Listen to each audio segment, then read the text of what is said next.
was that this survey would end up becoming evidence for one of the worst crimes in Idaho's history. Really? The police first became aware of the situation on November 13th, 2022 at around noon after receiving a disturbing 911 call traced to Moscow, Idaho. 911 location of your emergency. Uh-oh. Something is happening. Something's happening in our house. We don't know what. What is the address of the emergency? 1122.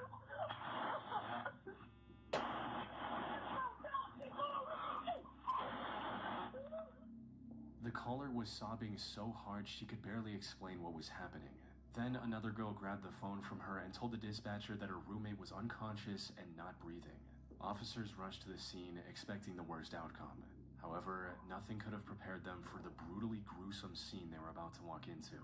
The house, located on Kings Road, was the off-campus residence of several University of Idaho students. And upon arrival, the officers saw bloody remains of 4 of these students scattered throughout the house. All 4 of them had numerous lacerations and stab wounds, and had tragically already passed away by the time help arrived. According to later autopsy reports, the 4 were attacked by likely the same person at around 4 a.m. One of the surviving roommates, who later called 911, remembered seeing a masked stranger Reddit over the next month. What none of the participants knew, however, was that this survey would end up becoming evidence for one of the worst crimes in Idaho's history. Really? The police first became aware of the situation on November 13th. Oh, bro, it's like, who is this guy, bro? Are you an NPC, dude? What is this? Are you always here in for a second and you say this? What's happening?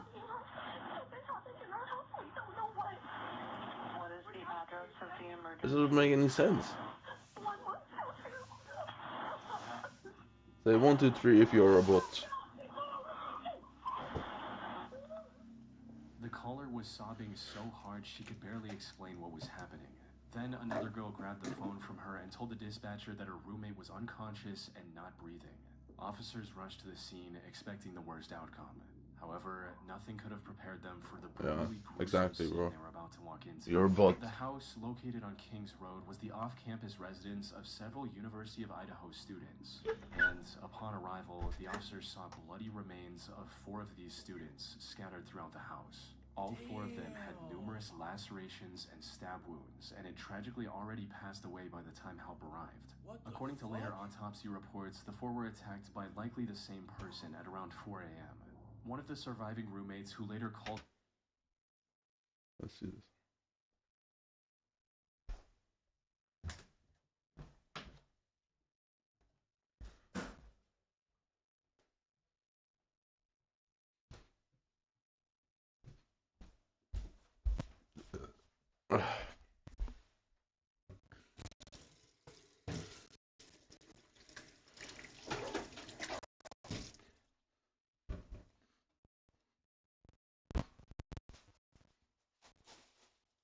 Kör på den. Kärvrätt. Du lagar vad jag kör.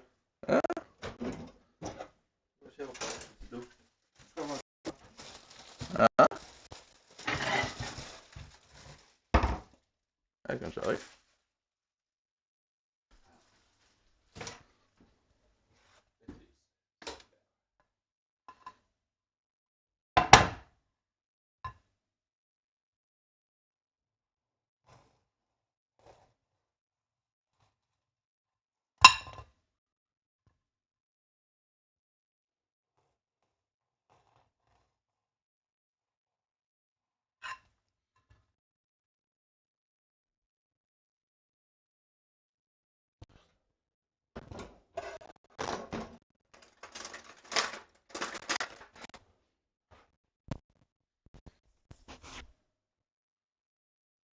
Går han äta? Ha! Jag äter på en 4.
Put it on the flower, put it on my mouth. Scandalous affairs. 911 remembered seeing a masked stranger roaming around the house around that time, but she was too intoxicated to trust her own vision and passed out shortly after locking her bedroom door. Crime scene investigators arrived at the scene shortly after the police and began looking for clues. Unfortunately, the only thing they found in the house was the leather sheath of a knife under one of the victims. This finding would prove extremely important later, but at the time it did little to help investigators identify the killer. The DNA present on it, for example, wasn't in the FBI's database. Though, what made the case even harder to solve was the complete lack of motive. Nothing was missing from the house, and there were no signs the perpetrator had done anything other than commit the murders. With no other option, investigators began analyzing CCTV footage from around the region. And that's when they discovered a white Hyundai Elantra speeding away from the area shortly after the estimated time of the crime. Further analysis revealed that the same car had been circling the victim's house hours before the incident. Tracking this vehicle led to 28-year-old Brian Christopher Koberger, the same Brian Koberger who had posted this survey on Reddit months ago. He had a master's in criminal justice and was pursuing a PhD at Washington State University. That said, he had no real connections with the victims. His presence in the general vicinity of the incident wasn't strong enough evidence to issue an arrest warrant either. So the investigators looked deeper, and using his phone data confirmed that he'd visited the house many times in the past. He also turned his phone off for several hours around the same time as the incident, something he had never done in years. He likely thought that keeping his phone off would prevent law enforcement from tracking his location. But this sudden break in pattern stood out even more, giving authorities the go-ahead to arrest Brian. However, tracking him down turned out to be far more difficult than investigators had anticipated. Did it for no reason. By the time they caught on to him, he was long gone from his university. Come on, man. So sometimes, man, you just gotta judge sometimes. This dude looked like a platinum threat. Why the fuck is he looking at me like that, bro? And after a weeks-long... Can you imagine you walking down the street, nigga, pitch black, dark, nigga looking at you like Brian this? was finally located and subsequently arrested on December 30, 2022. He was found hiding in his parents' home in Pennsylvania, over 2,500 miles away from the crime scene. DNA samples taken after the arrest What the fuck? The knife sheath perfectly, further confirming that Brian was the one investigators were looking for. And while he kept denying the allegations at first, he eventually confessed to everything in exchange for a plea deal to avoid the death penalty. He stood trial on July 23rd, 2025, and was sentenced to 4 consecutive life sentences without the possibility of parole. His conviction also put his Reddit survey requests in a much different light. Brian was trying to learn how other criminals carried out their crimes and the mistakes that got them caught so the same didn't happen to him. Though, one thing that's been completely missing from any of these findings is his motive. Why would a seemingly well-adjusted man on path to a doctorate degree commit such a heinous crime? Especially when he didn't even know his victims beforehand. While the most popular theory states that his actions were the result of a deeply unwell man developing an irrational hatred for women. You see, Brian suffered from visual snow, a condition where the patient sees black and white flickering dots all around them. The constant noise can make life difficult and cause other psychological issues, something Brian himself was well aware of. As he wrote in a visual snow discussion forum, "I always feel as if I'm not there, completely depersonalized. Mentally, I experience fog, lack of comprehension at sometimes, feel like my life is a movie, depression, no interest in activities, constant thoughts of death, anxiety, poor self-image, poor social skills, no emotions. I feel like nothing has a point to it. When I get home, I am mean to my family. This started when visual snow did. I felt no emotion along with the depersonalization. I can say and do whatever I want with little remorse." His irrational hatred for women also manifested in his day-to-day life. It was the primary reason he was fired from his position as a teacher's assistant, and was even caught harassing women at a brewery a few months prior. Now, most analysis of Brian's reasoning end here. But from what I've seen, his motive might have been a lot deeper and involved his admiration of infamous serial killer Ted Bundy. Brian apparently did a lot of online research about Ted Bundy, both before and after committing the crime. Investigators also found a selfie Brian took with a smile on Mount Rainier, one of the remote locations Ted Bundy often visited to commit his crimes. According to an ex-detective and crime expert, maybe he wanted to pick up where Ted Bundy left off. Fortunately, his plan wasn't as foolproof as he'd expected, allowing the authorities to put him behind bars before he could hurt any more innocent people.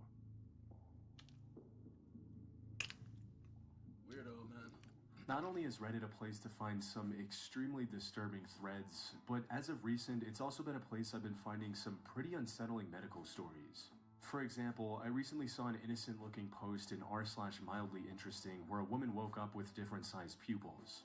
Turns out this is really serious, and she ended up getting hundreds of urgent comments telling her to see a doctor immediately. Now, I personally have had situations like this, less serious of course, like a random shooting pain in my chest or my heart racing for no reason. But most of the time this happens at like midnight, when every doctor's office is closed, and a website where you can search and compare high quality. They have more than dental. ZocDoc helps same-day appointment.com/chilling scares to find and instantly book a top-rated doctor today. Take care of your health, man. Health is wealth, but chilling scares to find and instantly book a top-rated doctor today. Thanks to ZocDoc for sponsoring today's video. On June 27, 2022, a Reddit user shared an eerie voicemail they received that morning at 5:40 a.m. stating, "Okay, so I got a coded message sent to my voicemail from a blocked number. I do not talk to any men or have any in my family. Any ideas of what this means? Please. I recently changed my phone number, but this is weird because where I bartend, we sell pizza. Do I listen to too much true crime, or is this weird?" This is the full minute-long voicemail OP received.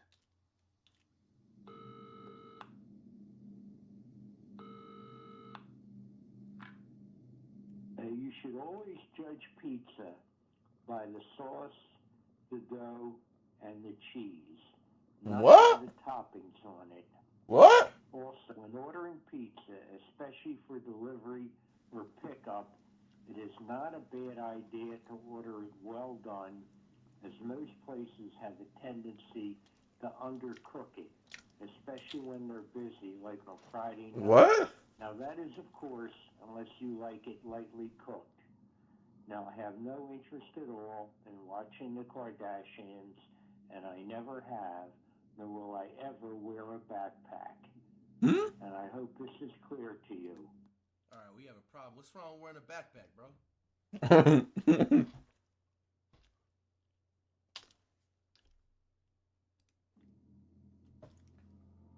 That was a creepy The whole ass thing voice sounded message. like nothing but incoherent rambling on I know first he's not listen. talking to me. It started with a somewhat understandable point about judging pizza from its sauce, dough, and cheese, since those are the core components of pizza. But then the advice about ordering a well-done pizza made no sense, as pizza being delivered undercooked isn't really an option.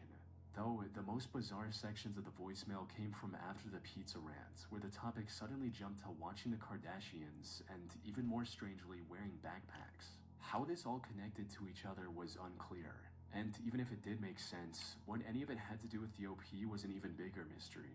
Not to mention the fact that this sender dialed *67 before sending the voicemail.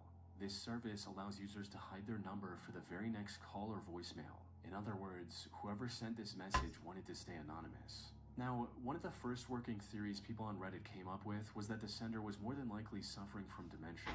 One user even shared a personal anecdote on the matter to back this particular assessment, stating, "Sounds like someone with dementia. My grandpa would talk very much like this before he passed. At some point, he would even wake up in the middle of the night and have full-blown conversations with nobody." But while that all is a possibility, it doesn't seem very likely. Mainly because there are no pauses or stumbles between the different thoughts. It's as if the caller had rehearsed the message beforehand, or maybe even written it down before calling. Of course, this could just be a troll message with no real purpose other than to spook the OP. However, a more plausible theory gives this otherwise strange-sounding voicemail a much more sinister meaning.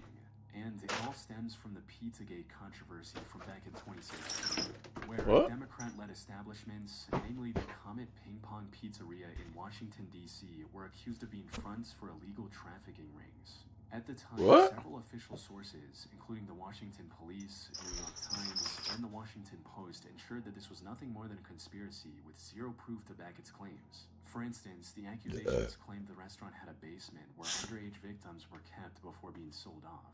What? When inspected, the building turned out to have no basement at all, let alone one big enough to facilitate a large-scale criminal operation.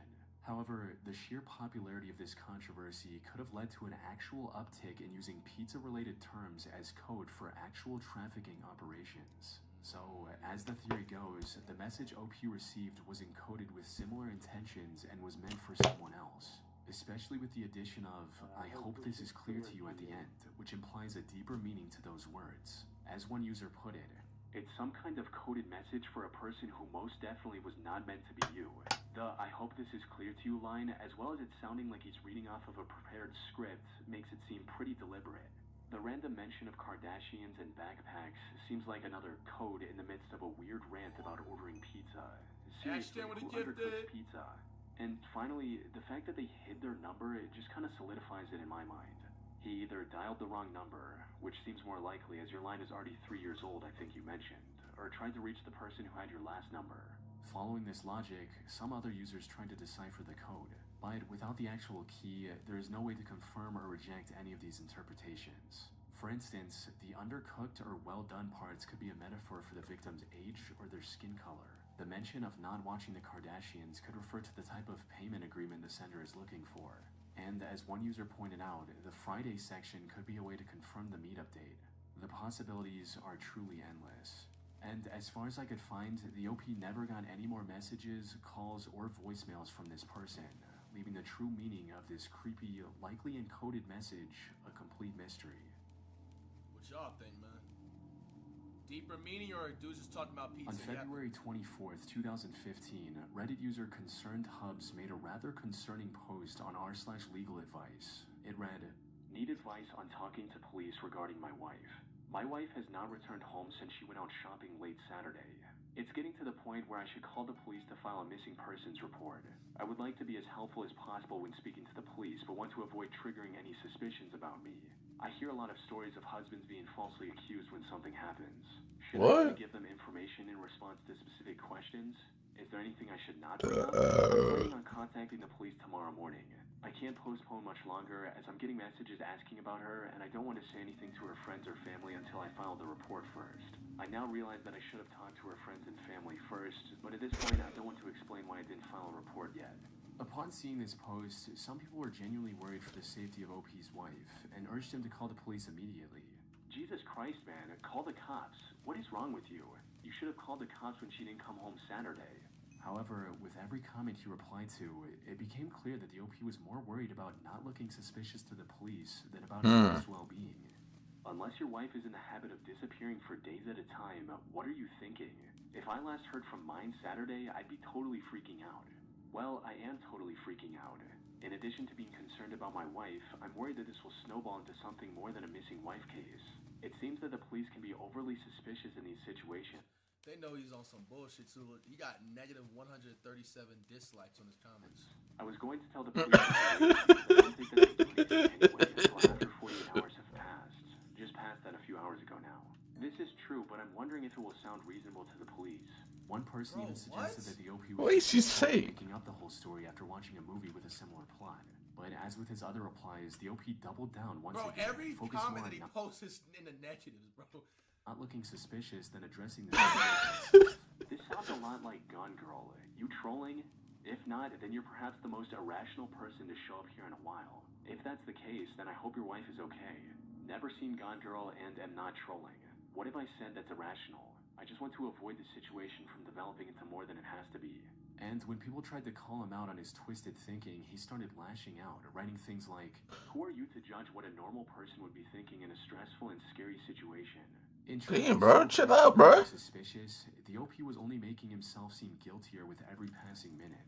This resulted in most users accusing him of taking the life of his wife and then trying to learn how to avoid suspicion with the police on Reddit. So, where'd you hide her body? Seriously, just from this messed up post, I think you killed her. Does anyone else think OP killed her? As soon as people started making these accusations, however, the OP suddenly changed his story and miraculously found a convenient note his wife left behind, writing, "Update, she was leaving town for a while to spend time with an old friend. I'm going to have my wife's best friend make some calls to my wife's family and friends to let them know that she's okay. Update 2, looks like I'll be talking to the police today after all. Shortly after my wife's friend contacted my father-in-law to explain, I started getting very angry messages from her family saying that they're calling the police. My first thought was to call police right away before they do, but think I'll wait for now since it doesn't make sense for me to call just after finding the note." Unfortunately for the OP, this wasn't very convincing. The idea of his wife leaving home for shopping and then spontaneously deciding to spend days out with a friend was absurd on its own. But what made this even stranger was the fact that she didn't even try to text or call him and left a handwritten note instead. Smartphones were everywhere in 2015. Even if her own phone was dead, she could have easily borrowed her friend's. Something was not adding up, and there were two distinct possibilities. Facts. On the one hand, maybe his wife did actually leave with her friend after Saturday night shopping, but she only did so to escape OP's abusive behavior. Something he claimed that he never did. On the other hand, the accusations from Reddit users were true, and OP was just desperately looking for a way to cover up his tracks. This second possibility grew even stronger when someone found an Ask Reddit post OP made that same day asking whether notes from loved ones are usually typed or handwritten. Put simply, he was likely looking for the best way to forge the note he said was from his wife. This removed a lot of his guilt. The OP, however, stuck to his recounting of the events from here on, and shit. family drama with his in-laws. And after arguing with people on Reddit for a full day, the OP disappeared from the website. His last comment promised an update that never arrived, leaving his story without a clear end. Where he is now is unclear. Maybe it's prison, if something nefarious really was going on here. But without an update or news article, we will never know for sure. On January 18th, 2014, a post on r/AskReddit asked users to share the scariest situations they'd been in, moments when they weren't even sure if they would make it out alive. This post reached the front page of Reddit and received thousands of replies, with people sharing stories from their time in the military, experience with car accidents, and how they felt when faced with a cruel prank from a relative. However, how do I get one more? I really need one because this. Oh my god, this is retarded. Shared about their encounter with a creepy man in a foreign country. No, this is terrible. This post is very long, but I couldn't tell the whole story very well without it being this long. When I was a missionary in Brazil, my companion and I were approached by a seemingly homeless man who greeted us in almost perfect English. Turns out he was an American who had been living in Brazil for about 30 years. How did I do a spirit again? He had to have been in his late 50s to 60s. It was hard to tell because of his big beard and very unkempt appearance. He feigns interest in what we were peddling and asks for a copy of the Book of Mormon, but is clearly more excited to be speaking English with two Americans. We meet up with him a few times to discuss religion, but he would always meet us at the side of the road or some other public but still secluded place. We had to give weekly reports to the ecclesiastical leaders for the local unit about who we were meeting and teaching. After meeting Bigford a few times, we bring him up in our weekly meeting. The bishop and his other leaders instantly know who we are talking about and caution us to stay away from this guy. Apparently, this is going to be difficult because I need to remove something. Start bothering the missionaries. My companion and I can't believe the bishop is referring to the same person, and we continue meeting with him. I don't know how to adequately describe the creepiness of this guy. Between his disheveled appearance, flat-out lying to us, and other small signs, he had a certain sinister vibe. But with nothing concrete to put our finger on, we continued to speak to him. Occasionally, he would run into us outside of the house we lived in. In one of these encounters, he invited them to his house in the jungle, all while talking about how nice and wonderful it was there. The OP and his partner reluctantly agreed and showed up at the road closest to the house. Bigford arrived a bit late and then told them to follow him into the jungle through waist-high foliage and insects. However, what they witnessed on the other side of the trail was beyond disturbing. As the OP described it, when we finally arrived at his house, my companion and I played it cool, but we couldn't believe what we were seeing. He had led us to a small clearing where there was a wooden cabin that had half collapsed on itself. He said welcome home and let us inside. There was no electricity, no running water, no utilities whatsoever. We walked in the front door frame, no door, and found all furniture in the house had been destroyed. Literally, someone had concentrated a large amount of effort and time to achieve this level of destruction. Chairs were unrecognizable, and there was trash everywhere. He begins showing us the main room inside the front door. That's when I noticed them. Notes, in chalk, on every square inch of the wooden walls, up the walls, on the ceiling, and a tiny frenzied scrawl. When I trained my light on the notes and started to read them, most of the notes were variations on, Jesus will forgive me, but I have to stop. I did it again. These with the month and date written next to them.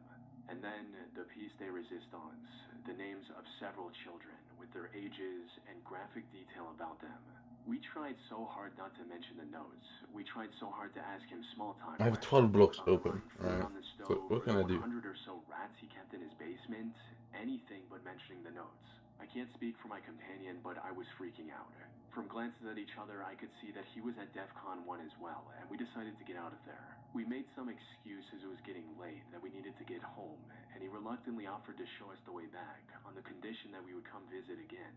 As we get out of the house, he suddenly remembers that he has a shortcut and tells us to follow direction he was trying to lead us is clearly not the way back to the road. It only led deeper into the Y'all jungle. should've just We ran. pulled in the decline, and luckily we were able to follow the trail that we had originally made through the underbrush. This time, however, I did not care about the spiders. When we got back onto the road and realized we were safe, we looked at each other as if to say, did that really happen? Once we started talking about what we just saw, I was so terrified that I physically could not speak. Nothing like that had ever happened to me in North. I absolutely could not make a sound. I was so scared. My companion called our leaders, who called their leaders, and we ended up moving about a week later. But not before making an entry in our area. Tell me this is gonna work. That stays in the area, I need this bad. who to contact in the area, warning all other missionaries to stay. This is very bad. Now, I'm like desperately down bad right now. Oh my god. The story of a deranged, possible serial killer living in the jungles of Brazil sounds almost too fictitious to be true. And the OP was quite aware of this as well, which is where the most important part of his story comes in, the recordings. As it turned out, OP, fearing for his own safety, secretly recorded many of his conversations with Bigford and posted the link to a compilation with his comment. For example, Bigford talking about the rats he raises. Okay. Let's just hope this in some universe works a bit. Because this is very bad over here. It's very bad. Oh no, I messed up. I wasted rail shrooms. No. Oh man, what a terrible play. Catch him and say hello. This is a female. Do you not put the collars on all of them? Terrible play, man. No, not in the old ones. I'm actually mad at myself. Vincent die? No. Normally you clip them off? Yes. How come? I'm gonna die. Okay, so Moonflower's next. Let's go. That means I'm done with my main account, I think. Get onto my main. I think that's it. There we go. Let's go, baby. I'm done with my main account. Wait, no, I'm not. I need pests.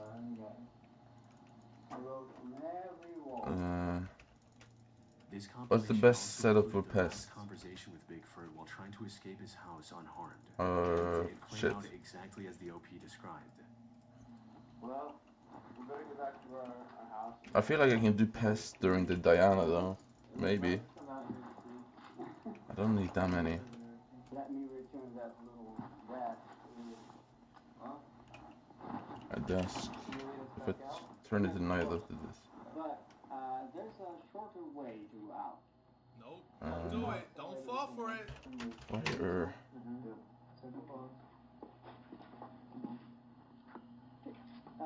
Butterfly in the hole. Please come this way. All this way to the gate is so wet. Good desk. I'd actually prefer to go that way. He just sounds weird as hell, nigga. Oh nah, bro. I got a shortcut. It's wet over there. Just come this way, man, bro. That way wasn't so bad. This farm is broken. This farm is honestly ass. I know.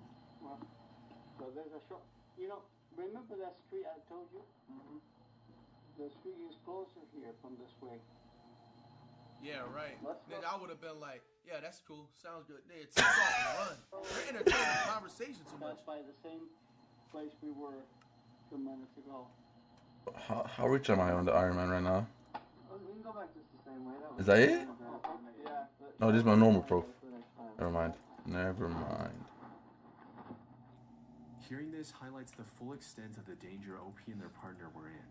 Who knows what cruel plans Bigford had for them if they had been gullible enough to follow him deeper into the woods. Fortunately, they managed to escape unharmed and lived to tell the story. Near the end of his comment, OP also mentioned that they did report Bigford to both the local and Brazilian federal police.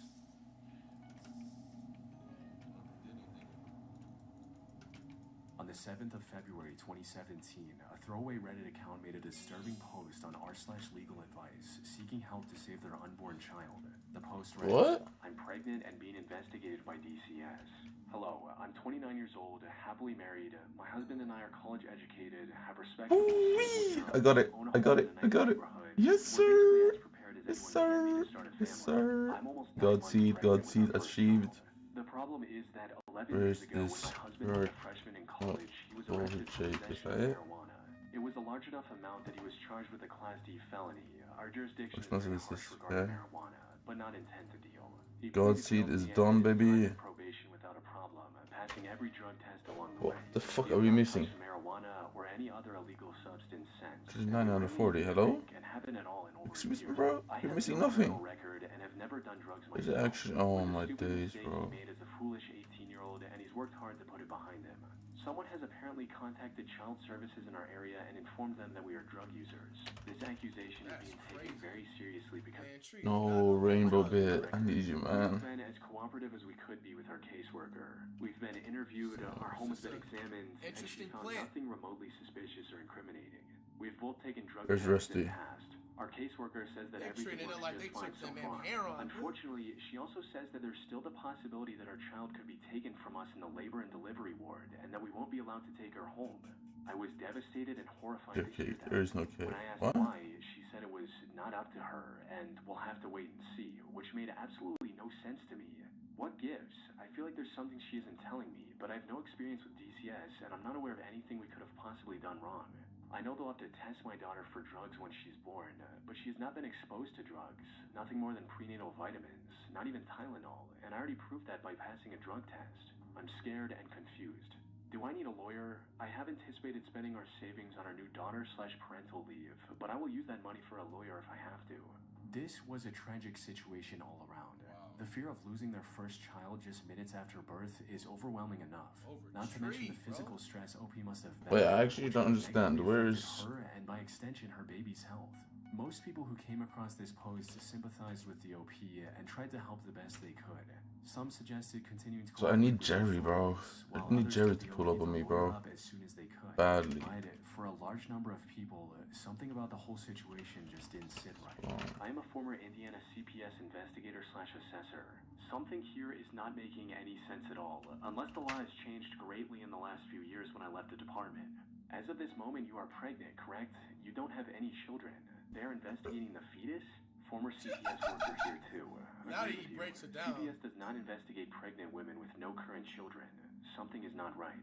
They urge the OP to take a closer look at the investigation, maybe even call CPS and DCS directly and inquire about the ongoing investigation. But one thing, Reddit will call you out on that bullshit real fast, bro. And none of these Facts. officers could have expected Facts, just how facts. corrupt they would They just be. sit on Reddit The truth all came day, out on just February waiting for this 22nd when the OP returned with a very important update, stating, I contacted and met with a lawyer and explained the situation to him. He seemed to agree that something was very fishy. To make a long story short, the woman handling our case They had would be no on your idea ass. DCS. I'm still in complete shock. We went straight to the police. They're taking this very seriously. I can't give a lot of details because it's an ongoing investigation, but she seems to have been a very skilled/well-researched liar. I never would have known anything was amiss without the advice of this subreddit and the intervention of my attorney. I feel like a complete idiot, but the instinct to cooperate unquestioningly when faced with an intimidating authority figure is strong. I haven't had the baby yet. We're staying at a trusted family member's home until the baby is born. My OB and the hospital we'll be delivering at have already been informed of the situation and will be taking the appropriate security measures. I'm still freaking out, but we're taking every precaution for the safety of my child, and hopefully everything will turn out okay. Thanks again, everybody, truly. However, while the OP's situation had a somewhat happy Oh wait, a ending, crazy something rare that 6 and would have child happened with if 6 she hadn't compacted? turned to the internet for Ooh, that's a advice. good Whoever value. this imposter What? was clearly did her Excuse me? homework. She knew That's about very the husband's good. past felony and had enough What the legal fuck? knowledge to pose as a government Is worker that equal to for the months without getting creator and caught. user stuff? An even scarier thought is Who what knows? this imposter was planning to do once she had the newborn baby. The best case scenario Wait, would what? have been a legal adoption They're in from exchange for 6 money, to 2. but there were far worse possibilities Oh, for what there's- could have happened to oh. that infant. Luckily, the crisis was averted before it happened. Another That 6? said, I Hello? wasn't able to find any reports of this imposter ever being Hold identified on. or arrested. I'm making Having such a peas right dangerous now. person still out there could be The f- disastrous for who knows how many the vulnerable fuck? families. I Interestingly, made bread right looking there. for reports on this individual, I came across an article about the police in That was Greenfield, nuts. Indiana, looking for a woman who impersonated a DCS worker. This was from back I in don't even have Rose 2014, Dragon 3 years level, before the bro. OP made her post. In other words, People got there's a too much possibility time that the on their police in hands, bro. Greenfield were looking for the Bro, same get a person. job, dog. Maybe she somehow avoided getting You had a arrested job, and mate. got the OP Reddit years later. impersonating people, On a bro. similar note, a 44-year-old woman named Lisa Nakrelli was arrested in June 2023 for impersonating a CPS worker and trying to kidnap a 4-year-old boy. Get a She job. later claimed that she was just Ironic, trying to man. scare the parents a little for leaving their son unattended. Fortunately, the court did not buy her excuse one bit. She is still awaiting trial, but if convicted on all charges, she's looking at up to 12 and a half years in prison. This incident happened in Ohio, a neighboring state of Indiana. Put simply, there's a non-zero chance that Lisa was the very person Indiana police were searching for in 2014, and the same woman who posed as a DCS officer in front of the Reddit OP. If this is the case, she likely moved to Ohio after getting exposed in Indiana and tried pulling the same trick all over again. Though I should mention that this is nothing more than an educated guess on my part based on everything we've seen. Maybe we'll finally learn the truth when she eventually stands trial. Wow. Of course, you got a vape, huh? All right, man. A lot of weirdo people out there, man. Facts though. Yeah, make sure y'all staying safe. What do you do, flight crew? FTC. Flight team stand up. What? I thought I was gonna scare you. I ain't What? gonna do that to you, man. Why would I do that? Boo. Flight team stand up. Yep. What a year to remember. It is now December. December. Boo. We. I know I got all y'all niggas, man. If anybody said it ain't get scared, bro, stop acting cool. Stop. It's okay. It's a safe place, bro. Nobody's gonna say anything. Everybody fell for that. Try not to You get scared. slash potential crime. Yes, sir. All in one. We back on the man Nick Crowley. The internet's darkest corner is number 7. Let's check it out. Ooh-wee. Flashing images showing the following units saying scenes upsetting. 911 location emergency. Roll up some. Excuse me? I don't have Moonflower in. What's going on? Alright, this is what It's the 7th of November, Excuse me, Shaq? 2014. What is this? 45-year-old Joseph Parker dials 911 at 2:45 in the morning to report an urgent incident that had taken place inside his home in Springville, Tennessee. An incident that had been solely his own doing. I've been married 12 years on the 4th, which would have been 2 nights ago at 4 a.m.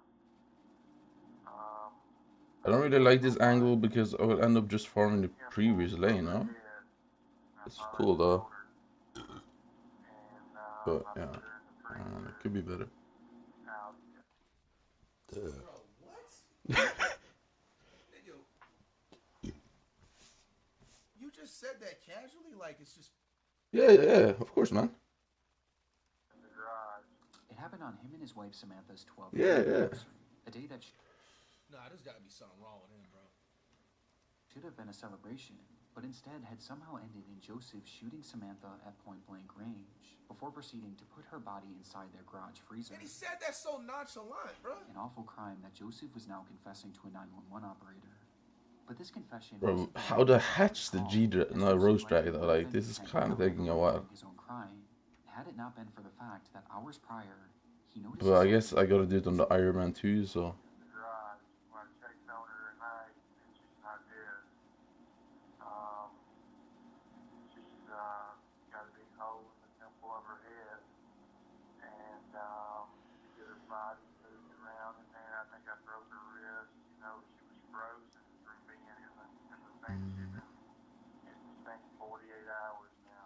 Huh?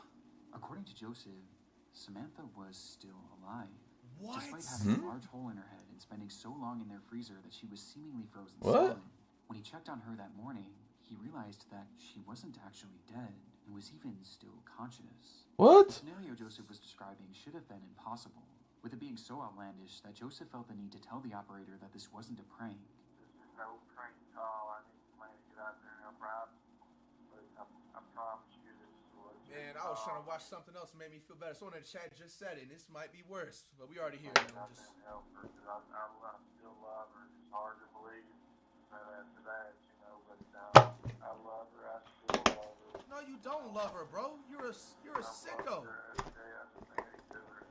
Yeah, bro, you killed. Yeah, I just killed her, but yeah, you know, He was being I do love her serious, though. and all he wanted to do now was get Samantha help, as he claimed to still love her despite everything he had done. And help couldn't. Yeah, I love her, guys. Shot her in the head, put her in the freezer. But no, I really do love her, man. Honestly. I wonder why.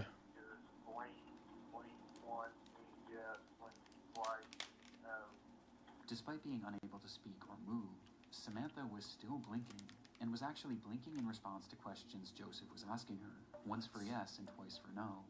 And in a moment of what appears to be a regret for what he had done, he tried to make things better by giving her blankets and pouring water in her mouth. Yo, bro, get this What guy up out of here, bro. the fuck is wrong with this guy? These responses led to a lengthy, one-sided conversation that ended with Joseph vowing to get her help, which he was attempting to do now, as he drove miles away, clearing the scene for authorities and paramedics to save her, while calling 911 and explaining the surreal scenario. What?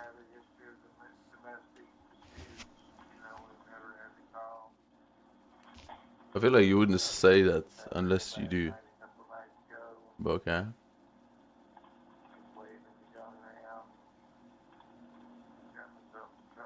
The two had a happy and healthy marriage that, for whatever reason, had turned sour on their anniversary, in what he referred to as a real bad night, where something in Joseph had snapped. But despite admitting to the murder, it was clear that he had no intention of going to weird. prison. He just wanted to make sure that Samantha was saved. Bro, you still done for. You could. Yeah, I don't want to get arrested, guys. Freezer before ending the call shortly after.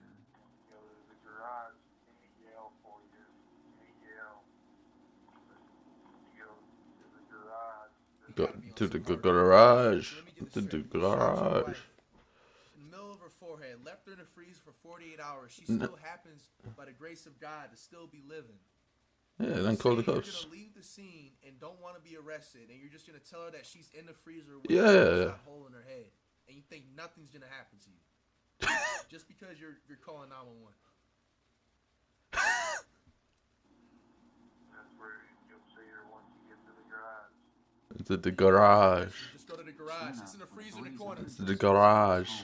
Ventured into the garage. The garage. Red hair flowing out from the side of the freezer. The garage. Inside, What they the would find fuck? Samantha herself, frozen completely solid with a gunshot wound to her head, in the same exact manner that Joseph had described.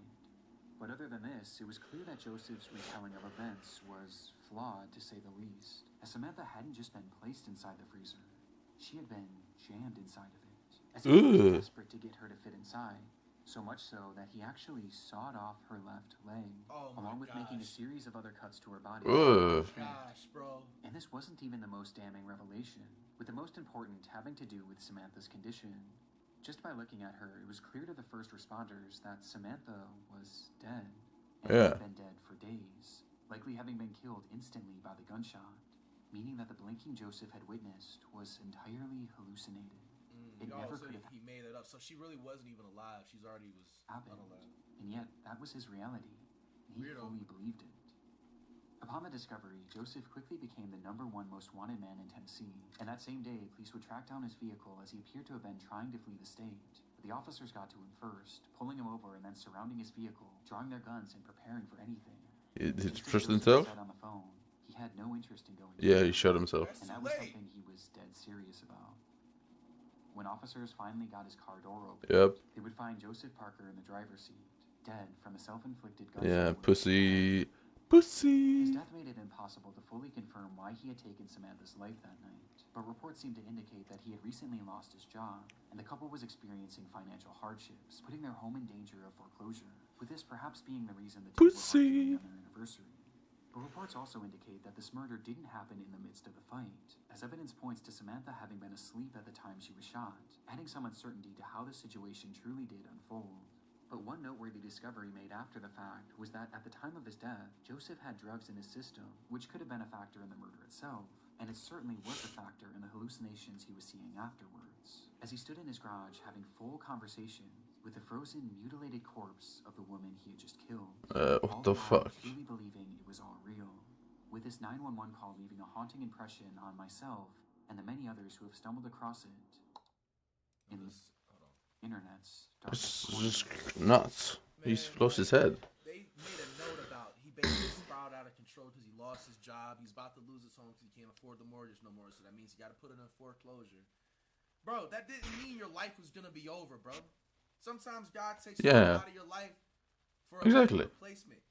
And anybody that's watching this right now, man, I hope that's a lesson, man. Like, now, for granted, the Joseph dude definitely has some psycho issues. It just said that he's on drugs, which probably isn't his first time using them. He's probably been using them throughout whatever time frame or whatever. But besides the point, bro, there's no reason for you to crash out, bro. If you think something's difficult, there's always going to be a replacement. You're just going to have to go through a few little obstacles and stuff. It could take a few weeks. It could take a month, bro. You're going to survive, bro. You're going to be fine. There's just no excuse for this, dog. Breaking news now, this out of Brandon, where a husband is being incredible though. Like,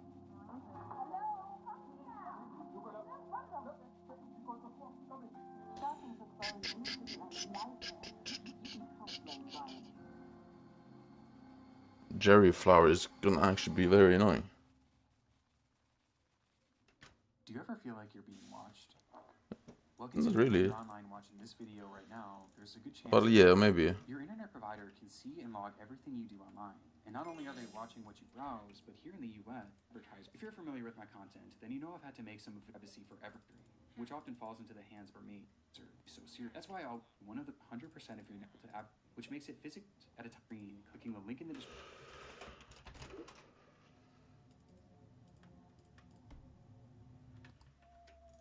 Jennifer Sheffield's life was largely encapsulated by the posts she made on social media. She worked hard studying in medical school with the hope of becoming a doctor, a journey that she documented on her growing TikTok page. But when she wasn't at school or at a hospital, her time was spent with her family. She had been married to a man named Brandon Sheffield for around a decade, and when they met, How do I get higher pest chance? from a separate relationship. Though this didn't deter her in any way, and instead she took on the responsibility of helping to care for them, raising the children alongside Brandon as if they were her own for much of their lives, to the point where they seemingly started referring to her as their mother, a role that she thrived in, as she frequently posted pictures and videos alongside them. And the same was also true for her being a wife, as she loved to share her memories and moments with Brandon, cultivating this image of the perfect family and the perfect pair. But on social media, things are rarely ever as they seem. Of course. And on the 10th of December, 2024, Jennifer would drop a bombshell on her followers. So, about to be a newly single mom, and I am in the middle of a divorce. My husband is being incredible though, like really and truly, like we're working together, everything's great, we're splitting everything down the middle, like, you know, everything is good. After approximately 10 years of marriage, Jennifer announced that she and Brandon were getting a divorce.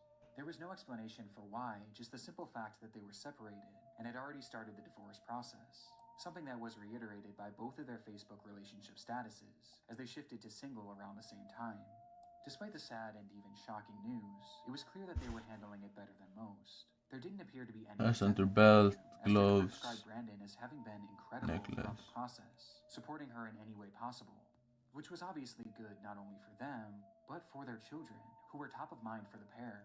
It is a very civil divorce with our daughter in mind, and I really appreciate that. However, you know, I'm going to be a mom, single income right now, and he will be helping her, he will be supporting her, you know, so essentially, like, I'm really thankful that for that, and that I will not have to worry so much about supporting her. It was apparent that there was some kind of custody split being discussed between them, which isn't really made fully clear in the video. But what was clear was how grateful Jennifer was. Wait, where is Pest Vest? But even with this, Where is this this? marked the first time in Jennifer's adult life that she was really on her own. I swear I had a lot of them. I've never been on I my think I own. put some in a So, backpack yeah, and then if you have any tips, like, I would really rest is in the appreciate it, chest. 'cause, like, I'm a little scared right now. Excuse me, It chat. was uncharted territory, Hold on. something that she was understandably nervous about. But despite her fears, Trouble Jennifer maintained Trouble the Huh? divorce itself was going on as well as it could be. They were both supportive of each other. They were both thinking of the children, and there seemed to be no bad blood between them. Though, as I said before, on social media, things are rarely as they seem. Let me guess. We have Super more breaking toxic. news now. This out of Brandon, where a husband and wife are dead following a murder. According to Brandon, Wait, no, this is bad. I was should have found just at 2 done on Street 23 this minutes. morning after family conducted What am I a doing? welfare check on 30-year-old Jennifer Sheffield. Bro. 18 days after posting I this need video, to cancel, police cancel, began cancel, bro, checking for the cancel. incredible way he had been handling their divorce. Both Jennifer and Brandon would be found dead inside their Mississippi home. Ooh-wee. That morning, family members arrived at the house to perform a welfare check. Clutch. They noted signs of foul play outside. leading to them calling the police. Inside, officers discovered the pair lying next to each other. Each had a single gunshot wound to the head, with one thing being blatantly obvious. Wait, Brandon what? Sheffield had been the one to pull the trigger both times, shooting Jennifer before turning the gun on himself. What happened that night isn't fully understood, but the motive is fairly clear. This was likely Dude, these triple crests are going to the moon, bro. I should have sold it now. I should have kept it. Oh my days, I'm a retard, man. Perhaps the violence was spurred on by the holiday season and Brandon's realization that this would be their last as a married couple. Or perhaps he just wanted Jennifer all to himself. And if he couldn't have her, no one could. To be fair, that second, what he just said, Nick Crowley, sounds a lot more realistic. Since her murder, Jennifer's video has become a morbid piece of internet history, and just seeing how full of hope she was is heartbreaking in hindsight. And because of Brandon's actions, not only was Jennifer robbed of her future, but these children were robbed of their mother figure and their father figure all in one night. And making this even more devastating, some articles have claimed that one of these children was actually in the house during the shootings. What? What Brandon did was nothing short of evil. Ugh. Surprisingly, not everyone has seen it this way, as the discourse around this case has somehow led to people actually sympathizing with him, and even blaming Jennifer for her own murder. Sadly, this is just a fraction of the disrespect that Jennifer has faced since her death, as there have been numerous other online controversies surrounding her and her family. Though for the sake of this video, I don't want these to distract from the very real story and the very real victim at its core. A young woman who will now never get to experience the future that she was so hopeful for. I had this feeling this morning for some reason to tell you that it's gonna be okay. You still have a purpose. You've got to keep pushing. You still have a heartbeat. And that means that you gotta keep going. Damn, man. It was unlike anything she had posted before. Throughout 31-year-old Rania Ibrahim's Facebook page, friends, family, and followers have been accustomed to seeing posts of her children, various religious texts, and other media from her day-to-day life. But on June 14th, 2017, Rania would begin her very first live stream, and it was clear from the start that something... Is Big Brain actually dead in price? I'm so confused. Okay. You're not going to be able to breathe. Your children, maybe someone outside. They're in the flat. Oh, it has to go up eventually, right? Copium. The footage is from Rania's perspective, as she and another woman discuss what lies behind the front door of the apartment unit they were in. The woman, believed to be 33-year-old Isra Ibrahim, told her not to open the door as it would let the smoke in, while Rania insisted that people might still be out there and in danger, eventually leading to her peeking outside, and in turn giving us a glimpse inside their nightmare situation. There's too much smoke here. Okay, I'm not opening it. Allah, لا إله إلا الله في حريق في العمارة لا حول ولا قوة إلا بالله العلي العظيم يا الله. What? The door opens for just a split second, revealing a thick layer of black smoke, the loud ringing of fire alarms, and someone pounding on a door. Rania eventually calls out to whoever was knocking outside, beckoning them towards her. Hello, come here. Come here. Hello. Hello. Come. Quick. To which 57-year-old Gary Maunders emerges from the smog, completely covered in ash. It was a dramatic scene, and one that you can start to piece together based on the footage alone, as it was clear that there was a fire raging inside that apartment complex, and the entire floor Rania was filming on had been filled with smoke. Smoke that essentially trapped her and a few others inside this flat. Given the sheer amount of smoke in that hallway, it was obvious why the others in the room insisted on keeping that door closed. But Rania continued to hit back If I keep as she both... didn't want anyone to be stuck out there alone. No, just squeak all of it, right? Because the smoke is coming. But the people outside.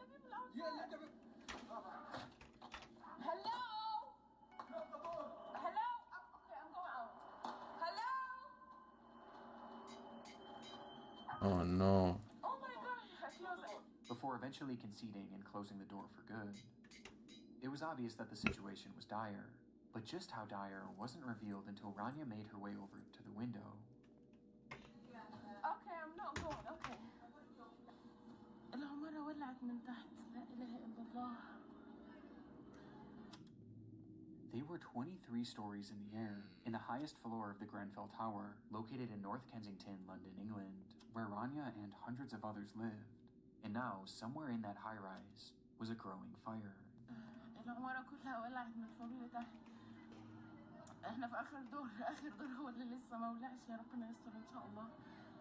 لا حول ولا قوة إلا بالله العلي العظيم. As she looks out the window, Rania tells her viewers that she believes the fire had started from the bottom of the structure and was quickly working its way up, Need a cookie. now being just one floor below them.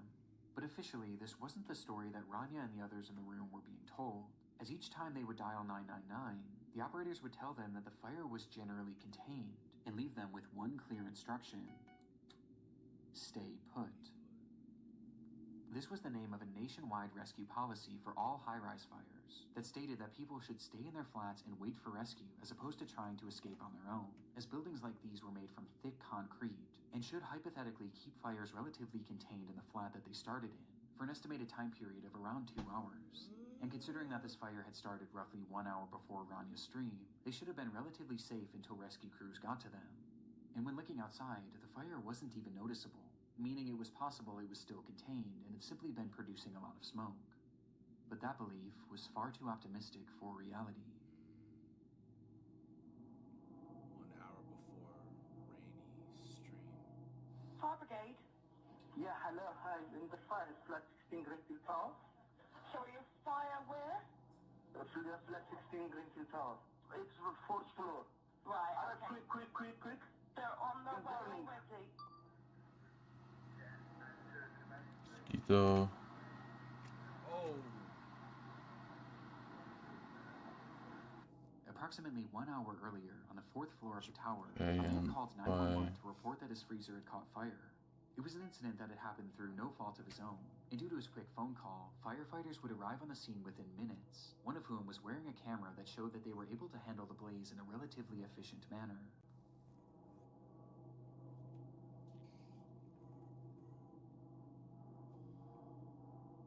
With the camera using thermal imaging and heat sensors to assure that the fire was fully out. The camera scans around, showing a few items strewn about that were still at relatively high temperatures. But other than that, the room was completely clear, and it seemed as though the fire was out for good, until the camera panned to the window.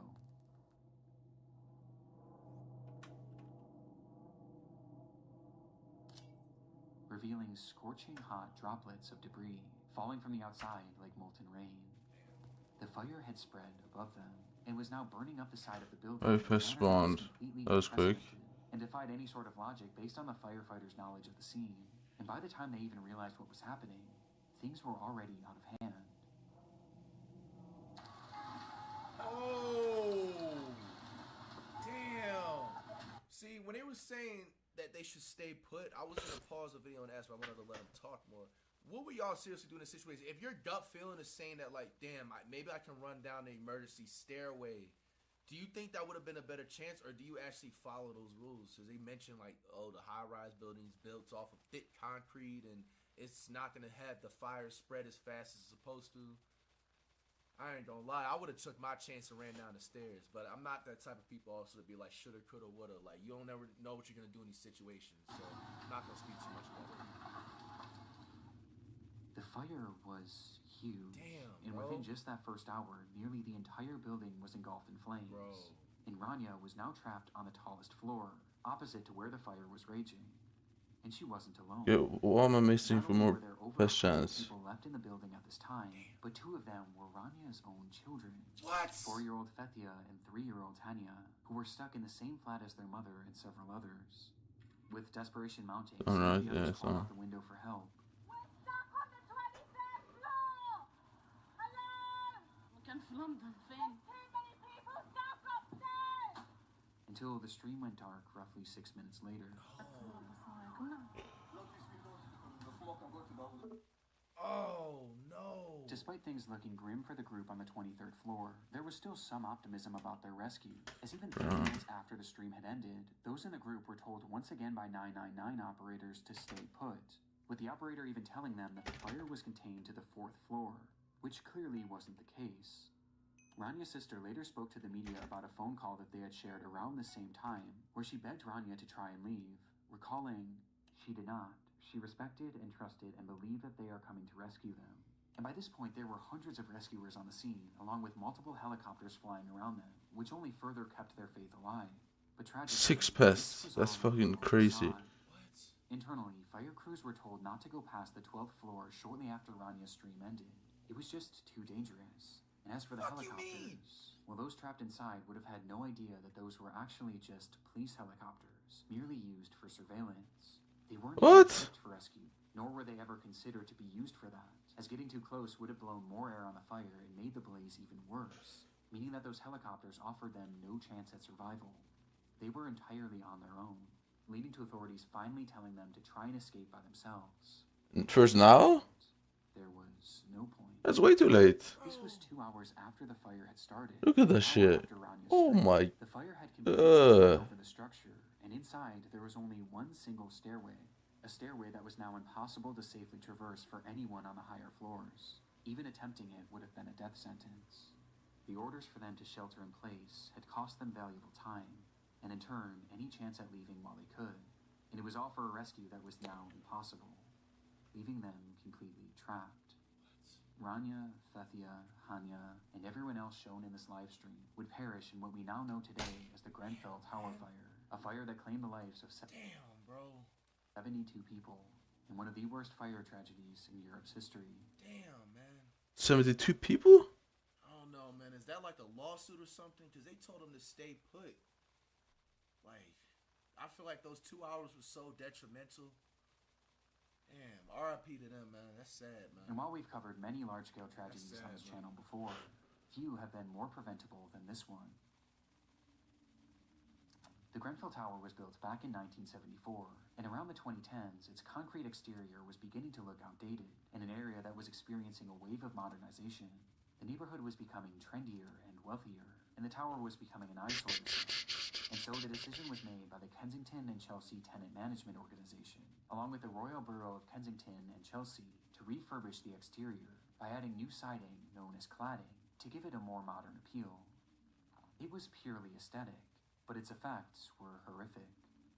The cladding was created by a company called Arconic, which had tested it numerous times to see how it held up to fire, and the results were awful.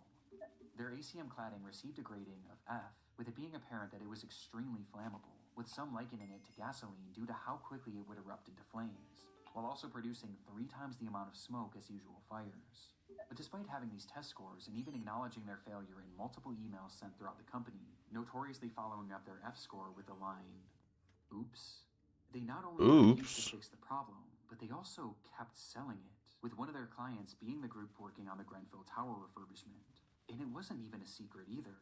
Those in charge of the project wanted it done as cheaply as possible, and this ACM cladding was as cheap as it got, and so they chose it despite knowing the fire. Oops, is that all? They had the opportunity to buy a version of this product that was actually flame retardant, but they opted for the cheaper, more dangerous product, which in the end only saved them about £5,000, or roughly $6,500 USD. Yep, for 72 lives. Arconic knowingly sold this flammable product. The companies working on the Grenfell Tower refurbishment knowingly bought the flammable product. And in the end, it all resulted in a disaster that they all should have seen coming. And when you couple this with the flawed orders to shelter in place, and the fact that there was only one stairwell, it was a recipe for disaster. Stairwell, this bro? was always going to happen. Nah, that's a mean lawsuit, bro. One stairwell? That's gotta be a mean lawsuit, nigga. That's literally a definition of a fire hazard, what people talk about. Like, you can't have a certain capacity, you gotta have certain exits and shit like that. Like, this was a failure on so many levels for so many parties, and it all traces back to greed, and the value of money over the lives of innocent people like Rania and her children. Despite the fire starting 8 years ago, justice has yet to be served, as investigations are still ongoing to this day, leading to an agonizing wait for all those who lost loved ones in the blaze, with the trials themselves not expected to start for another full year. Wow, bro. The policy of stay put remains in effect today, though it has been silently altered since the fire. Unbelievable. It's estimated still thousands of residential buildings in the UK and worldwide with flammable ACM cladding. They gotta upgrade that, man. That's on, yeah. That ain't it. RIP to the victims, man, on that. It was the usual start to the day for Rhoda McFarland. The 42-year-old manager of the Lane Bryant store in Tinley Park, Illinois, was no stranger to big sales. It's the Have It All sale at Lane Bryant. Lane Bryant had a habit of launching monthly clearance events, sending out flyers and airing commercials in the days and weeks before to let all of their customers know. And this day, February 2nd, 2008, was yet another one of these sales. She knew it would be a busy day, and potentially a stressful one for one of her employees, as that morning only one worker was scheduled to open the store, something that Rhoda disagreed with, leading to her coming in to help, even though she had the day off. But like I said, this was a typical morning for her, as this was just the kind of person she was, always willing and wanting to help others. And as she clocked in for work that morning at 10 a.m., she and her coworker braced for a potential rush of excited shoppers. The rush, however, wasn't as dramatic as they may have expected, and in the first 15 minutes or so of opening, only 5 people had entered the store, 4 of which were female shoppers looking for some deals, while the 5th was a delivery man who walked in holding a stack of papers. The man approached them and made casual conversation, but after a few minutes had passed, he kind of just lingered around, never actually delivering anything, which Rhoda found strange, especially considering that it was Saturday, a day that they typically didn't receive packages. Growing more and more suspicious by the minute, Rhoda quietly placed a call to a nearby Lane Bryant store, who confirmed to her that there was in fact nothing scheduled to be dropped off that day. Before she could even process this information, an incident was already unfolding around her. Out of nowhere, the delivery man pulled out a pistol and pointed it at the women, yelling at them to hand over the money from the register, before proceeding to round up Rhoda, her employee, and the 4 women shopping, demanding that they all give up their cash and jewelry. After he was satisfied with the collection, he forced the women to the back of the store, where one by one he bound them with duct tape, placing them each face down on the floor, and putting underwear over their heads to obstruct their view. The fuck? In the minutes following, he would venture back out into the store where 2 other women had entered, and they too were then robbed and then forced into the back room, where they were eventually subdued, but not before he struck one of them in the face with his pistol, nearly knocking her unconscious. It appeared to be a fairly high-level robbery, but after he now had them all in the back room, the whole operation seemed to grind to a halt. It was like he didn't know what to do next, as he started pacing the room and slowly losing his cool. The minutes ticked on, and the more time that passed, the more agitated he became. It was clear that the pressure was getting to him, and sensing his disorganization, Rhoda seized the opportunity, quietly slipping her hand free, allowing her to call 911 through her Bluetooth headset. 911 emergency.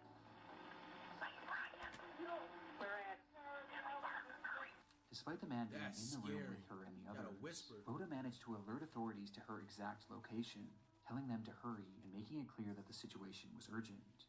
In the background, you can also hear the robber himself, whose disheveled state is apparent as he outwardly states, the operator was on it, quickly dialing dispatch and telling Rhoda not to hang up. Stay on the line. Let me get you to Tinley Park. Don't hang up. Though within just a split second, the call disconnected. Damn. By some stroke of good fortune, there was actually an officer in that shopping center only about 100 feet away, and from the time that Rhoda made that call, the officer managed to arrive on the scene within just a few minutes. He rushed inside the store, but inside he found nothing, until he made his way over to that back room. Inside, he would find them. 6 women. Oh! What? On the floor, each one having been shot execution style. What? After Rhoda's 911 call. It was a mass murder. Oh But my in the midst of this fucking awful gosh, scene, what a fucking bomb, bro. Damn. Damn, man. one thing was missing. The killer himself. And so authorities flooded the area, scanning and searching all over for the gunman, who was described as a black man with a husky build and a single braid that fell to his right cheek. Come on, my nigga. Bro, you see a nigga looking like this in public, man, they just gotta motherfucking get him up out of there in society, bro. What the fuck is this haircut? Man, RIP the victims, man. That ended in green beads. And the reason they knew exactly what he looked like wasn't because of security footage, as at the time the store didn't even have any CCTV cameras. But instead, it was because one of the women actually survived. Let's go. Executions, he moved his way over to the employee that Rhoda came in to help, and when he fired his gun, she moved at just the right moment, causing the bullet to graze her neck, to which she proceeded to then play dead so that the man wouldn't notice. And thankfully, he didn't. Her testimony is the reason why we know exactly what this man looks like, and why we know what those moments were like before the shooting. But despite this, after doing a thorough search of Yeah, the Crop area, Fever is very we good realized on that this Holocaust, Crop. Like, what there the was fuck? no trace of the killer. No way. CCTV footage from a neighboring store showed that just before Rhoda made that call to 911, two large SUVs pulled up in front of the building right after the shooting likely occurred. It's believed that both of these SUVs were involved in some way, with one potentially being a lookout and the other likely being You the can't getaway. even see anything, man. This is early 2000s camera footage, Explaining bro. how he would have gotten away so quickly. Not to mention that the store was located right near the entrance of an interstate, which could have taken them out of the state extremely quickly. That was 18 years ago, and today neither the shooter nor the drivers have ever been identified. What? Marking a rare instance in Oh, which a mass shooting man. in America went unsolved, leaving us with so many unanswered questions to this day, with one of the biggest being the motive. Police have labeled this as a robbery gone wrong, which does seem to be the case. But why Lane Bryant? And why come in the morning when there was next to no cash in the register? I mean, in total, the killer only made off with about $200, including the cash he stole from What? He One killed thing 6 people for $200. is that the killer had planned on taking customers hostage as they entered the store.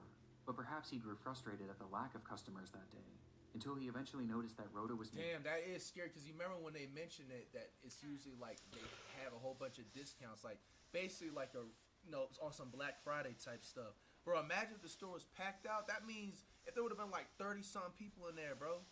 Like, but then again, what if all this would have happened, though, if it was that many people? But imagine if there was like 30-plus people and he held all of them hostage like that, bro. One call, which caused him to panic and start shooting. But what always gets me about this is that he never covered his face at any point. Man, stop showing this nigga's face and his haircut. It's pissing me off, man. Dog, they should have just put this nigga away by just walking out of the motherfucking barbershop looking like this, nigga. What the fuck is this? He got 6 lines. Is this braids or it's just a regular buzz cut? And then he has a piece of hair on the side and he just braided it down with 4 beads. I wonder if he was planning on killing these women all along.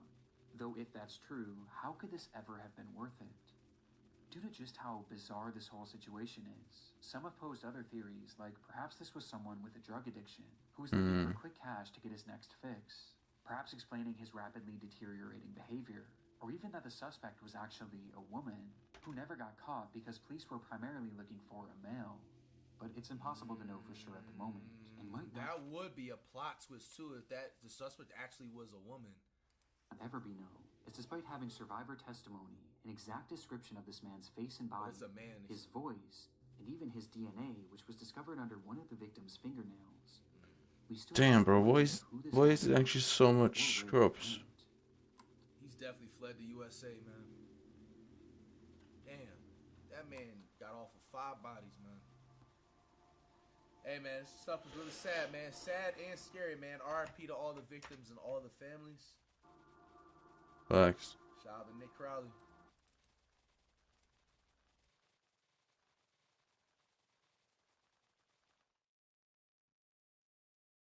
What it do, flight crew? FTC. Flight team stand up. Oh. Try not to get scared. / Crime Reacts up in this bed, man. We got Nick Crowley. Now, I don't remember if I feel like I've reacted to maybe one vid of his. If not, if this is the first time, let me know, guys, on the YouTube side, if you guys would like me to react to him a lot more. I know a lot of you guys have been requesting for me to, react to him. So we got his new series he just dropped, I think a day ago, Mysteries of the Internet Volume 1. Let's check it out. Hey, you see the warning. Nick Crowley ain't playing. Flash warning, flashy image is shown. Hey, I'm not responsible for y'all jump scares, not responsible for y'all screaming wet in the bed, man. You know what I'm saying? Scary / crime type of reacts, man. If y'all doing that dirt out there, stop doing that dirt, man. Find some passion that you passionate about, man. Keep it pushing.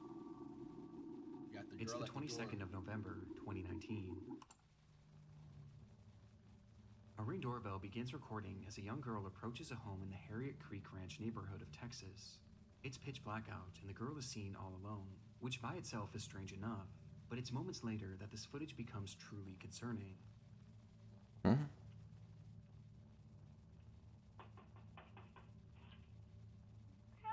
please. Oh, she's able to open the door? They didn't lock it.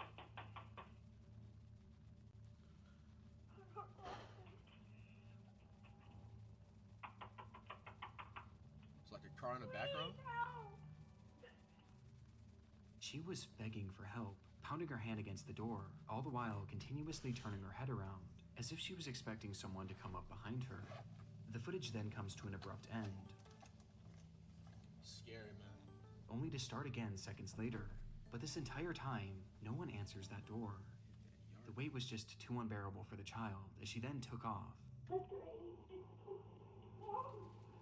Oh no. Hope she alright. Yelling incoherently in the street before running out of view of the camera. Frustratingly, this footage was only viewed by the homeowner well after the fact, and reports seem to indicate that this was a property that they rented out rather than lived in, with it being unoccupied on that night.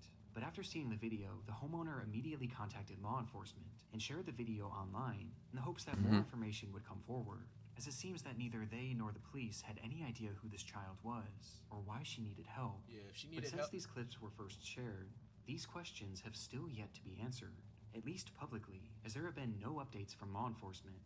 Along with this, there have been... Here's my thing. If she was actually in help and everything, praise her, and I hope she made it out safe in this situation.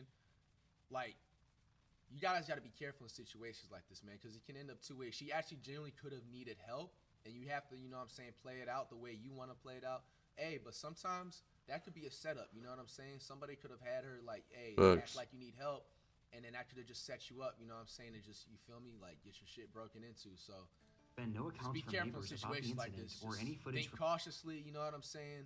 From other homes in the neighborhood, perhaps Watch the implying that surroundings. this was her one and only stop of the night.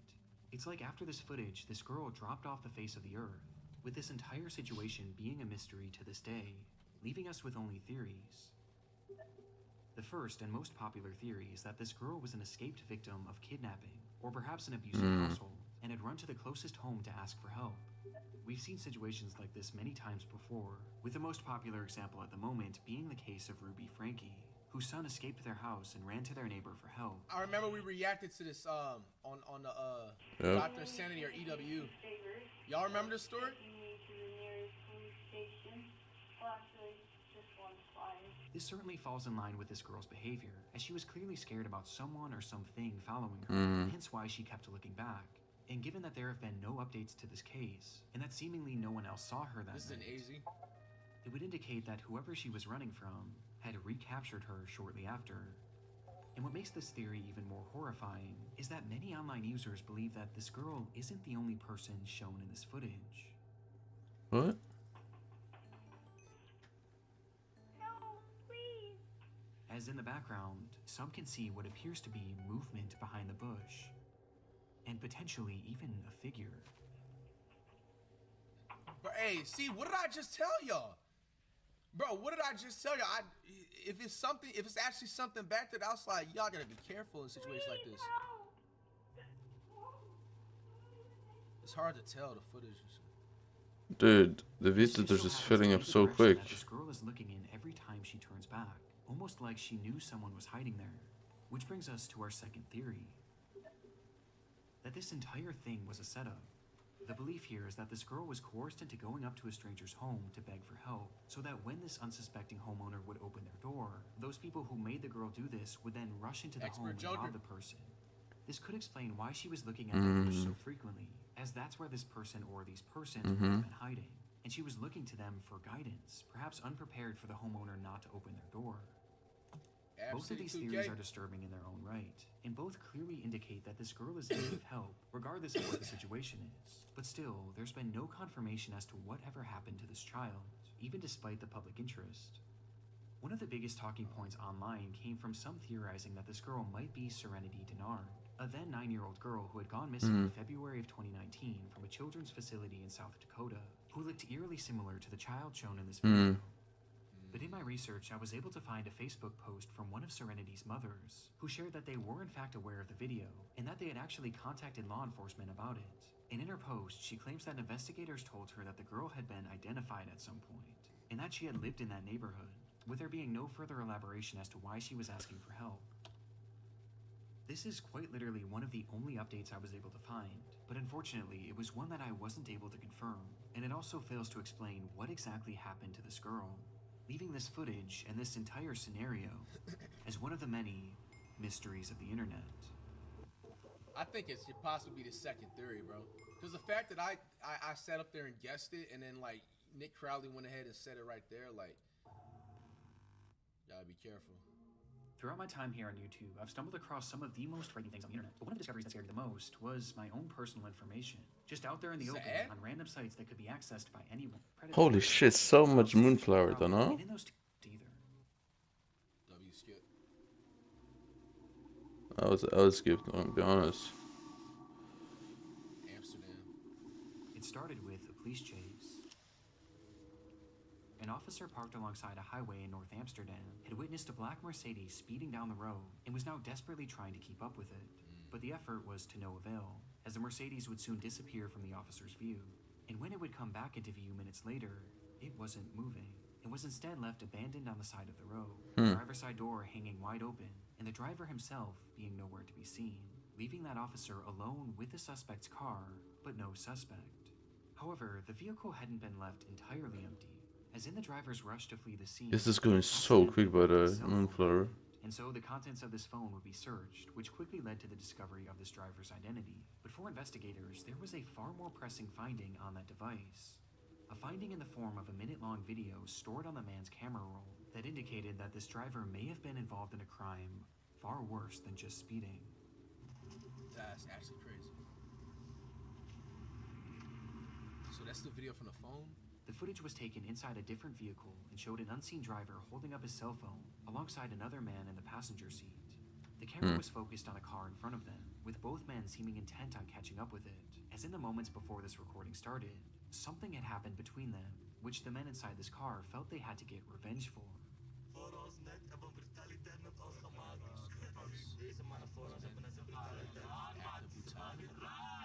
They referred to this unseen incident as an act of brutality by a group of men in this other vehicle, and by the looks of it, it's likely that this car had simply cut them off, as there was a freshly closed lane in the stretch of road at the time, which created an unexpected merge. And this is most likely what this group inside this separate car thought too, as they were showing no signs of road rage, and were instead just casually driving with the flow of traffic. However, it's clear that the men behind the camera felt differently, as in their minds, what this other driver had done to them was so awful that it was worthy of only one punishment. Death. Shoot their car, they had to pay, right? Oh, they owe them money. What? You really recorded this? They're going to block us because we're going to get them? They just did something brutal to us.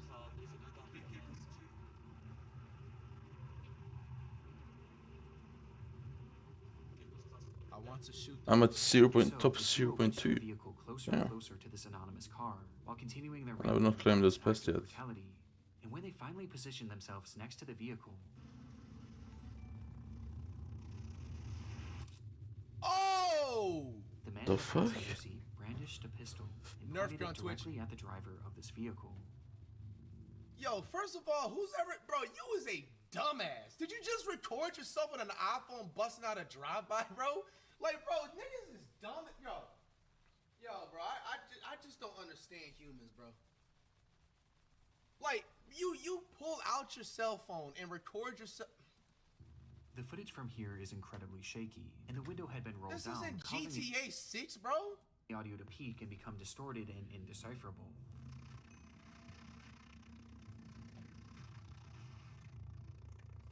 No way. Because of this, it's hard to say for sure what happens next, but it appears that the man holding the gun attempts to fire the Damn. weapon before pulling it back And into the GTA car, 6, cocking the revolver once baby. more, and firing again.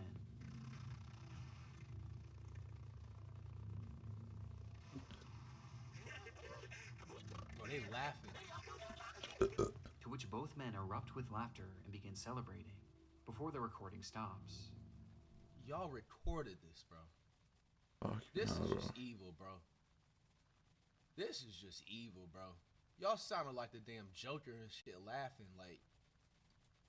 Based on the footage, it's unclear what happened to the driver of this vehicle or the other Oh man, occupants, we and won't be finding this getting more information press. became priority 1 for law enforcement.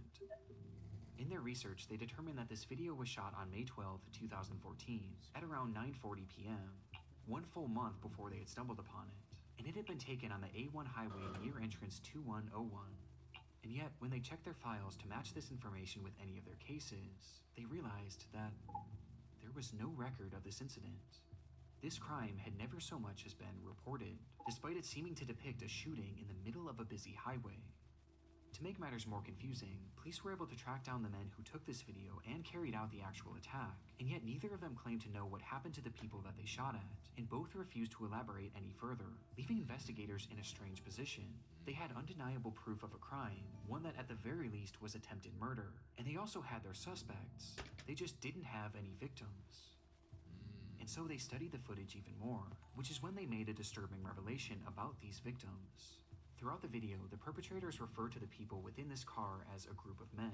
And while the footage we have today has the occupants' Crop faces fever would blurred, they were do me able to favors here conclude though. that the driver If I was somehow the in some man. world got crop fever However, right they now. discovered that the passenger next to him is clearly a woman wearing a headscarf. And most shocking of all, in the back seat was what appeared to be a child. No. Meaning that they had been shooting at what, in all likelihood, was a family. No. Police Bro. released this video So to the public fucked earlier up. that year. Bro, child in the back seat, bro. Like, damn.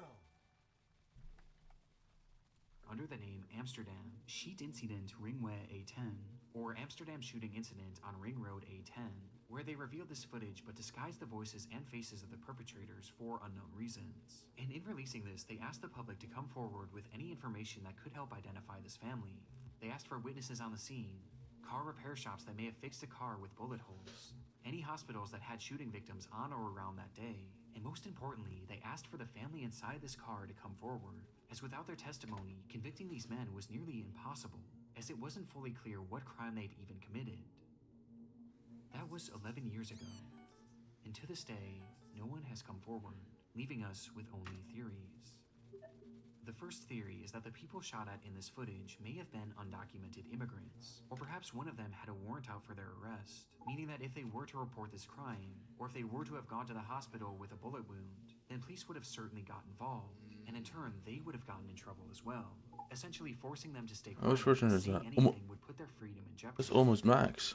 Another theory is that the shots may have simply missed. Here's the thing though, and the I'm driver kind of decided curious not to about. report it, with some believing that this whole situation was no big deal. But to What me, y'all this think, doesn't chat? seem like something that would be so easily brushed off, especially because a child is involved. Though it is possible that perhaps this family was afraid to report the crime, as they clearly knew how dangerous these men were, and feared that reporting this crime would only further put a target on their backs. And finally, there's the theory that this weapon never fired at all. This is where the audio peaking becomes a major factor, as it's extremely difficult to make out the sound of gunshots, as the gun was literally outside of the vehicle when it was seemingly being fired. But it is worth noting that investigators working the case seemed confident that the weapon fired at least once, and I also personally hear a distinct popping sound at the end.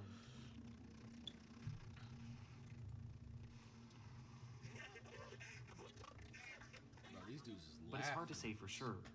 And it also is possible that this group was using blanks, with this all being an attempt to trick the other driver into thinking that he was in danger. But even with these theories, Even if they were we still doing have that, bro, that's just weird. no idea the fate that befell this family, and it's clear that they have no desire to come forward, for reasons we just don't know. Which leaves the Amsterdam shooting video an internet mystery that may never be Intro solved. fishing hook. That's crazy.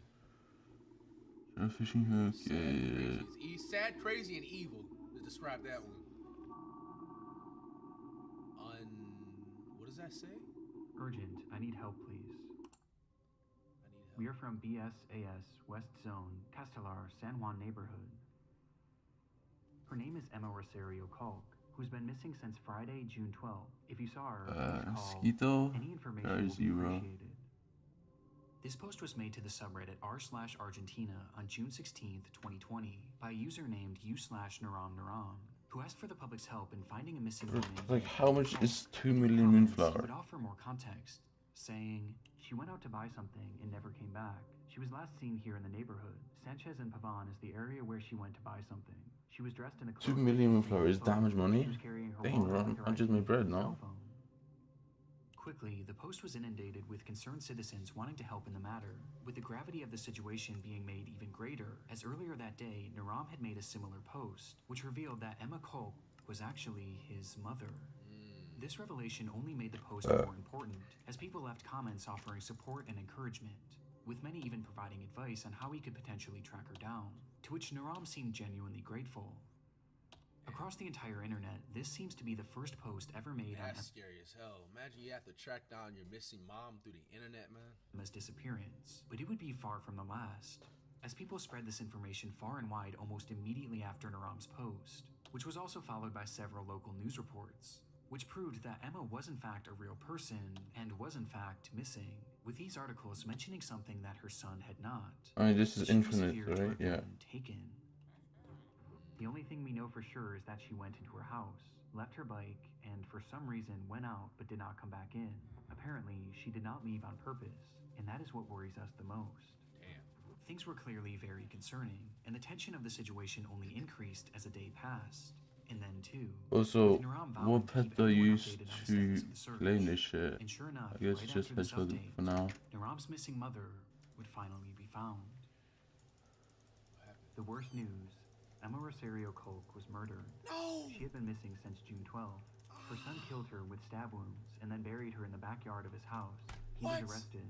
Rest in peace, Emma. What? Damn, bro, that's sick, bro. In their own home? Damn. Emma Kolk had been found dead, murdered In her and own backyard, bro. buried in her own backyard, with the perpetrator allegedly being her That's own fucked. son, Daniel What? What? Kolk, who had confessed to stabbing her once in the chest and then twice in the head before burying her body in the backyard. Bro, we need to bring back brutal punishments of like 360 BC, man. Like, bro, this dude needs to be publicly tortured. So, like, bro, you did that to your own mom, bro? Her own, bro, the house that she's, like, nurtured you and fed you, bro. Facts. Bro, you did that to your own mom, bro. Like, the clothes that you're wearing right now, bro, she worked her ass off. Like, and I bet you he did this shit for something minor, too, bro. Like, and then buried her in her own backyard. And then on top of that, the cold part, bro, he tried to play in the newspapers and all of that stuff. Like, you didn't know was going, like, With a motive never being given. no motive, man. The ending to Emma's search Dude was was just sick in the head, man. Bro, that's messed up. disturbing, but perhaps the most shocking part was the revelation that she was killed by her own son, 20-year-old Daniel Kolk, which immediately called into question Naram's Reddit post, as he had claimed to be Emma's son, leading many to wonder, was Naram the killer? And so, desperate for clarification, someone commented, by any chance, are you 20 years old? To which Naram actually responded, writing simply, 25, before eventually leaving the following explanation. Apparently, it was my brother. That's what the police said when they declared the crime. This would mean that when Naram had been making these pleas to find his mother, in reality, not only was she already dead, but she had been killed by his own brother and buried in their backyard. It's one of the... So, your brother was in on this too, man. Oh, this is just... Yo. most chilling things I've ever come across on Reddit. But the intrigue of this case doesn't exactly end here, as there was something about Naram's story that wasn't quite adding up. Just days before the disappearance of his mother, he had left a comment on an unrelated post saying, "When I was 8 years old, I wanted to ride a bicycle without hands, according to me because it was easy. I was on the street, dirt, and I let go of the handlebars, and here I am at 19 years old, with the handlebars marked on my abdomen." In his own words, Naram wasn't 25, but instead 19 years old, and potentially 20 years old by the time his mother was found, which put him at the exact age range as Daniel Kolk. This prompted a wave of speculation and confusion and spawned the enduring mystery: who exactly is Naram? While making things even stranger, digging deeper into his posting history, you can find another comment where he claims to have been working the same job for 6 years, which seemed to contradict the idea of him being 20, thus prompting even more confusion, which eventually caught Naram's attention, who responded by stating, "I didn't write that. It must have been my brother. I don't use this social network. I only used it twice for a work issue and now because my mother disappeared. This account is not mine." This recounting of events made Naram's initial story even more twisted, as if this was true, then not only was it his own brother that killed the mother he was looking for, but he was literally using that same brother's account. And again, this gets stranger. Around the same time, Naram would thank the internet for its help on the case, and then proceed to swiftly disappear, leaving the account untouched for over 2 years. But this silence would be broken in 2022 when they suddenly returned, with their posts being slightly unhinged, gloating about their internet status. Bro, what? I'm famous, Dad. Returned. With their I'm going to eat your mom at any moment. What? posts being slightly unhinged, gloating about their internet status, and bizarrely lashing out at random users who questioned him on his past and present motives. And in these ramblings, he would drop the bombshell that he wasn't actually Emma's son. He now claimed to be Daniel's best friend. What? Writing that he allowed Daniel to make the post on his account to spread the news about his mother's disappearance, which he was completely unaware that Daniel himself had caused. This was the last real update in this case, and it only threw more fuel on the fire of this mystery, with people wondering what version of events, if any, were true. When I hear about this case today, many seem to believe that the entire time Naram was actually Daniel Kolk, and he had made this post to make it seem like he was searching for his mother, and perhaps to even use any given advice to help conceal what he did. As remember, many were offering suggestions on how to find her, which Daniel in turn could have used to essentially do the exact opposite, to help make sure that she was never found. This is tricky because the account posted briefly after Daniel was supposedly arrested. However, the status of this case is entirely unknown to this day, as there have been no updates as to whether or not Daniel was actually charged, with some choosing to believe that this was him the entire time, and perhaps he was even held in prison for a few years before being released, thus explaining his 2-year absence. Another theory is that Naram was initially telling the truth, and that he was Daniel's brother, and that he was simply using the account to spread word of his mother's disappearance, before eventually abandoning I'm trying it. to think though, because Perhaps the most recent posting on this account was because it what crap am I gonna do? which would explain the massive tone shift. Or maybe it's the most recent version of events that's the right one, and that this is actually Daniel's best friend. But why initially lie? And how do you explain the apparent inconsistencies in his age that are found throughout his posts? This entire internet mystery is one of the messiest I've ever come across, and nothing seems to make any sense, with the most inexplicable part being the very real murder at its core. A mother who was killed by her own son for no apparent reason. Right. And given the lack of updates, it's hard to know if justice was ever served. That entire thing is so wicked and evil and sick. Angeline Pete's final Facebook post. It took several months for Angeline Pete's family to report her as missing. She had a long history of leaving home for extended periods of time, running off to join the circus and hitchhiking rides all across the Vancouver area, before eventually returning home to her normal life. But this time it felt different. None of her friends or family had heard from her since May of 2011, and it was now nearing the end of summer. This was especially odd considering that Angeline was known to be constantly texting, as well as updating her Facebook profile, with that profile now sitting completely dormant. But within that page filled with your typical selfies and normal life updates, there was one post that stood out, the final post she ever made. Why does mosquito This feet photo was kind posted of without unrelated? context on May 20th, Am I crazy? 2011, a day that just so happened to be the very last time that the vast majority of Angeline's friends and family members had heard from her. And when looking into the context of this image, her disappearance only becomes more concerning.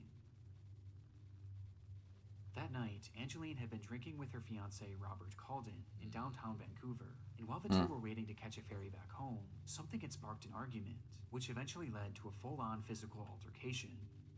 This fight caused such a stir that eventually police would arrive on the scene, where they noted that Angeline's lip had been busted, leading to them placing Robert under arrest. Though in the end, no charges would ever be filed, as Angeline refused to give officers a statement and instead insisted on just going home, which led to the whole thing seemingly being dropped. It was directly after this that Angeline would post this photo to her Facebook account without any sort of context, before proceeding to disappear into thin air. Her motivation for doing this isn't 100% known, but one could assume that she was trying to make a record of this attack, perhaps in case something were to happen to her. The timing of this is more than a little suspicious, and paints a horrifying picture of the potential fate of Angeline.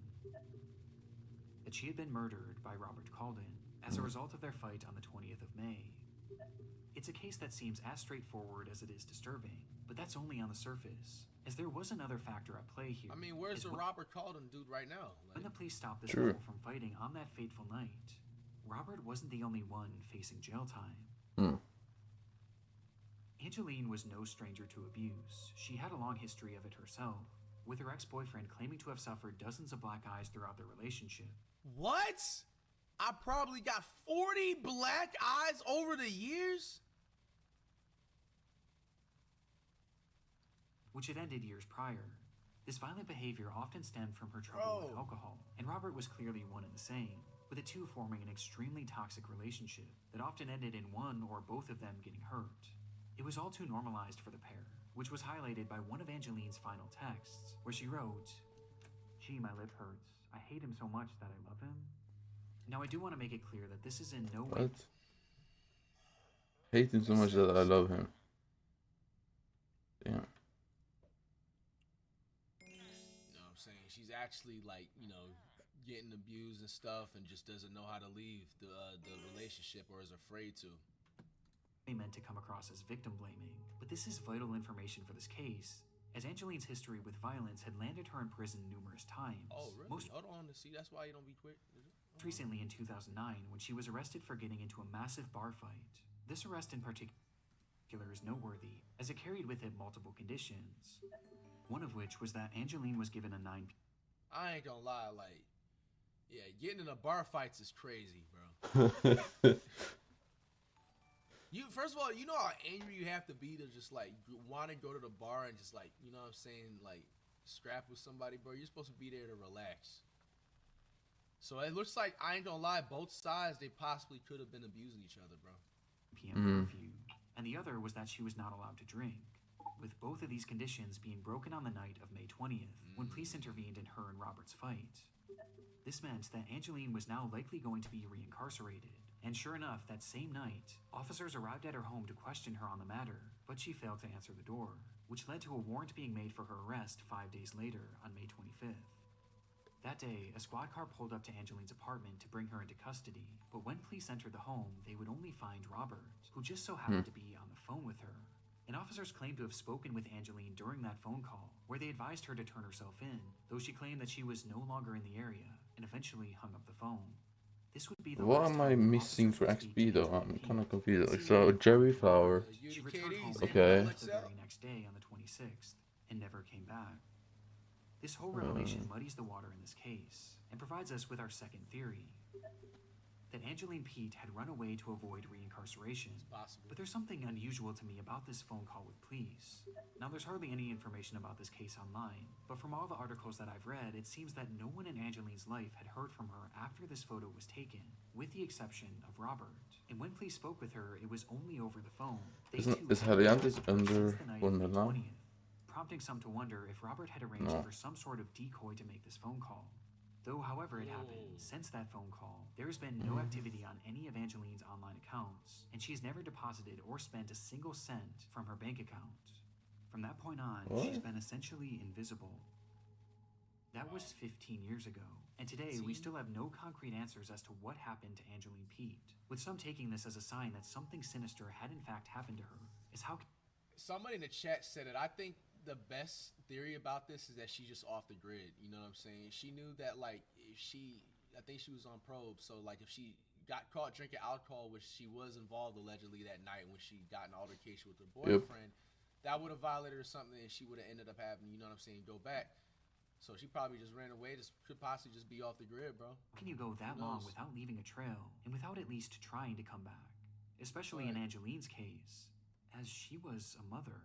Yeah, that's the thing. That's another thing I had to remember. Like, bro, she's a whole mom.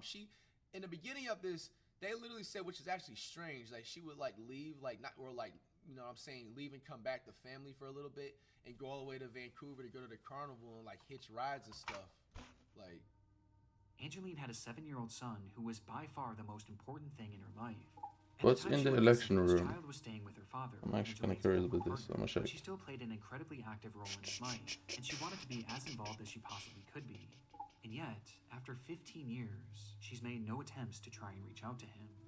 Again, people have taken this as a sign that Angeline has perhaps been killed. And it isn't just Robert who they think might have done this, as some believe that she may have been killed by someone that neither they nor Angeline even knew. As I mentioned previously, Angeline had a habit of hitchhiking, and she was known to do so in a way that was... That's another possible theory, too.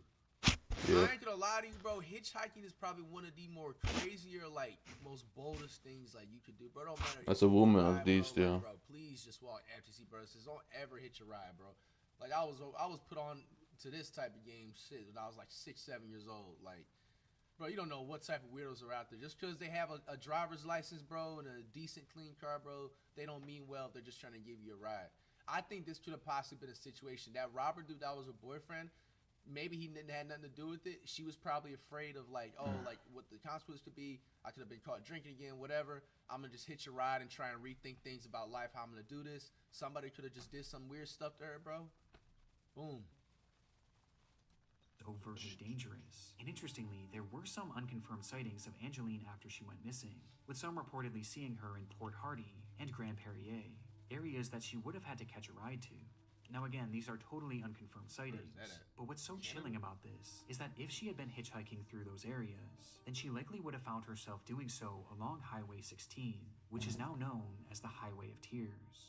Without getting too deep into this, the stretch of road is notorious for its disproportionately high number of women who have gone missing on it, and especially Indigenous women, with Aboriginal organizations claiming that as many as 40 Indigenous women have been killed or kidnapped while on the stretch of road. What? And coincidentally, Angeline was an Indigenous woman herself, who may have found herself hitchhiking on that very road. That's crazy. This is my first time ever hearing about that. What? They had a road of black tears where it's known for women to get kidnapped. There's no way Diana's winning again, man. Disappearance is one of those cases that you can convince yourself that every theory is right. But as of right now, there's just no way What to a know terrible day to be alive, bro. Why are we voting Diana, man? For Angeline's family, this couldn't be more real. Many of them are suspicious about Robert and believe that police didn't do a good enough job investigating him, as he was never even considered a suspect. But they also hold on hope that Angeline is still alive and out there somewhere, and they'll often hold events and vigils to keep her name in the spotlight, and to assure she knows I that guess she can it's always a come sign for me to fully and it's this hope that has fueled her convert son since to she the disappeared. As all throughout his childhood, he played hockey as a way of helping to find her, with one family member saying, that's why he wants to play hockey. So if he gets famous, his mom will find him. Wow. Wow. That's sad. But no, best of luck to him, you know, making the NHL and stuff, but, like, you know, the backstory of it is sad.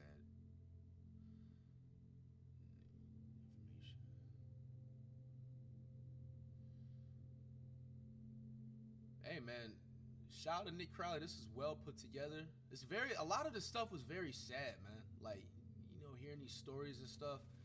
My guess about this Angelina situation, bro. Well, for one, I think the Robert dude, he may or may not have something to do with it, but he 105% knows what happened to her, bro. Whether she was just like, bro, Kaim is gone, bro. I think Kaim is gone at this point. He definitely knows, bro. Like, y'all was in a relationship, bro. Like, if you and the sounds of it, like, you guys was both abusing each other, to be fair. So it's like, bro, with that, when it comes to that, bro, like, y'all fight one day and then the next day y'all kiss and make up. So I feel like, what it do, flight crew? FTC. Flight team stand up. Ooh. Try not to get scared. A lot of y'all have been asking me to react to a very, very interesting channel named Nick Crowley. Y'all be sure to get him to 3 million subs. I didn't know, honestly, where to start, so I just randomly picked out a video, the last 3 or 4 videos that he uploaded, and I stumbled across this one, his most viewed one in the last couple of weeks. Smart Schoolboy 9, an internet rabbit hole. This is crazy. For your bad wedding, your jump scares, Bad wedding. night screams. Come on, bro. Let's see what Nick Crowley's talking about. Let's check it out. Hopefully this can be added into the scary vid rotations and stuff like that. You guys are messing with it. Creepy accounts pretending to be kids. I came across a reel randomly that's led me down this weird rabbit hole of people using AI or dressing up pretending to go to school. They all seem to have high heels, check images in them. Is this an age play thing or something more sinister? Literally anything helps as I keep trying to look for answers. This post was made in the subreddit r/Instagram by the user numerouscut792 on April 15th, 2024. It featured screenshots of 3 bizarre-looking Instagram pages they had encountered earlier that day, with OP expressing concern that something truly disturbing was happening with these users. And those in the thread agreed. What the actual fuck? Found all of them and blocked them all. TruthSticks11 is seriously creepy to me. I've been trying to find more about them, but can hardly find anything. Very weird account to say the least. What is this haircut, man? What are you doing, Flight? However, when combing through their posts, the content seems to imply something much more bizarre was afoot. Something truly disturbing. This post would be the start of a story that would eventually be picked up and shared all across the online world, becoming one of the more notorious internet mysteries in recent memory, as these accounts revealed an unending rabbit hole that is still being traversed to this very day, in an ongoing investigation into one of the most depraved oddities ever found on Instagram. This is the emerging story of Smart Schoolboy 9. Damn. Whoa, bro. Yo.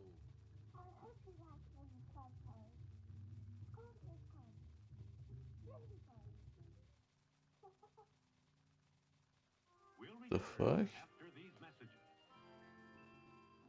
Before we get too far down this rabbit hole, I want to first thank today's sponsor, AG1. AG1 is a daily and R2 watch if you for subscription. Beautiful boy, an account looked after by me, a degree-educated mother choosing to stay anonymous. This was the bio of the first account pictured in the Reddit post, an account named TruthSticks11, which was said to be operated by a 12-year-old boy and his mother. Back in October of 2021, the duo would make their very first post, kicking things off on a somewhat concerning note, though not for their own page, but instead another account on the platform. So, that's the account run by a man pretending to be a boy. The video was created and posted by the mother for the sole purpose of warning others of a specific user who had been posing as a child online when, in actuality, he was a grown man who did this in order to get close to and exploit other children across the platform. Bro, people like that need to just get like 5 life sentences, bro. Like, it's the grim reality of this online world, as predators will do just about anything to get closer to children, and it's a reality often unrealized or even ignored by parents, which makes it almost refreshing that this mother was out here trying to raise awareness. These posts would become the crux of the account early on. They would call out this user and their many accounts again and again, eventually going more in depth about what this person would actually do, claiming that they had a strange perversion to dressing up as a young schoolboy. Does he wish he were a young boy in a school classroom, looking nice and being successful at school? Yes. This theme of calling out online predators would remain consistent throughout the years on TruthSticks11.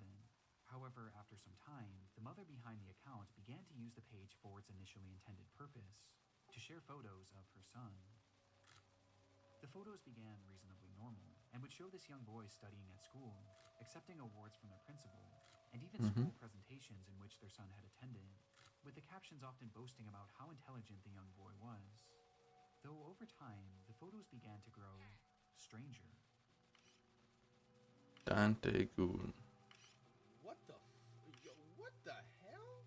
They looked off, almost as if they were AI generated. And on top of this, they began to appear heavily edited in an almost inexplicable manner, with deep red lipstick often being added, which was enunciated by his face being turned pure white. This unsettling trend would continue from here, as with each passing post, the photos grew less authentic and more surreal. Huh? This is getting creepy, bro.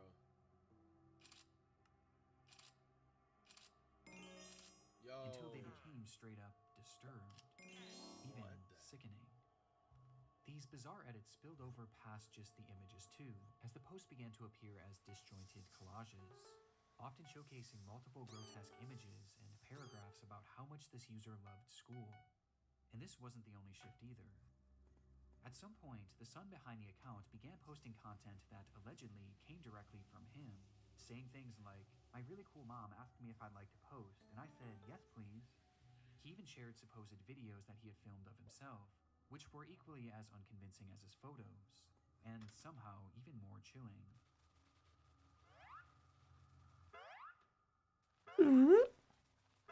The fuck? What? The fuck? shows off his singing in one of the clips.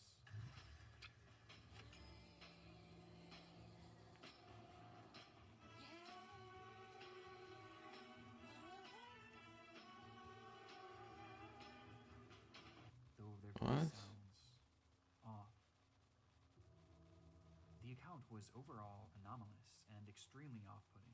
And though this content was visually alarming, another aspect made it even more so concerning, as over time, many of the images began to resemble CP, showcasing these fake AI children in explicit positions. What? With their faces sometimes even being photoshopped onto scantily dressed adult bodies. What the fuck, One thing bro? is blatantly obvious about the Truth Sticks account. The supposed child behind it is not real. Even in the more passable photos at the very beginning, there is evidence to suggest that these were likely AI as well. And based on the disturbed, borderline illegal content that this page featured, it seemed more than likely that whoever was behind this page was not an innocent mother concerned for the welfare of other children, but instead, a predatory individual themselves. And this wasn't their only account. Oh my gosh. The second page featured on the Reddit post belonged to a user named GirlChloe12 and bore striking similarities to Truth Sticks. The page was also supposedly run by a child and monitored by their parent. Bizarrely, they also posted frequently about the dangers We don't want Diana, do we really, bro? essentially the exact same as Truth Sticks. I kinda do though, because I want to be done with this shit, but... Even frequently interacted with each other, thus providing a substantial link on its own.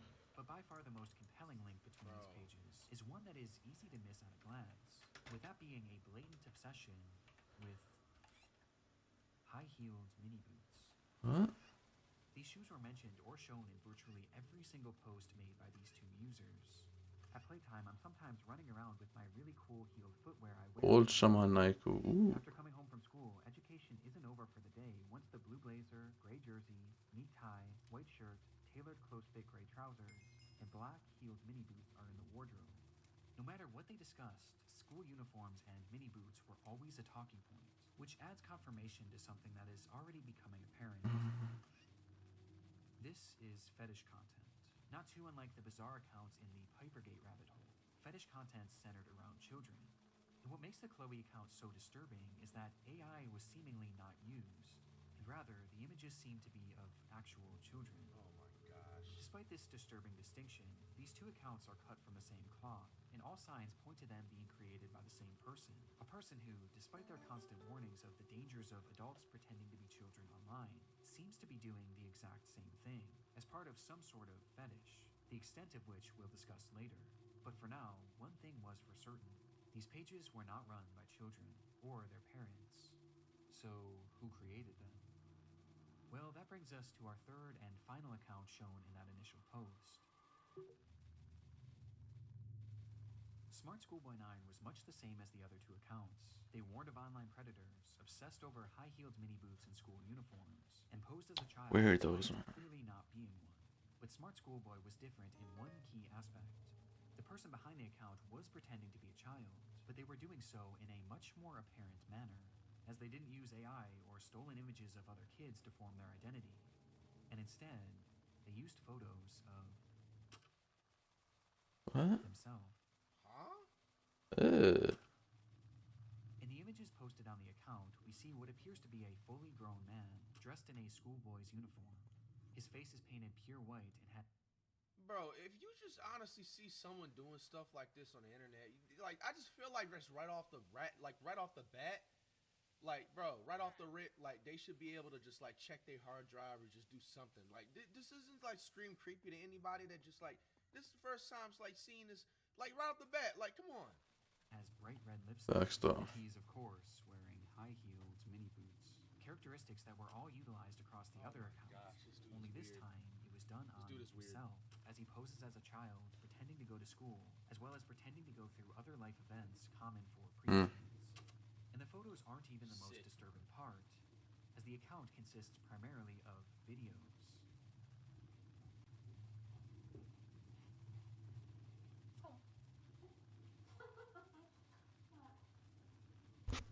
Yo, bro, someone go get this man, bro. Check everything in his basement, his hard drive, his computer, bro. Everything. Yo. Let me know if you like school as well. Why is he sticking The his videos tongue are like all that, incredibly bro? Yeah. What the fuck is wrong with this nigga?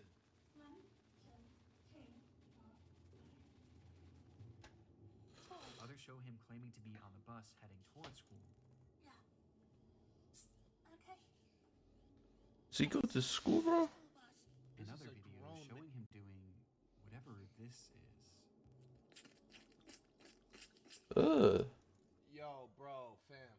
Yeah, I ain't gonna lie. I don't even know if I can sit through this right here. Like, That's some flight shit right what is there. wrong with this guy, bro? This has got to be like the top 5 weirdest humans that ever exist on human Earth, bro. Like, this is the type of nigga that snuck on the Earth. There's no way he was born on Earth. He snuck onto the earth.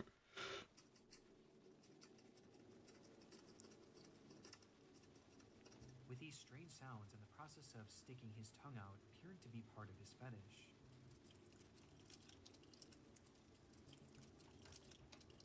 Yo, What the fuck? Bro, yo. Man, he just has the most smackable face, bro. I don't know. What? Why are you doing this, bro? His Facts, though. is overtly sexual in its own bizarre way. This is weird. In fact, there's a video of him with his full outfit on, where he shows himself staring into a mirror as he appears to pleasure himself. Right out of the What? camera. No, no, no, no, no, no, no. Oh no. This account is by far the most sickening part of this whole rabbit hole, and also the most important.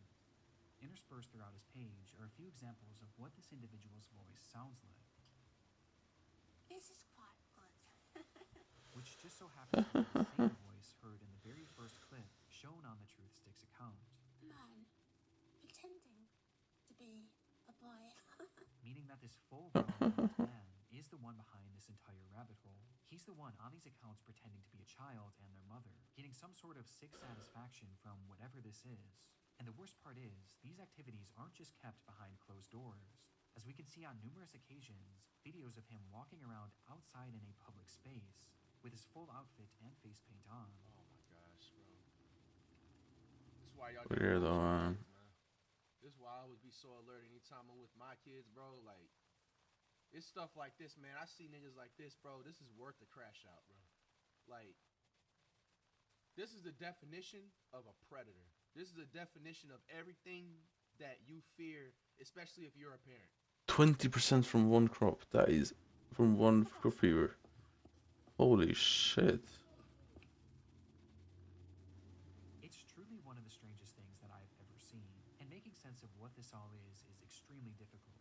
But based on the information found from this first Reddit post, a few likely conclusions can be put forward. This man is clearly attracted to the idea of being a kid, and I think OP was correct when they speculated that this was some sort of age play thing. But it's also clearly much more than that too, as based on the images that he's created himself, he clearly has some sort of attraction to other children as well, as he's quite literally created faux CP, the likes of which is so disturbing that I can't even really describe it here either. He's creating fetish content, and he's using the likeness of children, and also some children that are clearly very real people, to do so. That much is obvious. But there was also the possibility that he was pretending to be a kid in order to exploit other children across the internet. At this point, though, this was merely speculation, with much of the Smart Schoolboy 9 case remaining a mystery. And the rabbit hole was only getting deeper from here. What is wrong with them, dog? That gotta be the most creepiest predator I've ever seen in my life, dog. Months after this rabbit hole was introduced to the online world, the story began to be shared all across the internet, most notably on the r/Internet Mysteries subreddit, where the case really took off. There, internet sleuths began uncovering just how vast this web of accounts actually was, as it wasn't just these 3 pages. No, there seemed to be over a dozen, and likely even more that we still haven't found, as he's created his own sort of community, his own little world, where across each page he pretends to be a child, with these accounts typically following each other and frequently interacting, seemingly to make these characters appear as though they have real friends. On one of these pages, 12 Stockwell Joanne, he poses as a 14-year-old girl, using more AI images to depict explicit positions of this manufactured child, which I obviously am not going to show here. Though much like his Chloe account, he also shows images of very real young girls. But this isn't the most concerning part of this account, as on numerous occasions, he's shown images of children at a playground. Oh my goodness. which he may have taken himself. What a man. Where This the fantasy parents of being at? a schoolgirl and taking part in these school-centric activities is something carried over throughout multiple of his accounts, with his most common alias being Stephanie, of which he has numerous different accounts featuring that same name. Yeah, I'm Stephanie. This Stephanie character claims to be a 12-year-old aspiring poet, with accounts all across the internet, many of which showcasing examples of her poetry, which carries on those same distinct sexual undertones. I race to complete my poems when I've got an early start. Heart racing, mixed rhythms, maximizing miracles, rice with rap, and on the map. My Kennington, London syllables. Dancing though I know my underwear might show if I lean forward. Good. Stephanie Stansfield, 12. He wrote But that? digging even deeper, her poetry has even seemingly been featured in various articles and even newspapers, showcasing that this rabbit hole extends far past just the online world. This act is clearly their obsession, and he's been doing this for years, with the earliest examples that I could find coming from all the way back in 2018. And this character seems to be his go-to alias, embodying it in even the literal sense. Bro, what the hell, bro? What is wrong with this man, bruh? As in one Oh my gosh, I'm about to be sick. I'm about to be sick.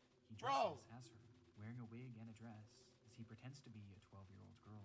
This guy needs to, yo, he need to go somewhere, bro. He need to get him out of here, bro. He need to get dealt with. He need to get dealt with. He need to get out. He need to get dealt with. He needs to get dealt with, bro. Facts, though. Like, it'd be people like them roaming the streets, bro. You know what I'm saying? Like, almost immediately after this case began gaining traction, the true magnitude of this rabbit hole was revealed. Across every single account are countless depraved posts and oddities that all could warrant discussion. But by far the most important discoveries were those that didn't actually occur on his own page, and rather the pages of other actual children. Do you like school? I do. It is good. You have some cool shirts, but I have to wear school uniforms to school. It is nice, but casual isn't allowed, and it's quite hot here in the UK, as the month of June suddenly got warmer. These are two examples out of many that show Smart Schoolboy 9 reaching out and attempting to befriend young children online. In one comment, he even warns a child about other comments from bad people, stating that, "It happens to most boys in our age group, but stay safe, stay cool, don't be dismayed by streets." This is our best evidence that these accounts weren't just made for age play. No, he's actually posing as a child in order to make friends with other children. And given his overtly sexual interests and aversion to CP, it's not hard to gather why he was doing this. And these examples are only what we found so far. Arthur. It's possible that there are dozens, or who knows, maybe even hundreds of other comments out there, hidden on unknown children's accounts. This is predatory behavior. this is The man disgusting. behind Schoolboy 9 is a predator. This dude is And in sick. case there was still any doubt of whether or not this was a sexual thing, here's what he had to say about being a 13-year-old girl. But have his tactics actually worked? Well, the frightening thing is, no one knows if he's actually been successful or not, or even what specifically he's looking for. We just know that he's trying to reach kids, as evidenced not only by his comments, but by the fact that he's solely following children on all of these pages. And though it's easy to look at these accounts and know that something is off, for children, it's not that simple, especially when there's pages showcasing photos of actual kids. Which brings up another frightening detail. Many of the images he's used of children have not been traced back to their original creator, and some seem to appear for the very first time online publicly on this man's pages, which might mean that he was sent them privately. There's even one image that David posted on his Schoolboy account, which shows another kid that he claimed to be on a playdate with, though it's impossible to say if this is real or not. For now, we just don't know for sure. Though given the fact that he's reaching out to children, posting fetish content centered around children, and has even potentially photographed kids in the wild, one thing is for certain: Smart Schoolboy 9 needs to be stopped. Facts. ASAP. We're like, is he stopped right now? What are we talking about? Finding He this man, He needs to be reporting him stopped. law He enforcement has to quickly have. became the top priority for those investigating the case. And luckily, he left several glaring clues behind that made this process a whole lot easier.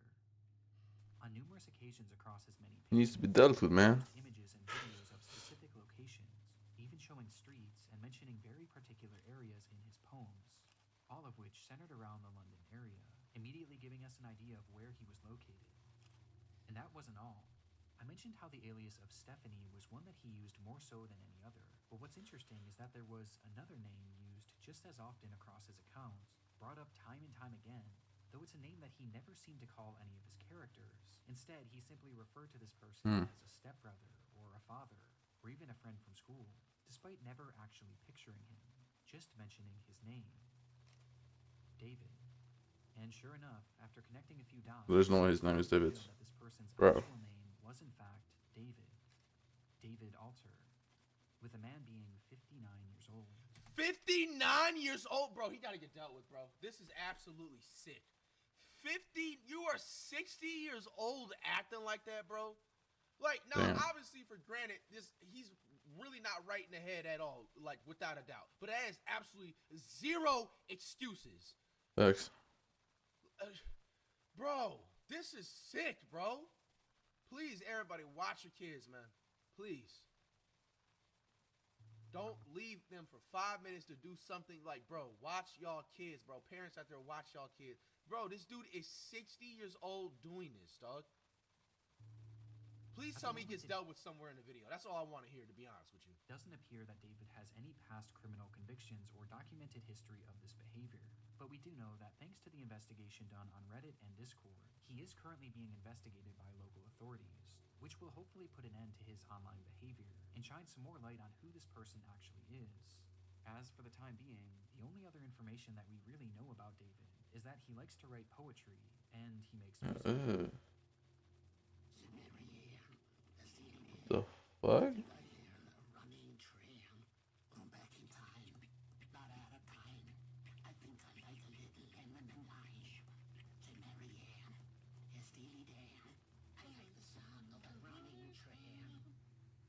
And his name. Alright. Oh, man. That was kind of ass, I'm not gonna lie. Also appears in a random newspaper, where he's discussing the importance of kids wearing school uniforms. Like, bro. What? That's really all we have at the moment. Though there is one very important aspect that we have yet to talk about in relation to this man, with that being David's mental state. Some believe that David is a mentally unwell individual who potentially doesn't know the extent of what they are doing. Now, even if this is the case, his behavior still needs to be stopped. It needs to be stopped. That's not a damn excuse. There's not an excuse at all. No. Yeah, facts. For help to assure that no one else gets hurt by his actions. But it is important to note that David is far more intelligent than he lets on, as his personal accounts show us that he is fairly well-spoken and articulate. And throughout his problematic content, most of his bad grammar and strange verbiage seems to be his attempts at more authentically trying to replicate a child. But it's impossible to know for sure. But what we do know is that David is extremely manipulative, with his response to the situation and other clues littered across his accounts, showing us that he seems to know what he's doing, and he knows that it's wrong. Since the exposure of David's accounts, he hasn't silently slithered away like most other predators would. Instead, he's actually responded on more than a few occasions, lashing out to those who have DM'd him, calling them the perverts and predators. He even left a comment on his Joanne account seemingly directed at himself, writing, "You are really sad. And if that's your name, What? He's talking to himself? You're 50, as you said elsewhere. You reply to me, a girl, as if I'm your buddy? No chance ever." This is something David does all the time. It's projection, and it started all the way back at the beginning of this rabbit hole. So, that's the account run by a man pretending to be a boy. And he continued posting these predator exposés, along with other warnings about predators on the internet across every page he made, each of which being hyper-specific to his own predatory ways and fetishes. The things he accuses others of are blatant projections of his own dark vices. And I can think of two reasons why.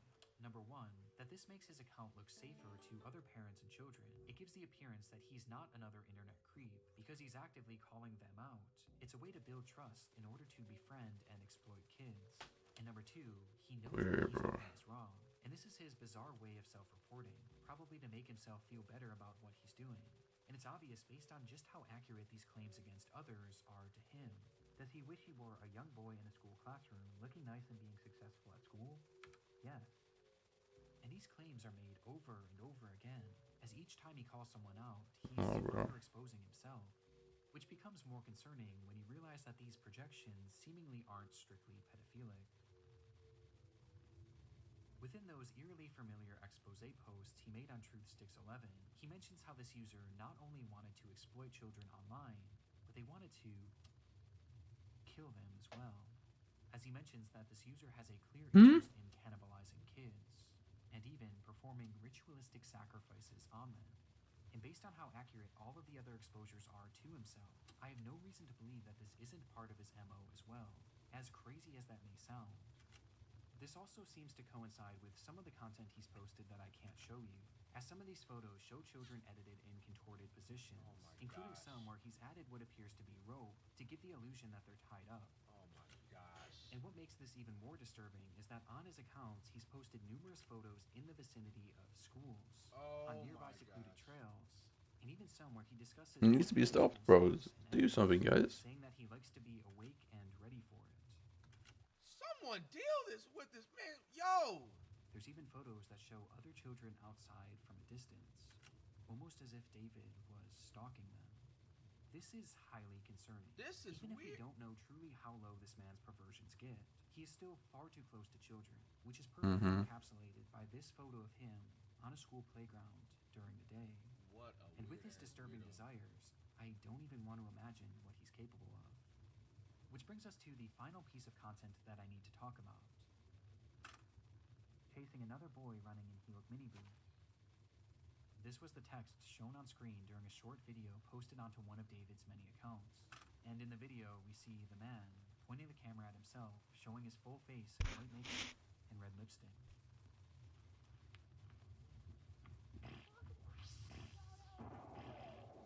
This video is edited more egregiously than any others I've seen across his page, with multiple explicit Is images blood farting? and huge emojis covering the majority of the screen. Though just barely enough of the footage can be seen that shows David as he turns the camera around, revealing a young boy.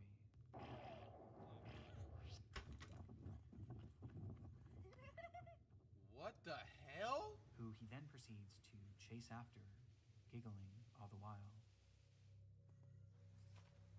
Whether this was an edited video or a real occurrence, we don't currently know. David's doings are a mystery that will take some time to unravel, and my hope is that law enforcement will be able to follow through and help shed some more light on Vincent, oh, that's a good listen. and finally put an end to his twisted behavior. But at this point, only one thing is for sure. The story of Smart Schoolboy 9 is far from over. This is sick, man. This is sickening, man. Says all the info shown in this vid has been archived and sent to law enforcement who have been investigating this case for the past few weeks. Please do not attempt to contact David as they may interfere with their investigation. He needs to get dealt with, bro. He needs to get dealt with, man. First of all, Nick Crowley, this is good production and everything like that. Very, very disturbing, none the least. I mean, there's a lot of lessons to be taught in this video. For one, boo! Try not to get scared. We got 4 innocent looking videos with disturbing backstories. I go by flight, but you can call me FTC. I'm not responsible for your jump scares. You wet in the bed. We back on chilling scares like we never left. Let's check it out. December 29, 1986, NBC7 San Diego aired a segment on highway safety, offering tips on what to do in case your car breaks down. If your car should become disabled, the rule of thumb is stay inside. There are signs you can get put on the back window for help. If strangers should offer assistance, tell them to call police or the CHP. Stay in the vehicle, lock all the doors, turn on the emergency flashers, and wait for help to come. Even if you have to wait all night, it's better to be in the safety of your vehicle and spend the night than to try to walk and get assistance. The segment I guess. ride-along interview with California Highway Patrol Officer Craig Pyre. And also another thing too, they left out some. It depends. It also depends like what type of like area, neighborhoods and stuff are around. But be careful of like also trying to help out people on the side of the road if you see them like there's something going on, because sometimes they can use it as like setup tactics. They act like they need some help, you know what I'm saying? Then next thing you know, you have somebody putting something towards your head telling you to, you empty out your pockets or do this and that and stuff. So, unless it's, Yeah. if you see if it's like a struggling elderly person, you know what you're doing with cars and you're able to safely help, then assist. But for the most part, you always want to be careful in situations. For vice versa, if you're in a car and trying to seek help, or you're driving and you see somebody on the side of the road and need help, just always be the 10 toes. dangers of leaving your car and blindly trusting others. Anything can happen. Being a female, you could be robbed if you're a male, all the way to where you could be killed. Once you get in that other person's car, you're at their mercy. This broadcast concluded with an interview with the driver who ran out of gas. He had pulled over on the highway and set out on foot to find a nearby gas station. Yep. The bottom line, though, is that preventing all this trouble is easy. Be sure your car works, and as simple as it sounds, be sure you've got gas. Because even if you're lucky enough to get some, you still may be taking your life in your own hands. Do you realize how dangerous it is? Yes, I realize. In fact, I was putting the gas in, and a 18-wheeler came by and almost blew me away. Truthfully. However, what seemed like an innocent public service announcement was, in reality, aired in response to a horrific crime that took place in San Diego just 2 days prior. Ooh. The victim of this crime was Kara Nye, a 20-year-old honors student at San Diego State University. She spent Christmas Day with her family celebrating the occasion and opening presents. After dinner, she made plans to spend the next couple of days with her boyfriend, Wayne Bautista. Wayne had severe flu at the time, and Kara wanted to nurse him back to health. So she drove to his house and stayed there for the next 2 days. On the 27th of December at around 8 p.m., she called her father, Sam Knott, from her boyfriend's place to let him know that she was on her way home. The drive from Wayne's house... Bro, can I get a fever? Hello? What's happening here? When 2 hours passed with no sign of her, her parents began to worry. Fever literally carries this shit. Sam suddenly got up from his chair and said to his wife, "I'm gonna go find Kara." With that, he drove to Wayne's house, hoping that Kara would stay. Please, bro. Crook fever. Crook fever. Come on, man. He had no idea where she was. Members of her family and Wayne began looking for her along the route she should have taken back home. However, despite driving around all night, they found nothing that could give them any insight into her whereabouts. Kara had vanished without a trace. That is until 5:15 a.m. when the family decided to drive down the Mercy Road exit ramp off of I-15. There, they found Kara's white Volkswagen Beetle. The driver's side window was halfway down. The keys were still in the ignition, and all of her belongings were still in the car. But there were no signs of Kara herself. The family reported this finding to police, who quickly began searching the area. Not long after this search began, they found Kara's lifeless body 70 feet below and near Damn. Later medical examination of her body revealed that she had rope burns around her neck and a mysterious Sad, man. one of her eyes. After a complete analysis of her injuries, the coroner concluded that she had been strangled before being thrown from the bridge. Oh my God, Damn. dog! Bro, what is wrong with people, bro? Fucking hell. You threw a woman off of a bridge after strangling her? Bro, why? His injuries, there were no signs of anything being done to Kara. This made it extremely difficult for investigators to pinpoint the killer's motive in this horrific crime. There were no signs of someone else being in the car either, which also made it difficult to determine why she would drive off the main highway down an abandoned exit on her own. Yeah. Kara's boyfriend was the last person who saw her alive. This made him the lead suspect in her murder, but he was soon cleared of any suspicion since he was at home recovering from the flu when the crime happened. The only clue investigators had left was a receipt from a Chevron gas station about 15 miles from the crime scene. Kara likely stopped there on her way back. Unfortunately, questioning the gas station employees failed to uncover any new leads, leaving investigators with zero clues for where to look next. Without any Cooked. options, investigators turned to the media and broadcasted Kara's disappearance in as many places as they could, asking the public for any useful information. This also included the segment on highway safety with Officer Craig Pyre. Luckily, after these segments aired on TV, the Associated Hotline quickly received over 24 calls from women. However, instead of providing any information regarding Kara, these calls uncovered a far more shocking truth. They said that a patrol officer had pulled them over in the past and told them to drive down the same deserted Mercy Road exit. According to these women, this officer kept them there for hours and would even sometimes get in their passenger seats. The officer they were talking about was 36-year-old Craig Pyre, the same man who was preaching on TV about how to stay safe on the highway. Nah, bro. Proved these allegations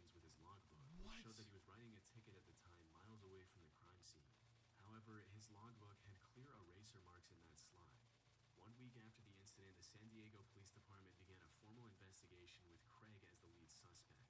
And it didn't take long for them to find mountains of evidence that proved his involvement. While searching his car, investigators found a yellow rope, which was just as thick as the Oh my days. They also found his flashlight, which matched the wound above Kara's eye. However, the piece of evidence that sealed the deal was a golden fiber investigators found on Kara's sweatshirt.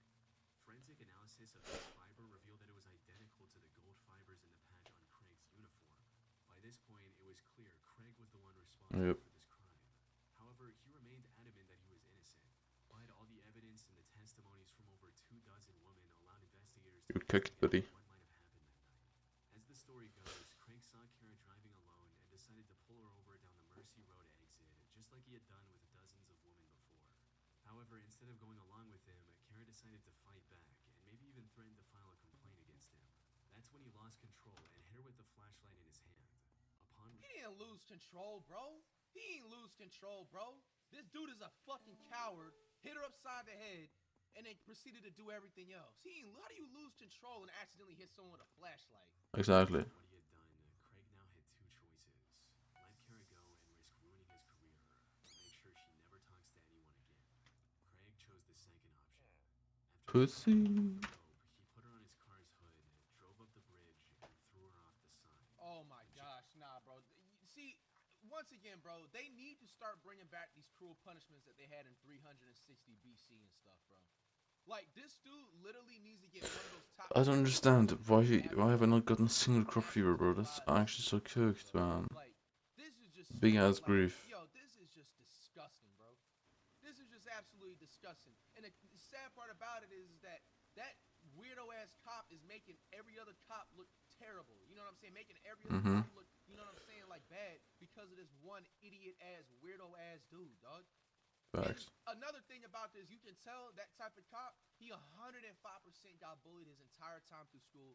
He never will press any type of man that has any type of stand-upness into him at all, bro. He only preys on vulnerable people and vulnerable women, bro. And I always say this. Unfortunately, too, in this disgusting situation, this is just his first time getting caught. He's probably been doing this since as long as he's had the job.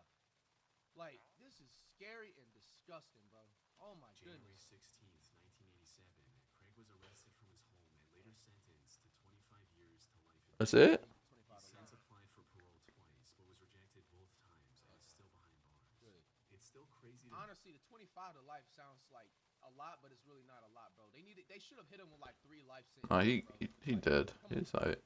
Because if this was in 1987, nigga, it's 2025 now. That's about 30 years up. Can anybody check on like somebody in the comments right now in the chat, bro? Like, can y'all check right now if this dude is still behind bars? Like, because this is unacceptable, bro. Like, obviously, for granted, in 1987, the laws is way different than what it is today. But, bro, he should never even be able to even try to apply for parole. He shouldn't even be able to try and discuss any in terms of trying to get released, bro.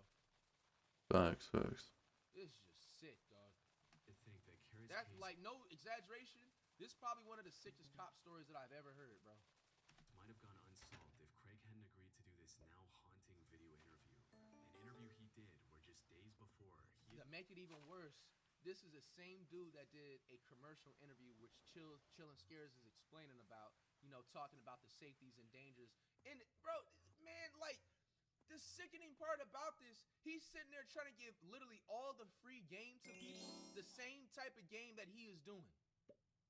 Yeah. As soon as them cameras was off, he probably on his same shift later on that night, you know what I'm saying, like, harmed other multiple women and stuff that probably never even got reported. They probably still are living today in fear of even speaking about it or, like, traumatized about the entire situation.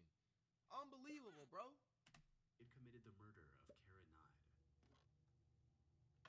Man, RIP and prayers are Kara Nod's family, man. On June 2nd, 2016, a woman named Christina Kellen posted this video of her pet parrot talking like a human. What?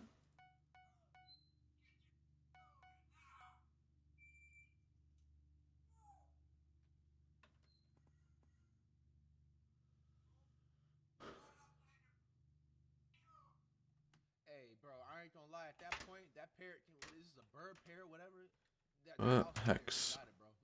I'm just gonna pack my stuff and leave. I've been told y'all, man, yo, these animals are different. Bro, we have talking parrots in 2025.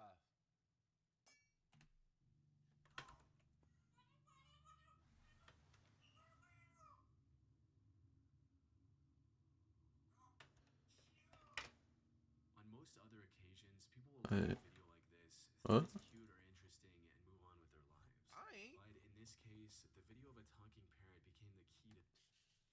Yo, look at this. They said they censored a parrot, animal cruelty. Solving a murder, one that baffled investigators for over a year. On May 12th, Somebody in the comments said the parrot is repeating what happened that day. Yo, let me find out the story gets even sicker. 2015, at around 7:30 a.m., a woman... Lucy the Lucy. It's so overpriced, by the way, bro. Why is it so expensive, man?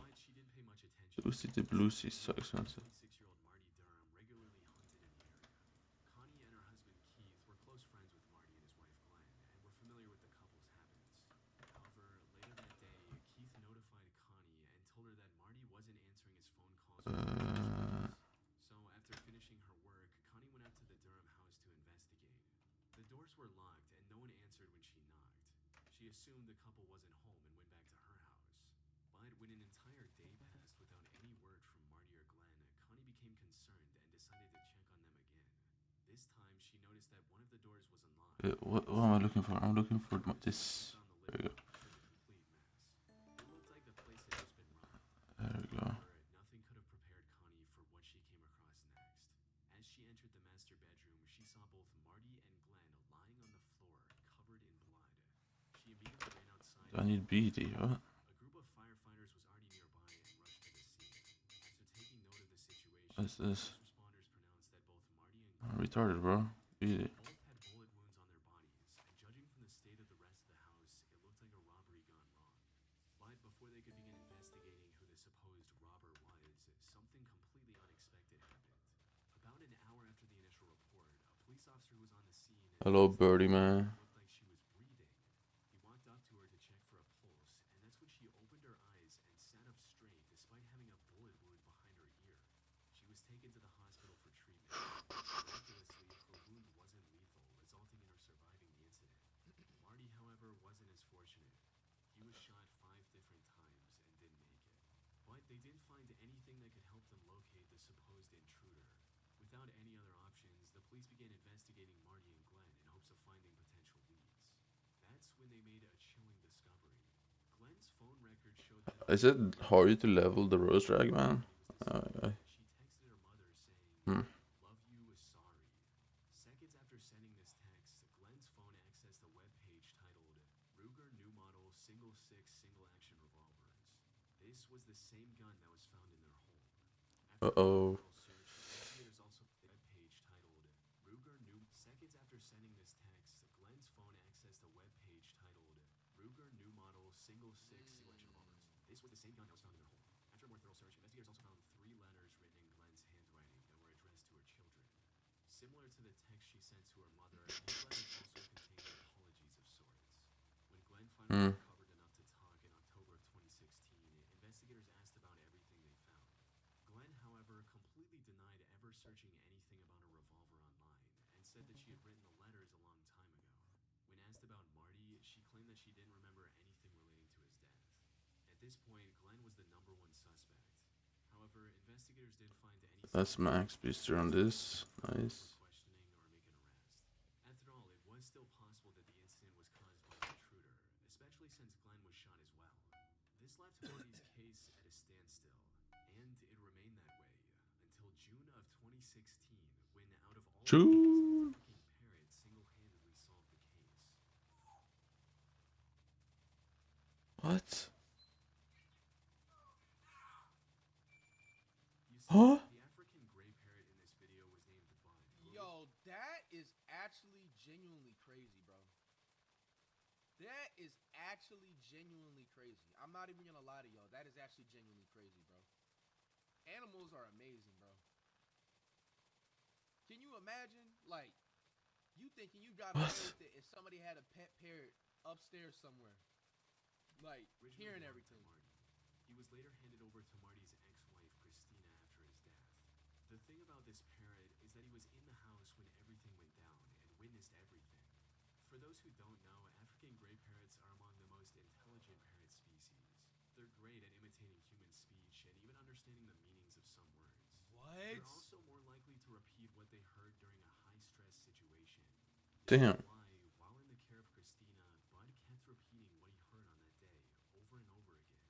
Probably about a month or so after Bud got here, I would hear him scream and squawk, and it would happen a lot at nighttime. But then one day, literally, he just kept going over and over again, the same old. It sounded like two different voices, and I was just so Wow. freaked out that I Wow. took it upon myself to record it. If we go back to the video of him speaking, we can make out what sounds like an argument between Glenn and Marty.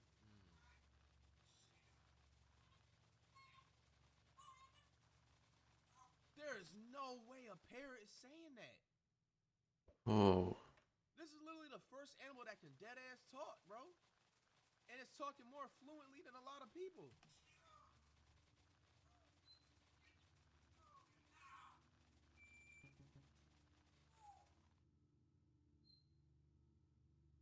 Bro, the parrot talking better than me.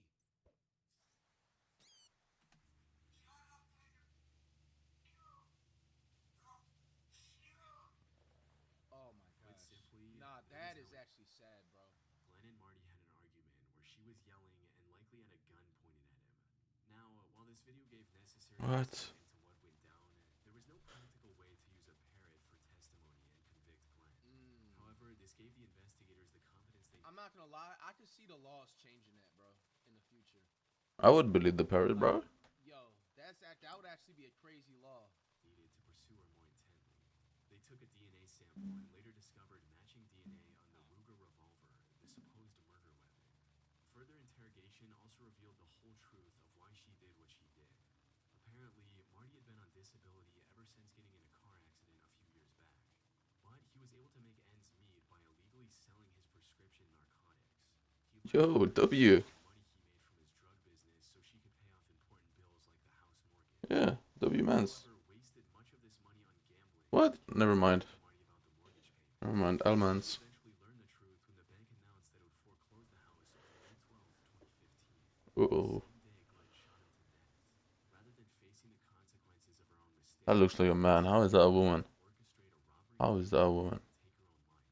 In the end, Glenn was arrested on the 24th of June, 2016, and was later sentenced to life in prison for a crime against her own husband. What a loser, bro. Good sentence. On November 18, 2011, at 4:35 a.m., Sydney Fire and Rescue Services responded to an automated fire alarm at the Quakers Hill Nursing Home. The fire was nothing short of a complete tragedy. As things started calming down, news outlets conducted interviews of the people involved. This included Roger Dean, a nurse who was on duty at the nursing home when the fire erupted. Hi, I'm Roger. I'm one of the nurses, and just there was a Damn, he sounds gay. quickly just did what I can, get everyone out, and the smoke is just overwhelming. But What? you know, we got a lot of people out, so that's the main thing. They're saying that there's still people unaccounted for. What's happening there? I'm not sure. The deputy is she's got the list of people there, and yeah, it looks like there's still probably a few people, and the people are trying their best to get everyone out at the moment. Yeah. Wow. By the time responders arrived at the scene, the fire had already engulfed a large portion of the building. According to later reports, the fire burned so intensely Leveling this pet is gonna take a while. But after like 100 it's alright. What made this already dire situation even worse was that the burning ward housed bedridden dementia patients who were completely unable to escape. Damn. Outside, rescue workers could hear the desperate cries for help, but were powerless to act because of the extreme heat. Despite these difficulties, they managed to get over 100 residents to safety. Among those trying to help, however, was Roger Dean, who rushed in to secure vital medication records before firefighters stopped him from What? going back into the flames. This man was hiding a disturbing secret What? beneath the surface. Oh, bro, don't tell me. Turns out, Roger was the one who started the fire in the first Bro, place. what? It all started with him stealing prescription medication from the Huh? nursing home Uh-oh. Yep, GG's. Yep. So you burn down, you burn people alive to get prescriptions?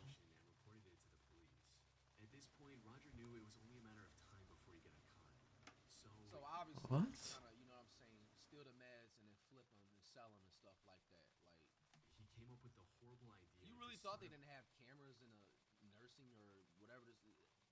Yeah, this makes no sense. Why would he do this? Medication records during the chaos. And while he managed to execute this plan successfully, the fire also resulted in 11 elderly residents losing their lives to the flames. After he was arrested, Roger came up with the most bizarre excuse to explain his actions. Here we go. It was like Satan. Yeah. Shut the fuck up, man.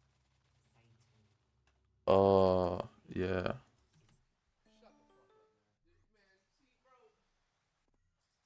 Yo. Thanks, dude. I believe him, man. This is what I be trying, man, tell y'all about, man. Make sure y'all always watch about who be at y'all jobs, man. Who you be sitting next to, bro.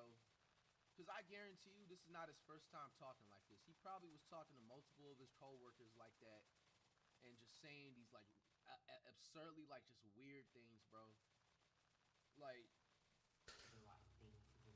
In actuality, there was no Satan or... Bro, look at this investigator. Look how he looks. Like, fam, you really think that's gonna get you out of trouble, bro? What a retard. I knew something had to be off with him working in a professional job like that, and his hair is like colored. Like, What? telling him to start the fire in the nursing home. He was just a prescription meds junkie who committed a horrendous crime while trying to cover his tracks. oh, he a junkie. He wasn't even trying to flip that. He was just trying to Using all that shit? meds and just have it for his own personal use. Man, stay away from drugs, y'all. This is what I be trying to tell y'all. Man. Sicko, man. Above liquor and tree, man. I'm telling y'all, bro. Because Don't do that either. I guarantee you, bro, it was one time. Don't do that either, bro. No need. Pill, and he got super lit, and he just can't stop chasing that high. Ever. Like, later investigation even uncovered footage of him admiring his handiwork on the morning of the fire. The fuck? The seemingly innocent video of him being interviewed now carries a much more disturbing tone. Weirdo, man. Life, please. Yes. Yes, sir. 11 murders? he had those 11 bodies, and they were like elderly people. I feel like they could have gone a little bit harsher on the sentence. Like, you know, there has to be some type of a death penalty or something, bro. There has to be somebody's grandma and grandpa, bro, that was probably put there and they trusted everybody working in that facility. Thanks, though. You have this lunatic doing some stuff like that, bro. Yep. May 16, 1992, Mexican singer-songwriter Chelino Sanchez gave one of his best performances to date.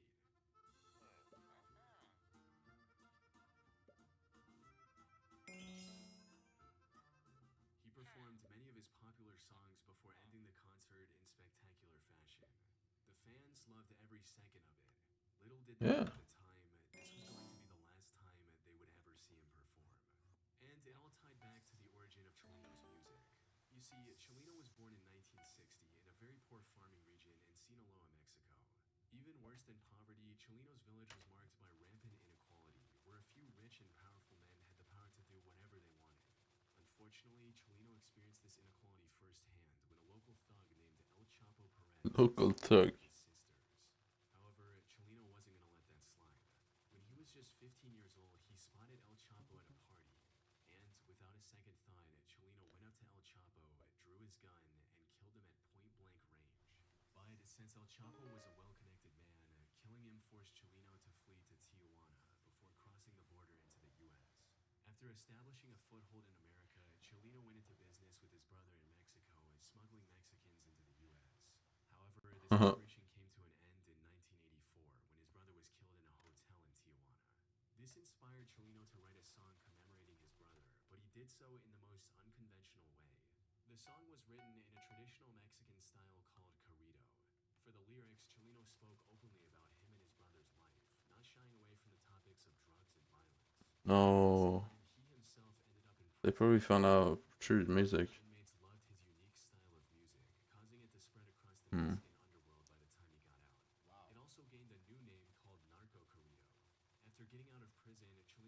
working on his music and quickly became one of the biggest stars of his era. By 1991, he was selling out arenas for his tour. However, given the genre of his music, he never managed to escape the violence he once came from. During one of his concerts in January of 1992, someone ran onto the stage with a gun. Instead of running to safety, Chelino decided to draw his own gun and engage in a shootout. This resulted in the death of the assailant, as well as 10 people in the crowd getting injured. Chelino also got shot, but managed to survive. However, his luck was about to run out. Yeah. About 5 months later, Chelino performed in Culiacan, Mexico, delivering what would later be remembered as one of his best performances. And as we mentioned earlier, also his last. During the concert, someone came up to him and handed him a mysterious note. In the footage from that concert, we can clearly see Chelino read the note, become visibly shaken by it, begin sweating, and stare into the crowd for a very long time before resuming the performance. Near the end of this concert, Chelino made sure to publicly say goodbye to everyone, including his friends and fans. Shortly after the concert ended, Chelino was kidnapped and executed with a bullet to the back of his head. Damn. The note He knew it was coming, bro. He knew it was coming. What? That's straight up retaliation for him getting back for his sister, bro. Damn. That shit's crazy, bro. Him stand up for a sister like that, he a G for that. Received on stage essentially said something along the lines of, "We're going to kill you after this performance." Damn. Damn.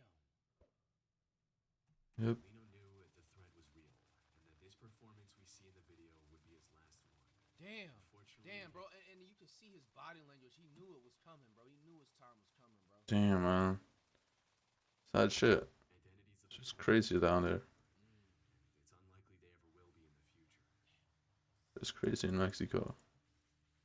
Mexico. It's probably one of my favorite top 5 chilling scares video episodes. There's a lot of interesting, backstories to a lot of these situations and scenarios, man. Hey, man, comment down. What it do, flight crew? FTC. Flight team, boom! Flight team, stand up! We got 6 most disturbing cases of real footage found. Try not to get scared. We back on Chillin' Scares. You guys make sure you guys get him to 2 million. He's almost there. Get him there before the new year starts. Yes, Let's sir. check it out. August 15, 1989, a family... I'm not responsible for your bedwetting, Hey, yo. screaming, jump scares. Yeah, by the way, just had to remember. You know how the disclaimer go, bro. of 3 was driving along Interstate 205 near Stockton, California, when their car began to overheat. Ooh. Forced to pull over, the father popped the hood to check the damage. It didn't take long to realize they needed professional help. Leaving the mother behind to stay with the car, the father and his young son set out on foot to find a payphone. Uh-oh, she's As gonna they get walked, kidnapped. the boy noticed something unusual. A camouflage jacket discarded by the side of the road. This piqued his curiosity, and he went over to take a closer look, only to find an unmarked VHS tape sticking out from one of its pockets. Yeah, it's definitely the 80s, bro. VHS tapes. Now, don't even start anything in the comments, bro. I was not alive during the 80s, bro. You know what I'm saying? I had my experience with some VHS tapes. I'm actually mad. I wanted to keep, like, my Rugrats one, man. Like, bro, it was an orange tape, bro. Like, that's actually, like, some, like, bro, I gotta see if I can find it somewhere, bro. But yeah, like, it's crazy now. VHS tapes to CDs now, and everything's like literally streamed now. Technology now. The boy picked up the tape and later brought it back to his home.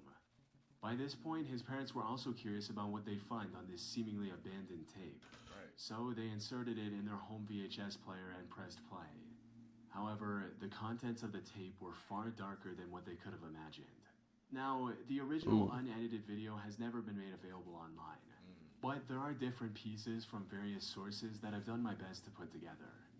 It opened with the camera pointed at a massive fire at night, with what I can only assume is the cameraman saying some ominous stuff.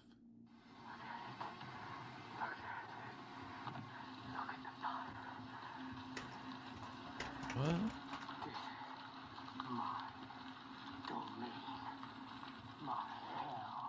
A bit into... Okay, man. Like I said, man. Like Let them school chat. Just some people just literally find a way to sneak on Earth, bro. This is a clear as day psychopath. Nothing else. We don't even know what he looks like. but he's a psychopath. He's somebody you definitely don't want to be near around. To the video, the camera refocused, and the source of the fire became clear. It was a single-story home that looked like it was still under construction before it caught fire. What? Who's the mirrors? I'm looking for it. What the heck? Bro, what the heck?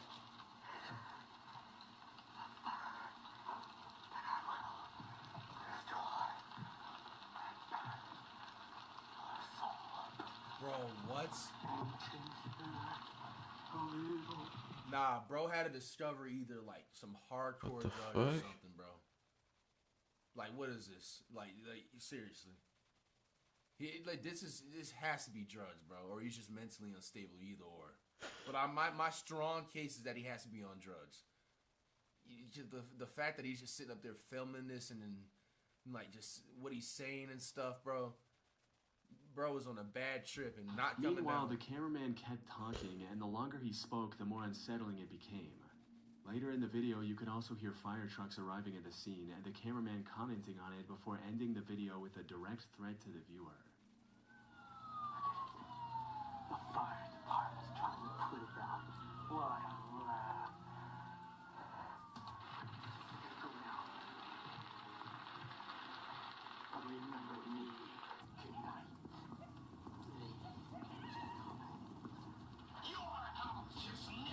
Oh hell nah, man. Yo, bro. What? Yo, please tell me, like, did they find this guy or something, man?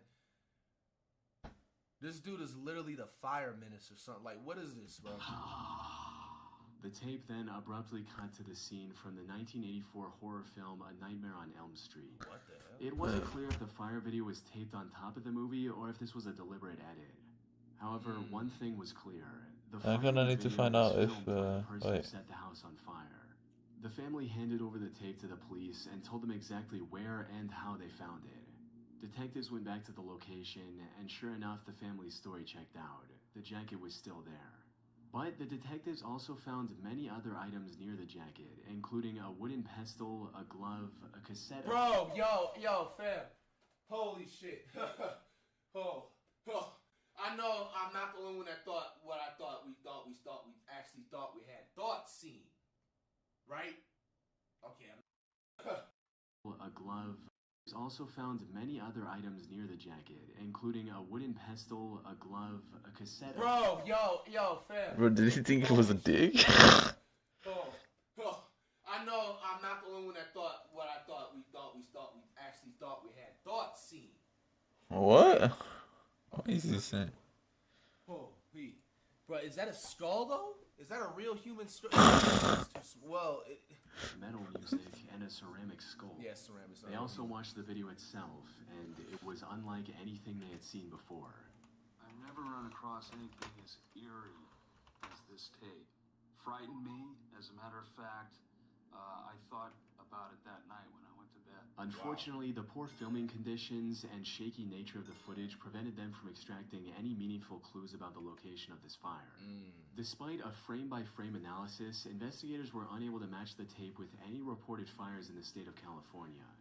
For all they knew, the fire could have happened anywhere in the U.S. Yeah. As for the motive behind this action, the constant talk of hell and evil led the investigators to believe that it had something to do with Satanism.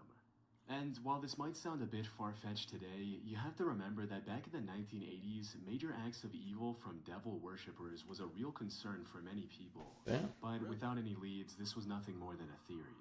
So, after exhausting all other options, investigators decided to enlist the help of the media and featured the story on the popular TV show Unsolved Mysteries in September of 1990. And this worked better than the cops could have ever imagined. Within 2 hours of the episode airing, investigators received over 1,000 calls from viewers with potential leads. Among these 1,000 plus callers was a man named Ed Tarantino, who got shaken to his core after seeing the found footage on TV.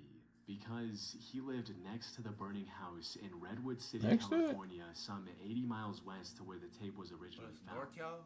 More importantly, the show also led the investigators to the owner of the under-construction home that was burning in the video, Bill Otherly, who described the incident as the act of a crazy person.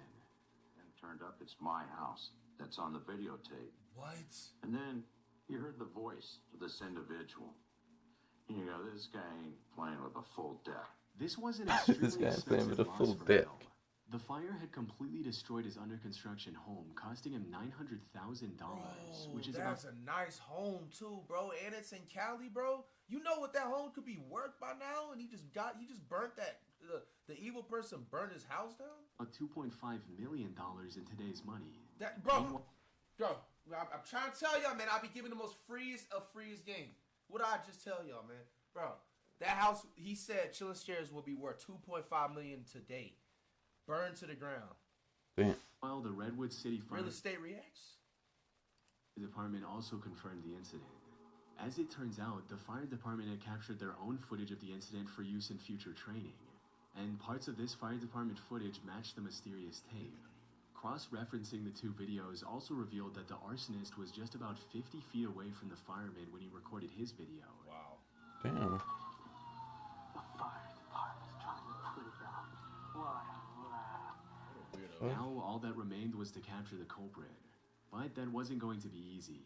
According to the owner of the fire department reports, the arson attack happened in August of 1988, which is an entire year before the tape was found on the side of the road. The only lead the investigators had on the suspect was the name he mentioned in the video, Omar. Forget it, Omar. This is what I've been doing on the week's vacation.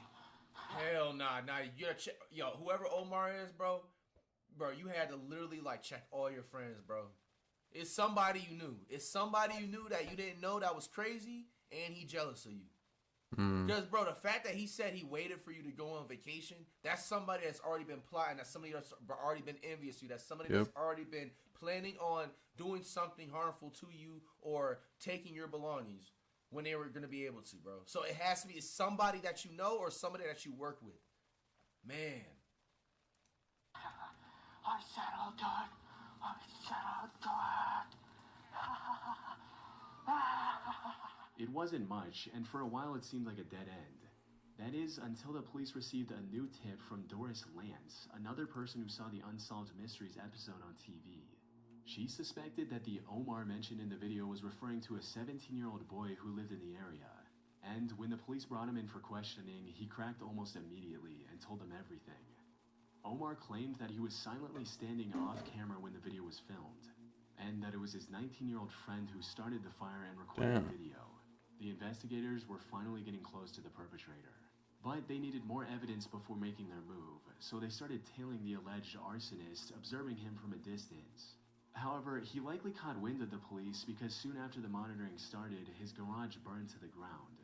At that point, the police had no choice but to act. On September 27, 1990, they confronted the 19-year-old directly. And just like Omar, he folded without much of a fight and confessed to everything. One thing I should point out is that the authorities never publicly revealed the identities of the two boys, so I'll call the arsonist John for the sake of convenience. After going through John's home, investigators also found tons of incriminating evidence that linked them to not only the Redwood City fire, but similar arson attacks on 11 other structures and 15 grass fires. This evidence included things like a picture of graffiti on a wall stating, "Please no more houses," and the news clipping pinned to the wall about recent arsons, which the two boys likely caused. But that wasn't all. In the burned down garage... Bro, you gotta be a different type of sad if you actually, like, take joy into, like, just burning people's hard-working houses down, bro. Yep. Like, because it's one thing when it's caused natural, you know what I'm saying, disasters and stuff, unfortunately. But then you have, like, you know what I'm saying, weirdo, psychotic people that actually, like go around doing that, bro. Like, that is, like, absolute scumbag of the fucking earth, man. Like, that's, discovered like, bloody seriously. knives and mutilated animal parts. They also found tapes What the hell? footage of John dressing up as a satanic vampire and threatening a humanoid. What is that? My ears, bro. Nah, bro. But bro, whoever that is, bro. No, bro. I hope he has like Matter of fact, he's too dangerous to even be on Earth right now. You need to send this dude like somewhere to like Pluto or Jupiter or one of those planets. Would also explain the eerie graffiti I mentioned earlier. However, since both of them were minors when they started those fires, they were tried as juveniles despite the severity of their crimes. Omar was sent to juvenile detention, while John was deemed mentally unwell and was admitted to a mental institute. What happened to the two after that, we don't know.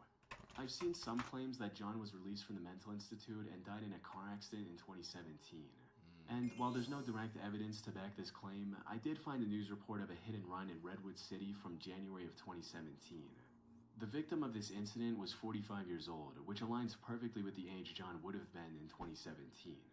But if this is completely unrelated and John is still alive, I seriously doubt he'd reveal himself now just to satisfy the curiosity of randoms on the internet. As for the tape itself, it's still unclear how it found its way on the side of the interstate. Like, even like, yo, the fact this whole story was just so crazy, we damn near almost forgot how they even got to the story in the first place. Bro, it's even the craziest thing. Like, bro, just imagine like abandoned like briefcases or just abandoned just like stuff like that, where people can just be doing some weirdo incriminating stuff and just have you know everything recorded of them just doing like the most psychotic weird stuff, bro, like out there. It's crazy as hell, man.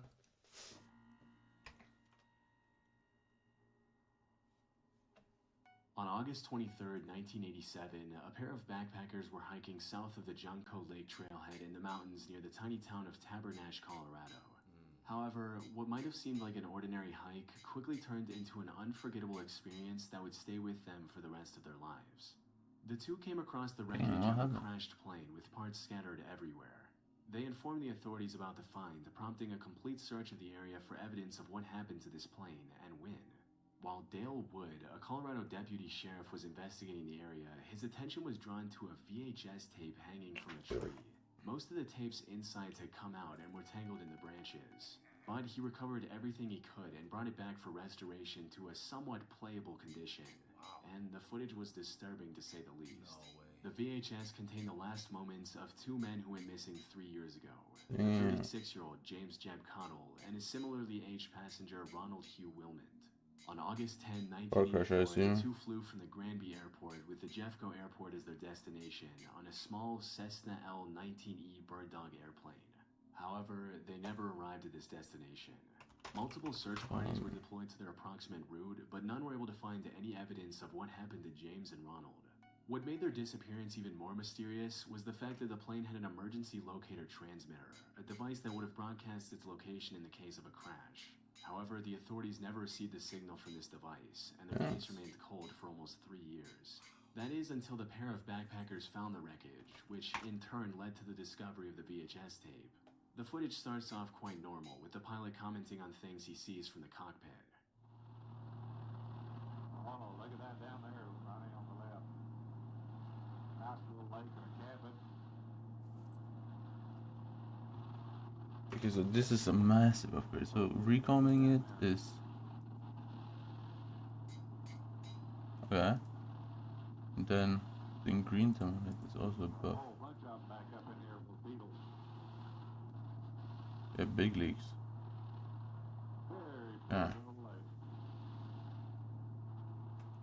However, around 5 minutes into the footage, things start to go wrong as the ground starts coming closer and closer.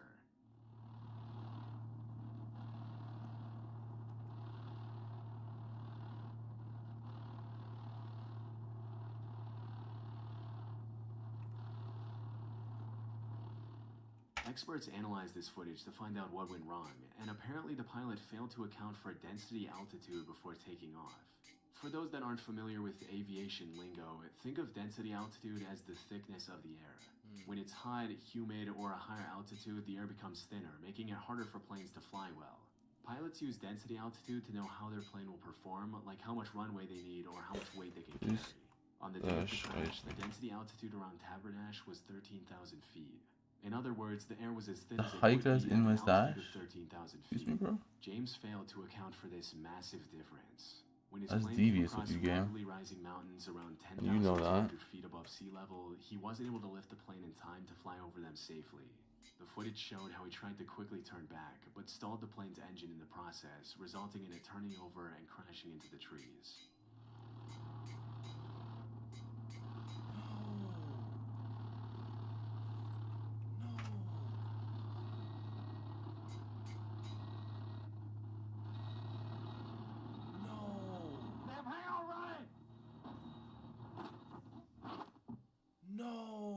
footage also explained why the emergency locator transmitter didn't work.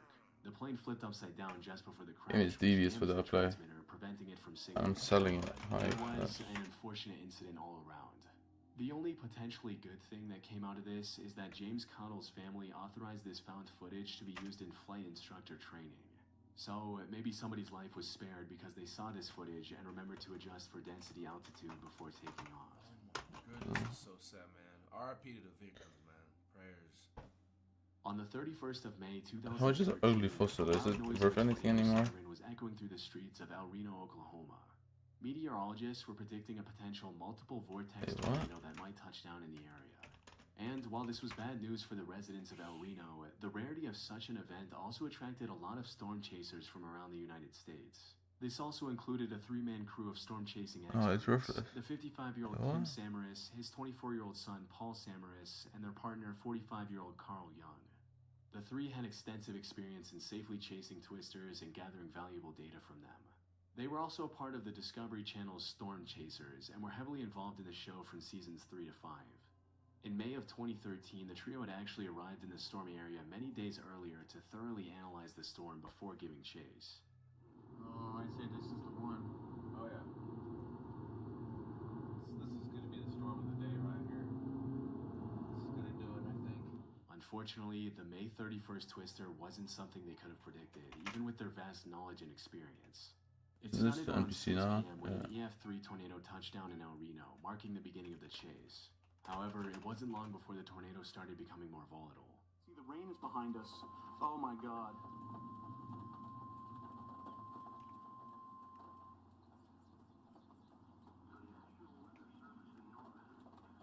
Bro, I remember that National Weather Service damn sound, man. Because they had the same sound as the one I used to listen to when I was in Florida and stuff, or just in general, like looking at TV. I don't like watch TV anymore, and I haven't been, you know, yeah, Cali weather is either there's not really tornadoes and stuff, so or you know, crazy weather. So, but yeah, that National Weather Service, yo, that shit used to low key scare me. It used to be annoying too, bro. To an EF5, which is the most intense a tornado can get.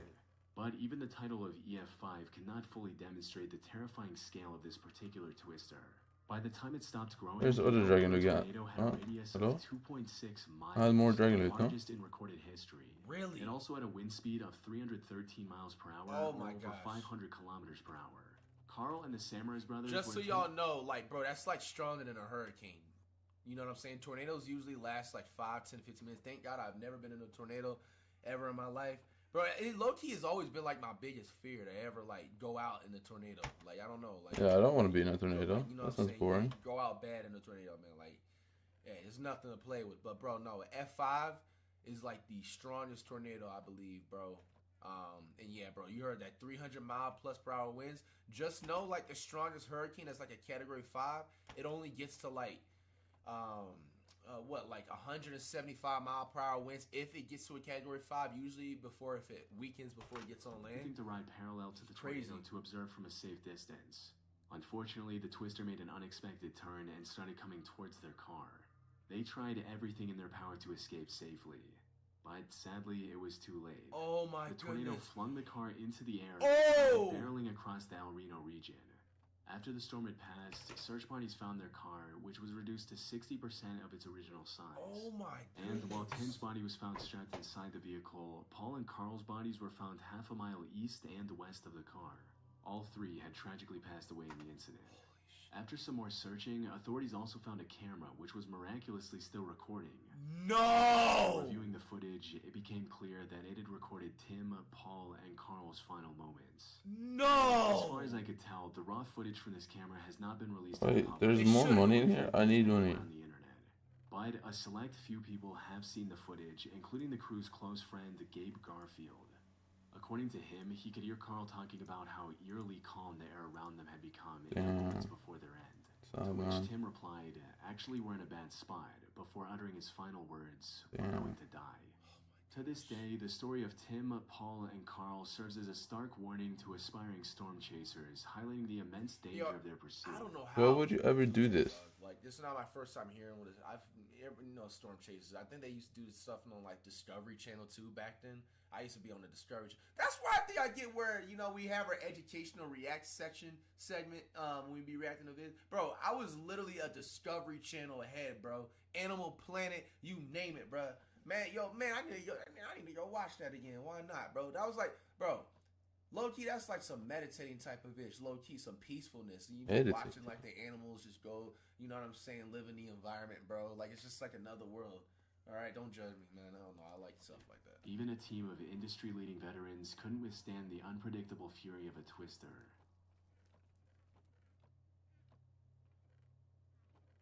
On the 1st of June 2024, a YouTube channel by the name of Found Memories uploaded a video titled Tape 92, Found Footage, Jason Sleeping.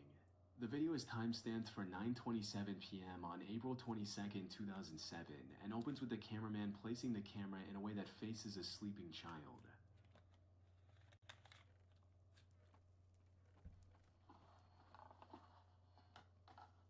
Wasn't there something in one of these chests that is not so gone somewhere? Where that was?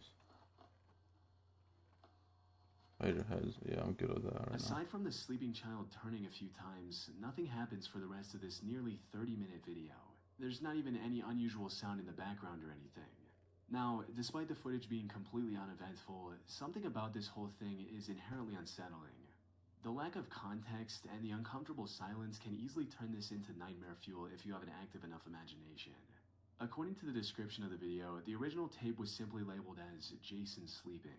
The uploader also gave an explanation for where they found the footage, stating, found in a box full of abandoned camcorder videos, uploading to archive the footage. Perhaps one day someone connected to the video will see it and appreciate it.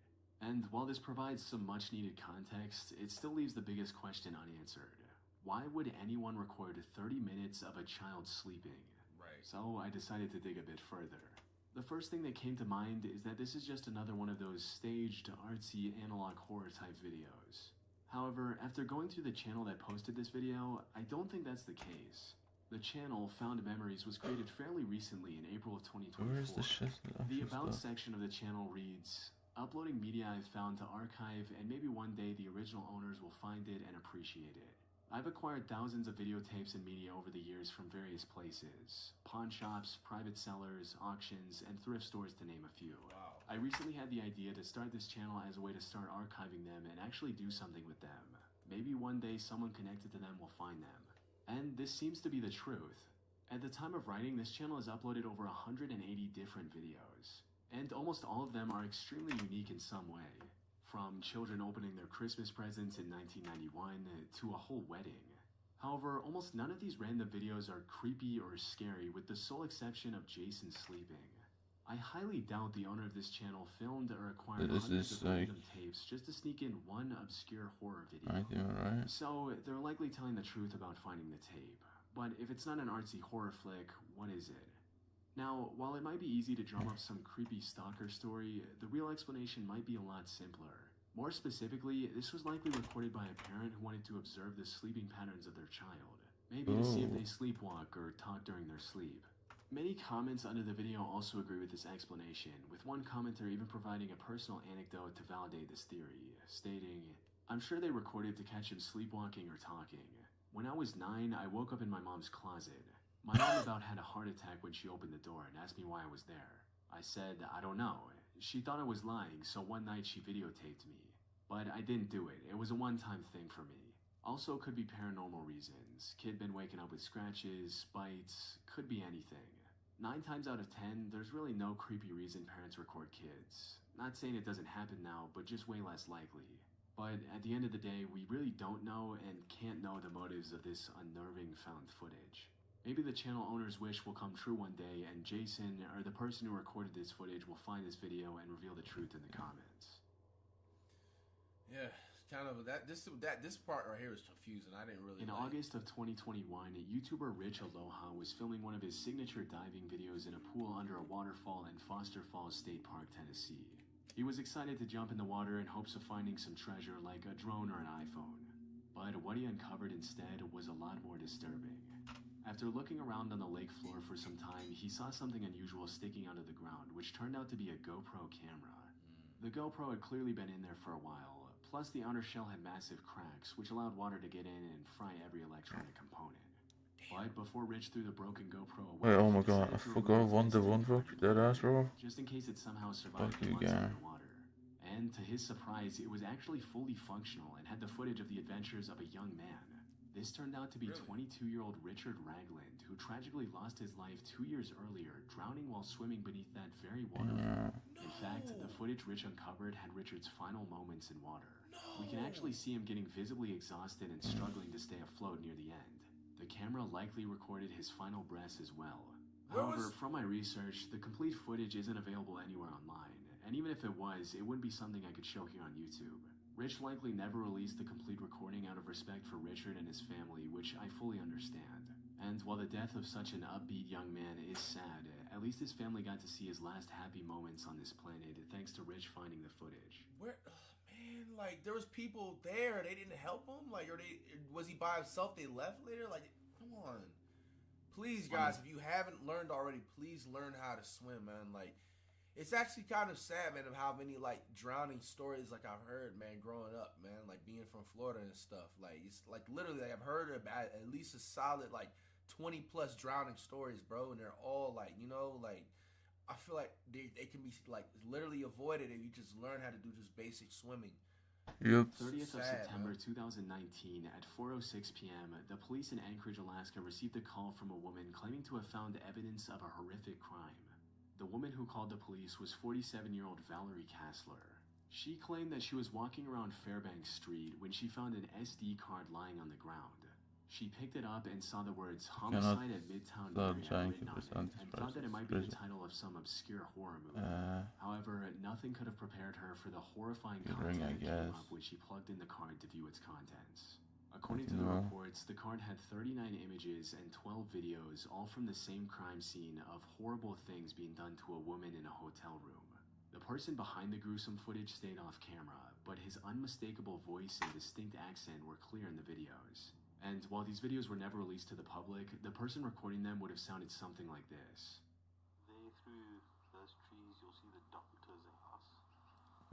He's like a heart surgeon or brain surgeon or something. There's the other neighbors, and there's the tree in front of the house, and there's the other neighbors.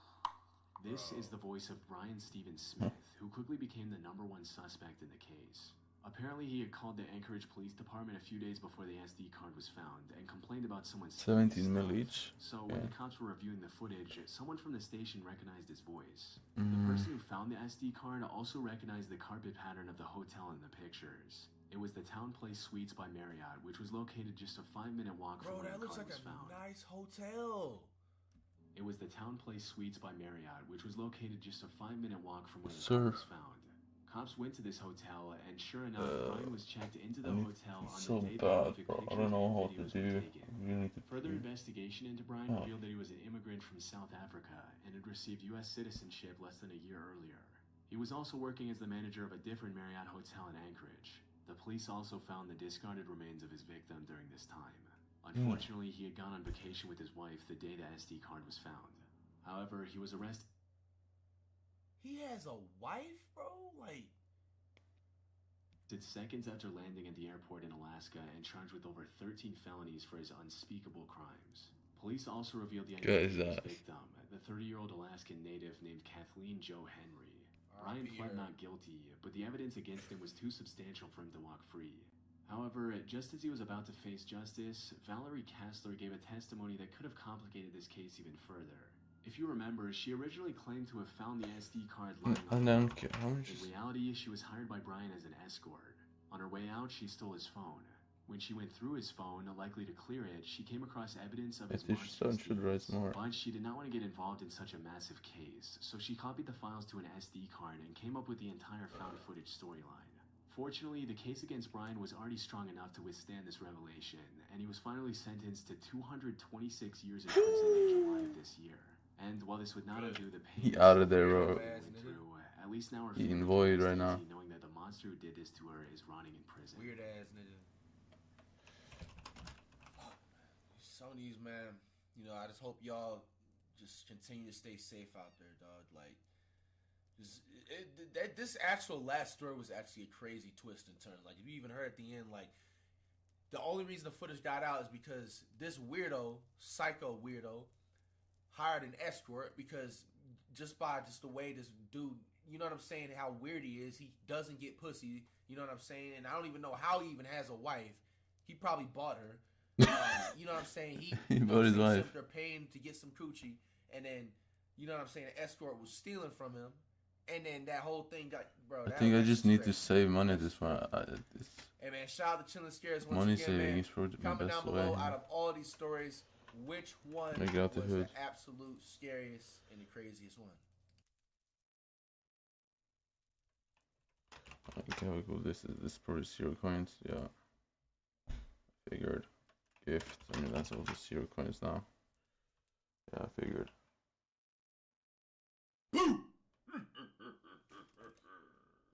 Try not to get scared. Flight team stand up. It's one for a strike. You can call me FTC. 6 most disturbing internet rabbit holes by Chillin' Scares. You guys know we get down with these, man. I'm not responsible for your jump scares, you wet in the bed, your streams, whatever. Let's check it out. Spontaneous human combustion.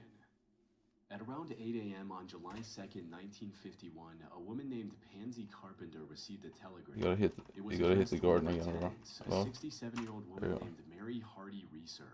She went to Reeser's apartment to deliver the telegram, but despite calling out to her multiple times, Pansy didn't receive any response. Wow. She tried to open the door, but the doorknob to Reeser's apartment was uncomfortably hot to the touch. Unsure of what to do next, Pansy called the police. After arriving on the scene, officers opened the door by force. However, what they saw behind that door would haunt them for the rest of their lives.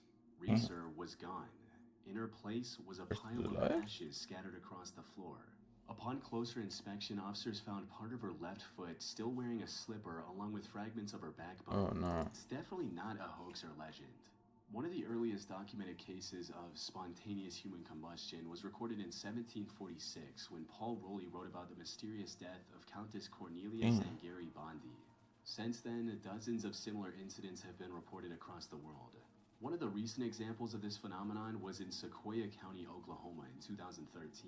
The cause of this house fire is still undetermined, where they found a man dead inside his home, but the sheriff says he isn't ruling out spontaneous human combustion as one of those causes. Like, I'm literally, as of today, figuring out, like, that's really a thing for real? Human combustion? Like, you can't get burnt, you just, like, explode and turn into ashes? Prayers all the victims. Investigators say they found a man dead from a fire lying on the kitchen floor, but the sheriff says there were only reports of smoke coming from the house. Fire investigators who have years of experience say they've never heard or seen anything like this before. I don't get it. Any doctors out there, anybody that like studies like the human body, can you please explain to me in the comments or something? Like, what is this? So like, you can have a health condition that can literally like technically like burst your body into flames or something? Yeah. Is that how you say it, or? Really would like to see the coroner's report on this one after it goes to the state crime. So, what's going on? How could a human body that's what is going on? 60% water go up in flames? Exactly. Of course, some theories lean into the bizarre, claiming phenomenon like poltergeist activity, lightning strikes, or even unexplained cosmic forces. There's even speculation about a mysterious subatomic particle called a pyrotron that allegedly ignites human bodies. But these ideas are, for the most part, easily dismissible. The people making these claims don't have any real evidence to back them up. That said, we can get some idea of what's going on after taking a closer look at all of the reported cases. And after sifting through most of them, I noticed some similarities between the victims. Notably, many of them were elderly and on the heavier side when it came to weight, had an unhealthy drinking or smoking problem, and a potential source of fire that's gonna be was flight. nearby, like a burning stove or fireplace. Researchers have noticed these similarities as well and have proposed the wick effect theory. To understand this theory, think of how a candle works. When we light the wick on fire, it uses the wax surrounding it as fuel to burn for an extremely long time. Right. So, according to the wick effect theory, something like this must have happened. The fire likely started from an external source like a lit cigarette or a spark from the fireplace igniting the victim's clothes. The person was either passed out from drinking or was too weak to immediately put the fire out. Or before the clothes could burn off, the fat stored in their bodies started acting like the wax in a candle, making them burn until there was nothing left. Wow. This would also explain the bizarre burning pattern where the torso is completely incinerated and the legs are left behind, since we carry most of our fat content in our abdominal region and very little in our legs. Unfortunately, experiments performed to prove this theory haven't been very successful. For instance, back in 2016, BBC decided to recreate the conditions of the wick effect with a pig carcass. And while its body was completely roasted, it didn't disintegrate into ash like the many cases of human combustion. But, bro, a pig's body and a human's body is not the same, so what was... Simply because the fire fueled by fat tissue doesn't have the temperature required for what's essentially cremation. Back in 2012, biologist Brian J. Ford tried to explain the high temperature requirements in his 2012 paper titled Solving the Mystery of Spontaneous Human Combustion. According to Brian, factors like alcoholism or low-carb dieting produce acetone in our bodies, which is the same chemical found in paint thinner. Now, acetone is extremely flammable and can easily reach temperatures that would turn a person into nothing but ash. It might turn out to be something completely different from what we believe right now. Now, think about it, it kind of was almost, I feel like, close enough to, and it probably still can't be right, but like I said, doctors, can you help me out on this?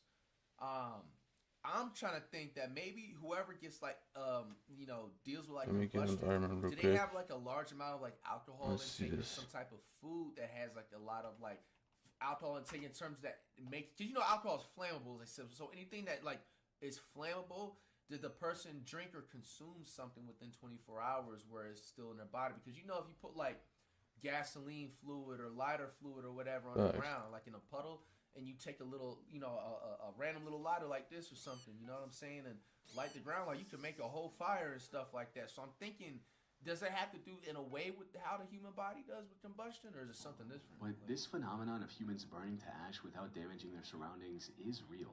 And it's just a matter of time before someone uncovers the truth behind this disturbing rabbit hole. Before we move on, I wanted to take some time to talk about this game. Don't pop the camera. It helps remove scares. Or out if OKC bombing unidentified leg. In 1995, Oklahoma became the site of one of the deadliest acts of terrorism in American history. Really? Amid the chaos and destruction, rescue workers made a strange and unsettling discovery: a single unidentified leg buried in the rubble. What should have been just another piece of forensic evidence quickly spiraled into a chilling mystery, one that continues to raise questions long after investigators thought the case was closed. But to fully grasp how this one unidentified leg ties into the bigger plot, we first need to understand what happened that day. On the morning of April 19, 1995, at 8:57 a.m., a mysterious Ryder truck pulled up in front of the Alfred P. Murrah Federal Building in downtown Oklahoma City. However, the people working in the Murrah building didn't pay much attention to it. Work was about to start and everyone was rushing to clock in on time. Unfortunately, this day would end in disaster just minutes later. At 9:02 a.m., the Ryder truck exploded with the force of 5,000 pounds of TNT. Within moments, the surrounding area looked like a war zone. A third of the building had been reduced to rubble, with many floors completely flattened. Dozens of cars were incinerated on the spot. I didn't even know about this until today. 300 nearby buildings were damaged or destroyed. The momentary damage was estimated to be over $650 million, but the human toll was far worse. The explosion claimed the lives of 168 people, including 19 children. What? Bro! Who was sick enough to do that, bro? 1,100 people were also injured in the initial detonation and the resulting collapse of the building. It wasn't long before the FBI was on the scene and looking for clues to find the suspect, which didn't take long. On April 20, investigators found the rear axle of the Ryder truck. That single piece of evidence carried a vehicle identification number, leading them to a body shop in Junction City, Kansas. Dude, that's actually so easy. I can't do this one because of, oh my god. The person who rented the Ryder truck that was used in the attack. The next step was to circulate it around town. By April 21, the break they needed arrived. A local hotel employee recognized the sketch and even remembered the man's name, Timothy James McVeigh, a 27-year-old ex-Army soldier. However, when investigators began looking for Timothy, they made a shocking discovery. He was already in jail. As it turns out, he had been arrested just 90 minutes after the bombing, roughly 80 miles north of Oklahoma City. Oklahoma State Trooper Charlie Hanger pulled him over for driving without a license plate. The state trooper also found a concealed weapon on Timothy, which led to his arrest. A thorough search of his getaway vehicle also revealed a business card with an incriminating statement written on the back, reading, "TNT at $5 a stick, need more." As investigators looked deeper, they learned about Timothy's motive behind causing such a tragedy. His actions boiled down to extreme radicalization and anti-government rhetoric. Much of his anger stemmed from the 1993 Waco siege in Texas, a 51-day standoff between federal agents and the Branch Davidians, a religious cult. The siege ended in a catastrophic fire that killed 86 people, including women and children. Wow. Timothy was particularly angered by the government's use of tear gas on women and children. He had been exposed to the gas as part of his military training and was familiar with its painful effects. However, despite catching their suspect and learning about his motive, the investigators wanted to weed out any potentially hidden accomplices, like foreign terrorist organizations. They reviewed multiple pieces of information and found out that Timothy used barrels and ammunition nitrate fertilizer as the primary source for the explosion. They also discovered and arrested his two accomplices who helped him throughout the process, Michael Fourier and Ted Nichols. With their arrests, investigators believed the case had finally been cracked wide open.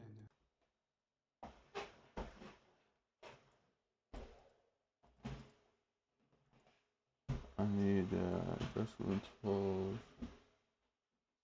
Mike got that. Cream Dune 8. Got that. Sugarberry 13. Got that. Turtleen 6. One eye.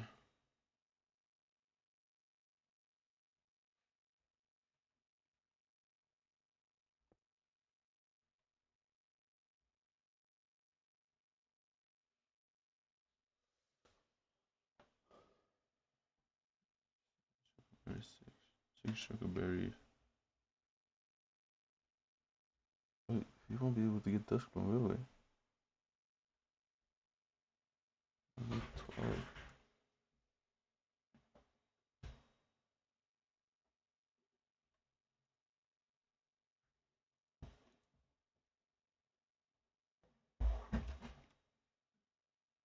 Oh. This is stage 3, stage 5. Stage 3. No, I won't.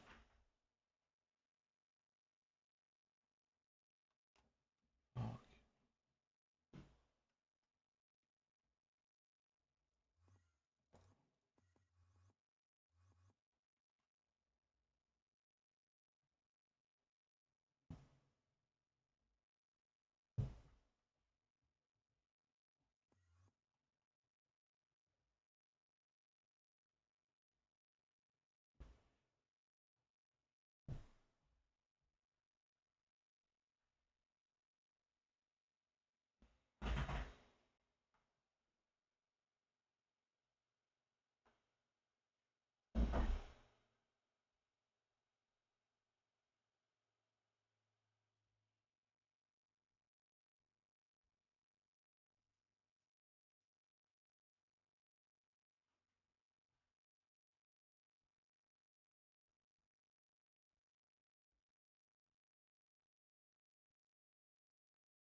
Damn.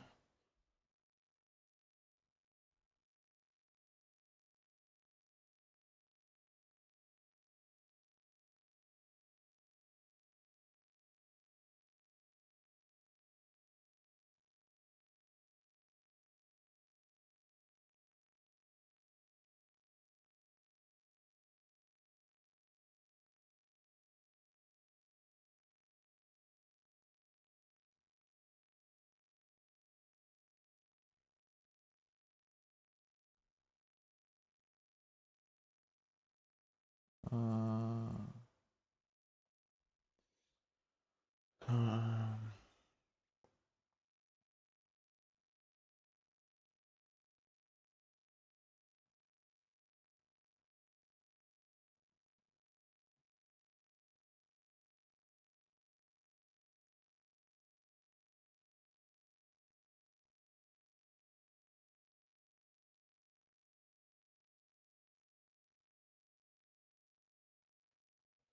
Damn, this is weird, bro. However, during the rescue efforts, the police encountered a new problem. Amid the rubble, they discovered an unidentified left leg. By this point, most of the victims had been accounted for and buried. The existence of this leg didn't make sense. Who did it belong to? Things became even more disturbing when the owner of the leg was identified as one of the victims, Lakeisha Levy, a member of the U.S. Air Force. However, when they exhumed her to place the leg where it belonged, the investigators were shocked to see that Lakeisha was already buried with two legs, a left and a right. Further investigation revealed that the unidentified leg did indeed belong to Lakeisha, and she had been mistakenly buried with one wrong leg. But this raised an even bigger question. Who was the owner of the leg Lakeisha was buried with? It has been nearly 30 years since the incident, and we still don't have an answer. Bro, What? this is actually genuinely a crazy story, bro. Prayers to all of those victims, man. I never knew about that about Oklahoma, man. They don't teach you that stuff in school, bro. Like, man. Maybe the wrong leg? A popular theory I came across was that the mysterious leg belonged to a second accomplice who came with Timothy and was mistakenly caught in the blast. This would be a viable theory if not for the fact that the investigators did not find any solid evidence pointing towards a second suspect being at the crime scene. But despite the lack of proof, the mystery has sparked some wild conspiracies. You see, there's a group of people who believe that the bombing was a government conspiracy to cleverly destroy investigative documentation regarding the Clintons and the Whitewater scandal. According to this theory, the mysterious leg belonged to What happened with that scandal? An accomplice who was working for the government. And the reason it hasn't been identified even after all these years is because it's part of a deliberate cover-up. But from what I've seen, this theory is a bit too far-fetched to be true. Think of it this way, if the people in power wanted to get rid of some documents, they had a million other, more suitable ways to accomplish this goal. Ones that didn't involve the tragic loss of so many lives. That's sad. The more likely explanation for this mysterious leg is that it belonged to some undocumented homeless person who was near the building at the time of the incident. One Reddit user also backed this theory with a personal account stating, "I visited the area the day before with a coworker to get a search warrant from the U.S. District Court and also visit the people in the Murrah building. I was there during the investigation as an investigator. There was a black homeless woman that panhandled in front of the Murrah building. Everyone in my office was convinced it was her.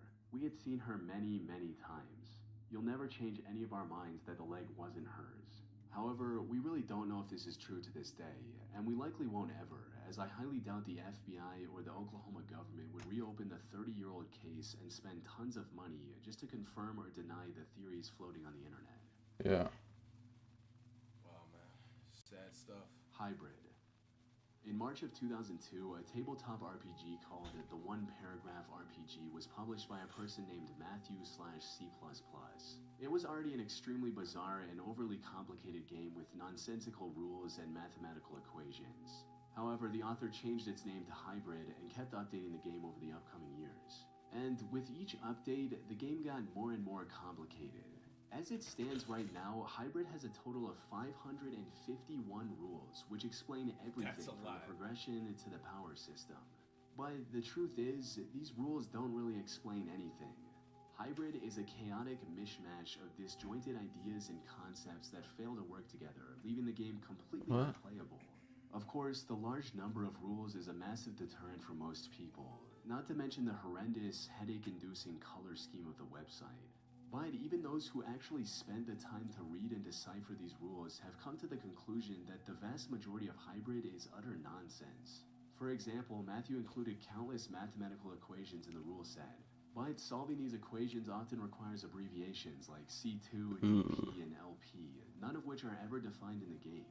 To make matters worse, some of the equations themselves are entirely made up and don't even adhere to basic mathematical principles. And as if that wasn't enough, the game is also riddled with odd tangents, like movie reviews and a brownie recipe, in case the players got hungry while reading the rules. Now, some people have tried to rationalize Matthew's intent. Imagine the rules being so long, you just throw in a food dessert recipe.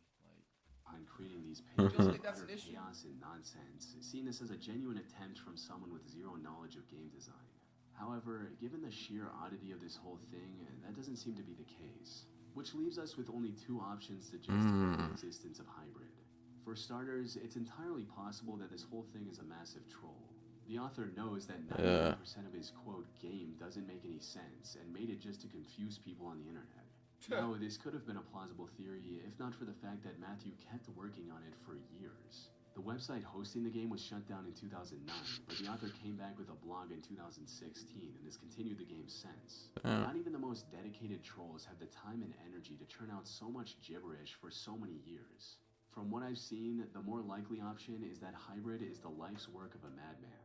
Matthew is serious about creating the most complicated tabletop RPG ever. However, he's also suffering from some sort of mental illness, likely schizophrenia, which would explain everything from the random tangents, nonsense rules, and bizarre rants. In fact, the Hybrid RPG poses a striking resemblance to poorly planned comics by someone named Jack Masters, which I discussed in a previous video. Jack was also suffering from severe schizophrenia and created something just as bizarre as Hybrid. Sadly, given how long it's been going for at this point, I really doubt the author of Hybrid would ever come out and explain his situation and intentions in plain text. Temple OS. Terrence Andrew Davis was born in 1969 in West Allis, Wisconsin. He had a keen interest in computers from a young age, which resulted in him learning the assembly programming language on a Commodore 64 as a teenager. He later earned both a bachelor's degree in computer engineering and a master's degree in electrical engineering from Arizona State University and began working for Ticketmaster as a programmer. He had a good education, a steady job, and loving parents. Things were looking up for Terry. Unfortunately, by the time he turned 27, he started experiencing regular manic episodes. He was later diagnosed with bipolar disorder and schizophrenia, the latter of which became the driving force behind the project that made him famous, Temple OS. You see, back in 2003, he experienced a self-described revelation. In his words, God spoke to him and asked him to create a temple, which would later take the shape as an operating system. This operating system went through many names, including J Operating System, Sparrow OS, and Lose Those. Terry finally settled on the name Temple OS in 2013 and published his work for the world to see. The most impressive thing about Temple OS... What it do, flight crew? FTC. Flight team stand up. I'm too high to remember. It's November. Now, I ain't gonna lie. I don't know if this is really like a scary. Boom! Got your number. Now, I don't know if this is scary type of video, all jokes aside, but I like how you guys definitely want me to get at least these types of videos once a week because I definitely like them as well. We got conspiracy theories that turned out to be true. Chilling scares. Let's check it out. Japanese citizens.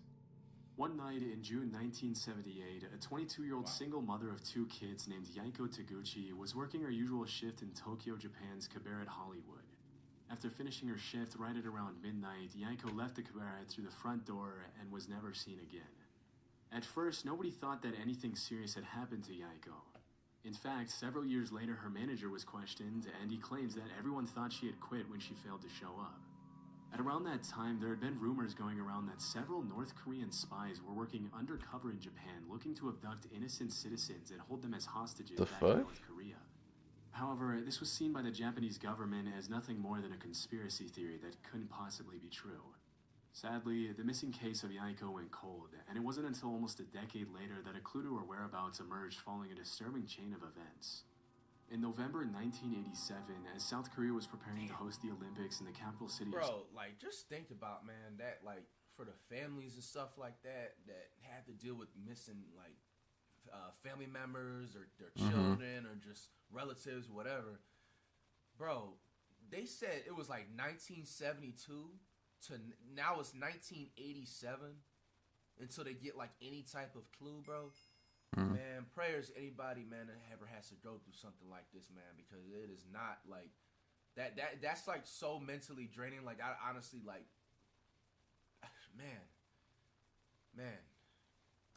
Seoul, a Korean Airlines plane blew up in mid-air as it was flying over the Andaman Sea, taking the lives of 115 innocent people. During the investigation, it was revealed that 2 North Korean agents acting under direct orders from the North Korean government had planted a bomb in an overhead storage compartment before getting off the first layover in Abu Dhabi. As the authorities were closing in on the 2 suspects, one of them took his life with a cyanide-laced cigarette, but the South Korean government was able to arrest the other agent responsible for the attack. During her interrogation, it was revealed that she had been training for that mission for 6 years, and that for 3 of them she had been paired with Yaiko Taguchi, who had taught her how to speak and act like a Japanese woman so she could fly under the radar. As it was later revealed, Yaiko wasn't the only woman who had been kidnapped by the North Korean government. As of today, 17 Japanese citizens have been officially confirmed by the Japanese government as having been abducted by North Korea from 1977 to 1983. What? Disturbingly, a lot of them were shamelessly kidnapped in the middle of the day and thrown on a boat to North Korea. You might think that the victims were involved in something shady that put them on the North Korean government's radar, but the investigations actually suggest that most of them were average citizens who just happened to be at the wrong place at the wrong time. That's just terrible. One woman was captured while she was walking to a knitting class, and 2 others were kidnapped on a vacation to Europe. Another one, a 13-year-old girl, was taken as she was walking back home from school. Some of these victims were kidnapped for identity theft purposes, while others, like Yaiko, were forcefully brought to North Korea to teach the Japanese language and culture to North Korean spies.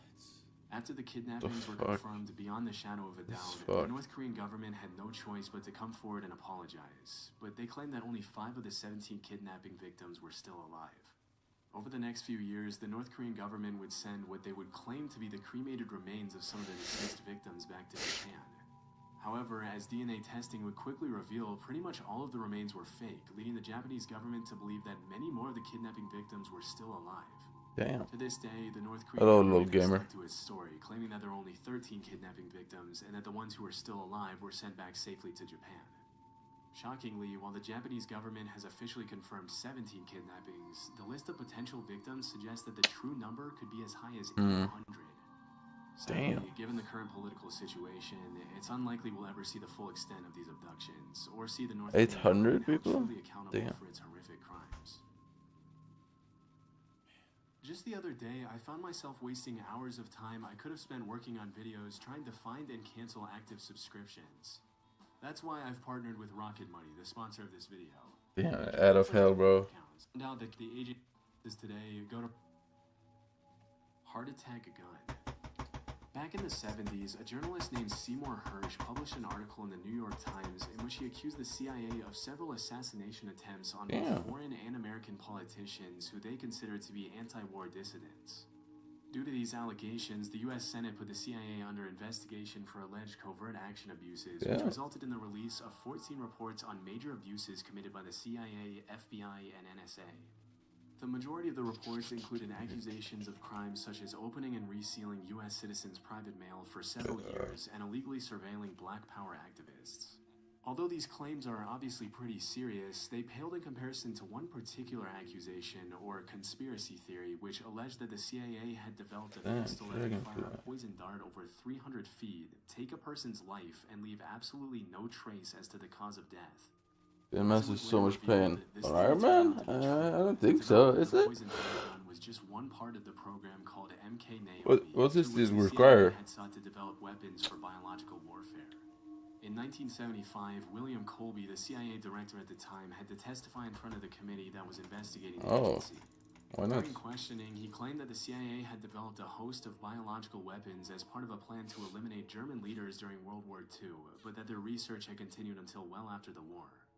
He also mentioned that the poison dart gun was gold is easy. on account of the battery that was housed inside the handle, and that it had been specifically designed With for the tooth target takes to some feel time. nothing more than a mosquito bite when the dart struck. Interestingly, the agency had used a specific shellfish toxin to make it impossible for anyone to know what the cause of death was, leading forensic pathologists to believe that the victim had suffered an inexplicable heart attack. What the hell? Nah, that kind of sounds crazy. How many is it per boss? The fact that How many do you get? Chillin' Scares is explaining that, bro. Imagine, like, hold on, guys. I want you to hear this again. Designed for the target to feel nothing more than a mosquito bite when the dart struck. Interestingly, the agency had used a specific shellfish toxin to make it impossible for anyone to know what the cause of death was, leading forensic pathologists to believe that the victim had suffered Mastiff's the best for ghosts now? Huh? Bro, the fact that they are a shellfish toxin, guys, that comes from the sea. So, forget that part. Can you imagine, like, the amount of times, like, anybody that wanted somebody, like, out of there, whether if they use a shellfish toxin or whatever, and then they're not able to, like, when they go and research, like, the autopsy of the body, and they're not able to, like, discover if they wanted to keep it, like, a secret, that they actually, like, you know what I'm saying, unalive them with. They just say that they good or is it passed bad? away from a I heart don't know. attack, bro. I don't know if it does bad And damage. I'm the type of person to say, like, when anybody ever speaks about certain crazy things, or like if somebody gets caught with certain things, it's not their first time doing it. It's their first time getting caught, or their first time someone discovered about it. Imagine the amount of times that somebody that was super powerful, or just anywhere in the world throughout a human life existence, that really want, as long as technology has been invented, that they really wanted somebody out of there, and this is what they used to get them out of there, and they were able to cover it up by just saying, oh, this person just had health problems. Oh, they for just, drill, like, yeah. passed away from old age. They just Oh, got a okay, heart that makes attack. sense. No, that shit kind of is a little bit crazy right there. And that But really is has that me actually the thinking, only like, way to get plasma, or is there what no I'm other saying? way Like, a yet? lot, like, I obviously don't not even every know. single person, but it's just like, is a lot of certain people that were powerful that pass away from certain things that people try to label as like a health issue. Was it really that health issue? Or was it this like secret thing that they had, like this dart that they just explained, or Damn, something that's around that fucked. same category? That's really actually fucking scary that people have the power to actually do that. Bro, a shellfish toxin in a dart that they would be able to shoot you with, that you would barely be able to like make I need out to what grind it my is, all of ult, a sudden but you're alive, I've and then they're realized not I'm even very able to close to actually being bring it done up on the with an main, autopsy, so and then they're just gonna be like, oh, it's we can't like find 10 out minutes what you left passed and I'm away max from. on We're main, just I gonna say think. that you passed away from a heart attack. Can you imagine the families of those people, bro? Like, man, that's actually really scary right there. That is actually very scary right there, man. It wouldn't help pathologists that the dart was designed to melt inside the body so that it only left a small red mark where it entered the victim. When asked if the heart attack gun, as it was nicknamed, was ever used... The heart attack? No, that's just really actually crazy. The heart attack gun. Well, actually, it's more than The director alleged that it only 10 was used for minutes, but experiments and that there I were don't no know. records of actual I just use. need Diana As B3, part of which the is like investigation, the CIA had to 10 hand the hours. gun to the committee, and there are some pretty I wild don't know. pictures of the committee members analyzing the gun as William Colby answers their questions about it. Normally, you'd expect committee members analyzing the gun as William Colby Bro, that smile right there is not even like, that's kind of creepy actually. answers their questions about it. Normally, you'd expect to see something like the heart attack gun in a spy movie, and it's pretty wild to think that if they hadn't put it under investigation, they would have probably gotten away with using it for who knows what purposes. They probably still do. They just have it a little bit more under the table. It's also pretty crazy to think that if that's the kind of stuff they were developing back in the 70s, imagine the kind of technology they have their hands on now. Oh my gosh, that's actually really scary. You know what's actually crazy too? Like, I have seen like certain things like where people Oh my say on god, so social many media that they be talking dragonflies. about, oh, like this actual bird, you know what I'm saying, can be like a spy and stuff like that, or they can have a hidden camera. Like, now I'm low-key actually starting to believe stuff like that, or they be saying like they've seen like this drone and like their high-rise, you know what I'm saying, like luxury, like penthouse, condo, apartment, whatever. You know what I'm saying? This drone happened to be spying. 500 like, herpes or that something. stuff really could be true if you Then think I'm max about it, B3 man. after And if they had that, 10 this man max Chillin' dragonflies. Scares just said that this was in the 70s. I didn't even note the date. They have to have something way more technologically advanced that people just don't know about. The world's But I a don't scary know place, if man. I That's should why I would just say, man, do get that property on third Vegas, man. account. You won't have to deal with weird stuff. Disturbingly, the B3 hearing was the only time the heart attack gun was ever shown first. publicly, and to this day, it remains unclear what happened to it after the investigation. Rogue waves. Rogue waves. Sailors often get a reputation for making up stuff they claim to have seen. Also, if you're still here, should I buy a new set of talismans? Or should I just use my own? Pretty tall tales. For centuries, sailors all around the world had talked about seeing monster waves on the open sea that would allegedly reach over 100 feet in height. I mean, how is that like impossible? Like, Like the talismans can't be that expensive now, right? Captain claimed that he had seen I a don't know. 108-foot tall wave in the Indian Ocean. Like, do I buy a new set of talismans for my third account? OCD reacts. I just transfer it from my main. Because talismans isn't that expensive, right? By the scientific community, as it was widely believed that it was Boosting? impossible for a wave What? to be higher than 30 feet tall. It's For my a long co-op. while after that, dozens of people continued to claim sightings of What? these monstrous waves in the middle of the ocean. But with no real evidence other than eyewitness testimonies, the existence of these waves fell into the urban legend or conspiracy theory category. In the 80s and early 90s, the Dropner platform was set up in the North Sea off the coast of Norway to extract natural gas. Bro, people, man, if you work at something like this in the middle of the ocean, man, you're the bravest person in the world. I don't care if they paying $5 million an hour. Bro, I am not, bro. How do you even drive? I'm gonna this, start bro? grinding it very soon. You mean to tell me that when you're going to work, I don't you gotta know if drive I somewhere should and they gotta take keep you on a trading boat back and for forth like a talismans, 15 or or should 20 I minute buy boat fully new ride set for you of to go talismans? actually to your workplace? I'm good, bro. I'm good, bro. You hit that dump pack a little bit too hard and fall overboard, bro. It's over with, man. As part of the protocol that was carried out to see if the platform was stable enough to withstand the rough seas, a wave height recorder was installed on the platform. You got a wave height recorder? On New Year's Day in 1995, the sensor recorded an 84-foot tall wave, which served as the first piece of evidence for the existence of rogue waves. After this incident, a lot of people started wondering how many of the sailors from previous centuries had been telling the truth. What's more disturbing than that is that there are probably hundreds of disappeared sailors I feel like I could all around the world I could transfer like a couple of thousands, maybe, I don't know. But because most people who Yeah. 100-foot tall rogue waves generally didn't live to tell the tale, their testimony went down That's what I'm into the thinking. depths of the ocean with them. Since the Dropner wave of 1995, there's been a growing interest in rogue waves brewing in the scientific community. A few years ago, a professor at the Australian National University had estimated that at any given moment there are 10 rogue waves active in the world's oceans. Like how cheap? I feel like I should just buy everything under 200 mil, maybe, I don't know. Or under 500 mil, I don't know. And while the root cause of rogue waves continues to be investigated, it's generally accepted that these monster waves appear when two wave crests join together at the exact right time, resulting in a massive wave that can sink even the largest ships and oil rigs. Interestingly, it's also been discovered that rogue waves can take place in large lakes. In 1975, a freighter named the SS Edmund Fitzgerald sank in Lake Superior under some pretty mysterious circumstances, with a lot of people in the scientific community coming up with all kinds of hypotheses to explain the incident.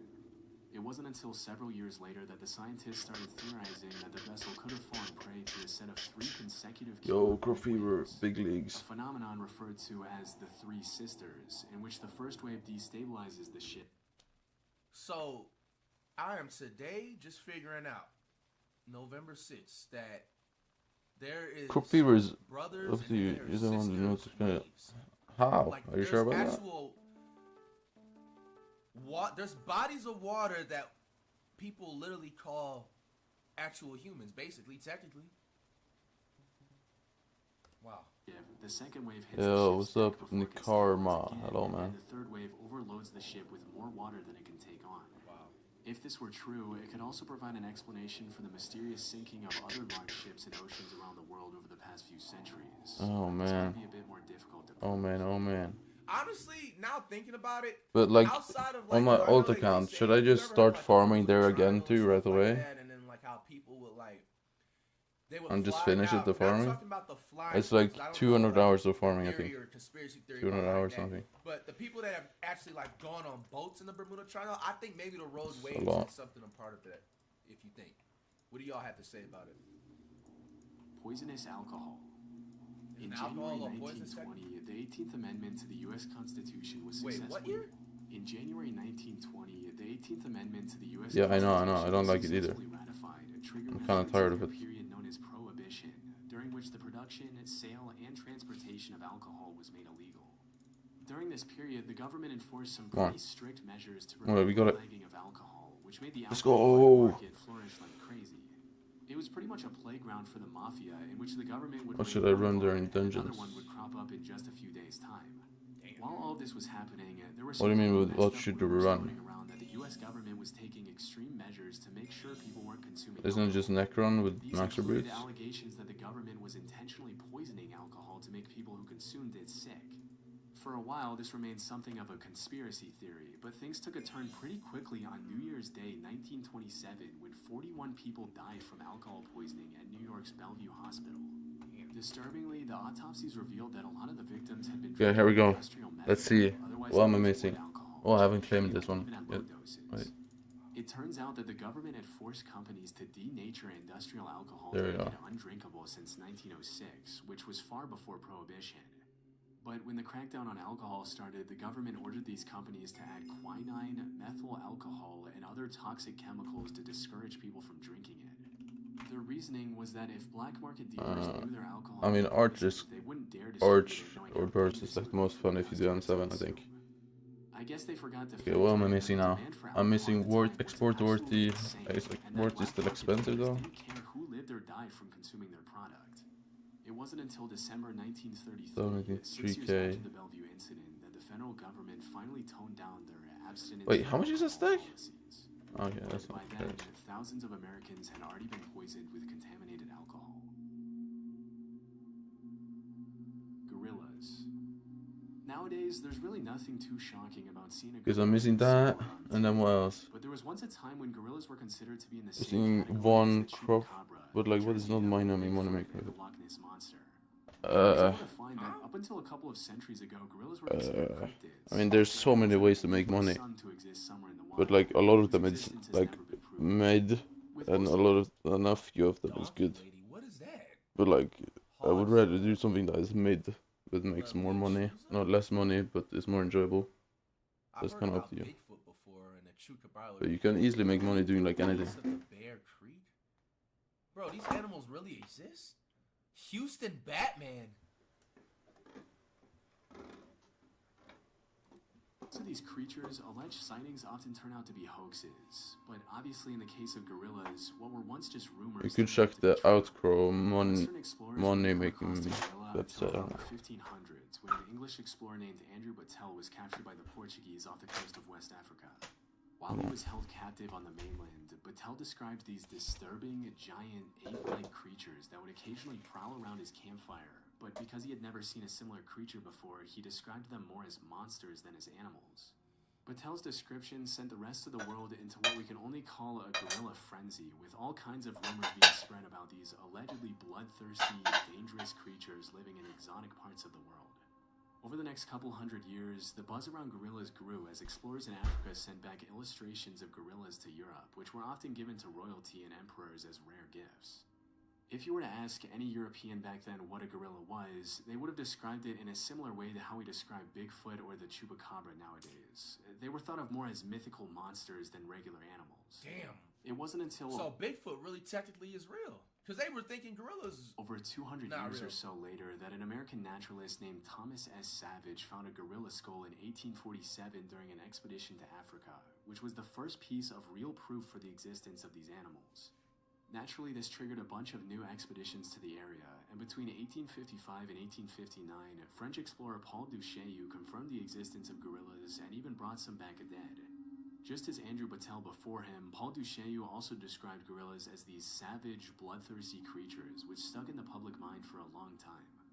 Around 15 years later, some German explorers brought back a baby gorilla from Africa to Liverpool, even putting up some towels on the ship so he could swing around and entertain himself on the long journey back. As you can probably imagine, as soon as the ship arrived back in Liverpool, people started flocking around the hotel where the gorilla was allegedly being kept to catch a glimpse of the once mythical creature. To the public's dismay, Pongo the gorilla wasn't the massive, violent monster they had thought, but rather a cute little 2-year-old gorilla who loved to play with dogs. A few years later, in 1902, a German explorer named Robert von Beringe killed 2 mountain gorillas, which were huge in comparison to the baby gorilla that the previous German explorers had brought back. And that was really the first time the public was able to understand what a full-sized adult gorilla looked like. It's pretty crazy to think that at some point these animals that we now see as normal were once seen as legendary monsters. Hall of Fame animals. If you really look at the research, there are a ton of other animals that we now take for granted that were once brushed off as hoaxes, including kangaroos, platypuses, giant squids, and Komodo dragons. With so many of these myths turning out to be true, it really makes you wonder how many animals are out there that we have no idea even exist. Oh, there's plenty. I've been saying, dinosaurs still exist. There's like, when we reacted to stuff that people had said that they've only discovered like, I think 1 or 10% of the ocean. Bro, like, everybody has not discovered all the islands and stuff, especially like the islands that people actually like can't go on because it's like the civilization basically like bans them from anybody that's not theirs. You know, civilization type of people like to, you know, go on an island, you know what I'm saying, and etc.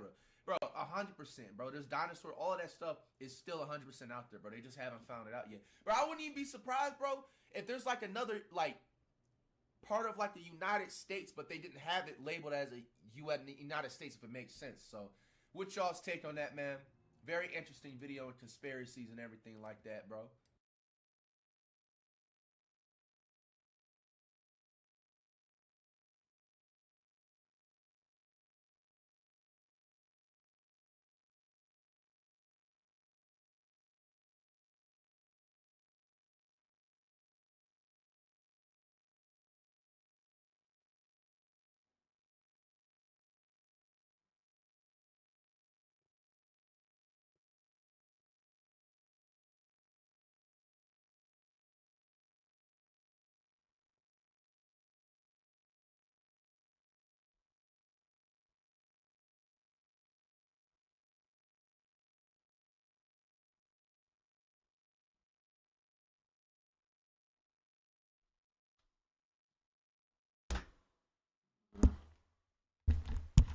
Yo.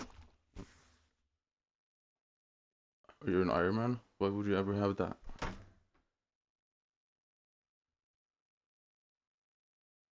I was doing something. Hold on.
I'm back again.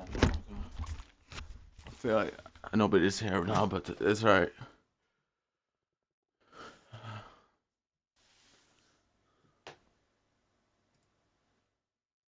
Flight team, stand up! Hey man, we got the weekly of chilling scares, urban legends that turned out to be true. I'm too high to remember.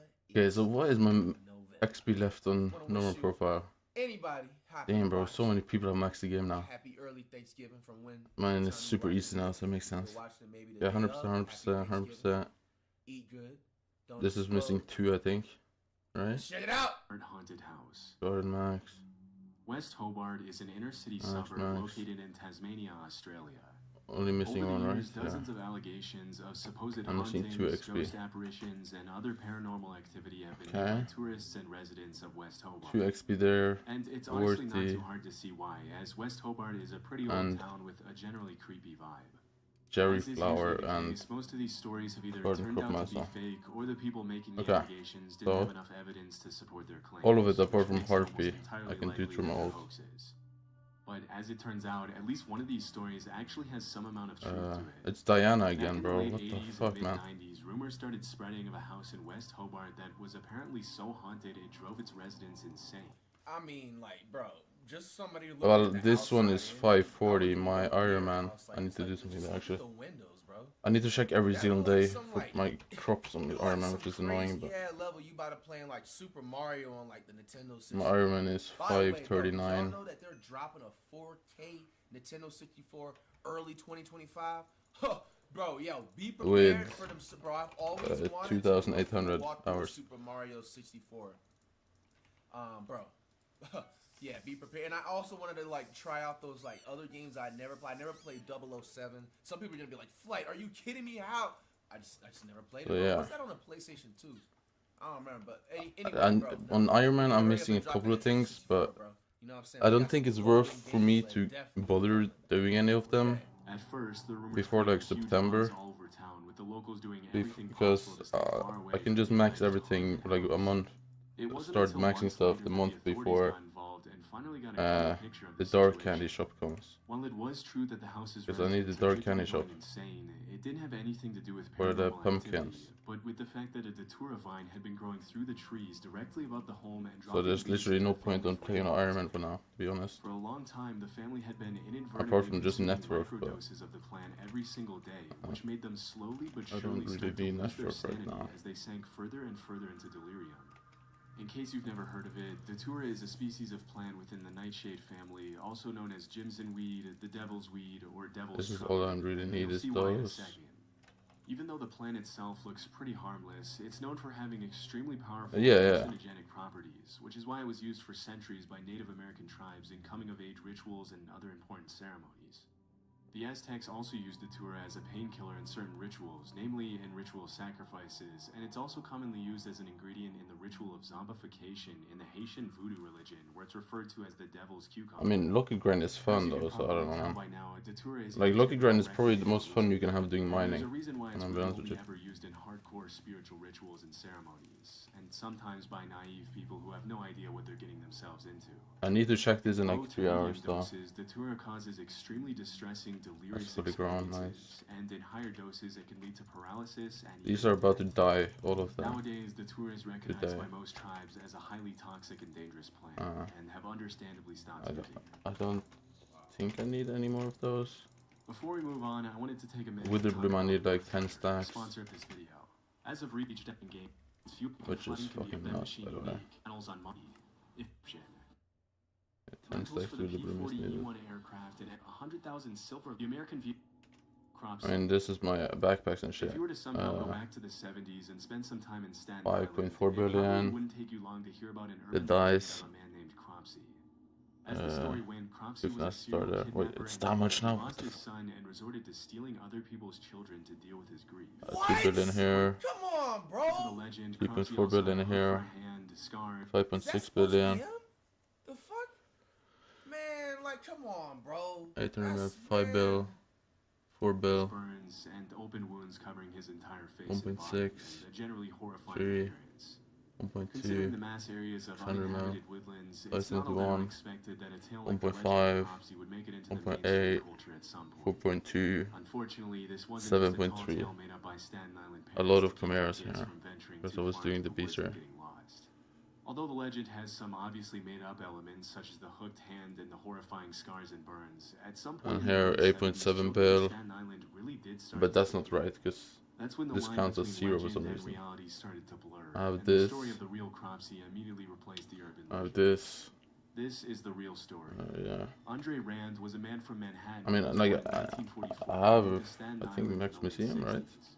After working for Oh 2 no, years I'm in missing an the infamously brutal Willowbrook State Aquamarine School for 10 children with upgrade. disabilities, Rand was arrested in 1969 and served over a year in prison But for here the it's just attempted so attack dust, of a 9-year-old farming girl. ships.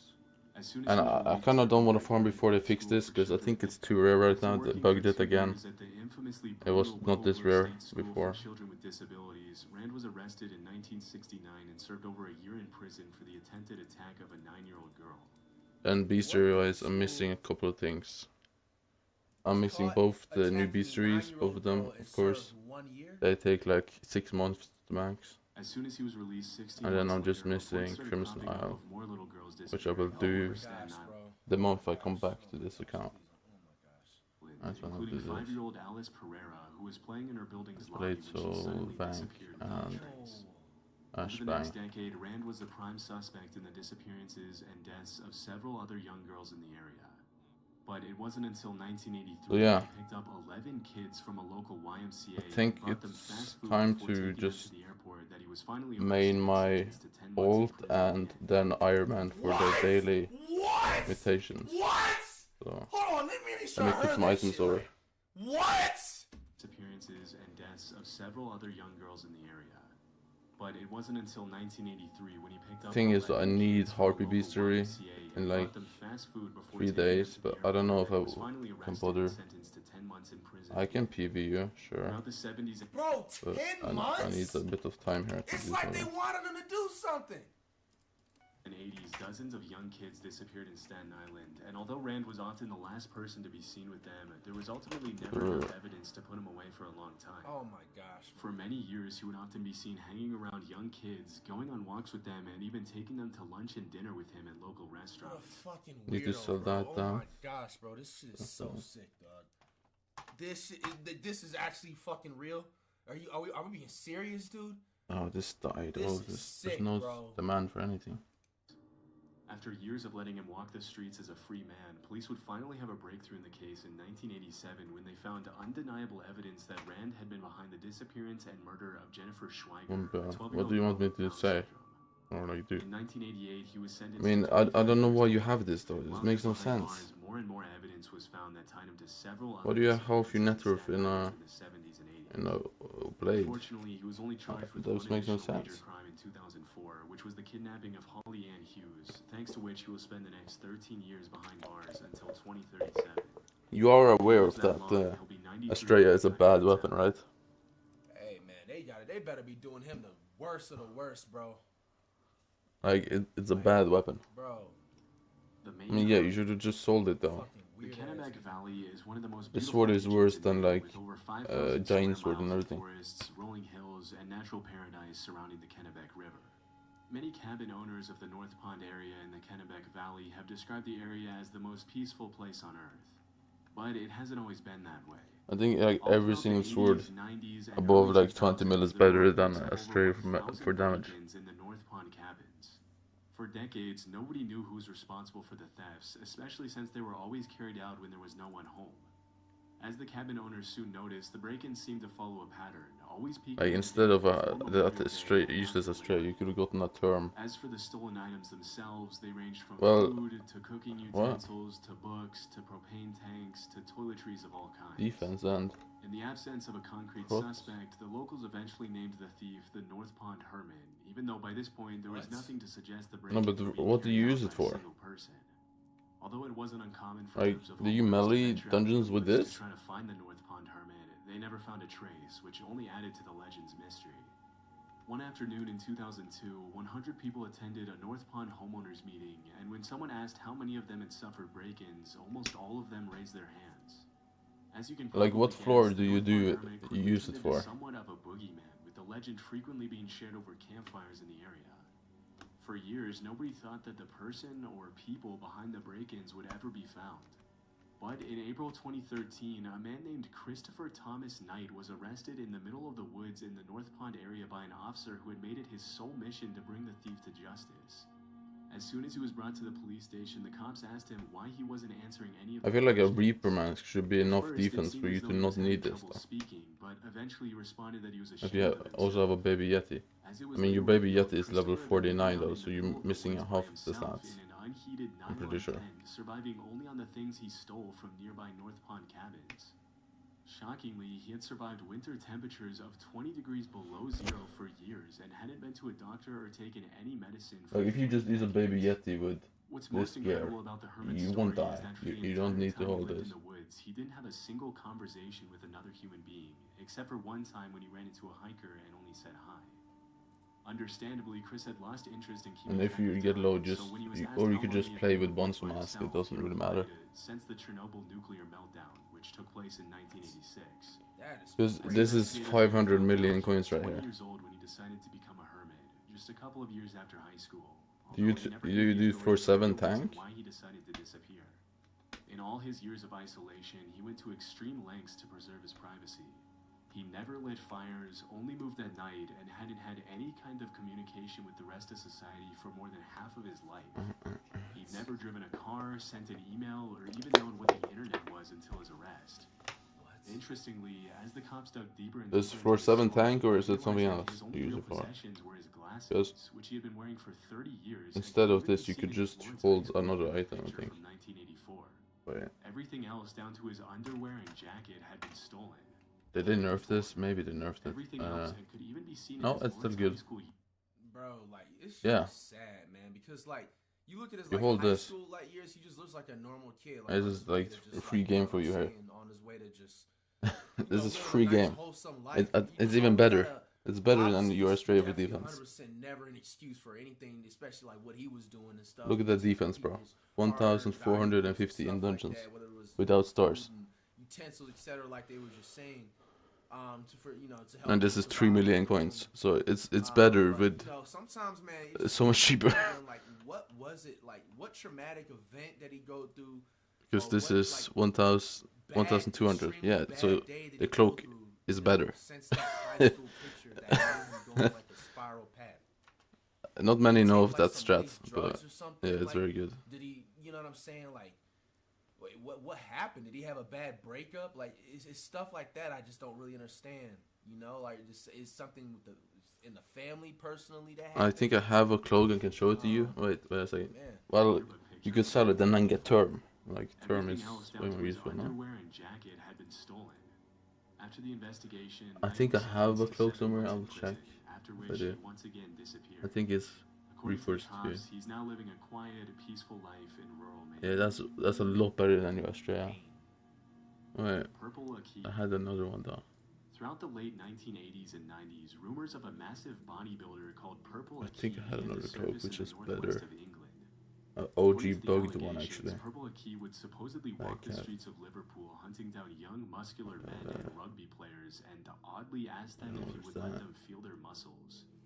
If they complied, he would allegedly this one. squeeze Look at the this. muscles for much longer. Look at that than was defense, bro. considered socially acceptable, and would then ask them to perform squats so he could feel their quad 150. muscles. Bro, get me off of Earth right now, bro. Get me out of Earth right now. Look at that. Come on, man. And then you look at yours, right? Go to a different planet, dog. This cannot be. 1,256. This can't even be real, dog. You can't even, like. So yeah. Sell that thing ASAP. Some teenagers reported that Purple Akey even went as far as to ask them to pose Wait, for what? him, and often offered exercise and nutrition advice for those who gave him the time. Because the rumors Now were you so can see it. incredibly ridiculous, It's at the nobody top. really took them too seriously The at defense. first, and eventually the story of Purple Akey turned into an urban legend, with crazy details being gradually added to the tale, including one where Purple Akey would allegedly swallow teenagers whole if they let him feel their muscles.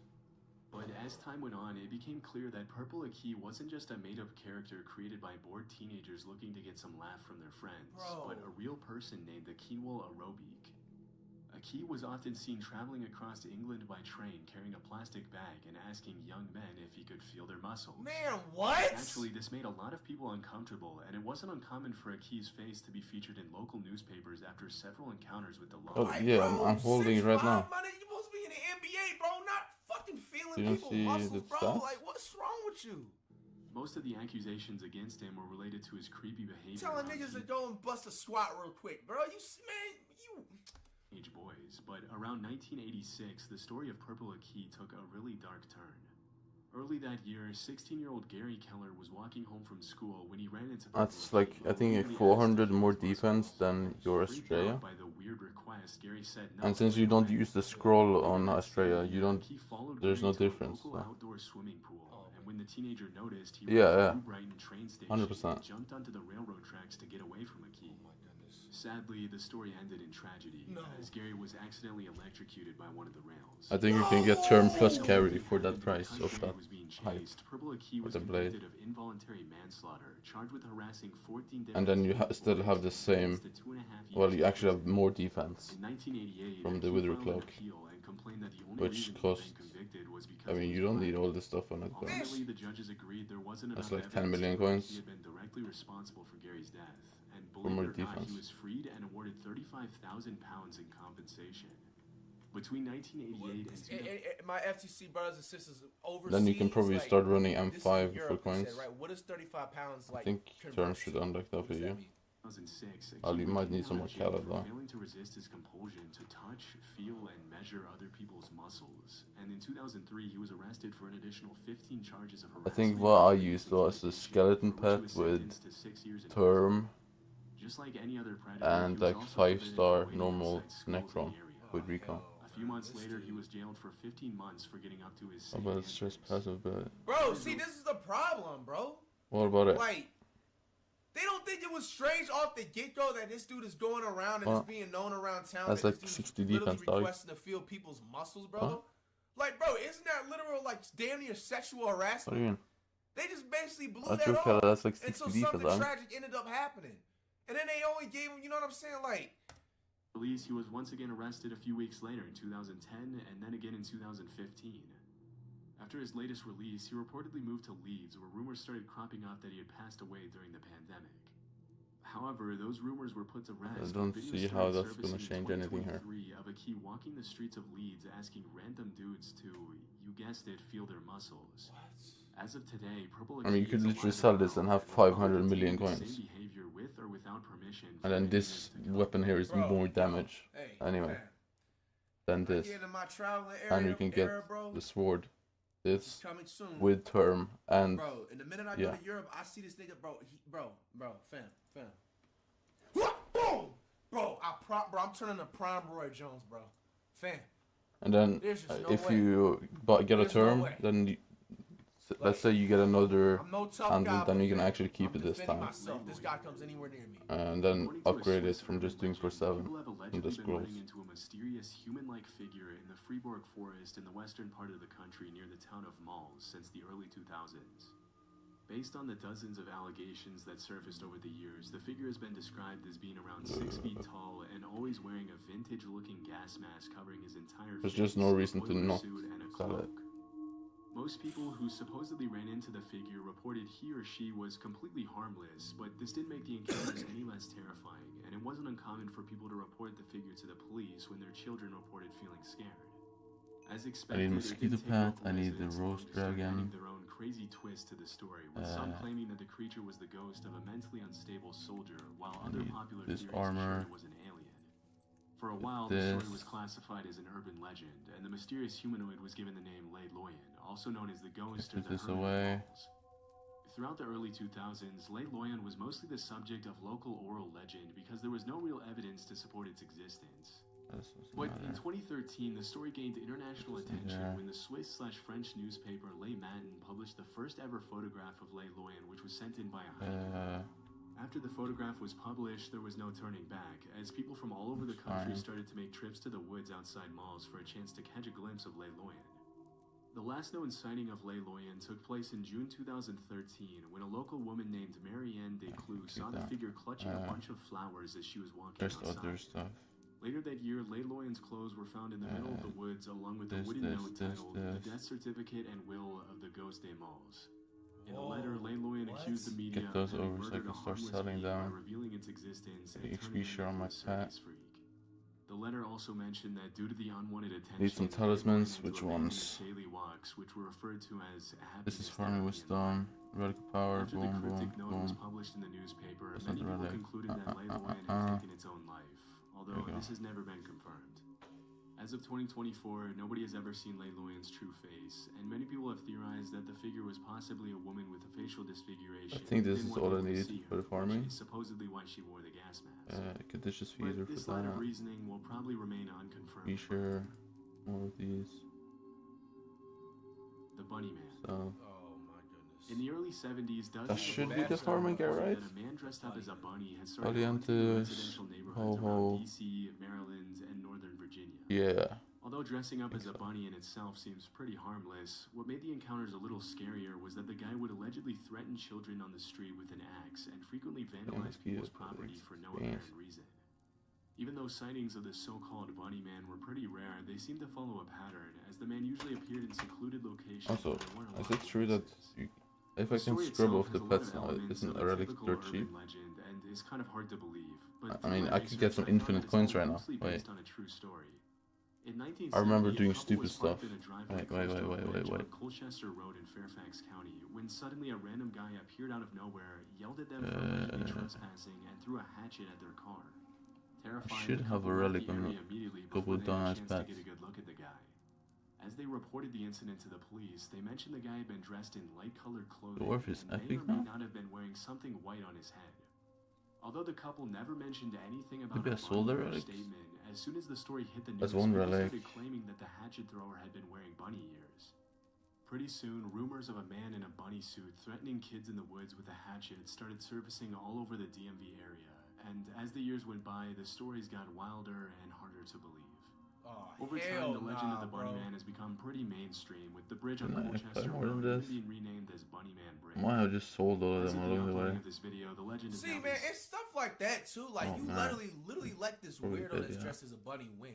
How you gonna name this nigga? Literally is a menace to society, Hall of Fame threat badge. You gonna name a whole bridge after this man? He definitely was kicking his feet up and down. You know what I'm saying? Laying on his stomach like at that. Why would you reward him with something like that? And then you got people out here that are honest citizens and stuff, like working hard day in and day out, and they can't get like one little, you know what I'm saying, like inch of a street named after them. But you naming some like what? Standardized and goes something like this. In 1904, there was allegedly an asylum close to the bridge on Colchester Road. As soon as it was built, a bunch of Fairfax County residents started complaining about the idea I'm of trying to having an think what asylum else full of mental would I need patients so maybe. close to their homes. So the authorities supposedly put all the patients in a bus and transferred them to a nearby prison. But on What the else way to could the I need? prison, the bus I would crashed need and all the maybe patients escaped. As the story goes, a few hours later, the cops had successfully located and brought back all the patients except for one guy by the name of Douglas Griffin. This is where the legend gets a little weird. Allegedly, the fugitive nothing patient else, hid in actually. the woods from No, I the think- authorities for weeks. As the days went by and the cops did everything to find him, rabbit corpses started It to should be appear in good. the middle of the woods, which led everyone to believe Douglas was eating bunnies to stay alive. What I need is another set of Helianthus armor though, and I don't know how expensive I might get. It could be bad. A second later, they were all strung up Helianthus. like bunnies hanging from the bridge. As the legend goes, if you go to Bunny Man Bridge on Halloween night at midnight, the same thing will happen to you. Obviously, none of this is true, but it just goes to show how much of an impact the story of the Bunny Man has had on mainstream Virginia, DC, 400 and M's, bro. Nowadays, there's even Bunny Man t-shirts, a Bunny Man horror movie franchise, Bunny Man beer, and everything in between. Man, get some Needless movie to say, merch the and area everything. surrounding the railroad overpass near Fairfax Station is now a major attraction for both tourists and locals alike, and will probably remain that way for many years. That's crazy. I need to put in gold seed, yes. A lot of sad, scary, and creepy, stories that turned out to be true, man. Make sure y'all be safe out there. Always watch. It should be the farming area though. I don't One thing, man, when it comes to life, think there's anything out there. never Like. for one like feel like you're too comfortable. You know what I'm saying? Like always expect the worst of the worst, and the chillest of chillest, if it makes sense. You know, so it's the best way.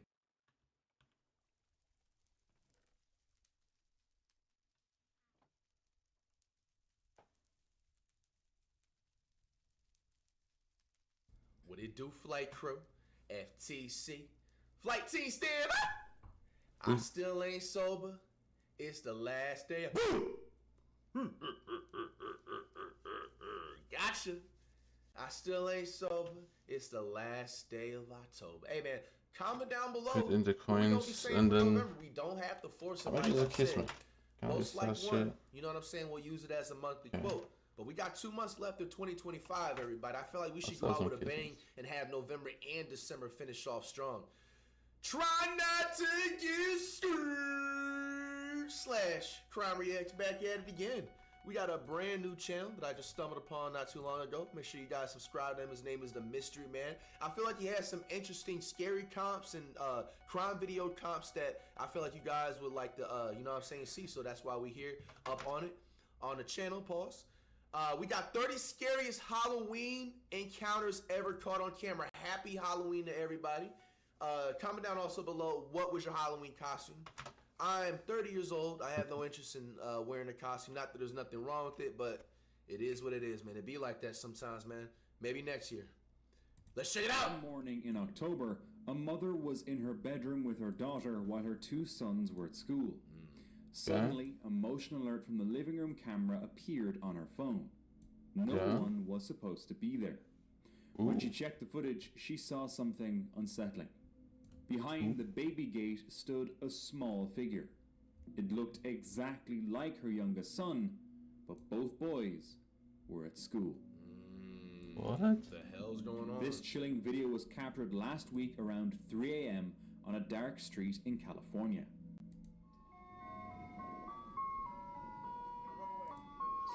Yeah, that's some coins right there.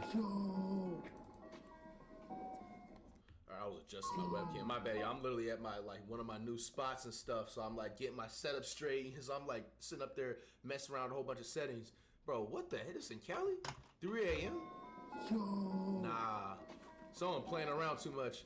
In an empty parking lot like that? Hell nah, boy. An old ice cream van can be seen driving slowly, with no visible driver. No. What? The side door hung open and someone appeared to be sitting inside, on top of a refrigerator unit.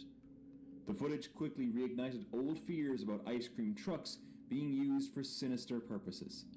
Viewers urged that it be reported to the police, fearing it could be connected to recent kidnappings in the area. Whatever was going on that night would definitely not stick around. See, like, even if you out here playing these types of games, bro, it's just like nowadays, bro, you just can't play like that, bro. I'm gonna genuinely say that whoever this is, this person was just trying to do a prank or something like that, or something. But it's, yeah, we don't fucking with that prank, bro. You always want to be alert. Empty parking lot, 3 a.m. I don't know. A man it might not just be a prank. reported himself lying on his bed one afternoon. The video seemed peaceful until he played it back. That's when he saw it. A face hovering was a man on top of him, just above him, staring straight down, only inches away. Ooh, nah. He was frozen in shock. He swore he'd been completely alone when he filmed it. The face wasn't his reflection. It wasn't a trick of the light. So, what was it? What was it? It was Halloween night 2015. A mother snapped a cheerful photo of her 2 kids in their costumes, smiling for the camera. Later, when she 4 hours or something, I need to check up on that. Something terrifying caught her eye. Oh, Iron Man. In the mirror behind them, a dark, shadowy figure could be seen, rising almost to the ceiling. Ooh. The ceiling stood over 10 feet high, yet the shape looked solid, as if... What it do, flight crew? FTC. Flight Fighting team stand up. up. I still ain't sober. It is now October. Crime Reacts back at it again. Year's coming up to an end, man. About a few more months left, man. Stop doing that dirt, man. Find something that you're passionate about, bro. This technology's getting too amazing, too great out there, bro. You will get caught. All right, keep it pushing. Find something that you're passionate about, man. FTC brothers and sisters, man. Hope y'all haven't been lying to me this year. Hope y'all stop doing that dirt. Stop doing that dirt, man. Hey, man. Around 8:15 p.m. on a Monday night, multiple gunshots ring out in a quiet neighborhood in Kenosha, Wisconsin. Minutes later, at 8:19 p.m., 911 dispatch receives an alarming call from a man claiming someone just tried to kill him. Kenosha 911, what's the address of the emergency? I need medics and I need an ambulance. This is title, by the way. What's the address? Mods. 1324 56th Street. I've just been shot. Is that a house or an apartment? It's a house. It's a duplex. I've been shot in the leg and possibly the arm.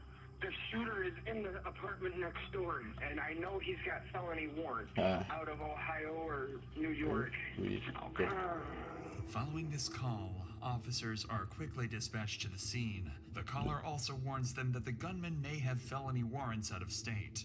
At the time, it sounded just like another detail in a frantic call for help, but it was really a glimpse into someone far more dangerous than police expected. Just minutes later, police officers arrive at the scene. Almost immediately, they hear a woman screaming outside the duplex. Hey, we have a shooting right here. Let me see your hands! Okay, one with the armor. He's in the house? Talismans. Is he? That's Who those. shot? Who shot? Show me your hands!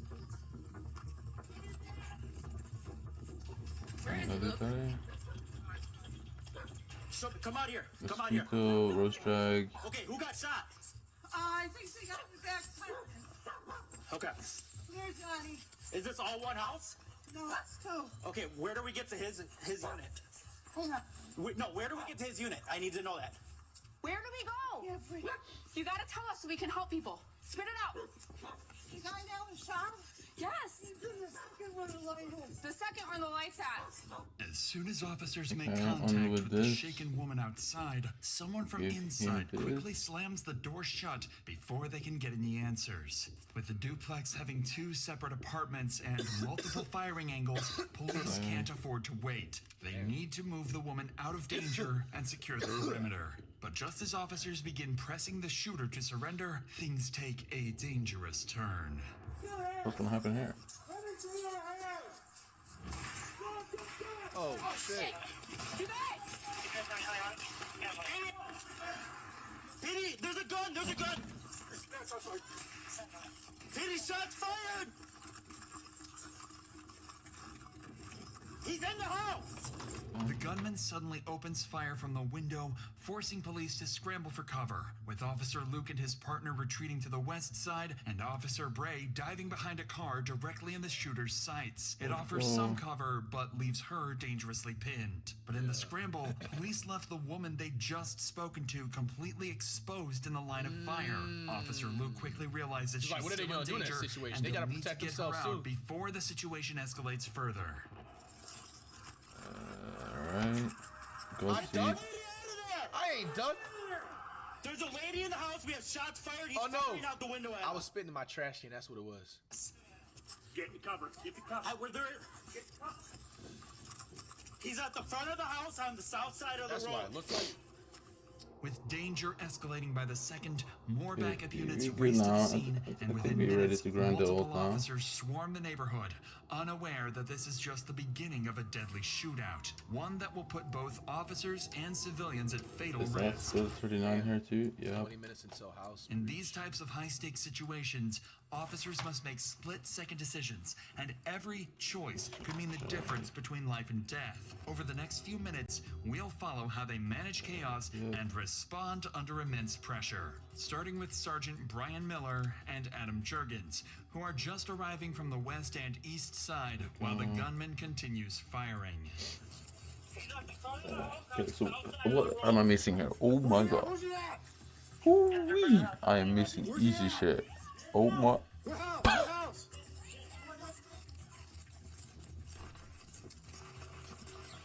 Go to charge, give calories for. Oh my. Oh my. Oh my. Where's the stalker? Alright, so. What do you have? What do you have? Okay, come back. Holy shit, I'm missing so much. Look at this. C-Rex video. This shit is scary, man. Christ.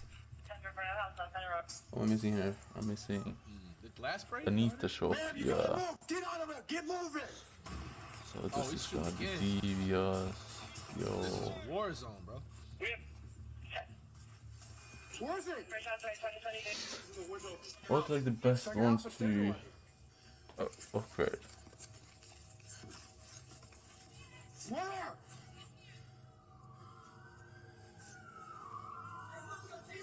All right.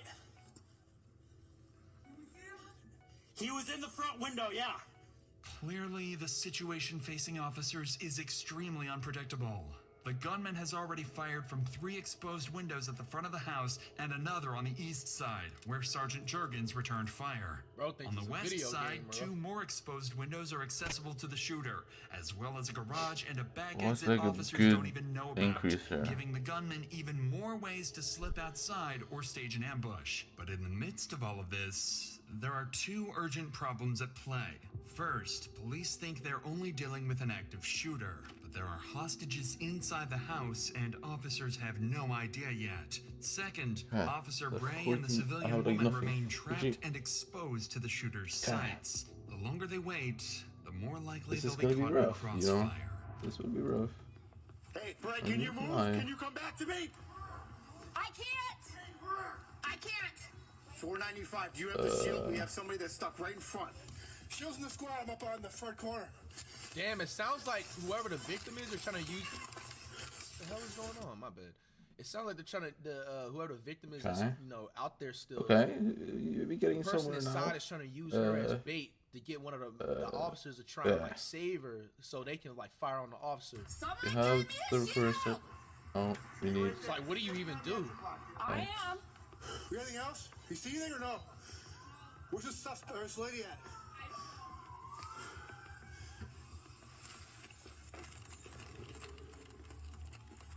Okay. 657 coming from the east. Hey.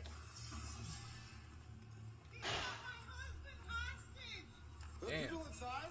This revelation finally puts everything into even know it perspective for officers. With hostages involved, it's clear that the situation is becoming much more This could complicated get and a rescue plan is needed very urgently. bad. So with the stakes now higher, officers have 2 critical priorities. First, Oh, so much they just need to happened. extract I the just got pinned farming officer 54 before the situation becomes even and a more lot of dangerous. stuff. Second, they Nice. must clear the perimeter That's a and lot of breach XP the for my house rose. to rescue the hostages trapped inside. To move How did I forward, get farming Sergeant Adam 54? Jurgens Excuse me? requests a shield as they prepare to move with the extraction plan. But How before does we my get to Anita show that, blocking? these cases often affect the mental health of both the officers involved and the innocent people involved. And stressful situations in your life can Devious often ad. have the same effect on you. This was the case for me, what I was feeling within days. Make sure y'all tune into your mental Easy. health. If it's not the right Mental point health for is your important. outcome, We're skipping the through the scene. ad. Okay. Officers, 10% off your first month. With that said, let's get back to the scene, where officers are about to move ahead with the rescue plan. Need more jelly, actually. Hey, we need the shield up here. I got somebody stuck right in front of the house. I need the shield. We gotta get them out of there. Okay, we're coming up to you. Staying here. You see her? No. You see I her just right know here? this She's is up worth by it. the car? Yep. She's right Please over believe here. it. We have to get her out of that way. No, the house is this one right here. He was shooting right from the front window towards me. Says there's Oh, somebody in wait, there. I'm missing something very So, important. I think the priority is Oh, we have no. to go get Bray out of there because she's really stuck. So you tell me which one. Oh, we should shit. do. I'm That missing a woman lot of is stuff. saying that there's Fuck. 2 people in Right. here and that this dude has a guy hostage. So I need to unshot now. follow me. Take your rifle. You just go that way. Good. Yeah, we'll go. Fuck, this is gonna be annoying.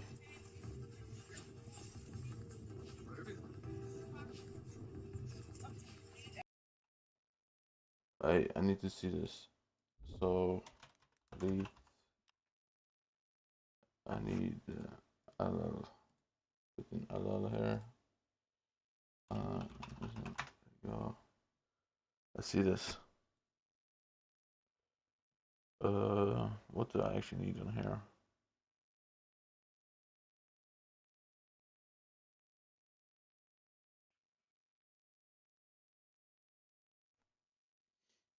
Formulate 400. Oh, sure. We might be missing a lot of stuff.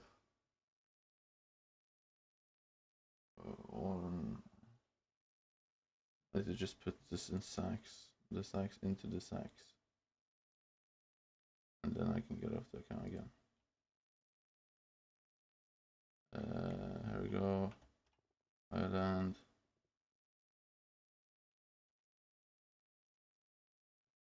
Economy, garden, large economy.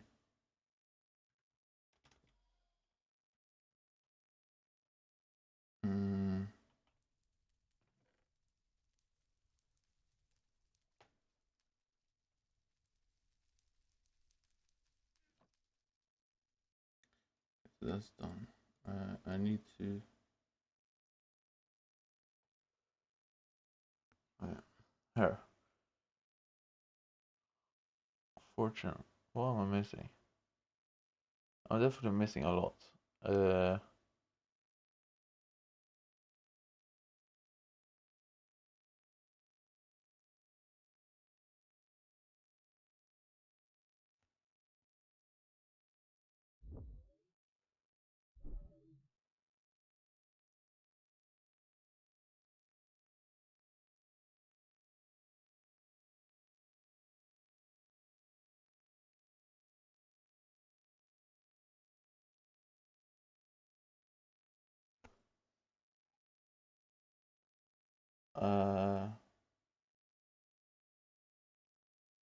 Settings. I do not have Firefight 0 on.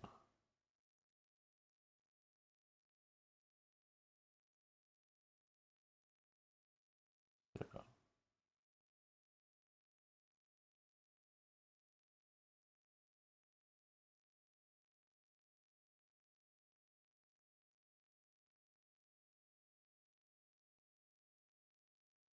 On.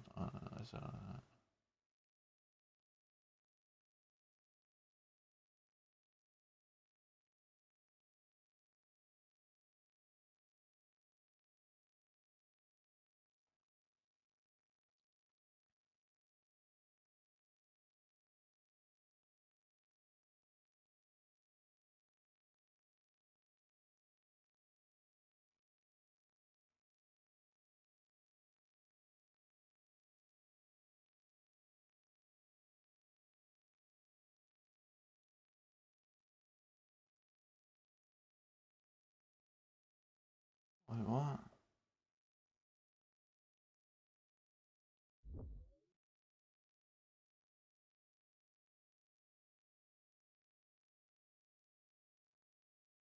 That makes no sense.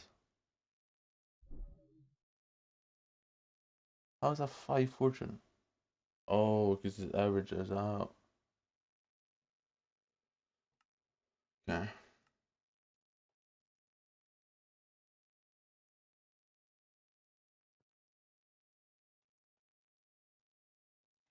And add it up again.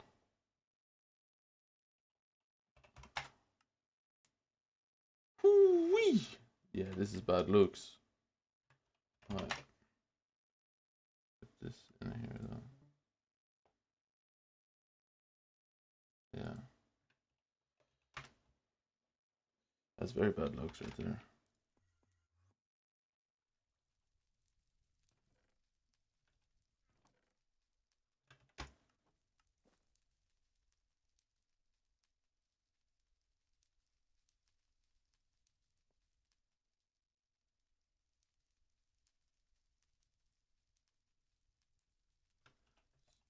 Cool.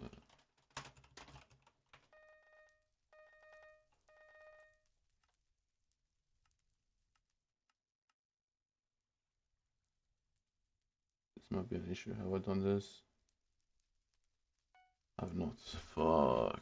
That's ass, dude. I've not done that. Great. Alright, so get rid of this rat pepper.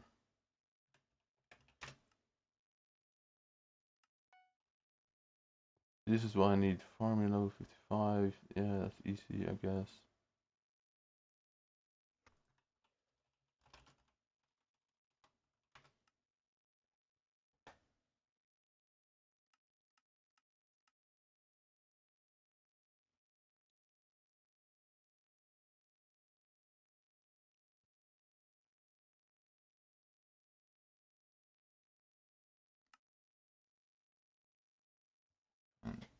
Y.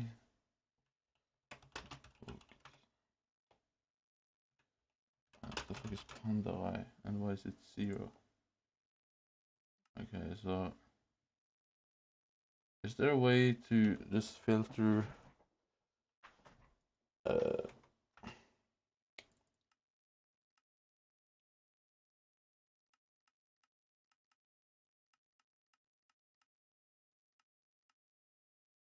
guess I just need to unlock everything first.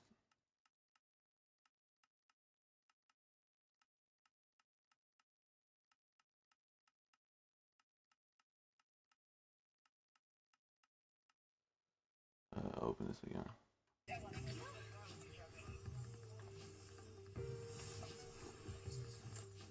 Hey, we gotta get out. Let's go. Yep. You face out. I got it. Holy shit! Damn. Copy. Fortunately, the extraction goes smoothly, and Officer Brittany is pulled to safety. Though the real danger is still far from over. By now, multiple officers Imagine have having a family and stuff like that at home too. surrounded Thinking the it's house just a from normal both day the on the east job. and the west sides, with additional backup units arriving from the east end. But things are still dangerously unpredictable, because in the middle of all of this chaos, CCTV captures a car pulling slowly into the parking lot near the house, seemingly oblivious to the active gunfire unfolding just a few feet away. Damn.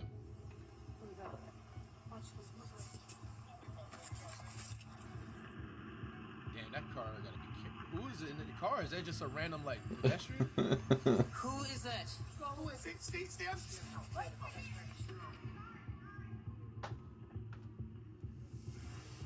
Get the fuck out of here. Leave. I don't give a fuck. Move. Oh. Get out. Fucking shooting across the street at us. You're not paying How are they meant to know? attention. With the civilians swiftly cleared from the scene, officers refocus on the real danger ahead. They need to extract the civilian woman still stuck at the corner of the house, and then quickly devise a plan to confront the gunman without risking casualties. But as officers begin coordinating their next move, the gunman is already preparing to do something far worse. Something that will force police to act, whether they're ready or not. Damn, what about to do? Go ahead. Go.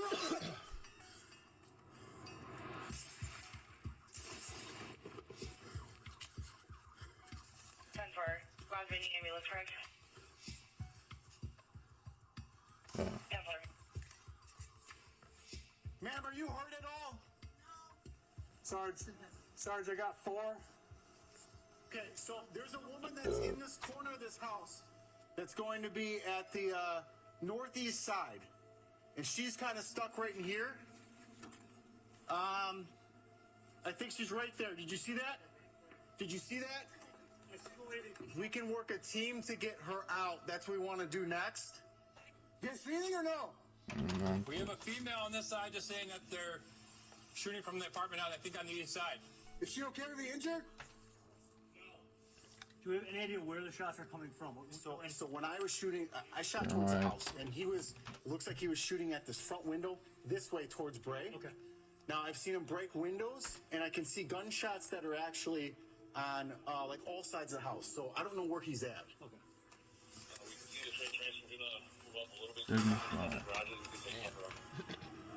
Right, more shots fired. There are people inside? Those that's painful expensive. screams that followed the gunshot confirm the worst. The gunman has just shot one of the hostages inside the house. Now, more than ever, officers know they need to act. If they wait any longer, more lives could be put at risk. Damn, bro. It's like, what do they do, bro? With that terrifying realization, officers immediately scramble to collect as much critical information as possible before moving inside to confront the shooter. They still don't know exactly how many people are inside, where the shooter is positioned, or who exactly they're dealing with, but that is about to change. We need to figure out if we have a hostage in there, and we gotta move. So she says there is.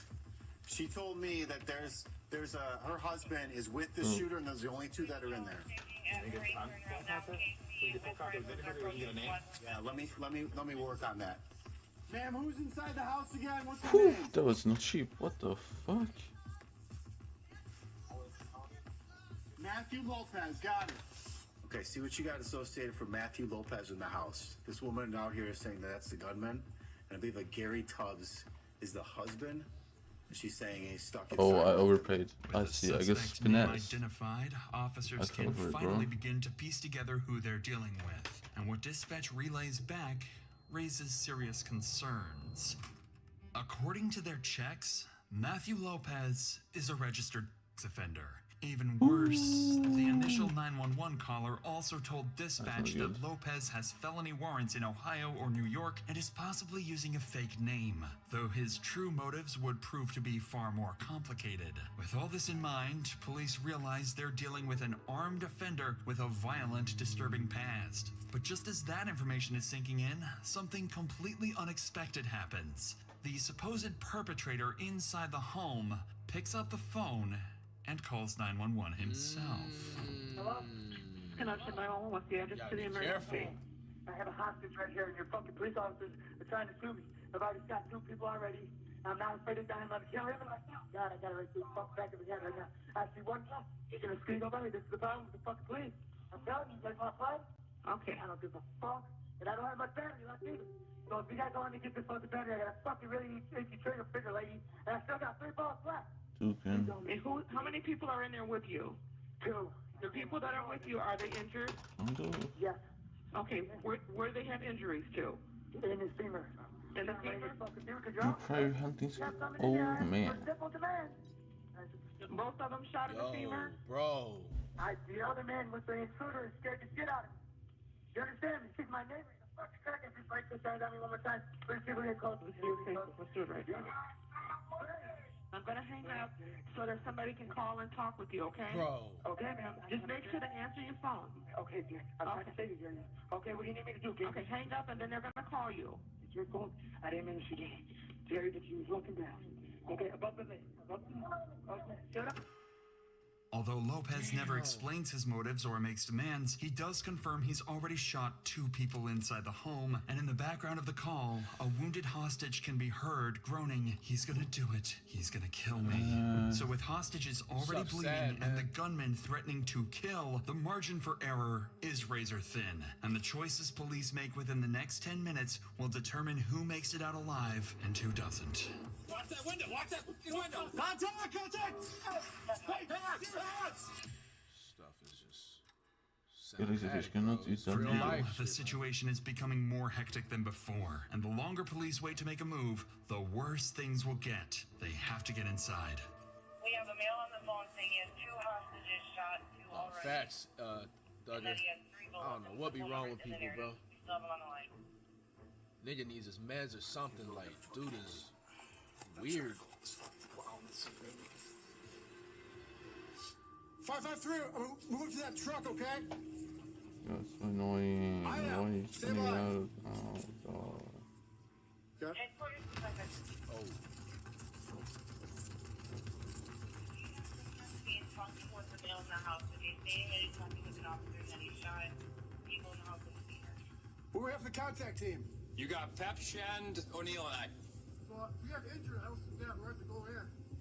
Okay, you want me to try to call him first and see if we can work this? We can try it. If they have to get medical, we're kind of fucking on that. If you can make the team, I think you're right. I think we're probably gonna have to. You got a team. You over there? Yeah. All right. Got one cover? Cover.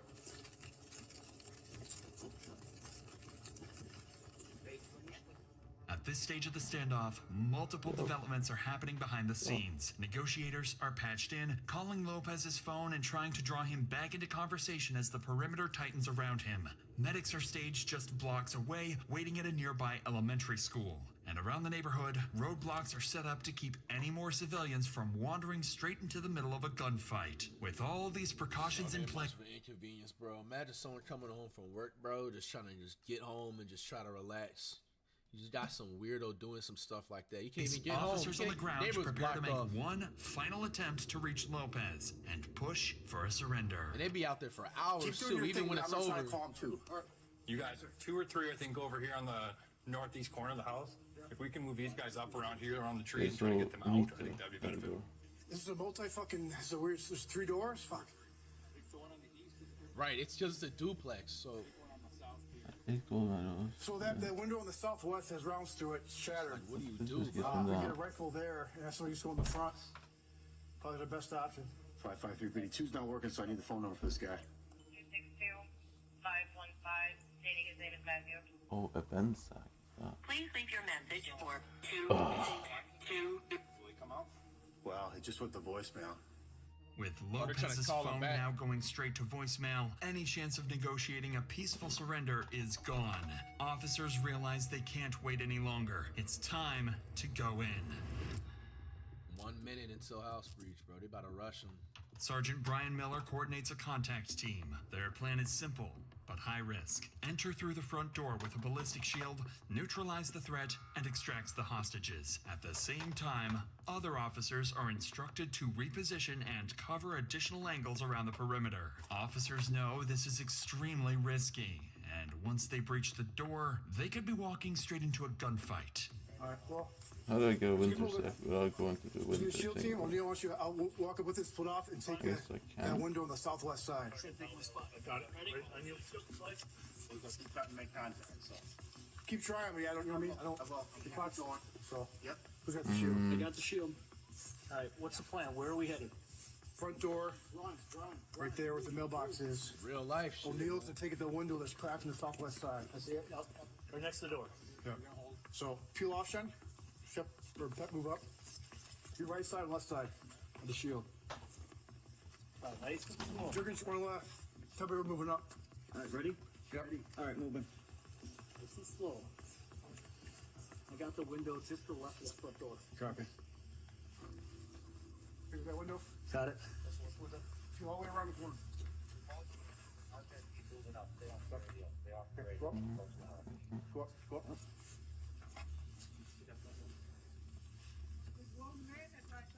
What the fuck is kill the with that ass, bro? What do you want? What do you want? Don't you peel up the other side of the house? Go ahead. I wonder if the shooter inside knows that they're like they at the door.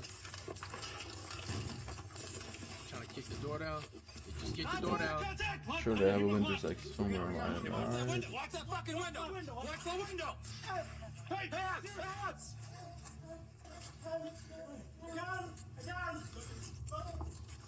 What do you got? What do you got? Where's the shooter? Where's he at? Where'd he go? Get in here. Get your hand. Get your hand.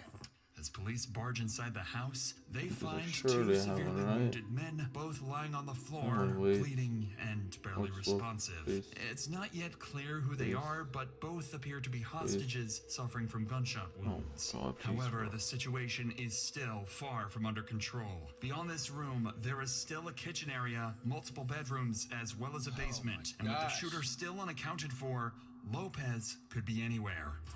This dude's right here. Right here in front of Oh me. my god, it's so annoying, bro. What is this? I need light. Someone give me light. I got the hand.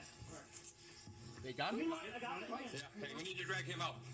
Got it. I got it. Okay, hold on. Or push up. Push up. Bring men up. Get. What do you want? 657, we got That's men just a around. hostage. I don't think. Hey, drag him out. Drag him out. He's probably got a gunshot to the leg, maybe? Nope, he's got a headshot to the wound. Hey, we need to find. They said there was 2 injured here. All right. 1, 2. All right, we're here with me. Rest to the These house. people are sick, man. 5-7, we got 2 apparent with bloodshots to the head. Damn. Keep the stage for a minute. We gotta clear the house. Who's got a stroke? That's me. All right. Okay. What is this, man? You're gonna take this right. I don't like this searching for shit. I gotta have a winter sack. I just have to I try got you, right? early, right? A winter sack? Or... Hold on. Hold right there. Okay. Room clear. Room clear. Okay. Damn, don't tell me he went out through like Kitchen opens the up to the right. back door or like a window or something and ran. I got light right on that thing under there. Alright. Alright, I got open door right. Leads to it looks like a back exit door here. Alright. We can go. You want to Scroll up a little bit. Alright. Hey, give me one guy. Where does this lead to? It might go to a basement, I don't know. Intersacral, oh my god, so annoying. I should probably just look up all that. I got it. Hey, Dave. How many people are we still missing right now? So, alright, what they told us, they had 2 hostages. Okay. So far, we got 2. So we both gunshot wound. We don't know about anybody else. Okay. So all 3 people are accounted for? No, just 2. There's 2. Hold that. O'Neal, just cover the attach. Alright, just hit that door now. Ready? Yep. Locked. Okay. With the basement door being locked, a major complication faces officers. Basement entries are some of the most dangerous spaces for law enforcement. The narrow layout, blind corners, and poor lighting make it almost impossible to clear safely, especially when a suspect is barricaded inside. If Lopez is down there, officers could be walking straight into an ambush.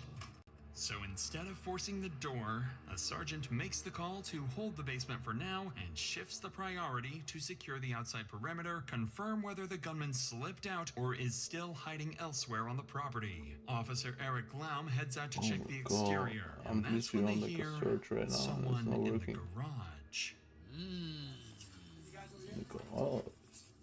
Yeah, I thought he would have ran out the crib by now.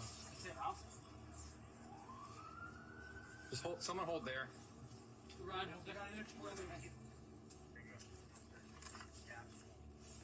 Are you guys in the garage? Or maybe hostages? How many people are in there? Just you and the 2 dogs? Can you leave the dogs in there and come out? Okay, we're gonna open the door, okay? I think there actually was one here. If I remember correct. If my memory is right. Please. Yes. Alright. Okay. Bring. Who was all inside the apartment? My husband, Gary Tuff. And who else? Matthew. Is there anybody else we don't know? Is there anybody else that was in there? No. Okay. Ma'am, why don't you... Dewey lives in the side apartment. Dewey? When I got shot. Turns out the civilian woman from earlier managed to run and hide inside the garage. According to her, there's someone else still inside the house, in a different section of the duplex that officers haven't cleared yet. Until now, all attention has been focused on the front unit and the basement. But the layout of the home is a 2-unit structure, with the second unit still unaccounted for. But before Officer Eric Glom can relay that information, Sergeant Brian Miller is already patrolling near that side of the house, unaware it hasn't been cleared. What door is that, do you know? Okay. We don't know where anything's at. Okay. Just clear where. This is the... Well, it should be the living room. This should be the second floor. Kitchen. Blue room! That's the living room? Living room? 1.2K? Living room? 1.2K version. Yeah, we could put the chat normal now. We got here, we go.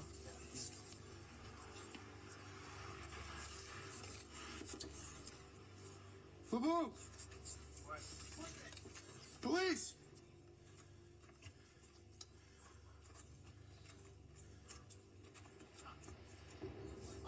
One person up. Police department. What's your name? Sergeant Miller. Hi. Come on out here, guys. I'm trying.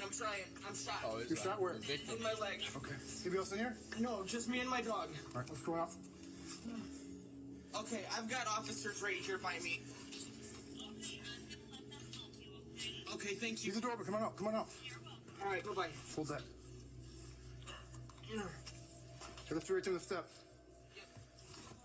Shut my door, please. Don't let my dog out. Your dog's gonna be fine. He's friendly. Who else is here with you? Nobody. It was just me and my dog. Is this wrapped around the same apartment? No. No, it's... Yes. Hey, so you got 2 victims. You have the suspect. We're still trying to clear. We got him there. We can't clear the basement yet. This is a different guy, different apartment. Okay.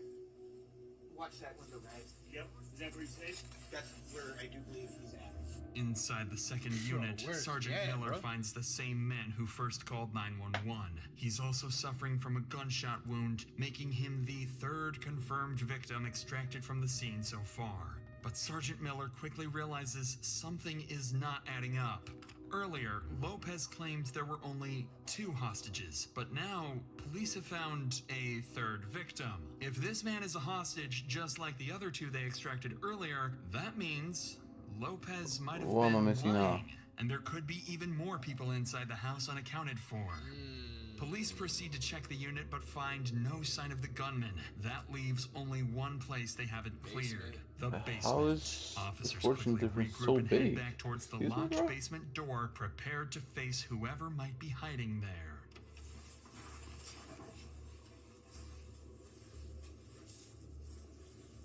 Ready?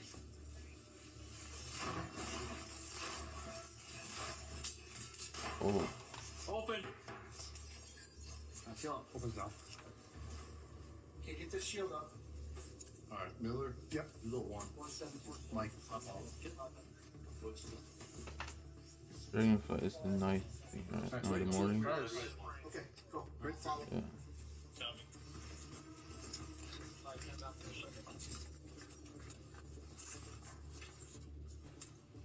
Okay, I'm gonna move open to the door. I have Don't it you wrong. go up here. Got motion cleared. What? Okay, just slow down, Eric. Let me clear this. All right, I'm on you. I'm one. Yep. Ready? Blue. On this side. Okay, there's a dead corner here I can't clear yet. All right, I got you. Fuck. See the top corner I'm talking about? Yep. All right, let me peel off. Okay. I'll peel off this left side here.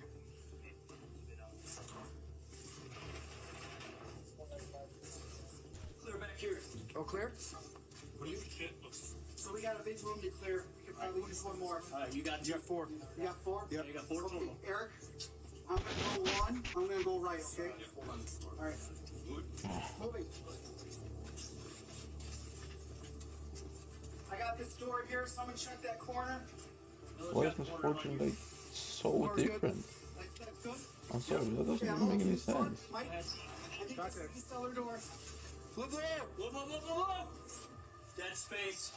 Officers go on to Bro, clear where the the rest fuck of is the he basement at? with no sign of Lopez. I'm telling you, he had or to any have additional got out the crib and hostages. ran somewhere, For bro. a brief moment, they believe Either that or he Lopez found a good escaped hiding during place. the chaos and could still be at large. That changes when one of the surviving hostages gives a description of the suspect.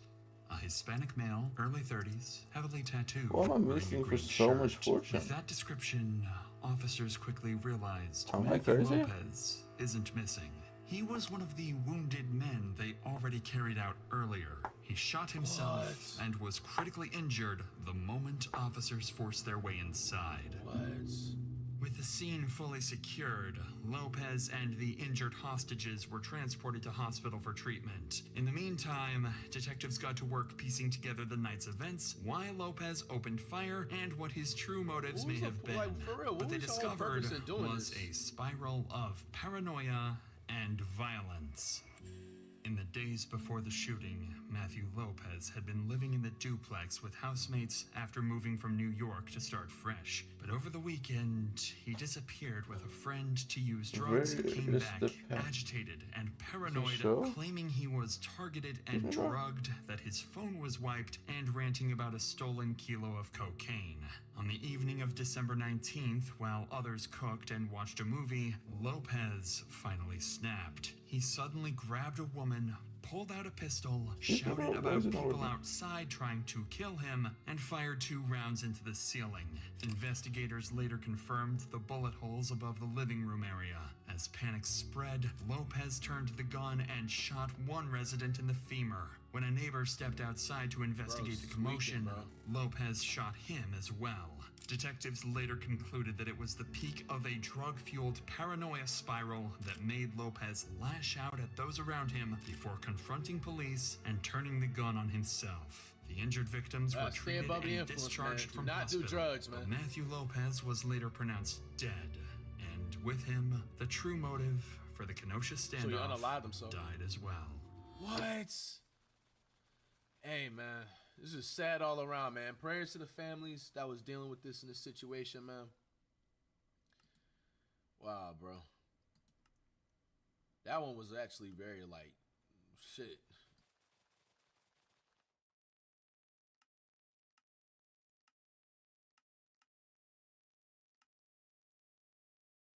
Wait, what? What's happening here? I can disable some stuff though.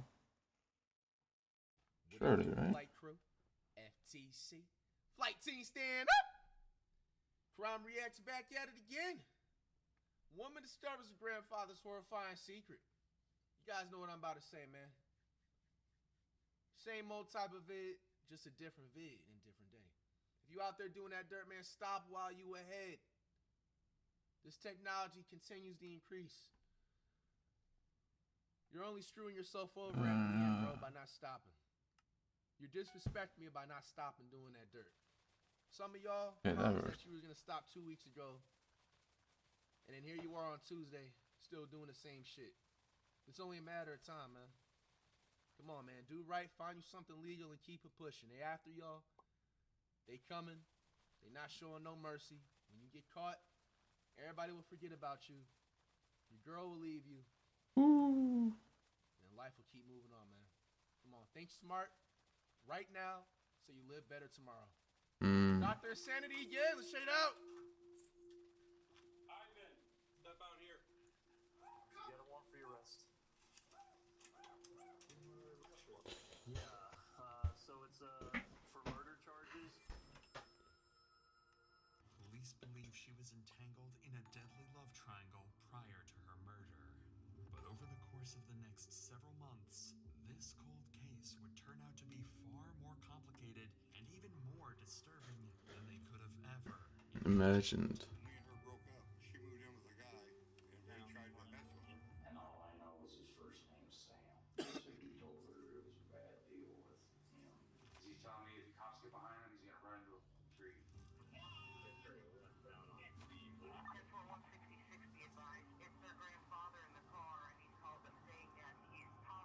Emoji only mode, man. It's so peaceful, bruh. Holy. Yo, you trolls can't do nothing tonight, huh? 13th, 2023, Eileen Gowan was seen leaving her longtime job at Sugar's Diner. She had just I'm trying to think here. What's the message that she was on her way to pick up some things from her friend Mike, who she had recently moved in with after breaking up with her ex-boyfriend Sam Brammer only a week earlier. Strangely, she would specify that who she had recently moved in with. She was on her way to pick up some things from her friend Mike, who she had recently moved in with after breaking up with her ex-boyfriend Sam Brammer only a week earlier. Okay. This one is more for the ladies on this term. It can also apply to dudes too. But, I mean, you guys heard that time frame. Now, I understand everybody deserves to have love out there and shit like that. But, bro, for you to break up with somebody a week prior and then already be moving into another dude's place, like a week later after that, I mean, that's just the definition of moving on too fast. And then nonetheless, bro, like, you just, it don't matter what type of chemistry you guys cracked off on the first date, bro. Like, nobody is that special for you to have to move in that fast after leaving your last relationship. That just, you're setting yourself up for all types of disaster to happen. Like, let's say even if, like, the new person that you're with doesn't turn out to be a weirdo, like, your ex definitely is going to be feeling some type of way and definitely going to be trying to be on some crash out shit or, you know what I'm saying, all types of shit like that. That's not even enough time to make sure that, like, they're going to be out of your life where they're not going to be able to, like, try to stalk you and not know of your whereabouts and stuff like that. It's just, like, too soon. You're dragging on a lot of that drama into, like, the next relationship inside their household and all that type of shit. It's just, like, it's just a recipe for disaster. Strangely, she would specify that her co-worker at Sugar's Diner would be the one to drive her there. However, as Eileen Sugar's Diner. no co-worker would show up. Sugar's Diner. Strangely, her ex-boyfriend Sam would be the one to pick her up. Hours would go by, but Eileen would never show back up to Sugar's. The owner of the restaurant, Megan, would begin worrying as to where Eileen could have gone and started frantically sending her messages asking for her whereabouts. But oddly, she would receive a single message back saying, "Leave me alone. I'm done?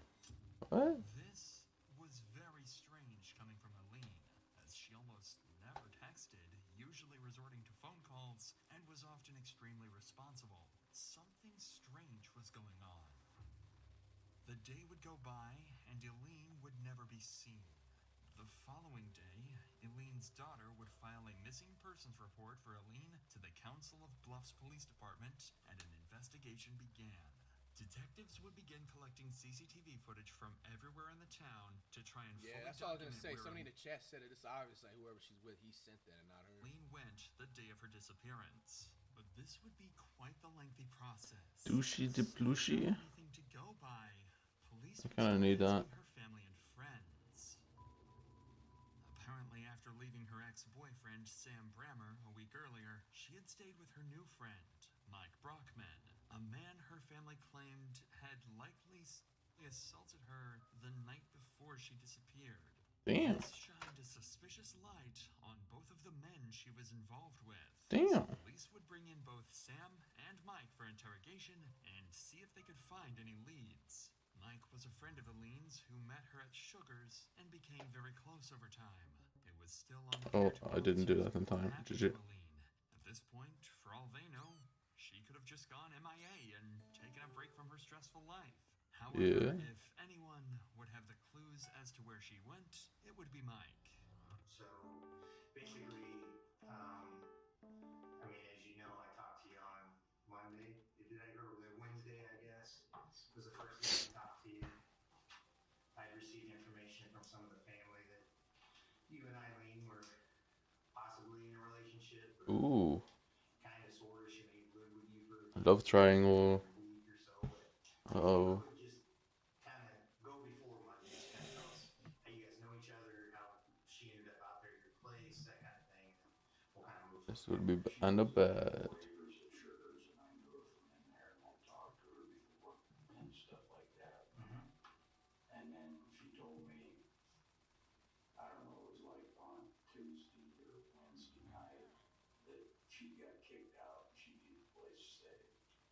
I said, well, you would stay at my place for a couple of days. And it was Friday. She called me and she said, I won't be coming back. She says, we're getting back together. Her and her boyfriend. And all I know is his first name's Sam. I don't know anything else about him. Damn. So I didn't see her. And then she called me crying on that Saturday night. And she said, oh, we got into it. Can I come out for a day? I said, you can come back out. But you got to be gone Monday because I can't have this. I'm single.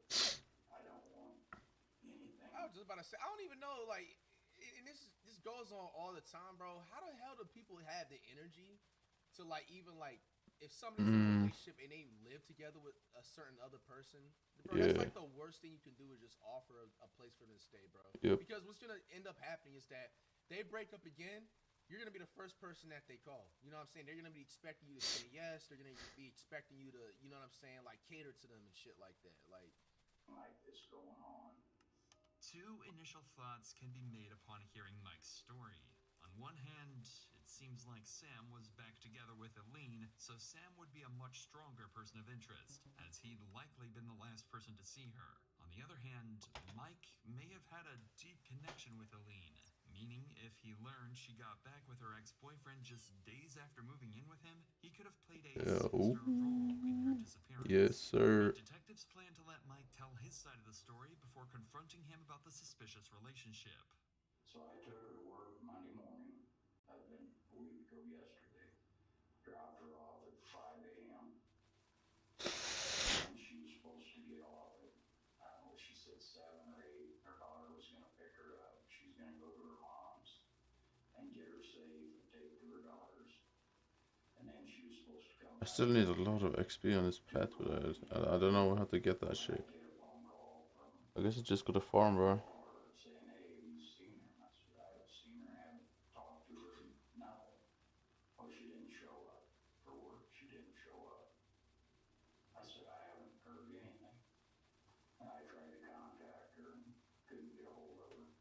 So I sent her a text message and I said, is going to be sitting behind the bar. You got to get it. I want it out of here. I don't want to mess with any more of this. And I never, since 5 o'clock that Monday morning, I never had any contact with her phone. Contact or anything. And then I didn't know anything till. Alright, buddy. Is that so? Mike would go on to claim that he never had any sexual relationship with Eileen and that she stayed in a completely different room to him while living in his house. However, detectives know more about Mike than he thinks, and with some information Eileen's close friends shared with them, they don't believe he and Eileen were just friends. Has anybody said anything to you that Eileen was saying anything about you? Did you heard anything about her making any statements about you and your behavior while she lived or was staying with you out there? No. So you haven't heard that she may have made a statement that you possibly assaulted her while she was out there? Ooh. No. Okay.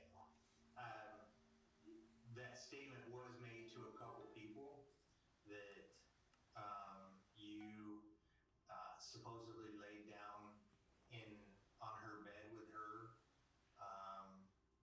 and spooned her from behind. Is that? No. Can you tell me, is that any of that accurate? Any of those statements? Getting an action in Unk. That, because like I said, she was a loose cannon. I mean, she's scared. I mean, I guess here's the deal. You're a grown man. She's a grown woman. You know, if there was any type of whatever contact between you that was consensual, there's absolutely nothing wrong with that. I mean, she was crying that first night she come out and I hugged her. Okay. But there was no What is in this thing? asking for it or anything. I guess I'm gonna just deny. Information is, well, concerning. All he said is that, like, he basically got a hug. Unlike Y'all Eileen believe to in make that? up blatant lies of this magnitude. However, with little to no evidence, other than a few rumors coming from her friends, police can't harp over these allegations and decide no to wrap thanks. Mike's questioning up. At this point, Mike is Damn, still these considered trades to suck have ass. potential involvement in Eileen's disappearance. But with a lack of leads, they direct their attention to the only other potential suspect, Eileen's ex-boyfriend, Sam. You already met Detective Dyer. Yeah, first names. Yeah, this is Detective Dyer. I'm the sergeant that you talked to on the phone. My name's Ted Roberts. I'm a sergeant. You know, when I got on the phone with you, and you said that I was the last person to see her alive. Well, I didn't say that. Yep. I didn't say that. Yes, you did. Yeah. Yes, you sure did. I said you were the last person that saw her before she went missing. Sam wasted no time adding more suspicion onto his name. The phone recording shows that the detective never mentioned Sam being the last to see Eileen alive. Eileen has been missing for less than 48 hours at this point, so the fact that he's already alluding to the idea that she's dead is awfully disturbing. But this would only mark the beginning of Sam's unsettling choice of words during the interview. As you said that, I got the phone. I said, no, I want them to arrest me so I can have a lawyer. No. Yeah, that's I think you misheard me there. I got it recorded. I'll have to go back and listen to it. But yeah, I'm pretty sure that's not what I said. But I mean, basically, we got a crazy deal here where Eileen is evidently, her family and everything else, she's never done this kind of thing before. She's never just took off and gone. They all know What she does is she comes to me. She moves him. She's moved him with me 4 or 5 times. But usually when she moves him with me, she stays away from home. Yeah, because they say that they talk every day. The daughter and her talk every day on the phone or whatever she says. Yeah. If they need something, then they'll get hold of her. Okay. Just like when she got arrested for DWI, she went to jail. They finally fell her off. What they do? They took her and dropped her off at the bar. Okay. And she was homeless. Okay. If you could, I just need to know what went on Monday morning.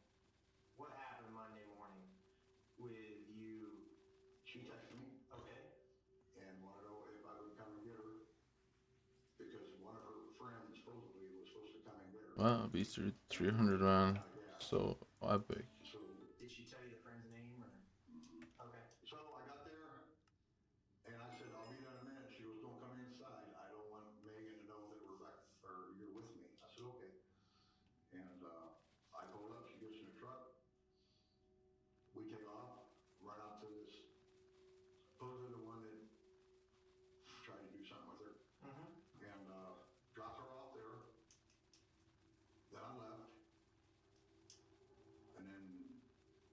too long after that is when she called me. I think she was at my house knocking. See, you can't get in my apartment building unless you have a key to get in. But I think she was knocking on my window. I didn't look. I didn't care. I just wanted to lay down, take a nap. That's when she texted me. 400 forming weights. Yo, I'm built different right now, bro. Because this guy, nah, but it's true. When? This guy, nah, but it's true. When? That night. The night before Monday? The night before Monday, yeah. Okay. And I don't know if that was true or not. I don't know if she was just saying that to get me to take her back or what. I don't know. This statement adds more weight to Aline's allegations towards Mike. If Mike did do these things to Aline, then moving out and staying with Sam would be completely logical. On top of his statement, what Sam is about to reveal to detectives will make the allegations much harder to dismiss and place all the suspicion back on Mike. She says, please talk to Emmy, see if I can come back home. He me last night. Sam, I love you, I promise. I'll quit drinking. Please give me another chance.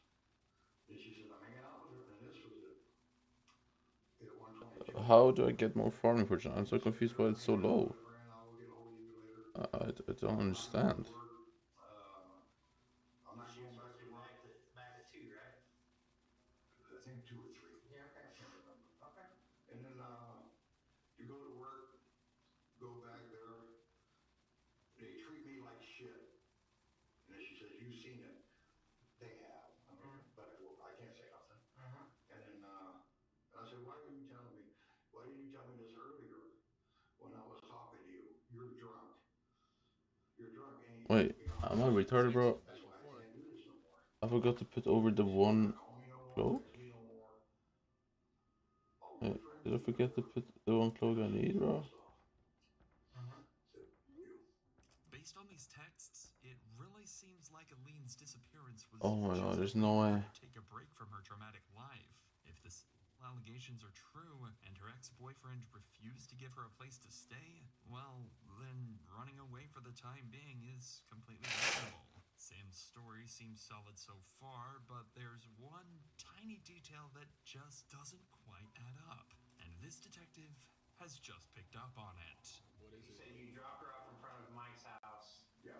And you watched her walk into the... All she did is she got out and she walked in front of the truck. She walked in front of the truck. I went and turned around and that's when I left. Okay, so you didn't see her get in the house, anything like that? I really need to So if she put, I think I'm missing some fortune here. Big I time. mean, that's quite a ways away from your apartment complex. I wonder how she would have gotten to you. I told you her friend was supposed to come and pick her up. Sam claims the day of Aline's disappearance, he drove her from her workplace at Sugar's Diner over to Mike's house to get her belongings. After that, he drove off, assuming she was to be picked up by one of her friends. Fortunately, police can easily cross-reference these claims using surveillance footage. At this point, the majority of the CCTV camera footage has been obtained from the day of Aline's disappearance, so detectives quickly wrapped up Sam's interview so that they could further investigate his claims. Additionally, the detective would apologize for assuming Sam's earlier word choice was suspicious. After nearly 48 hours of compiling the I need surveillance to footage get from some around more town, fortune, not farming gear. managed to put together a complete 6-7 timeline. different So angles. annoying to go back and forth, man. At 8:30 a.m. on February 13th, Eileen would patiently wait at her work, Sugar's, for Sam to pick her up. Eileen needed Actually, so a ride to go annoying. and purchase a new apartment since Mike had kicked her out. She would tell her boss and daughter that a friend was picking her up because she didn't want anyone to know her and Sam were back together. Eileen and Sam would first drive to her mother's apartment, Dudley Courts. She would be seen carrying a suitcase-like object out from her mother's apartment, then leaving with it. This would turn out to be a safe containing $1,200, which she had planned to use as a down payment for an apartment. At 9:30 a.m., they would drive directly to the Sherwood apartment complex to purchase the apartment. However, the complex happened to be closed, so they were unable to purchase anything. This is where the timeline starts to deter from Sam's claims in the interrogation room. From 9:45 to 10:30 a.m., Sam's car can be seen driving all across town. He went in multiple circles and even made a quick stop to Burger King at 10:30. However, he never drove Eileen to Mike's house like he had claimed. In fact, Sam's car can be seen driving in the opposite direction to Mike's house the entire morning. This is concerning, but bad looks. For the next 2 hours, Sam's truck goes off the grid. It's completely unknown where he went, and no CCTV cameras had managed to capture his I guess I location. need to look in and actually put away the correct His stuff. truck would appear back on the same streets he circled on for hours that morning, and eventually he would make his way back to his own home at the Cottonwood. Bro, left opinion, by the way, bro. Stop doing dirt out there, bro. Like, the fact that they can just get just random street highway footage like this, man. You out there moving wrong, man. Stop while you ahead, bro. Apartment complex, but things were different. Yeah, they got 3 different angles on this highway before you actually get on the highway and shit. Like, all the recordings past 1 p.m. Eileen was no longer with Sam. Cameras had clearly captured that Sam was nowhere near Mike's house the entire day, so why would he feel the need to lie about where he dropped Eileen off? This footage paints Sam out to look awfully suspicious. And while both Sam and Mike have some strong dirt to their name, Sam's clear lies convince officers to bring him back to the station the very next day, this time to confront him on his false alibis. Unbeknownst to detectives, this very interview would spark a months-long game of cat and mouse involving a high-speed pursuit, unsettling clues, and a chilling discovery. But before we get to that, let me tell you about today's Oh my days, bro. You did us dirty on that one there. Can't cap. Code insanity. With that said, let's get back to Sam Brammer, who had just been brought back to the interrogation room to explain the inconsistencies in his alibi. The other day when we were in here, you told me that you got a phone call from her and you went to pick her up from her. So if you could do me a favor and just kind of go through that timeline again. We know that it was somewhere. I do have a Max Sorrow cape, right? I think. Or did I not? I actually don't know.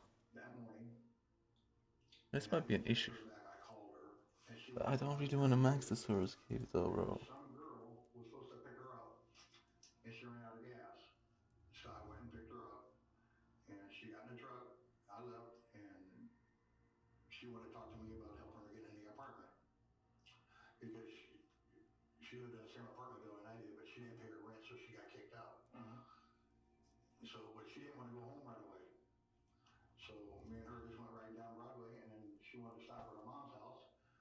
I stopped at her mom's house, and she was in there for 5 minutes. She come out and was going back down Broadway, just talking some more.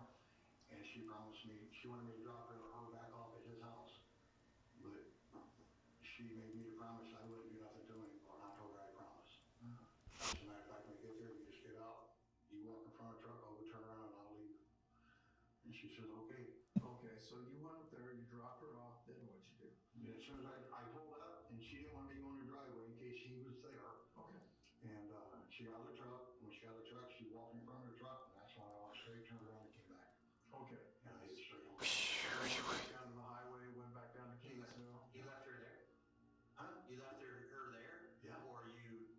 No, she got out of the truck. She didn't want me to come in. Just a second ago, you said she went in, grabbed clothes, came back out to your truck, and you guys left again. No. That was at her mom's house. Clearly, Sam is Damn, he's folding right now. He's folding. And it seems like Sam is starting to realize he won't sweating be able to bullets on keep that up bald his head. fake story for much longer.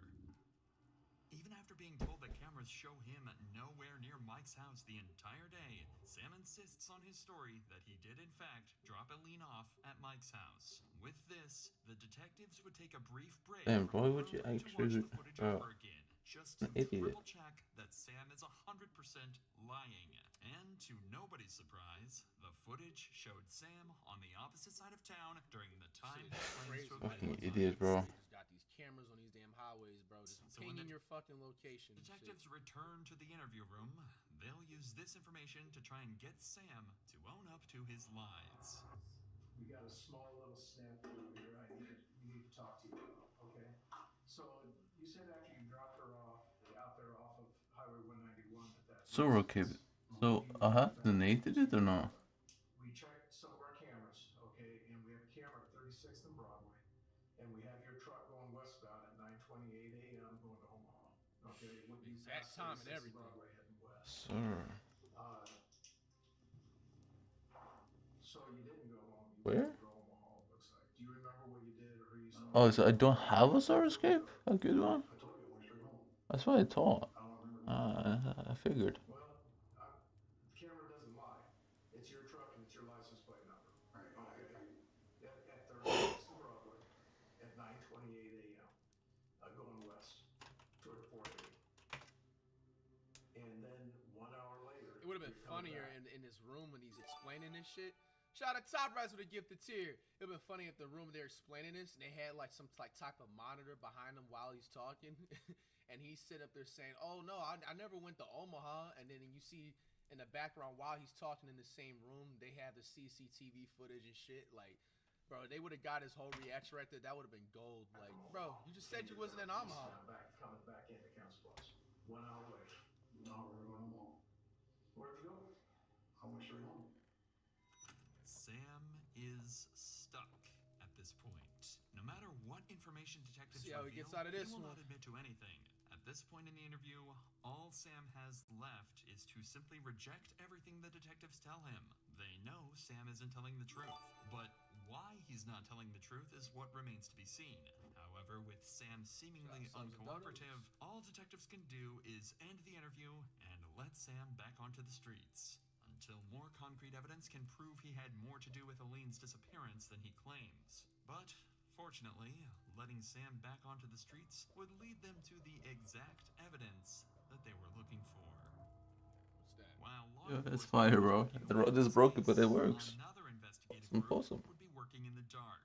Aline's family. Everyone held hope that Aline was still alive. No, I forgot to do something. Oh my.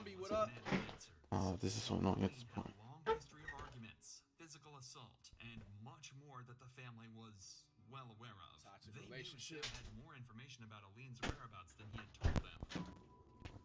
So, to figure this out for themselves, Aline's son, Jack, would show up to Sam's door that same night, and he would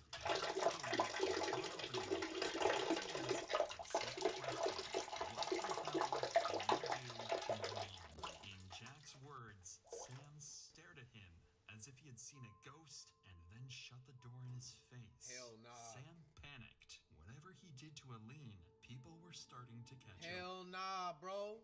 Nigga, imagine if that was your mom and you go impress a dude that whoever your mom is dating, what you do to my mom, and buddy just stares at you and slams the door, bro. Nigga, I'm punching a hole through that damn door. Nigga, I'm storming in through that bitch, bro.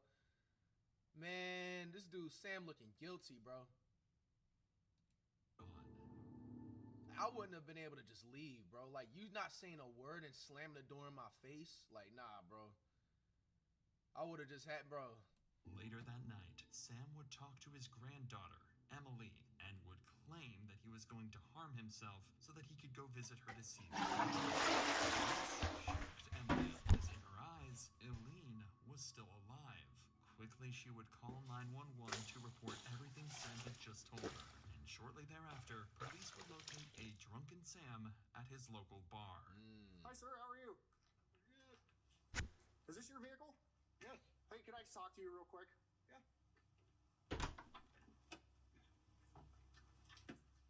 Do you have any weapons or anything on here? No. Okay.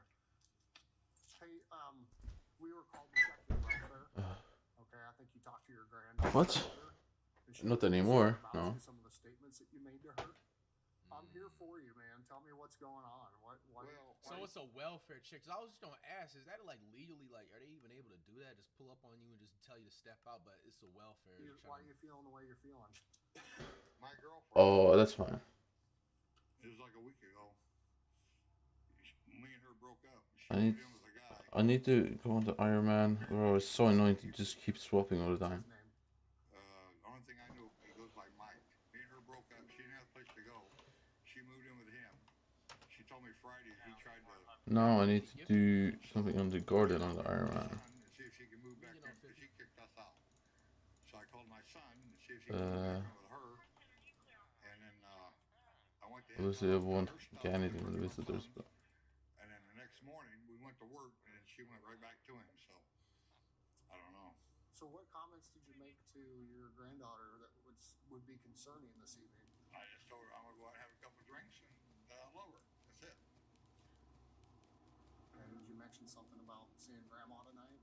What's that? Did you mention something about seeing Grandma tonight? No.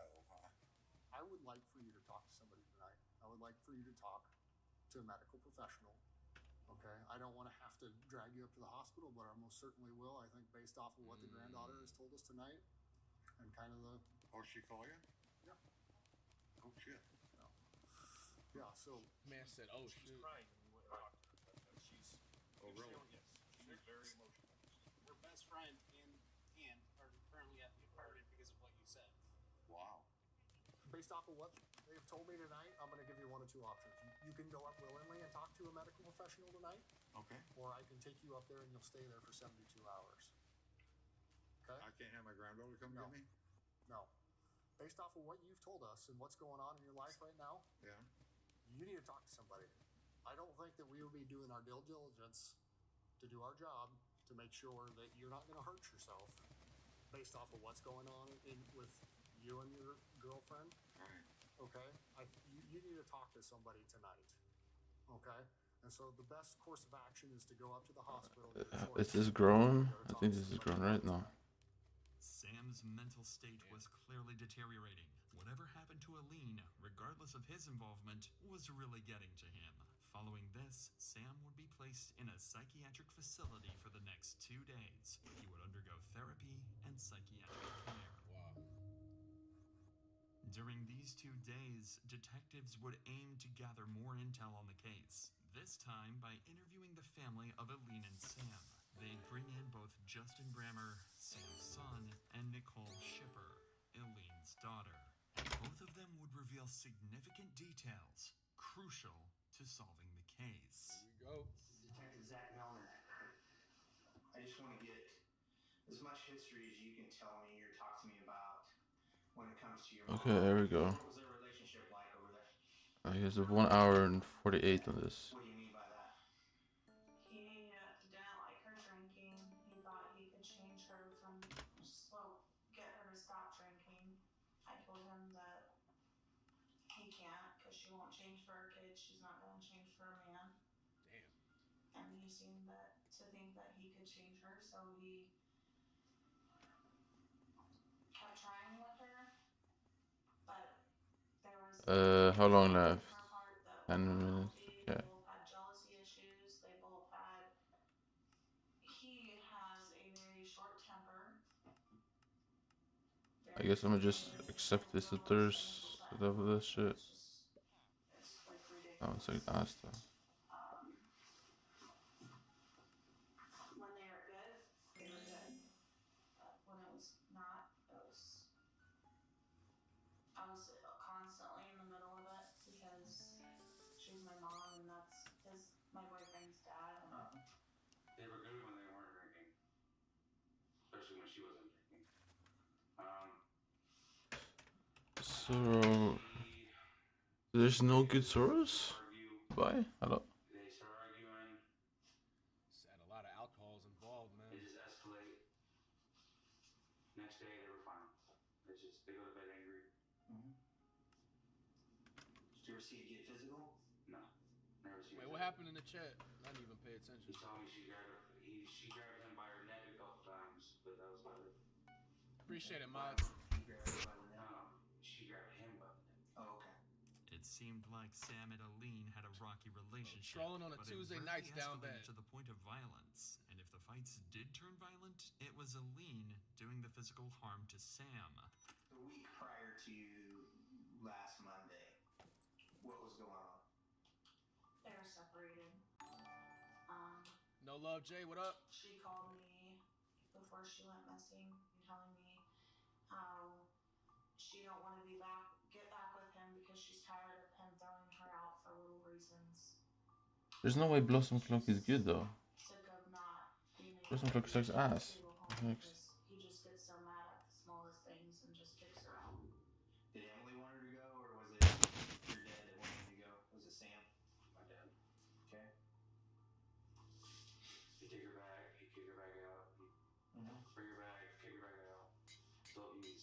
Rooted, Recon. What up, C-Hill? Sam's family Where's the strongly green town? suggests that Aline was in fact the troubled one in the relationship, and Sam tried over and over to cut her out of his life. This So annoying. I need to reflects buy. detectives and simply doesn't explain why Sam's been acting so strangely following Aline's disappearance. 2 days after these interviews, Sam would be released from the psychiatric facility. Fortunately for Sam, no new leads had come out regarding Aline's death, meaning he could finally have some peace for the first time in the last week. Or so it would seem. Because on February 21st, the same day Sam was released, he would go to Walmart to restock on alcohol. However, right as Sam was about to get I mean, yeah. What is your gear, bro? Isn't your gear like buns? Liquor and just drugs, alcohol, etc. just run people's lives, bro. Like you guys sat up here and listened to like the people that knew Sam and Irene, how you say her name right, just literally described that their entire relationship and their lives were based around alcohol, them getting into arguments and abusing each other, this and that. And then you see over here this dude's going to cop some alcohol. Like, bro, like, come on, man. There's literally better things in life than revolving everything around liquor, dude. Like, whatever you're going through, bro, you can Master with Shaman? Isn't Pooch like way better, bro? It's just gonna give you a temporary escape. Is for Pooch difficult, man? Maybe 3 hours tops. Then you're gonna feel like shit for damn near the day, rest of the day, be unproductive. Like, this is gonna be a continuous cycle. An off-duty officer spotted him and decided to ask some questions related to Aline. Hesitantly, Sam asked to move his truck, and then he would talk to the officer. A lot of these cops also was on this man's ass, like. The moment he got into his car, Sam would slam on the pedal, nearly hitting the officer, and floor his truck down the road, flying. Yeah, Sam's. You seen he almost ran over the officer in the Walmart. Oh, okay. I guess. Silent, what up? The cop would jump in his car and begin chasing Sam, who would only pick up speed as he ramped up to over. Here we go. We got a high-speed chase in the crime video. Peaceful roads of Rexburg, Idaho.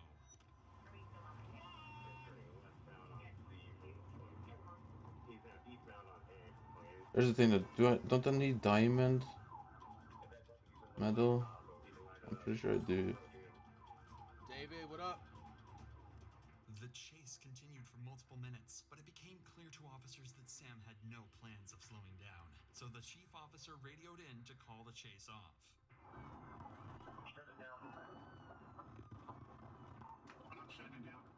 Sam had just successfully. I mean, so you can kill it. I mean, I guess. While he was having the time of his life. Okay, bro. Like, now I do know ahead of time that certain states, like, they do call off chases or something like that, so it's not a danger to the public. But you mean to tell me this guy has a suspicion of being responsible for a homicide of a lady?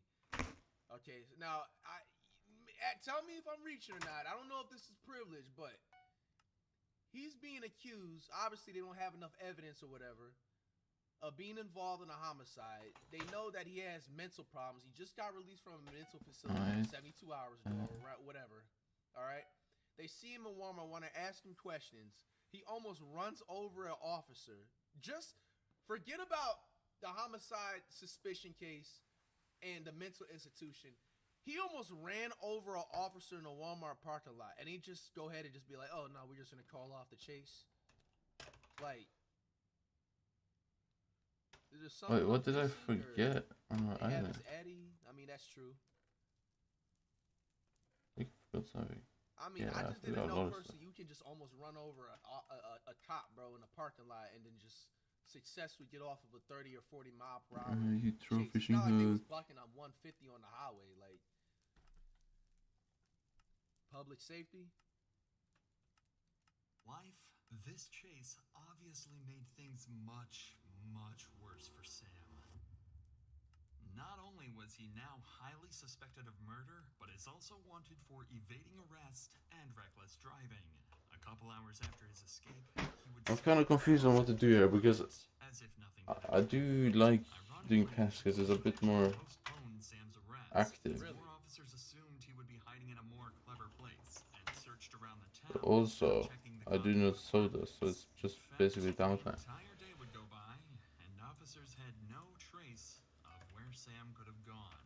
And disclaimer before I speak, I'm not trying to like advocate to teach people how to get away from shit, but this dude Sam is not the brightest dude.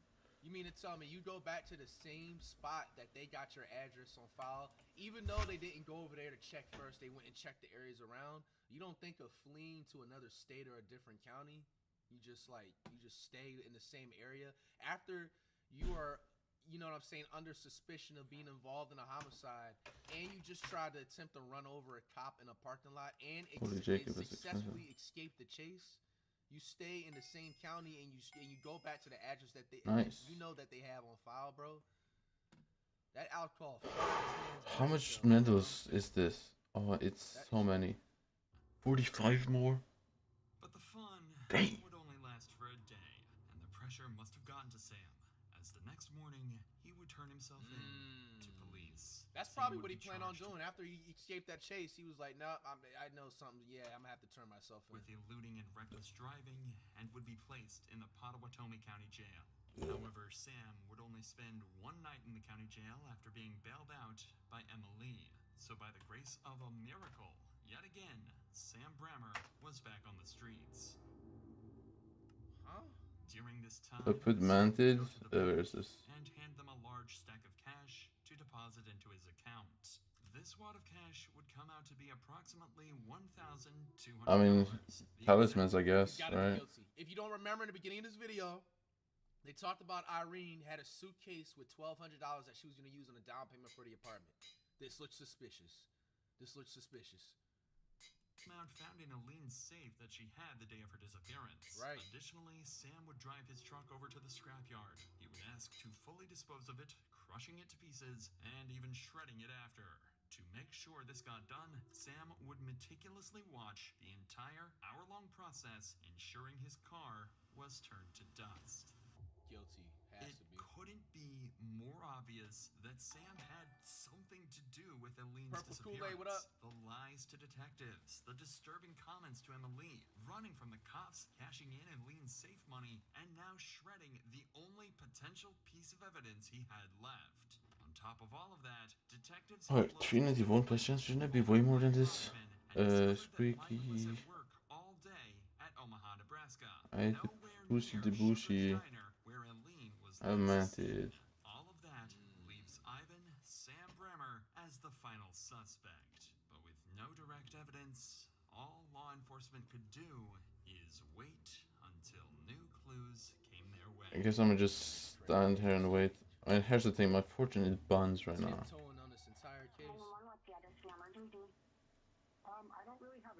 My fortune is very bad, but I think I can get a decent PB here. Pudgy, what up? Down the road to go shooting or whatever, and there is a dead body on the side of the road. Male or female? It's female for sure. I guess just stand here. Eileen's body was found underneath a bridge just miles away from Sam's apartment. Bro, that's just some sick ass minded shit, bro. You just don't, bro. Body was Yeah, a lot of farming to go, man. Like, people have no remorse. Clothes matched the exact Rex, outfit what up? Eileen was wearing the day she disappeared.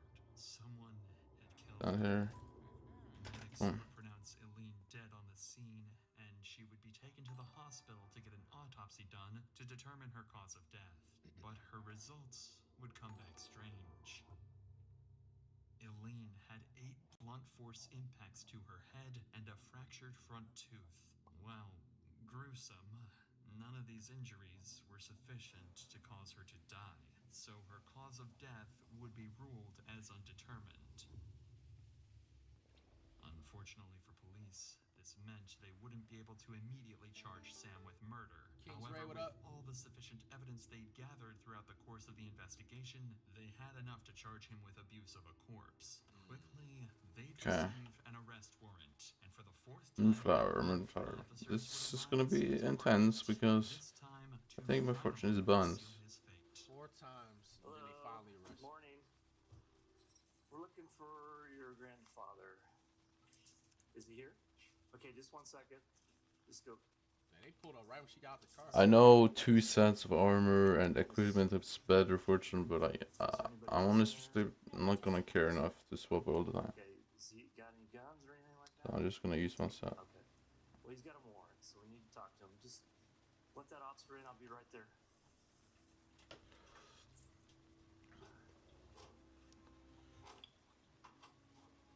Ivan. 2 cats. Step out here.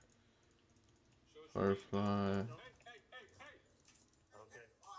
Come here. You got a warrant for your arrest. I'll let you smoke that if you just. No, Bro, you can smoke it. All right. is a cigarette that important, nigga? Bro, his daughter or whatever just said he was sleeping. He wakes up and smokes a cigarette, bro. Man, y'all stay off them cigs, man. Cancer sticks. Yeah. We'll get him. I'll put two. Huh? What am I going to rush for? I'll explain it here in a minute, all right? Second. Use of force. What the fuck? Okay, Pot County will be able to call you in a little bit. Thank you. Sam's games had finally come to an end. Sam would eventually go to court for the murder of Eileen Gowan. Forensic pathologists would spend weeks investigating Eileen's death, and eventually they would discover zipper marks on the neck of Eileen, signifying that she was strangled to death, likely by Brammer.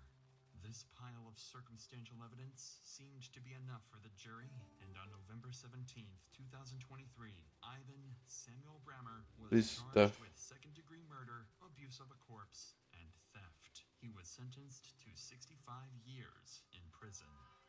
Justice is served, kind of, man. There's a couple of things I want to say, man. Now, I feel like this entire case, man, obviously they didn't have all the evidence that they need, but I feel like the cops kind of played and stalled out way too much, bro. Yeah, he's dead. Right? If you looked at the whole timeline throughout everything, bro, this dude Sam, he was already suspicious of having that homicide involved, all right? He was being questioned. They put him in a mental facility, bro. He was in a Walmart parking lot and nearly ran over a cop. Put them on a high-speed chase. Got off of that high-speed chase. Went back to the same apartment Addy. You know what I'm saying? And everything that they had. This entire time, if Sam was, actually smart, you know what I'm saying? I need to hatch this G-Drag, bro. Bro, he could have literally or drag, gotten away and flee the entire, state. They probably would have had a hard time finding him and everything. They just was, I feel like, in my opinion, was moving too slow about this, bro. And nonetheless, I also want to get onto this case with, Irene, if I'm saying her name. First of all, prayers to her family and everything like that, man. She put herself in this situation, you know what I'm saying, unfortunately, too. You know what I'm saying? She moved in with another man. True. They're already having alcoholic problems. They're abusive towards each other. They're having fights. It's all documented by their family members and stuff like that, man. All right? Bro, for her to just, basically go from Sam to the other dude, Mike, let's be honest and let's be adults here and transparent. You know what I'm saying? Mike was a shoulder to cry on. You know what I'm saying? Irene was just probably on some... Yeah. Sam, just stop with these noises, bro. He just told me he was just gonna change and... crying on her shoulder. What it do, flight crew? This voice. Flight team, stand up! Crime reacts back at it again. It's February. We grinding by any means necessary. We have February already, man. Insanity once again. Student kills her teacher. Think she can get away with it? Tell you guys once. I'm gonna tell you guys twice. I'm gonna tell you guys maybe 50 gazillion times. Make sure you're on the right track. Find yourself something passionate you about and keep it pushing. It's 2025. There's too much technology out there. You're not gonna get away with no crimes. I go by flight, but you can call me FTC. Check it out. Taylor. Got my watermelon in the cut. Some water. Okay, it's not stolen yet. Okay, but the owner was found deceased. That's where we're at. This is Taylor Elkins. Just 2 hours ago, Taylor's teacher, 72-year-old William Dubois, was discovered brutally beaten and deceased inside his home. Damn. Hey, are they homicide or so you beat to that? Really? What What's interesting is that days later, Taylor would be found driving her now dead teacher's car. You know why What? it's Bill's car? Because he's dead. I don't know. I don't pay. What? You don't know? Stole his car. How do you not know? They can just run the license plate if patrollers just post them on the side of the road, like. Fuck. Bro, I just be feeling like people just be wanting to get caught, You're bro. driving the car, and I don't know that you ain't got something to do with it. But what seemed like a straightforward case would turn out to be a complicated mess of neighborhood drama, secret affairs, and deadly conflicts. I was in bed, and I heard a big boom.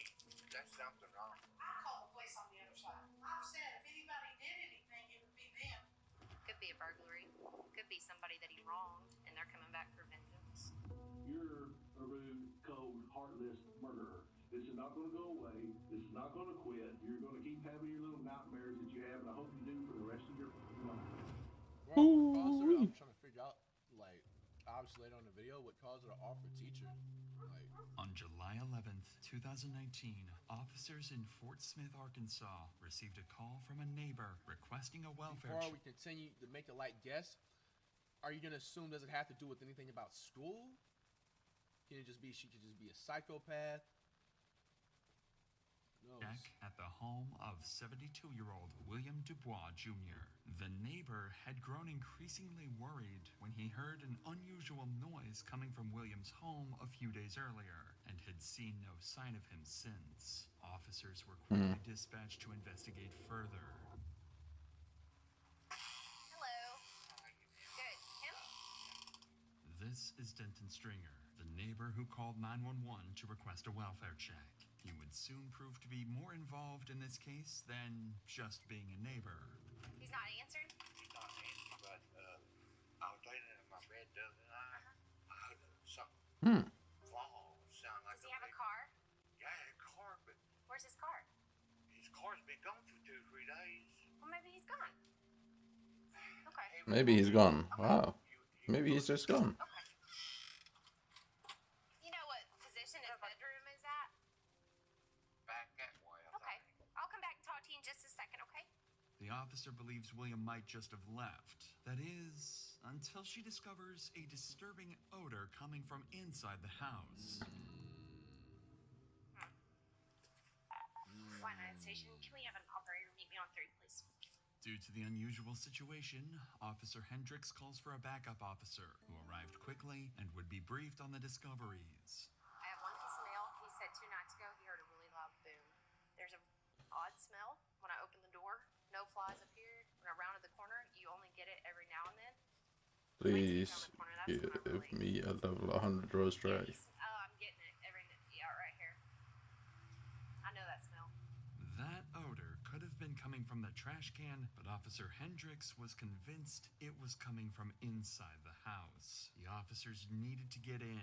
However, a strange odor alone was not enough to obtain a search warrant. So, Officer Hendricks decided to ask around the neighborhood. She would soon discover that Denton Stringer had done some suspicious things since William's disappearance. But before we get to that, situations like these can be especially traumatizing for those working the case, but that's also the case for people watching these videos, just like you at home. If you've ever felt that you need help with mental health, you should know that there are always people you can reach out to. That's why I'd like to thank BetterHelp, the sponsor of today's video. I've partnered with them to help provide you with an ease level Take subscribers. mental health seriously. Thank you guys so much, by the way. The biggest problem I found with therapy, BetterHelp, sometime better joining or go to BetterHelp. With time said, Dr. Insanity and get 10% off your first month of therapy. With that said, let's get back to the officers on the scene. Officer Hendricks didn't Back to waste it. any Mental time health is important, and that's decided right. to head to the store directly across from William's house to see if anyone had seen or heard anything. Yeah, it's hot, so. Okay, so the neighbor over there says that that man sometimes comes over and talks with y'all. He does, man. When's the last time you saw him or his car? No crop fever croc yet, which is annoying. I don't know. That's what he's saying. Okay. Yeah, the next people next door, we've had some problems. I mean, not us necessarily, but they fight out there. But Bill's always been really great. Right. He said, watch our place. Okay. The guy and the neighbor, there's some. Hey, he come over here to shop Bill's number, like a 1-800 number. And listen, I called the police on the other side because of the women out there fighting and everything.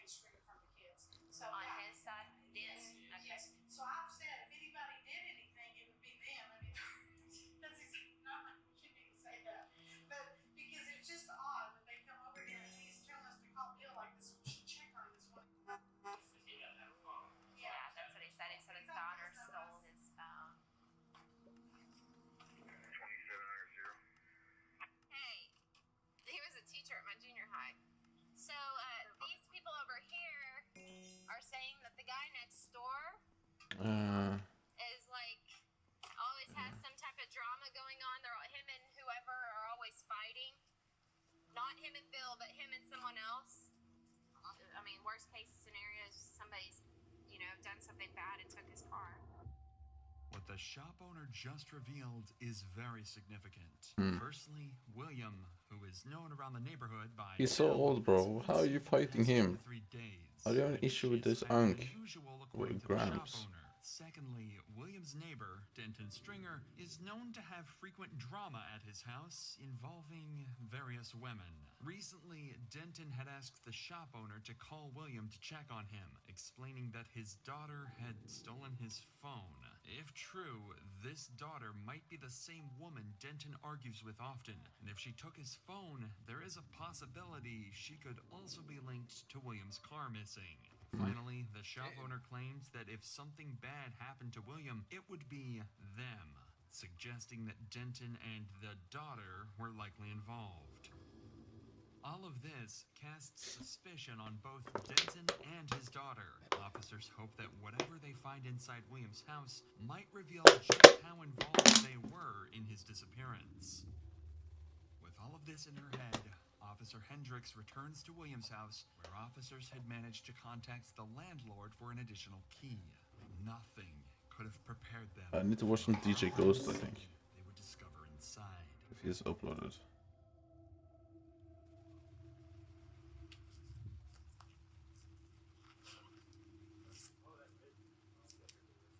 Really?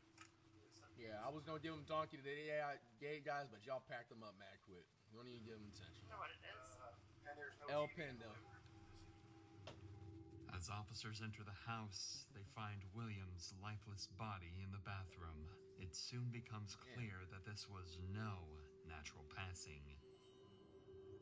Is that splatter on the I wonder if William had like a wife or someone that like stayed with him at like. Don't give the day. If you're like over like 65, just because like you can be more vulnerable because of older age, you should always have somebody living with you or be in some type of like protective home or something. Is that splatter on the door frame? Yes, Or someone that's like constantly checking up on you over that age of 65, like at least like once a day or something. You know what I'm saying? Like you shouldn't have gone 2-3 days without somebody like not knowing what's going on. Bro, darn you had to dig rewards, man. He just had neighbors. But still, bro, 2 to 3 days is a long ass time though. What the officers had discovered was nothing short of horrific, but the attacker had left a lot of clues, meaning police could piece together a story. For starters, the body had a strong, rotten smell, indicating that William had likely been dead for over 24 hours. Throughout the house, shelves and drawers had been left open, with numerous valuables missing. This initially led investigators to believe it was a robbery. However, this is where they discovered something very curious. The front door had been locked from the outside, and there were no signs of forced entry. Officers realized that a scenario like this couldn't be possible unless William's attacker somehow had a key to his house. In other words, whoever did this to William must have a closer connection to him than a random burglar. This made the shop owner's earlier comments even more interesting to police. They had mentioned that if anything Wait, my plot is buried? No. His so-called daughter, both of whom were close enough to William to have been given a spare key. So with no better leads, I'm retarded, bro. He became the main focus of the investigation, and police began to wonder if he was simply a concerned neighbor or if he knew far more about William's death than he was letting on. I didn't even notice his TV's missing too. TV's missing. No wallet, no phone. No forced entry. I think we need to talk to this. I'm stupid, bro. I threw so bad. He just got here. Oh, I told Jeff. Yeah, I talked with them over there. They said he comes over a lot and talks with them. And they said if anything ever happened to him, it would be because of somebody over his apartment. He noticed there's some red fuzz all over the place. I'm not sure what it is. He's laying on the blanket that the fuzz I think came from. But there's fuzz in like the kitchen. There's fuzz on this couch right here. All the doors in his bedroom are open. Keys, wallet, phone, stuff that normally would be laying out. He's got a random. What kind of car is it? He just told me it was red. It's a red Ford Focus. focus. We have the tag and everything, and Courtney just sent out a bolo, did not release any information, just said just stop this vehicle and notify our department. To find answers, the cops needed to locate that red Ford Focus, which was now on the radar of the entire Fort Smith Police Department. Shout out to Whoever Keon had with the possession raid. of Thank you Williams' so much. vehicle could undoubtedly help solve this case, but the officers had no idea where to start looking until Williams' son arrived at the scene, providing them with a major breakthrough. That's his son. That's his son. 10-4. Every unit out here, please. Black box in the tracker, yeah. Did you say where it went? Where the car's at? Mom does that with her cars. He says there is a track, but it's not at his mom's house. Mom does it with her cars. But the car's not at the mom's house. No. According to the son, William had a GPS tracking device installed in his car, and the car is actually owned by William's wife, Susan, who has access to a mobile app that could track his location. The cops now know this tracking device is their only key to crack the case wide open and catch the killer. Yo, Maz, monitor these pens, bro. Stop letting like these officers fucking trolls quickly pen shit. redirects their attention to Susan's I think there's home. a few Chiefs fans mad, so they're taking their anger out on everybody or something. But Gotta monitor unfortunately, that, Maz. they Come on. also have the difficult task of informing Susan that her Gotta be the husband same one, too. passed away. I know I'm trying to chill. And this crazy thing is, I know not all Chiefs fans are toxic, but there's the toxic ones, bro. They just like, you gotta watch out for them. I'm just saying. I know there's those 1 percentiles that are normal.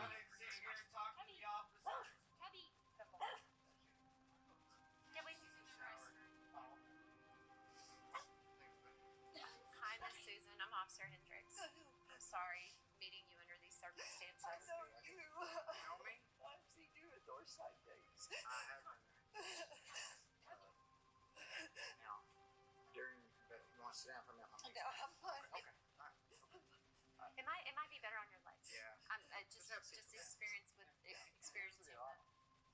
In every death investigation, we do a complete investigation from top to bottom because we don't want to leave any stone unturned. Does that make sense? Yeah, Okay. I'm a retired nurse, so. Okay. Well, and we're not saying this is a homicide at this point, okay? No, he had a heart condition Right. and strokes. And he could have fell and hit his head, but there's some blood there that we're concerned about. Does that make sense? He probably fell. Okay. He And was now, acting so strange Saturday. Here's our biggest issue. He was acting strange Saturday? Okay. Here's our biggest we have right now is the car is missing. Oh, no. Yes. Yep. Where's your tracker? Do you have a tracker on that Yes. car? Yeah. Okay. Her phone right here, right here. No, that's Teresa's. Okay. Mine's in the little kitchen. Okay. Or in the bathroom. Somebody run get her phone.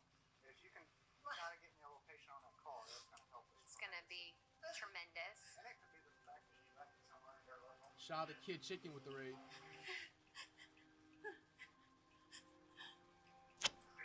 Florida Station, UT2, next up records to my location. Off Kelly Highway.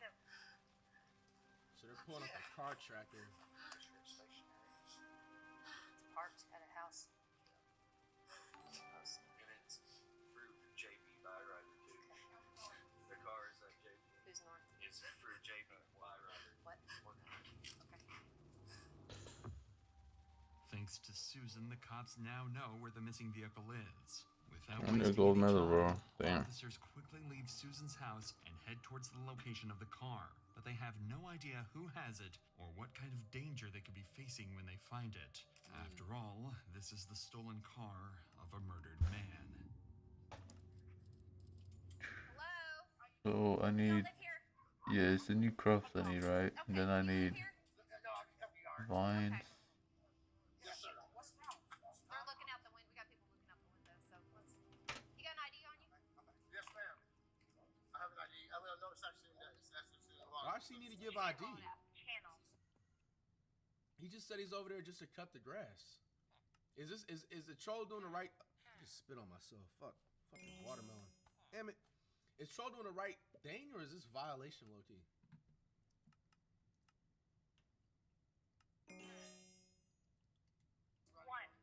Okay, let's go inside. I mean, at the end of the day, if Let's go he ain't do inside. shit. Let's go get your wallet. No. You can go. You can do whatever you gotta do. Make her go too. Hang tight. We're gonna be parked there for a second. said she can't I mean, do she that? can. Hang tight for me right here.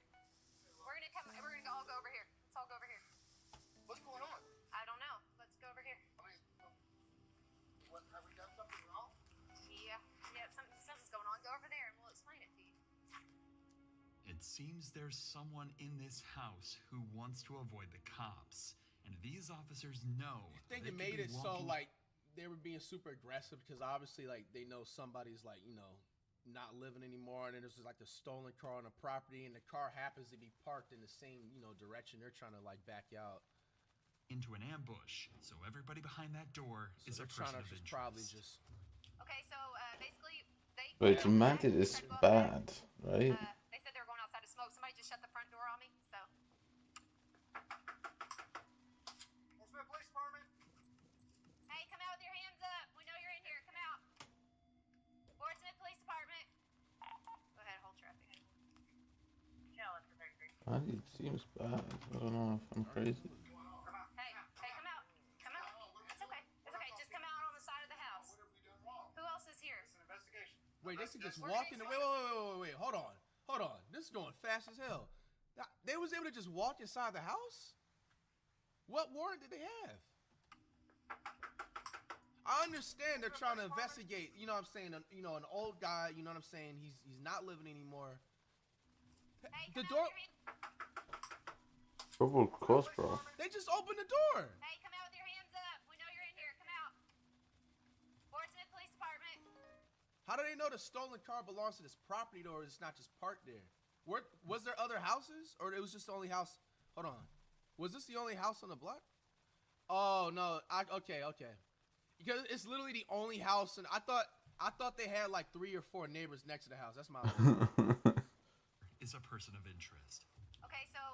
That's my fault. They already have a warrant because they're trying to look for the stolen car, and the closest stolen car is closer to the house. They came out the back. GPS track. They said they were going outside to smoke. Right, they was doing that on the phone. That was my bad. I was just making sure shit was going fast up. Hey, come out with your hands up. We know you're in here. Come out. Portsmouth Police Department.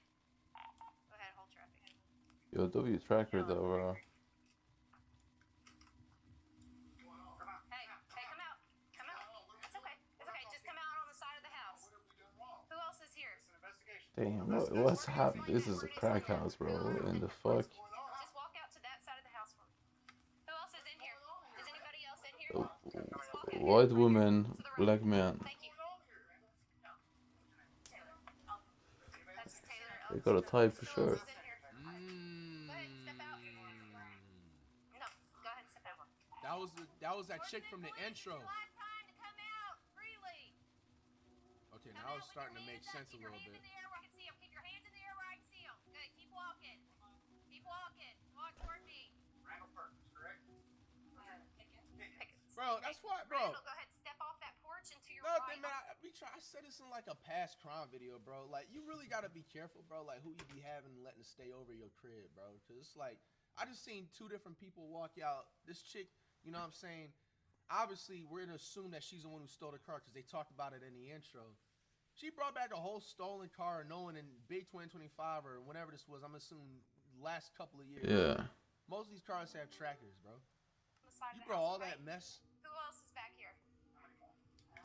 Be real with me. And imagine if they reacted wrong to shit too. Like they reacted like on some like super rebellious-ish, like could have made something worse than what it is. Officers would go on to conduct a room-by-room sweep. Sawdust is maybe the slowest thing of all time. How have I made? How have I not even gained 1 million Sawdust? Suspects with potential ties to Williams' missing car. Among the small group, officers noted a mix of faces, some nervous, some indifferent, but it wasn't immediately clear who knew what until the question of the red car came up. All these subjects were inside the house. When asked any of them who's this red car, they all pointed to Taylor Elkins.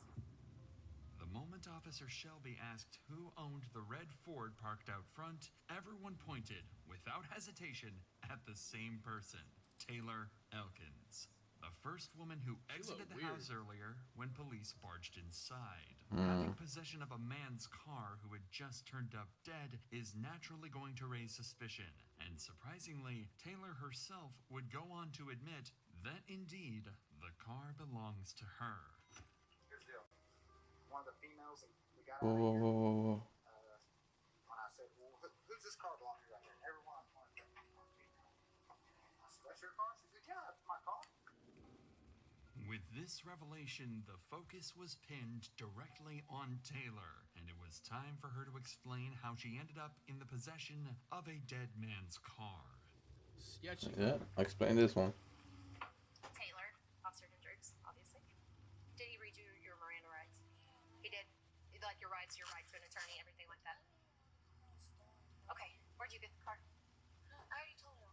You tell me. Got a lighter in It's here. just like a friend. That's it. His name's Sean, but I don't know his last name. White or black? He's white, but I really think he thought it was stolen. No, I didn't say it was stolen. No, I'm saying like I don't know. Okay, I'm just I really don't know how he got it though. But Okay. I'm saying like I was like, dude, like You got your phone on you? no, I don't got nothing on you. Where's your phone at in there? I got a phone. Come on. Thank you. I really had on my daughter's side of my shit. So you got it from Sean, the first entrance off of Albert Pike to 4201 Kincaid. Boardwalk. Dude, he's a crackhead. That's why Okay. You give him What drugs they on, bro? he likes me like that. We're just friends. What's his name on Facebook? Sean, I don't know. I don't have a phone. I don't get on my Facebook no more. Alright. Despite Taylor's vague recollection of how she came in possession of William's car, officers managed to get a name from her, Sean, who is a friend of Taylor that she borrowed the car from, or at least that's what she claims. If her story is not a complete fabrication, then whoever Sean is could be the key to solving this case. However, it's at this time that officers realized they didn't know nearly enough about Taylor, her background, her relationships, and whether she might be tied to Denton Stringer, the neighbor who is already under suspicion. So over the next few minutes, we will follow these officers in real time as they connect the dots and discover critical information in one of the best detective works we have ever covered. Hey, I arrested her like 2 weeks ago. Or Elkins. Do you know Sean? He's a white guy. Yeah. I think that's a baby daddy to her or something like that. Is her baby daddy? She's got 2 kids. Okay. Yes. Hey, check him. Come here. That's Taylor's grandparents' house. That's what I said, because the address looked familiar, and then when I heard she was coming out here, it's like, I know this chick. Hey, are they homicide or so you beat to death? Really? Where's she at? Taylor, she's in the back of the car. Hey, you know that's her grandparents' house, right? The South Greenwood address is her grandparents' house. Hers. Yeah, I swear to you. She's bonded out to that address out of Crawford County. She got like 10 felonies pending. Damn. I swear to you. Is it? The officer just made a crucial connection. Taylor's last known address, given to police during her previous arrest, was her grandparents' house. And What the the fuck? same duplex Fuck is that you William doing? lived in. Shut up. Did you tell Sheldon? I said I think that's yeah. And felonies. 1800 South Greenwood. Hey, Sarge. Give me just Whoa, whoa, whoa, whoa, whoa. Her address is the neighbor's 1800 South Greenwood is her uncle or her grandpa or her dad. That's what I'm telling you. That's her grandpa's house, and she's bonded out there. She's got like 10 1800 South Greenwood is all in ISIS about it. She's bonded out there because I arrested her 2 weeks ago, and then like a week after, her Bro, address. that is It's crazy. 1800 South Greenwood. You She's said been he arrested her about a week. That's domestic assault. The guy that called it in. Wow. That's his is 1800 because our guy's is 1800. The officers figured it out. The two prime suspects were related. Taylor was Denton's granddaughter, and likely the daughter the woman in the shop had found suspicious earlier. But what these officers are about to discover next would put the spotlight solely on Taylor. Ballman has her on camera leaving on the 8th in the car. Leaving the address. 8th. Yeah. So 3 days. About 3 days, yeah. Is it Monday night? She lost. Yeah, the decomp path. Yeah, it's about 2 days, 3 days. With this final piece of evidence, it is safe to conclude that Taylor Elkins has a major role in William's death, and detectives needed to get to the I bottom need to. of her Oh, involvement. bro, please, for the love The of other God. detained individuals were Just briefly use questioned, soda but no sprays? one Like, had what is direct this? ties to William or knew anything about the stolen vehicle. So with no solid evidence Yeah, against based them, on this, they were those released. rates, With this the will probably on-scene be my investigation last at its max end, profile the next or move account. was obvious. Probably Taking stop at Taylor 3, to be in honest. for a I formal cannot imagine interrogation. doing thousands of hours of farming. A few hours It's later, not that Taylor fun. is placed inside an interrogation room and left by herself for the next Yeah. 10 minutes, giving her enough time to come up with a plausible alibi to go with. What Taylor doesn't realize is that when the detective walks in, he has information that will completely disprove every excuse she has. It's just die grinding, I guess. Could have been better. All right, Taylor. So you know why you're down here, right? Yeah. Yeah. Well, why are you down here? So supposedly the car stolen. I don't know. I had it in my. Well, I didn't have it in my custody. Well, I don't know how to say it. It wasn't in my property. I wasn't in the car or nothing like that. But it was stolen, and everybody pointed their fingers at me. And I mean, I admitted to driving it. So yeah. Okay. And where did you get it from? This dude named Sean. Sean who? I don't know his last name. I don't know his last name. I say hey to him basically. He's just a friend. Like he does drugs, you know. So I mean, I don't know everybody's last name. You've been arrested lately? Yeah. When's the last time you were arrested? Last week. Last That's week? when I got my kids. Okay. It was Miller and this other guy. And when you bonded out? I got finished one. Okay, what address did you use when you bonded out? It's Windsor. Sure. Where's my grandpa? Who's your grandpa? Denton. Denton. Sugar. See, that's why I bought it out too. Oh, okay. Yeah, I'm. Did he bond you out? No. Oh, okay. No. Where's his address? He can afford it. 1800. 1800 what? Greenwood Avenue. Okay, when's the last time prior to that you were over there? 2 days ago. And what were you doing over there? My grandpa. I haven't bought it out. I just chill over there. Just chill over there? Yeah. In just a few minutes, this detective was able to make Taylor confirm most of the evidence connecting her to the crime. In her own words, Taylor admitted that Denton Stringer is indeed her grandfather. She had William's car for a few days, and most importantly, she was at Denton's house the same period when William was killed. But this detective was just getting started, and he's about to make Taylor dig her own grave. So what about the guy that lives right next door to you? Yes. Yes. Who's that? His name's Bill. Bill what? I don't know. Oh. But I don't know people's last names. Oh. Yeah. How old's Bill? He's old. I don't know. When's the last time you seen Bill? I don't know. He works every day. So this car you've been riding around in, whose car is that? I don't know. What? You don't know? I've seen it. Where? There. Where? Oh my. Where, Taylor? Where, Taylor? There. Car.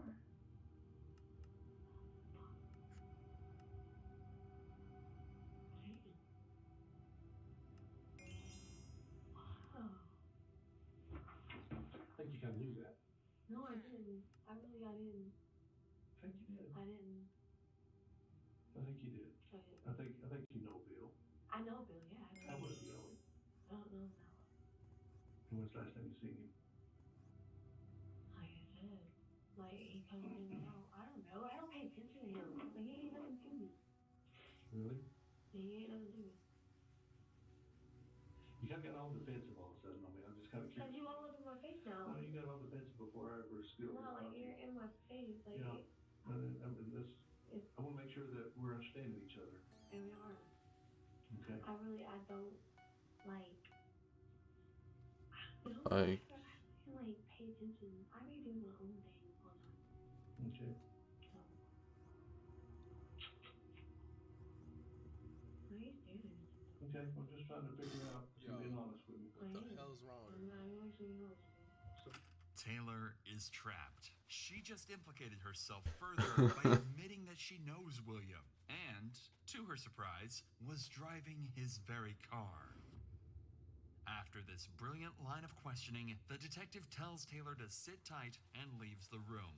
During this time, he would make a phone call to Taylor's grandfather, Denton Stringer, and Denton would tell him that Taylor was at his house a few days ago along with 2 white males. With this information at hand, the detective comes back to the interrogation room with one goal: make Taylor confess to whatever she did inside William's home. Take a nap? Hi. You and me both, girl. I'm old. I need my beauty sleep, can't you tell? So let me ask you something. So tired. You have a phone? You don't have a phone? How come? My daughter Saturday. She did what? Saturday. Oh, how long you been without a phone? Huh? How long you been without a phone? October. 2.5 weeks. Okay. Taylor, you I wonder why. went to your dad's today. Were you there earlier this week, like Monday or Tuesday? I'm not afraid of that. You were there earlier this week, and you had 2 white males with you. Who were those 2 white guys that were with you? Because I've already talked I to don't your know. grandpa. Okay, and right there beside your grandpa's at school. Yeah. That school's got video, and it shows you showing up with 2 white males. So I'm just kind of curious. Who are those 2 white males on there? Uh-oh. What? You know? So, you don't believe that's Bill's car? 2 white dudes, and now she's with 2 black dudes the same week? With undeniable facts, Taylor continues to play dumb, even making a mockery of the entire situation. So, in order to make it clear to Taylor that this is a serious situation, the detective would reveal the true reason she's in the interrogation room. Because she is a murder suspect. You know why that's Bill's car? Because he's dead. They beat him to death. And you're driving the car from a man who's been beat to death. And I don't know that you ain't got something to do with it. And you want to play tough girl with me, and let me tell you, this is not going to work out for you real good. He's been beat to death. No. You think I'm lying? You think, why in the hell you think I'm here? You know why I'm here? Do you know what my title is? Pressing now. Uh-oh. Homicide. Hey, it's got real. Think those tears are fake? Girls, this losing for a lifetime. You do that thing though. You know what? You're knee deep in this shit right now. This just got real. You better start coming clean with what you know. I told you. I'm just letting you know. Here's where we're at, Taylor. Bro had enough. He's lost his patience. This can go either really good, Rightfully so. or this can go really bad for Taylor, because I can promise you I'm really good at what I do. If I can catch you in a lie, and if you lie to me, I will put you in prison for the rest of your little life. Just know that. Damn, bro said little Now life. that Taylor understands the severity of everything Ooh-wee. and is deeply emotional, the detective will seize the moment to confront her by exploiting her vulnerable state in hopes that the emotional pressure will break her defenses and compel her to finally tell the truth. I'm not threatening you. I feel like I'm being I am promising you. So, if you give a damn about Bill, if you didn't kill him, if you didn't beat the hell out of that old man, you're driving the car that was taken after they beat him.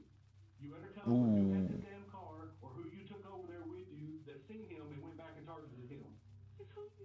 I gotta Listen to me. Here's the truth. You better start coming up with some full names. Because you know what? Who do you need to think of right now?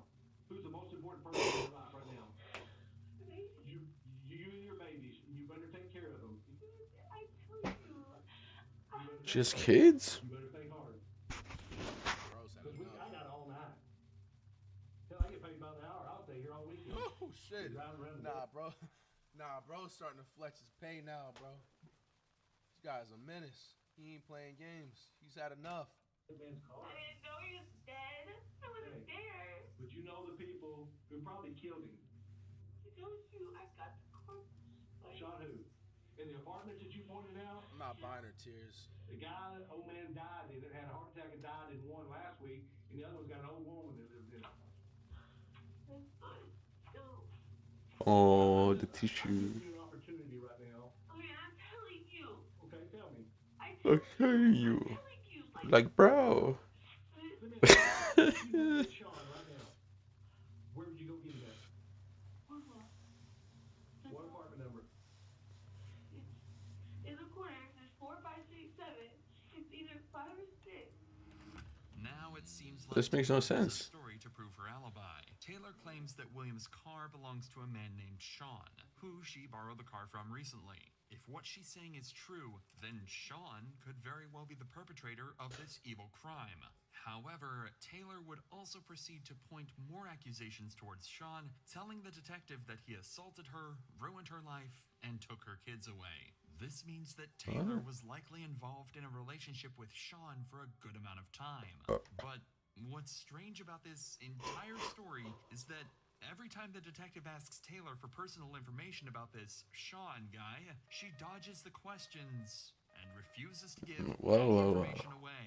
So, with Taylor seemingly uncooperative, the detective would end this interview to get to the bottom of her claims and figure out who Sean really is. And what they discovered would put Taylor in an even worse situation. Shit. Been thinking about anything? I fell asleep. I'm tired. My leg hurts really bad. Had a little issue. So this is the guy you said you got a car from? Oh. Are you sure? Well, I told you he's in jail. Well, Venom. I told you he's been in jail since June the 6th. You think I'm making this up? No. So if he's in jail, how did he give you the car? Bro, teleported. It was him. Bro's banging his pen on the wall. Heavy, sure. You better rethink this, Taylor. Now it's looking like you killed him. No, yeah, I didn't know what it You meant. think it's funny? No, I said what it means. You better figure it out then, because you just lied. Sean giving her the car was a completely fabricated story, and the detective just proved it. So, with this major lie exposed, Taylor is taken away to sleep in jail while detectives work on finding more incriminating evidence against her. The next day, Taylor is brought back into the interrogation room in an orange jumpsuit. This time, the detective has prepared undeniable evidence to thoroughly debunk her entire alibi and make her confess. Just also trying to figure out the older man. I wonder if his house had cameras the whole time.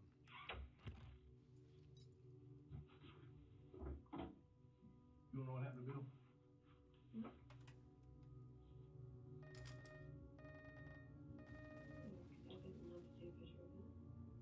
You believe he's dead now?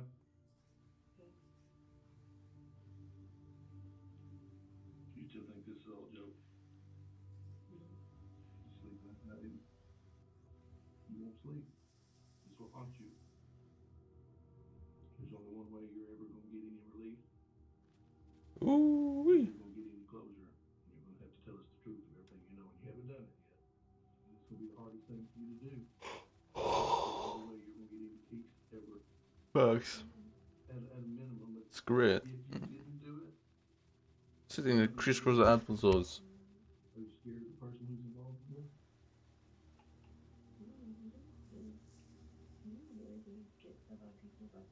I'm not threatening you. Girl, I haven't got in your face. I'm saying to you. I haven't threatened you. I'm letting you know what's fixing to happen to you.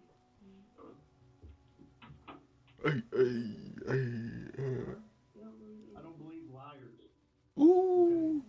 And you're a damn liar. You need to be out there getting a real killer. Well, you need to be helping us. If you even cared about the old man that's been beat to death and shot, you need to be helping us. He was shot. You don't think he was shot? Was he? You tell me. You just showed me the top. You not seeing enough? You want to see again and get a better look? Oh, she fumbled there. That picture every night of your life. Damn. Every night. Elkin's body language has shifted from Bro, cocky and pressing, playful bro. to scared Got a W and press. confused, and just about everything else in between. Her behavior would change again after she's allowed to make a phone call to her mother, where she'd stop pleading innocence and start playing the victim. She's now going to paint a picture of a man named Joseph Rogers, better known as Joe, that will make him out to be the bad guy. So we let you talk to your mom. So now what I would like to ask you for you to tell us the truth. That's true. I mean, I told y'all the truth today, but I didn't tell y'all all of Well, it. so you didn't tell her. What happened and exactly the truth the way it happened, okay? I did. Joe came over that night and he asked me what he had in the house, and I told him that he didn't have shit. He's like, "Will you knock on the door?" I knocked on the door, and then he went in. I left. That's when I went to McDonald's. When I came back, he told me he took care of it. I didn't kill him. No, I didn't do nothing like that. So he said he took care of it. You know, they met at the casino, and I asked him what happened. Because I didn't want to party, and I was so scared. You know, I didn't want to go in there or nothing. I didn't know what happened.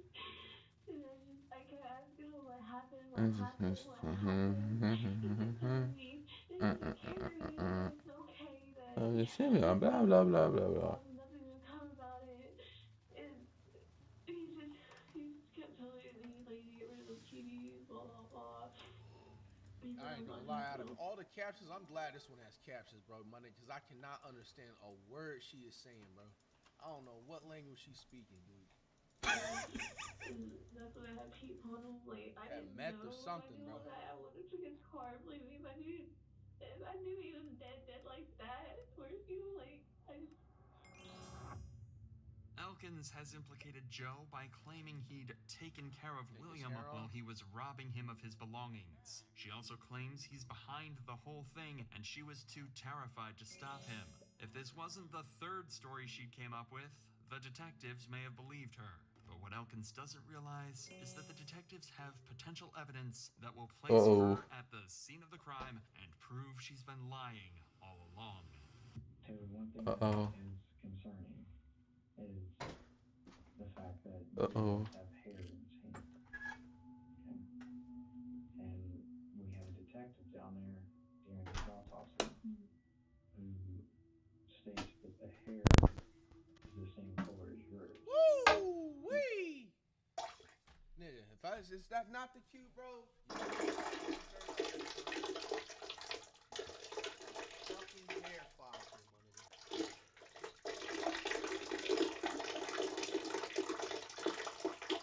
Blank piece of hair. Damn. Probably that was already just sitting in the hair it was already just there, just from her probably brushing the hair or something in the morning and just happened to just fall out at that time. And Joe doesn't have any hair. Oh! The man's bald! She might be cooked! Where would that come from?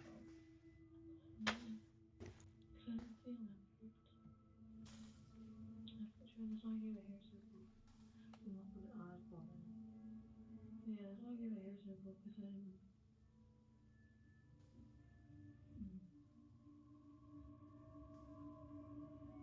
Did you ever see Bill after McDonald's? If that lock of hair they found on William's body belongs to Elkins, then her stories will mean nothing, as the physical evidence will do the talking for her. But right now, that's not the only thing she has to worry about, as detectives have even more evidence that proves her whole story has been a lie from the very beginning, and it's all thanks to the GPS tracker William's wife installed in his car. That GPS tracker would also help detectives to map everywhere she had been from the very moment she stepped in the car, and then use the CCTV to determine who was inside the vehicle. I know you don't have me. I'm sorry. You got a job to do. I hope you understand that. Let me show you another picture. Who's that? Go on after. Where's that at? Huh? He is in the car with you. In Bill's car. Det kanske stämmer. Joe the one that killed him? Joe was with you when you left the house. And when y'all went to the casino. Did Joe kill him? Here's your opportunity. We got this. Hon har ju tränat i så många timmar. There's a tracker on the car. We take it straight from when you left. Det borde vara låligt. You go to Kavanaugh. You go to the casino. So you need to get this real for you real quick. So you need to think about this. Because we're fixing to take this to the prosecutor to get a warrant. Alltså hon ska inte spisa då. Ska du köra mat då? And if you want to take the rap or you want to be honest, because we're running out of time. No, you ain't. No, you ain't. I just showed you. Äta mat då. Ska du äta mat? I didn't say you want. I didn't say you want, but I said you know.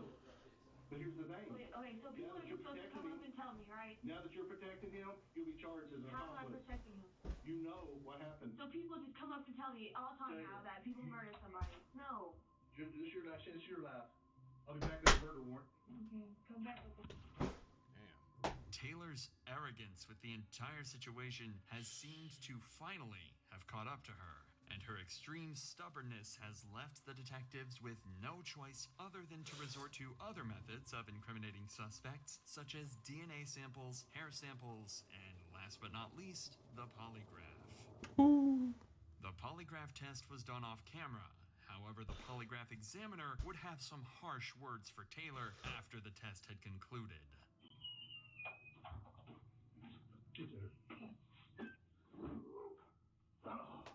Test results are not good, showing that you were showing deception. Deception means that you're trying to deceive. You're not being truthful. I brought this in here to show you.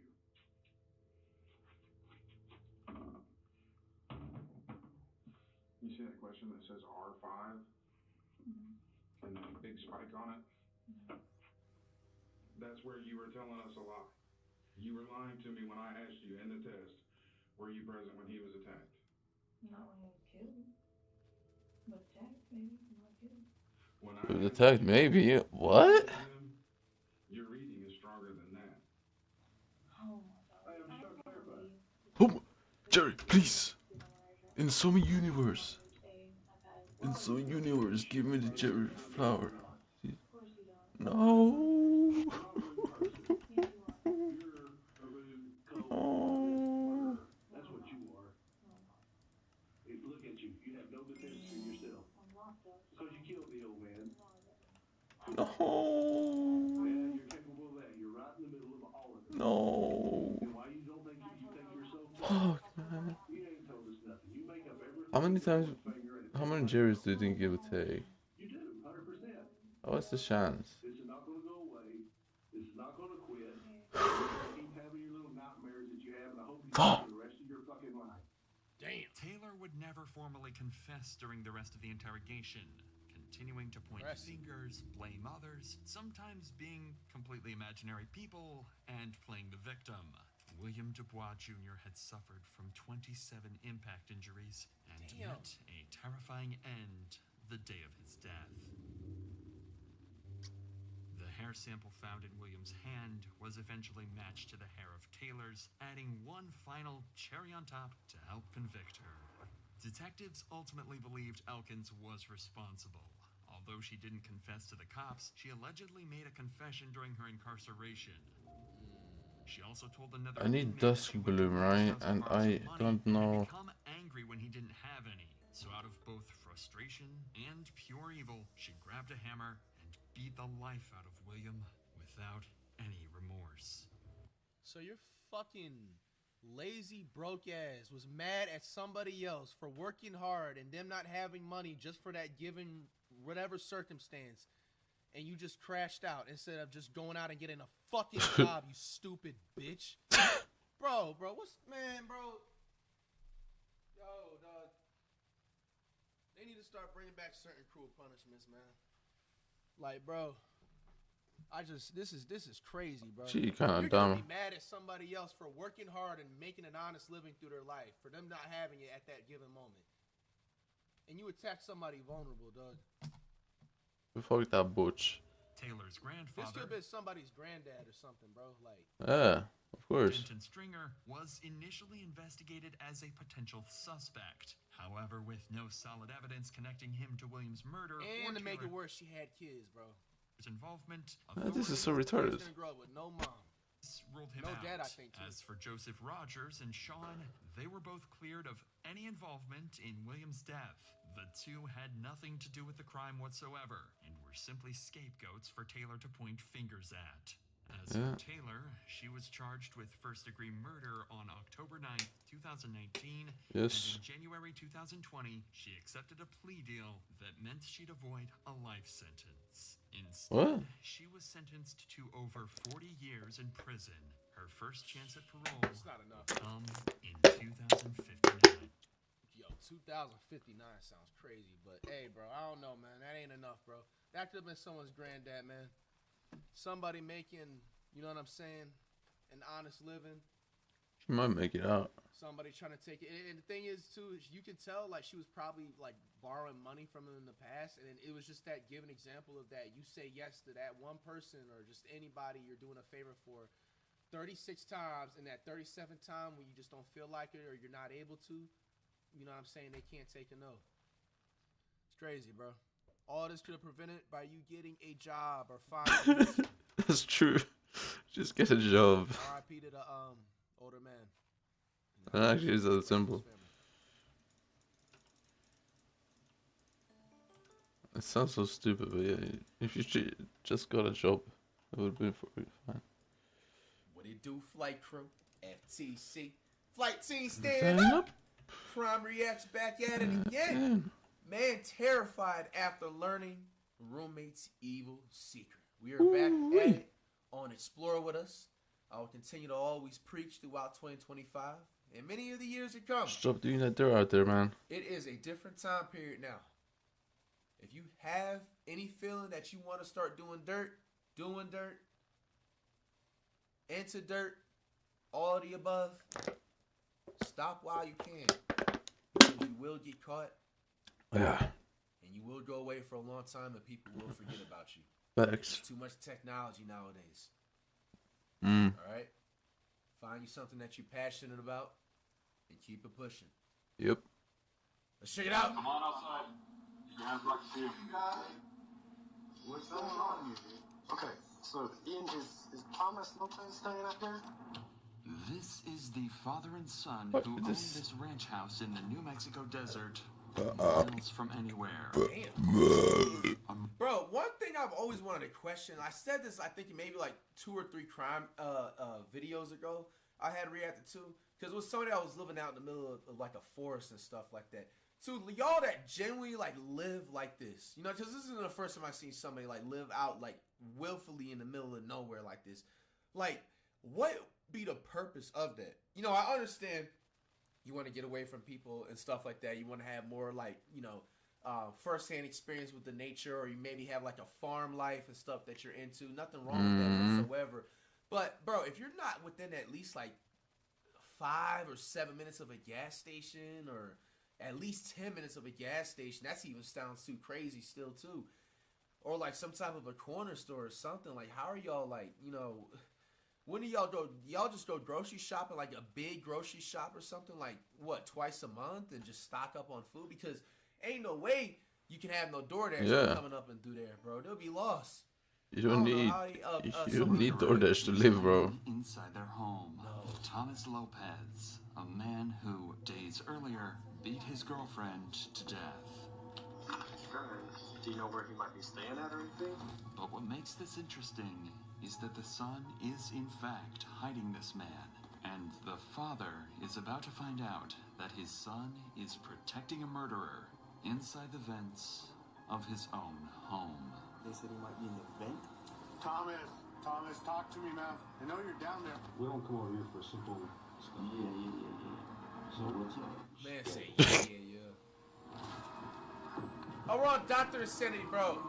Selfnet, I'm so sorry. It's Dr. Insanity. Make sure y'all subscribe to Dr. Insanity and get him to 3 million subs. I said explore with this earlier in the video.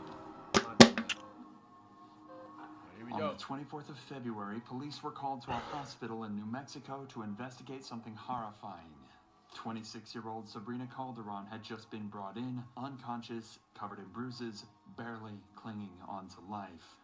So her name is Sabrina Calderon. Is in such like dehydration that her kidneys are failing. She is too sick for even us to take her. And who brought her in? I believe it says I think Cactus, if I were What is that, would you say? Is that something from being hit? probably. She's 26 years old. She should not be in this condition. Right. Sabrina is in such critical condition that the nurses are almost certain she won't survive. But what made the hospital so suspicious is that Sabrina's injuries were that of someone who had been viciously beaten, and the man who dropped her off left almost as quickly as he possibly could.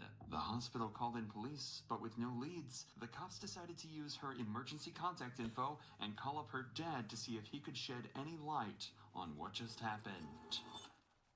Can you hear me now, Mr. Calderon? Yes. Could you tell me what happened real quick? Why she has these injuries? Yes, Thomas Lopez, he got it from here. I guess at knife point. He took it over there, and Where's over there? it's a ranch house. He had her locked up in the room, and he was just beating her. She thinks he was beating her every day. That was Damn, is that his? That's his dad or her dad? Excuse me, saying that. You said he already knew that he was beating her every day, and you sound hella calm. You know what I'm saying? Like, I don't know, bro. Disturbingly simple. Apparently, a man had taken her at knife point from her dad's home and was beating her every day at a house out on a ranch somewhere in New Mexico. The cops find it extremely strange that he never contacted police, so there is some amount of suspicion. That's what I'm saying. Like, that's kind of crazy. Like, you know what I'm saying? Like, imagine you being a father, bro, and your daughter's getting beat by her boyfriend, and you know that she's getting beat by her boyfriend. Bro, I don't care if you the smallest dude in the world, bro. You better go and confront that, bro. You know what I'm saying? Like, what type of dad is you? Like, am I tripping, bro? Like, bro, off the first, like, report that I'm hearing about, you know, if this is his daughter in a situation, bro, you know, we're going to handle that, dog. You know, like, that's crazy, dog. To cast on him. Regardless, they ask him for some details about the guy that he claims did this to her, knowing that if this lead hits a dead end, they know who to suspect next. Where does he live at? He was just going from place to place. How did you get her? He ended up taking her to the hospital, and I thank God for that. And dropped off and took off. Do you know what he looks like? I sure don't. Okay. Say his name one more time. Thomas Lopez. Thomas Lopez. Okay. Police now have a name. Thomas Lopez. The victim's father claims that Lopez was the one who both attacked and dropped Sabrina off at the hospital, which would explain why he was in such a big rush to leave. Where do you think he resides mostly? In Carlsbad or in Portales? I mean, he just went wherever he could, I guess. It seems like Thomas is going to be extremely difficult to track down. The cops don't have a description of him, he has a common name, and constantly jumps from place to place without a known address. If this guy had gone on the run, it could be weeks before they managed to find him. But that's when everything changed.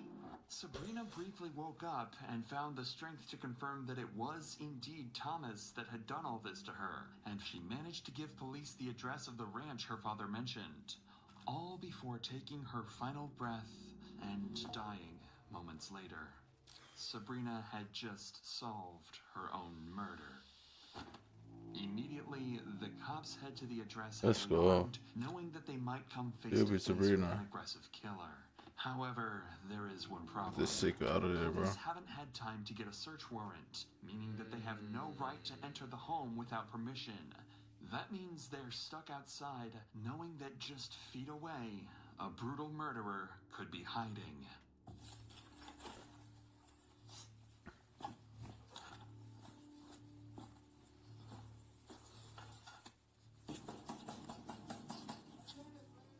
Ian, is that you? Ian, come to the front door for me. Hold on a second. Who is it? It's the sheriff's office. Let me see your hands. Come outside. Let me see your hands. Let me see your hands. Is the dog okay? Yes, sir. Hey, Rice, I got contact. I don't have nothing. Okay, sit tight right here, man. Okay, yes, sir. Sorry. This is Ian, part owner of this ranch and good friend of Thomas Lopez. Sabrina had told cops about him and said that he could be vital to tracking Thomas down. At this point, the cops have no idea how much Ian knows, but they do know that his house is supposedly where Sabrina was attacked. For all they know, he could have been involved as well, so they have to be extremely cautious when dealing with him and clearing out the house. Who's all here, man? My father, my friends, Bugsy. What's Bugsy's real name? I don't know. Come on outside. Keep your hands where I can see him. Hey, what's going on here? Thomas Lopez staying out here? Or has he been out here? Been out here a few times. Yeah. Is there anybody else inside? You said Bugsy. If I can go with you at the door, can you call her outside? Yeah. Okay. Can we go get her? Yeah, well, just call it from the door, please. Bugsy is another one of Ian's friends that happened to be staying at the property around this time. She couldn't have anything to do with the crime, but cops are still pleased to hear that there might be another witness, and someone that could help them track their suspect down. So what we're doing, we're asking everybody to come out of the house They were fixing to do a search warrant on the house. And supposedly there was an incident a couple of nights ago where somebody got beat up out here. And so now we're securing the house to do a search warrant for evidence. Okay. See how Perry keeps looking over to Ian? It's almost like he knows something is wrong. Because this isn't the first time that Ian's brought criminals over to this house. What? Something Why? police would later bring up. With that said, Perry obviously doesn't want to give his own son up to the police, so he decides to stay quiet. We're good. We're out here with Ian Whalen and his dad. So there's nobody else in the trailer, so we're just chilling out here trying to have work for Temple. Notice how Ian doesn't say a word. That's because he, just hours earlier, helped Thomas crawl into the vents inside his house to hide him from the cops. However, his father why, has though? absolutely no idea. Yeah, we're good for the next few minutes out here. That'll work. Thank you. Well, we don't have it right now. We're getting it. Like I said, we just came here. Okay, well then we don't have to do anything you say. We're securing the house. You don't actually have a warrant. No, I do not have a warrant. Okay, Ian. Hold on. Come here. I'm exercising my right. Ian, come here so we can talk. Okay. Would you mind if I walked inside with you, just so we can make sure there's nobody else inside? Sure. Okay, I will go with you. Like I said, I'm not looking for anything except for just make sure that there's nobody finessed inside. them, bro. They're still not 100% sure that the house is empty. Ian mentioned someone Because called if you remembered early on, they don't even have a warrant to go inside the crib, so they were kind of waiting around, even though, like, you know, for good reason, they're trying to, like, find, you know, whoever it is, but they, in a way, finessed them, you know what I'm saying, to kind of break the rights, work around the rights for them to, you know, get inside the crib, saying we're not going to be looking for nothing crazy. Oh, yeah, right, bro. You have, you know what I'm saying, rifles and ARs, bro. Around or not. So the officer prepares They gonna to head search inside everything. and clear the scene with Ian.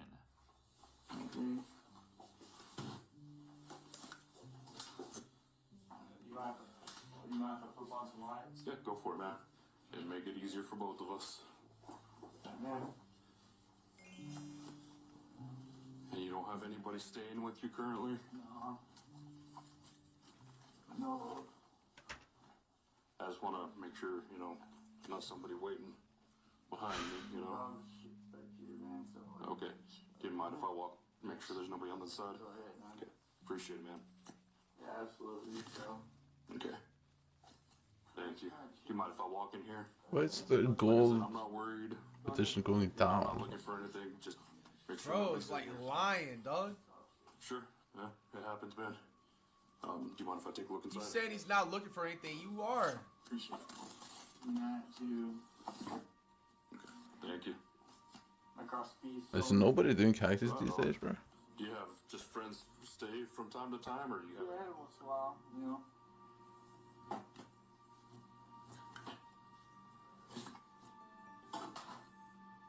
Hey. Alright, sorry, my bad. Hey, I'm right here. Okay, come back here. What? You under the covers. Let me see your hands. What's up? There's somebody under the blanket there. Yo, look at this person's shoes, bro. Like, this gotta have been the worst hide-and-go-seek player in history if he ever participated in hide-and-go-seek. This nigga has every part of his body covered except his fucking shoes, bro. Come out, wherever you are. We can't see you. We just see your 2 size 10.5, 11 shoes. Like, bro, really? You could have just covered the shoes, dog. Or did a bigger blanket. Under the covers. Let me see your hands. Look at this shit. Let me see Now, your that hands. has to be that meth or heroin, bro. That's some drugs. You see it's not a guy. Okay. Right? Mind coming with us, ma'am? You're looking for a guy. Okay. No, she's fine. You're looking for a dude. We're not looking for her, but Oh. you, ma'am, need to ask that But you it looked like she was hiding, though. Okay, just ignore what I was talking about. come outside with us. Clearly, You can't tell me that she didn't look like she was hiding. You know what I'm saying? Why would anybody have shoes in the bed? There's no way you that tired. Bugsy isn't What the are you, first. Julius from Everybody Hates Chris? You know that part when he was just like, oh yeah, I just go to bed, you know what I'm saying, with my outfit and uniform on, so I'll be ready to get up in the morning. They are looking for, but she would turn out to be extremely useful to the case down the line. She's been staying at the house recently, so the cops Damn, keep her put some around pants thinking on, she bro. might have seen something Ian didn't. The officer then clears the rest of the house and finds it to be totally empty. In the meantime, the officer outside catches Perry up on everything that's been going on at the house lately and what they plan to do in the search. So you're referring to this Thomas girl, aren't you? Yes. Yeah. Thomas has gotten himself into some pretty heavy at this point, so. Yeah, but what I've seen, I don't care for the dude. Okay. Keep this between me and you. I'm here trying to make shit right, and I apologize for my son. You know what? Yeah, what happens? What's up? Okay. Okay. What's wrong? Look at him, bro. Going against his son. Mr. Whalen? Yes.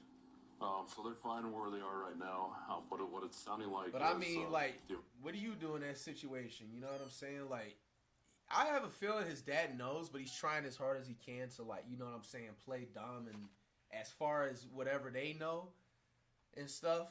But investigators are wanting to do the entire property covered in the search warrant. So what does that mean? Well, meaning the car's gonna have to stay here. They're okay in there for now, but they are asking the entire property. Yes, you don't want to go through the barns? Yes, sir. That's what it's sounding like. We could probably go do that right now. Well, the well house is locked up and the barn's unlocked. Okay, I could take y'all on a tour if you want. Yeah, we're gonna wait for them to get the paperwork done, just so that I don't think. I'll be honest with you. I don't think Thomas is hiding in the shop or something like that. But on the off chance that he is, I don't want him to have the ability to talk to a lawyer and say, well, they illegally searched the barn. Even if we have permission at this point, we're just going to kind of stand by and do it by the books of the paperwork, okay? The thing is, Officer Rice was wrong thinking that Thomas wasn't hiding on the property. Had he gone looking for him on his own, things could have ended much, much worse for him. However, the day is coming to an end, and it's time for the officers to go over everything they've figured out so far. However, they can't risk Ian or Perry overhearing any of this. See if you can figure out why that might be, and we'll reveal it after this clip. She's been living here? Probably. Did you ask her? No, I haven't asked her expressly. I would ask her. Because if she has been living here, she might have witnessed this. Sorry, I don't mean to be on edge, but you know, yeah, especially after, yeah. But, I guess the way it's looking, she died from that whole situation. Like those beatings. I see. I'm guessing there was some internal injuries. Okay. So it wasn't like he tracked her down. It's the way it seemed. Okay. The officers are clearly trying as hard as they can to conceal the exact details of the case from Ian and Perry. That's because detectives plan to interview them later, so the less information that gets put into their heads, the better.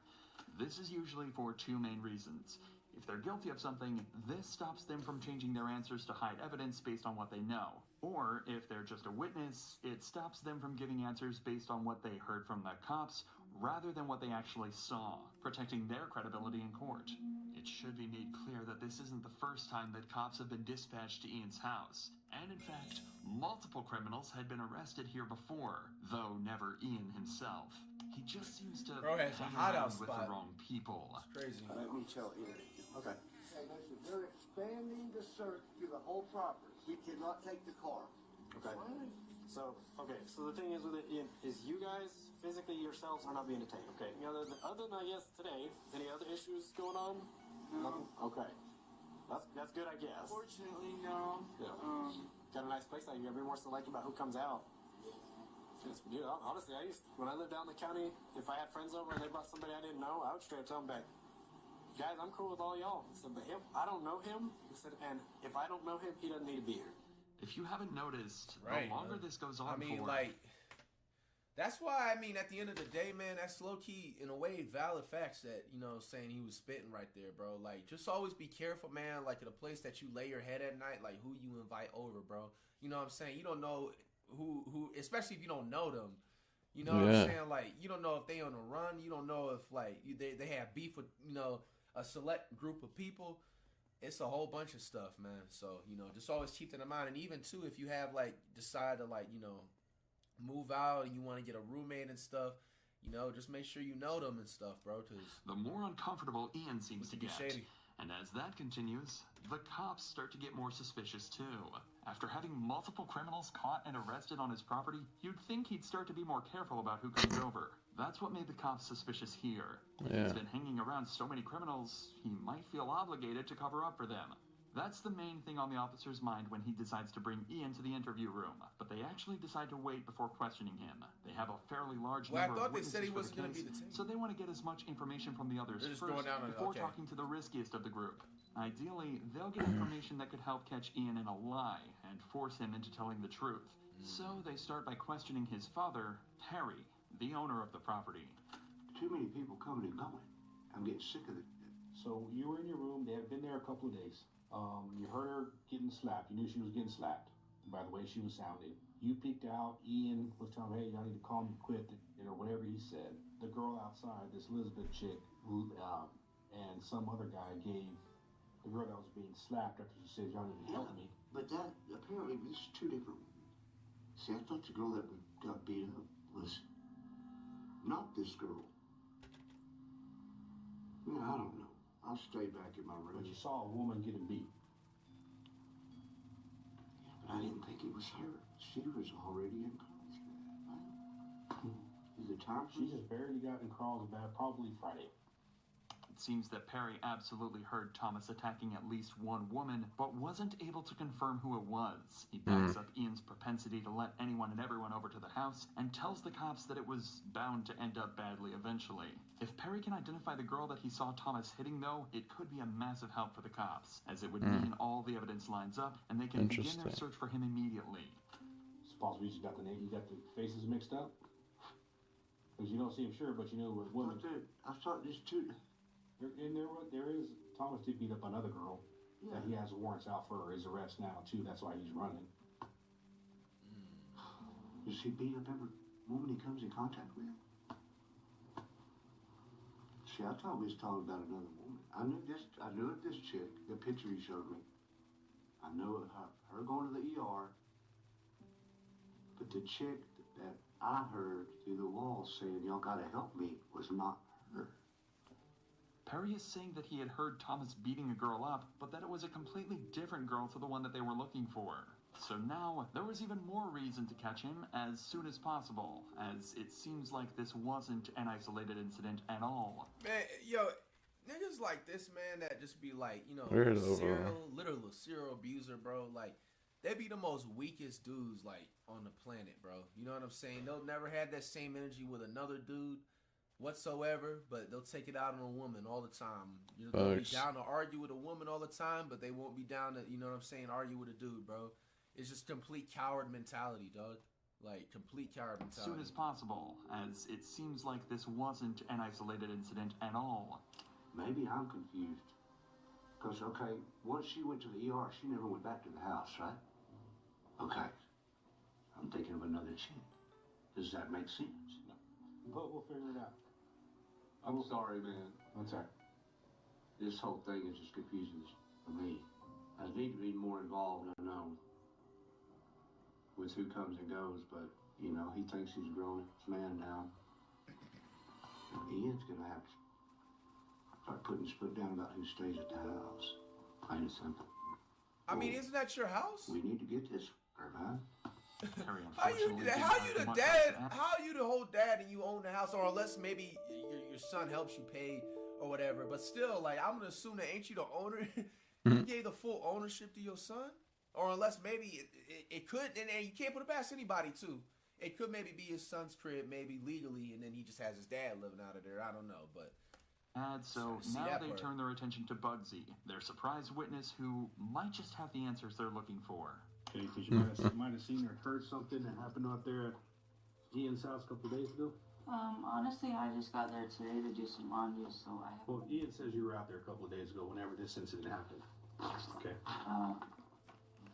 Do you know Thomas, the guy that's always out there with Ian and all them guys? I mean, I've seen him a few times out there. Yeah. I mean, even if I was there, I didn't see none of that. Did you hear any of it? I didn't. At first glance, it seems like Bugsy might not be as much help as they anticipated. But things can change quite quickly when a witness is told just how serious the situation is. That's why the officer decides to let her in on what happened to Sabrina, and see if that jogs her memory at all. The reason we're here is because there's a girl that was with Thomas. Today, she started having complications from what Thomas and Sabrina had an altercation over. Okay. She is now deceased. Unfortunately for the cops, this didn't change the fact that Bugsy hadn't seen anything at the house. However, she was able to give them one piece of information that could end up proving infinitely more useful than what they were hoping for initially. She gave them the address of another house Thomas was known to stay at. Ooh. Inside that house is actually another one of Thomas's victims, and the police are about to discover that he's actually a serial domestic abuser. This is crucial to build a strong case against Thomas. Bro. Good, and yourself? Alright. Yeah, we're looking for Thomas. He's not here. My friend Monique, that's her boyfriend. Okay. She doesn't stay here because she's... Is Monique not here either? No, she went to a Clovis. Okay. And I'm just watching. Do you know where Thomas is? He's not supposed to We be just here. really need to talk to him. He's not supposed to be here. We changed the locks for her. She's really scared of him. So. Oh, yeah? That's Yes, we crazy, changed the bro. locks. And you also, another thing too, when a dude Damn. just consistently like beats on women like that, bro, and like after relationship, bro, like really, if you think about it, he's really getting lucky because you can tell that they don't have like older brothers or they don't have like a dad that's real about that shit. You know what I'm saying? Like it always takes just that wrong person that you tried, a wrong family and stuff like that. Mm-hmm. You know, they all change after, man. Okay. Was she unfortunate, battered bro. a while back? Is that what that... Do you mind if we just make sure he's not in the house? That's fine. But, you know, What's that? I'm not playing. but nobody else is in this house? Yeah. Do they have a warrant to search this? The only thing is that she called me, said she was scared of me. Uh-huh. My boyfriend changed out the locks. You don't need a warrant if they get access. When you're saying her, who are you talking about? Monique. She hasn't been here all day. I can't stay here for... But she still lives here? Yes. Okay. She hasn't had contact with him that you would know of? She pretty much wanted nothing to do with him? How long ago was their incident that happened? That was yesterday. But she called me and told me to come change out her locks because she's scared of me. It turns out this is the home of the other girl that Thomas had reportedly been beating, which, if anything, is worrying the cops even more. Since we know he's not limiting his violence to one girl, it would make sense if he's hiding out here waiting for this girl to come back home. The homeowner, however, is telling the cops that he's not here and she's not seen him for days. Is she working? Where is she at? She just got out of the attic. And so she went to Clovis with her daughter. Oh, I guess that's what it was. She was with the dogs. They went to garden yesterday. Do you have any friends over here that we know? No, he has no friends, bro. No way he has friends. Of him because she's my friend. Uh-huh. I know she don't have nobody. Sarah. Do you think he still has her phone? Oh, he does. Get that number. He does have her phone. The officers continued to search every room in the house as well as the attic, but weren't able to find him anywhere. According to everyone they talked to, Thomas had gone off the grid and was nowhere to be seen. But there was still one person they hadn't talked to. The one person that they knew was acting strange from the very beginning. Ian Whalen. If anyone was going to know where he was, it was going to be Ian. So later that night, they brought him into the interrogation room for hopefully the last interview that they need in this case. Their cameras are down, so I'm using this thing, okay? I'll explain to you why we're here talking. You're not in any kind of trouble, okay? You're not in any trouble. You have any idea why you might be down here? Well, yes. Because of the fight or whatever, I guess, that Thomas had. Right? You know anything else about it? No. Cap. Remember, Ian hasn't been told any details of what actually happened yet. He doesn't know that Thomas killed Sabrina, or even that there was a physical exchange. But that's all about to change in just a few moments. Tom, let's talk about Thomas Lopez. When's the last time you seen him? It's been about like a day or so. A day or so? What about his girlfriend Sabrina? About a day or so. Okay. What happened between Sabrina and Thomas? I just like heard an altercation. I didn't like see anything. I just heard them screaming at each other enough to where it alarmed me. Were they inside your house when they did that? Yeah. When they were screaming? Okay. Was there anything physical going on, or just screaming? Did you see anything physical? Did you hear anything physical? Did you hear her yelling stop or him stop or anything? No? So whenever you heard screaming and stuff, where were they at? Like, I guess it would be like down towards the kitchen area. I don't know, I heard them yelling and whatnot, and I went out there and I was like, hey man, are y'all okay? And they were just like, yeah man, fine, you know. And what did she say? Nothing. It's clear Ian was around when the fight happened, but it seems like he didn't realize how bad things had actually gotten. Apparently, Sabrina was actually crying when he went to talk to them, but he just figured it wasn't his business and went back to sleep in his room. You know what the fight is about?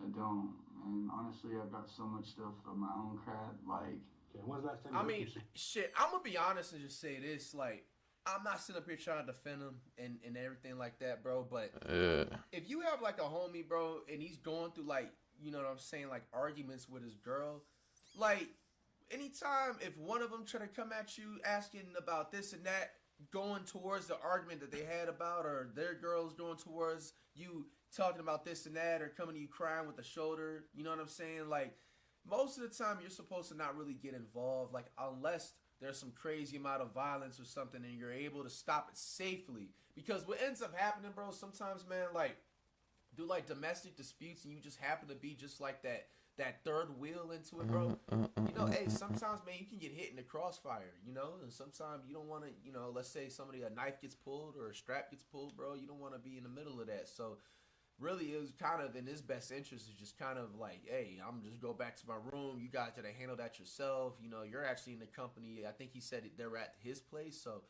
you know, it's really only so much he can do. But like I said, if there was anything violent that he could safely stop, or maybe even separate the situation, or better yet, you know what I'm saying, he could have maybe just been like, hey, you guys gotta go take that L somewhere. You know what I'm saying? Like, because now you're just as much as involved from the outside looking in. Like, I'm not making this up. Like, but that's Thomas's girlfriend or whoever. I don't even know that. Like, I just know that there was an altercation between. I don't even know if this Sabrina is. If this is who, like, messed up T. I'm assuming that's who it was. Ooh. So that day that whenever we went out there, was it the same chick? As the officer mentioned earlier, Ian has a habit of letting people that he barely knows stay at his house. But it turns out that's a bad move. This is a recipe for disaster. Yeah. Since people know he likely won't get involved in their business, they see this property as an area out in the middle of nowhere where they can do whatever they want with no eyes on them at all. Initially, this only resulted in smaller crimes, robbery or drug possession. But this time, it turned into something much more serious. And Ian is now about to find out exactly what happened. Do you know why I'm here? No. Remember I told you last time we don't come over here for simple stuff. Yeah. Okay. I remember you told me that. So what's up? She's dead. You're kidding me. What happened? Do you know? Well, from what she told us before she died was that she was getting her ass beat by Thomas over at your house in the barn with the golf club. Died? With a golf club is so crazy. You heard him argue. Yo, that nigga gotta get dealt with, bro. Like, that's like just straight up barbaric behavior, bro. The golf club? Like, I think a caveman would be more civilized than him. A golf club, bro? And he just said he was getting pretty rough there. What did you see him do? Like, just how can, bro? There has to be something wrong with you, bro. If you let it don't matter. I don't care how mad he was, bro. There should be no way in hell or necessarily on earth, bro. You should be this mad at anything to be beating another woman with a golf club, bro. Like, fam, tripping, dog. Well, I'm just trying to figure out what happened. And first of all, I'm telling you, if he's in your house, you didn't know, so we can. From the very beginning, cops figured he knew a little more than he was letting on. Now he knows exactly what happened, how serious it was, and what the consequences will be if he doesn't give up everything he knows. Not only will he be implicated in the crime, but if Thomas is on the property and he ends up harming an officer, that will be his fault. The question is... Oh, really? Hey, man, like, yeah, bro, reacting these crime videos that you guys been requesting, man, has been like one of the best things to put in a reaction rotation, bro. Because it's almost you're at the crime and education at the same time. Today, I did not know that. You know what I'm saying? That's actually genuinely crazy. If you heard that right there, they basically said when they go back to the house and let's say, knock on wood, they happen to find Thomas and Thomas comes out on some weird stuff trying to harm you know what I'm saying? Like, bro, and let's say, God forbid, like he ends and unalives one of the officers or something like that, bro, he's going to get that same charge. Damn. That is actually kind of crazy. I mean, well, unless he just went out the way and he knew he's a harmful person. But like if he just generally like having his homeboy like hide out at the crib, willfully knowing that, but at the same time didn't know that he's capable of harming an officer.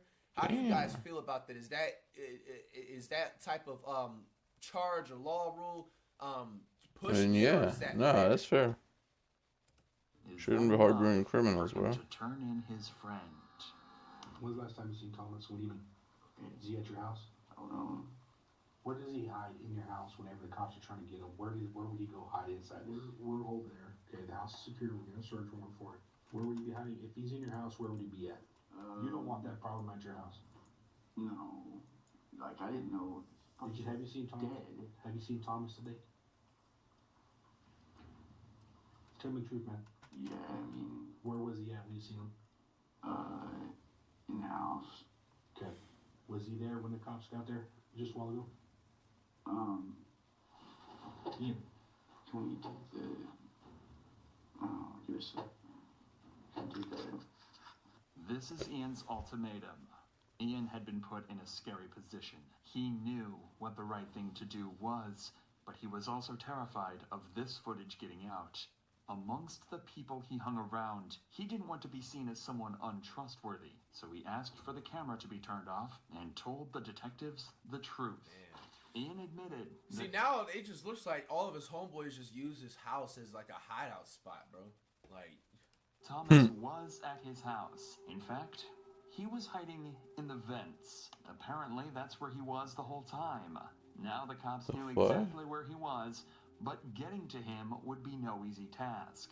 To arrest him, they'd have to try everything they could to make... Nah, what if he like dug himself or there was just an underground tunnel, bro, and he just went somewhere else? Contact with him, or else get into the cramped vents with a known killer.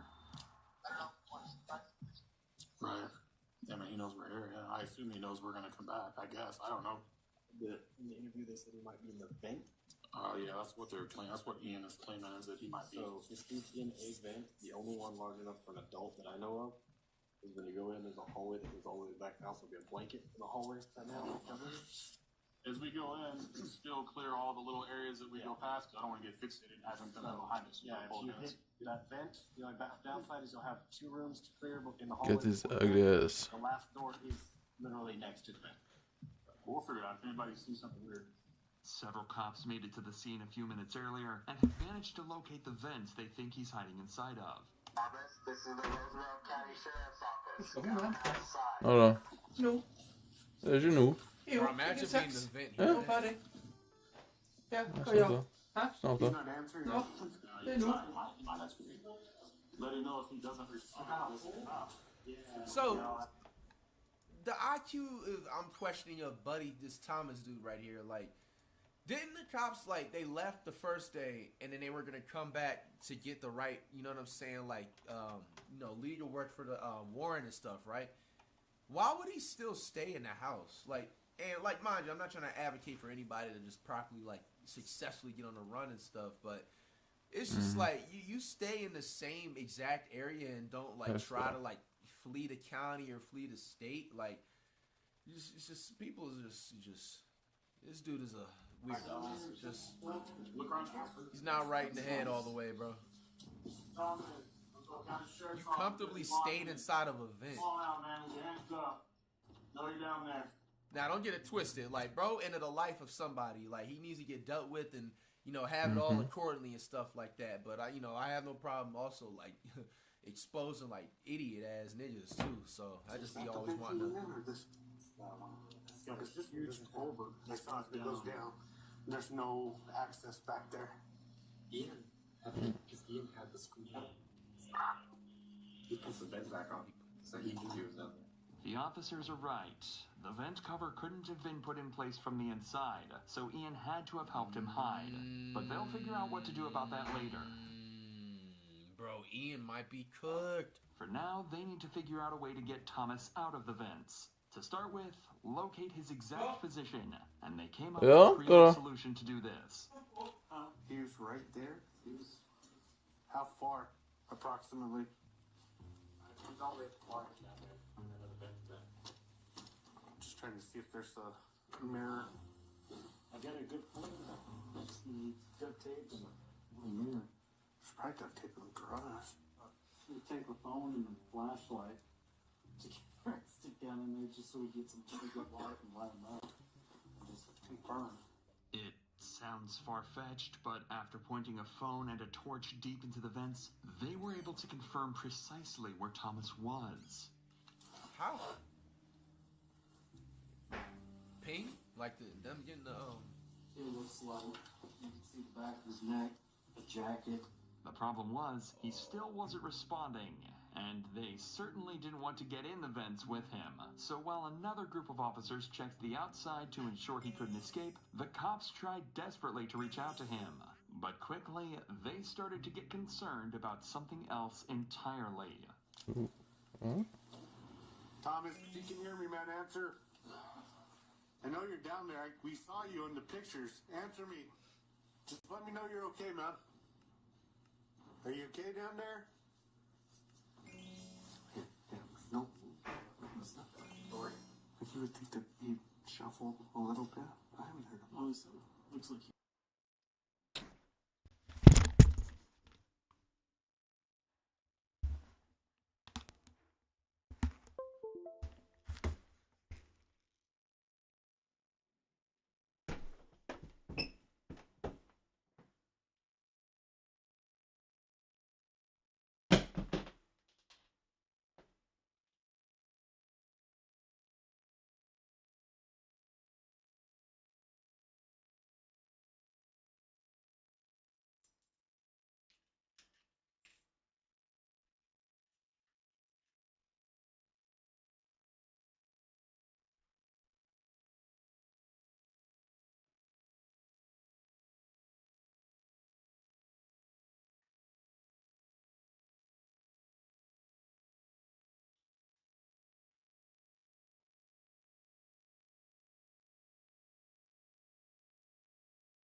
moves. Yeah, but like no noise, nothing. Señor López, estoy invitado a la oficina del sheriff. Usted abajo de arreste.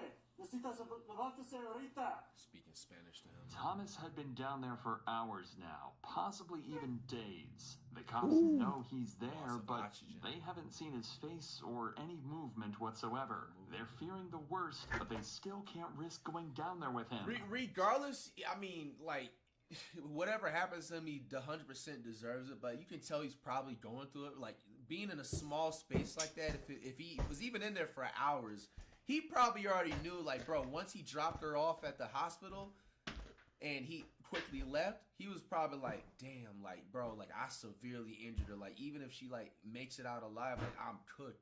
Like, bro knew something was going to happen, like, 100%. That's when one of the officers gets a Here's some milk. idea. You're gonna want to push him back this Huh? way. You'll have to come out this way. So Zit het nou op? Dat helpt er ook daar. What? That's it right here, bro. I would introduce it down there. You want to do the same thing with the video? It may make him uncomfortable. Oh, maar ze besparen in hoor. Ja? Turn now, it looks like he's facing us. So they about to put in tear gas, the same stuff you see in COD in there, man. Yeah, because you don't want them to cross, so I would introduce it over there too. Push them this way. Yeah.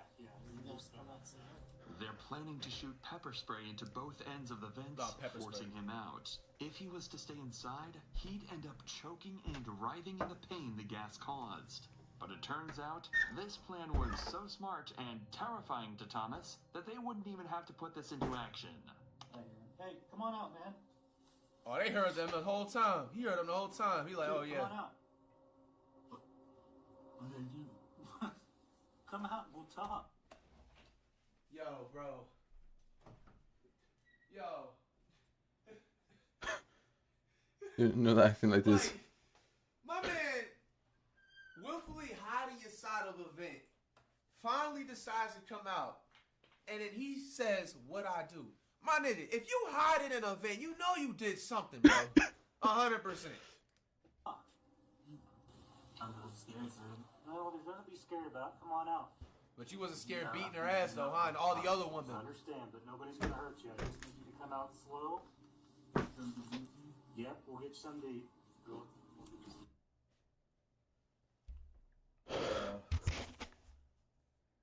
Oh, boy, man. This guy, whoever this Thomas dude is, man, he got to get a Hall of Fame threat badge, bro. What do I do? We can get something to eat? Bro.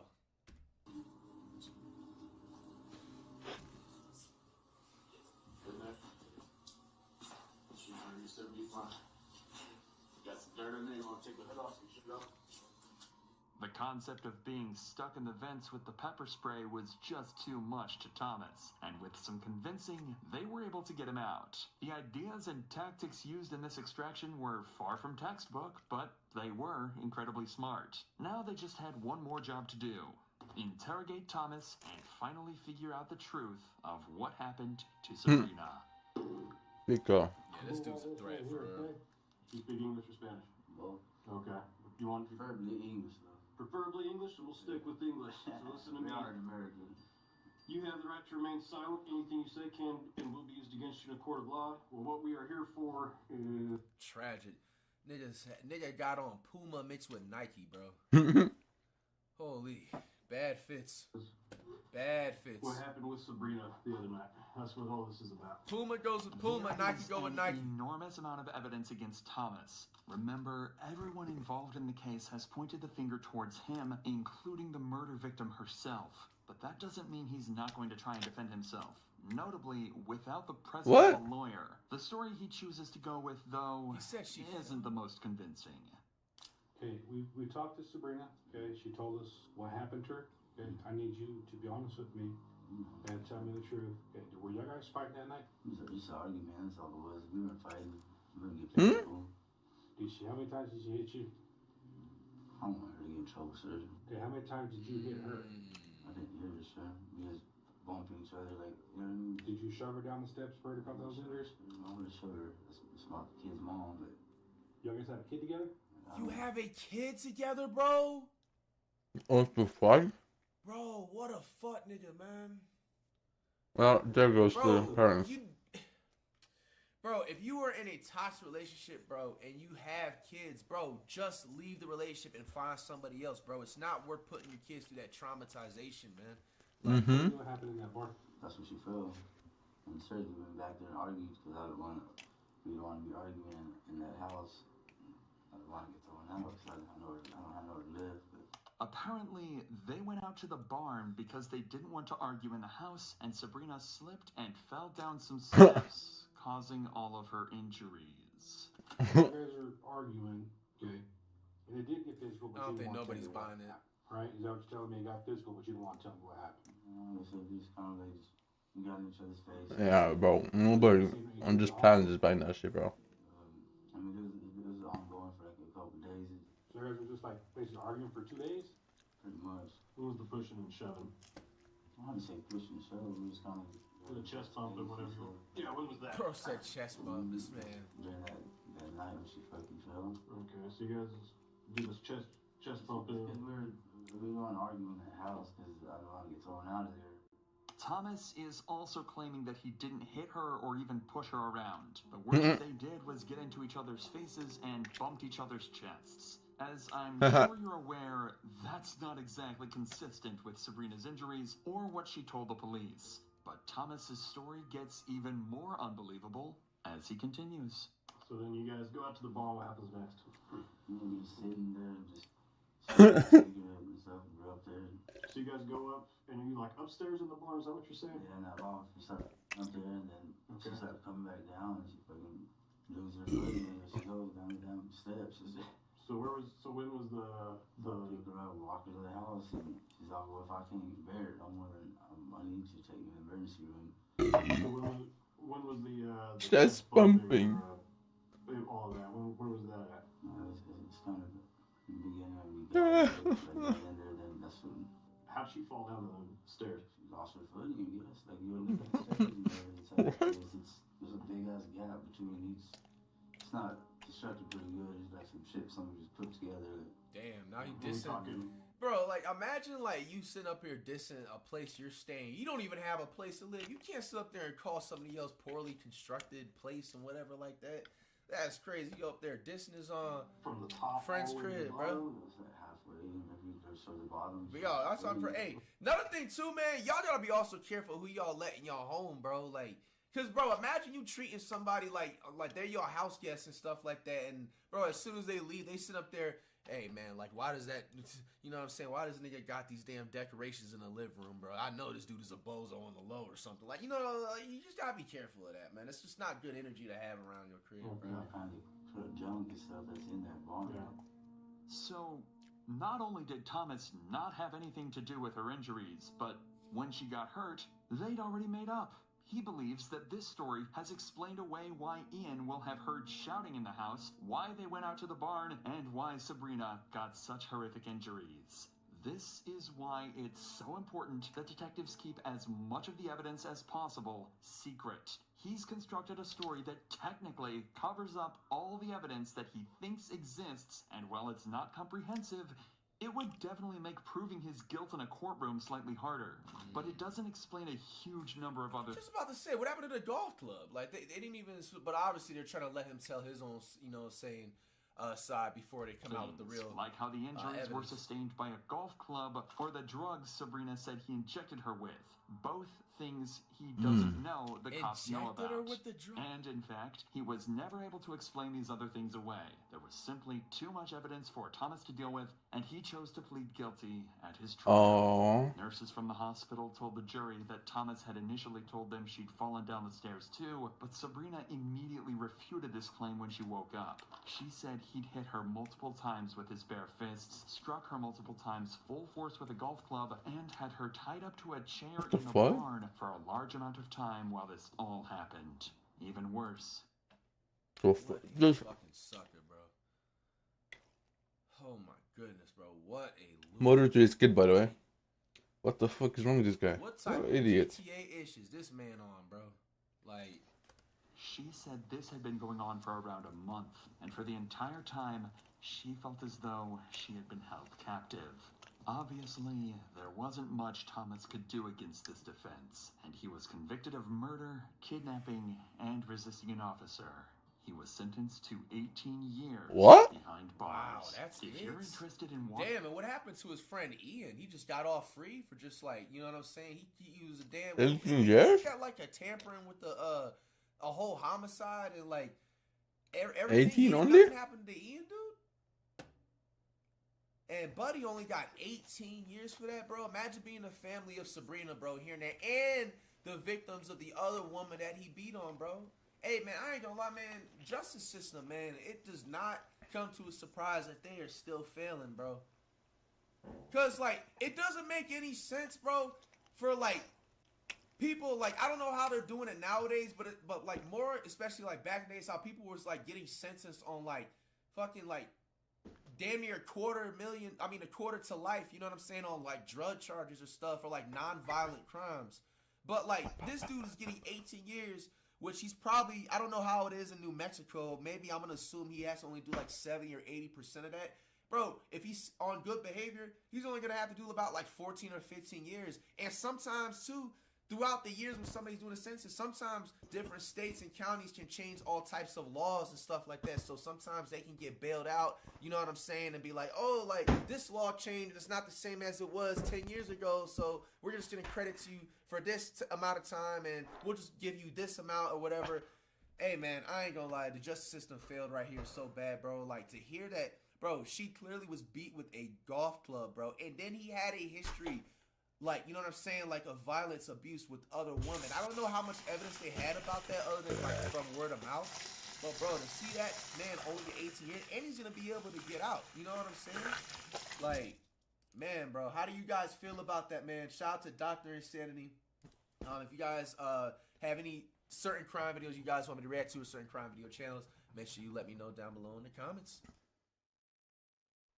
Ooh.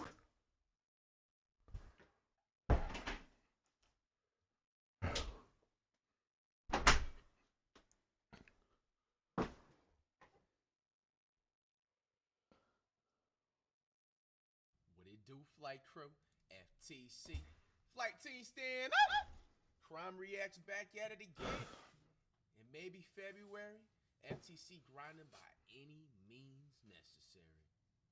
We have parents their son is a wanted killer. Dr. Insanity once again. I go by Flight.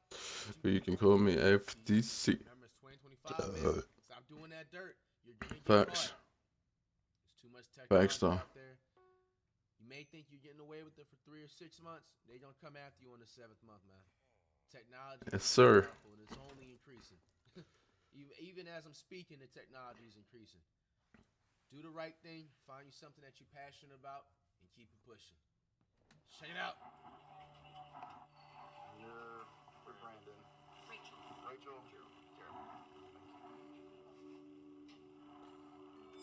This is 21-year-old Brandon Reisner, standing alongside his 2 parents.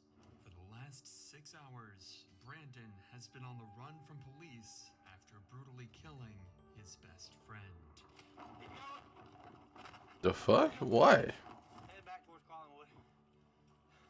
And as Brandon's parents learn their son is an alleged killer, all they can do is pray as they patiently wait for their son's fate. Bro. That's why, man, especially, it's always obviously important, you know what I'm saying, making sure you're doing your job and being a parent, but, like, if it comes to any type of time period, bro, I feel like around, like, now, in, like, 2025, Facts. where, like, you know, especially if you're a parent, you really need to keep your eyes on your child, man. Now, obviously, it applies to every other years and stuff, but basically what I mean about it is just, bro, it just falls back to just technology, social media, is just too much stuff where you can just, you know, kids can just get easily influenced on while they're growing up, and, you know, if their parents are busy working and stuff, bro, I feel like the first thing that it starts with is just just what's on the computer, what they're looking at on their phone, you know what I'm saying, who they're hanging around with, you know what I'm saying, who are even the people they're hanging around with, who they even hanging around with, you know, so it's really a tough ballgame because it's just like, you know, obviously, like, you know, way back in the years and days and stuff when technology wasn't as advanced, it's just like more people was, you know, outside versus inside.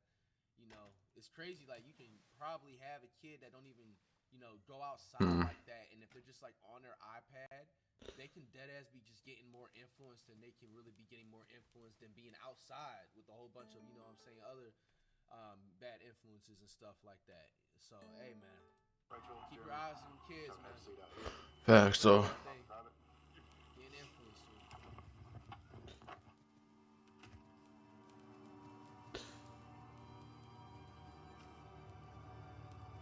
Damn, look at his dad's face. He has a blink, man. Parents' worst nightmare. Having to bury your child or having the freedom taken. On a cold November morning in 2022, a ditched Toyota Prius would be discovered by officers in Rome, Georgia. There's nothing. That's what I was looking for. There's nothing. Why this car was ditched in the middle of a creek is something police were yet to figure out. Y'all don't think he's in there? No, I got our car there. Oh, okay. Son's name's Aaron Davis. Supposed to be coming to Rome to see some friends and going to Alabama to see his girlfriend. I don't think he made it there. Nah. I wonder where he's at. Why his car's down there. Crazy thing is, there's nothing. I mean, there was no acceleration. It's almost like it just Rode off in there or something. Yeah. Did it go all the way up in park or something? Yeah, I mean, there's lights on like it's, but it ain't running. I rode over here to see what was going on. He was down there cleaning out the trash. A tow truck would eventually come and lift the vehicle out from the creek, and upon searching the license plate number, they would discover it belonged to 21-year-old Aaron Davis. Luckily, the town of Rome, Georgia is relatively small, and officers were already familiar with the name, so Lieutenant Sailors would give Aaron's father a call a few minutes later. Okay. Yeah, can you see if you maybe can get a hotel of him? Check in with him, see where his car's supposed to be. So you just found the car abandoned there? Yeah, it's actually off in a little ditch. We're in the process of getting it out. I don't think there's anybody in it right now. Aaron's car being ditched is just as much of a mystery to his father as it is for the police. Wow. However, he did have some useful details he was able to give the lieutenant following this call. The night prior to this footage, Aaron went to visit his longtime friend, Brandon Reisner. The two had been friends since middle school, and their friendship continued all the way through college. Aaron had just recently graduated from Brigham Young University. So would this work? Over 60-mile travel to visit Brandon was meant to celebrate the new start to adulthood. But ever since Aaron had left for Brandon's house, nobody had heard from him, and his phone would go straight to voicemail. All of these strange mysteries would lead Aaron's father to file a missing persons report, and an investigation to find Aaron would officially begin. First, and most obviously, police would give Brandon Reisner a call, as he was supposedly the last person to have been in contact with Aaron. You know, like, one thing, man, that I don't be understanding with, because obviously we see by the intro, like, we have an idea of who probably did this, and I'm going to assume and take a guess that it was Brandon. Bro, like, if you doing any type of dirt, especially to, like, bro, like, your close one or your homie or stuff like that, bro, I hope you know, like, when cops finally find out, like, what happened to them and stuff, bro, like, the first people that they hit up is a family. The family don't got no info. They're gonna hit up, like, their most, like, 2 or 3 recent girlfriends. You know what I'm saying? They don't got any info. Even if they still do, they're gonna go and keep finding more info. Then they're gonna hit up, you know what I'm saying, 2 or 3 of their closest best friends. You know what I'm saying? You're gonna be the first person they are gonna be looking after to contact. They're not gonna just be like, you know what? We'll probably contact them about 2 years later, give you a whole bunch of time to try and get away with it or wipe away evidence. Like, no, nigga, they gonna hit you up as soon as they find this out. They're gonna look through all text messages, all social media posts. They're gonna look at all story. I hope you know they can look at that stuff too. They can look at the story stuff. They can look at all that little, you know, Snapchat stuff, or if you got some other, you know what I'm saying, like group chats on Facebook, bro, they can see all that stuff, bro. They have straight access. So, you know, just remember that, bro. Like, you're gonna be the first person they hit up, bro. If you a friend of somebody and you trying to, like, do some snake shit or whatever. So. Hey, I'm Lieutenant Sailor's Rome Police. You doing all right today? Yes, I am. I'm looking for my friend right now. Yeah, that's what I was calling about. You hadn't heard from him? I have not. I've tried calling him, and it's just gone straight to voicemail. And I heard he was at Heritage Park, so that's where I'm at right now. So I'm looking around. Do you guys know where the car was? Yeah, it was in a ditch over there. When's the last time you saw Aaron? I saw him last night. About what time? Well, we started drinking around like 12. Noon. He started throwing up pretty bad. He told me to leave him alone. Wait, what? So I woke up around like 1 or 2 a.m. And that's when I saw that his car was gone. All right. Well, if y'all hear from him, let us know, okay? Yeah, thank you so much. All right. Bye-bye.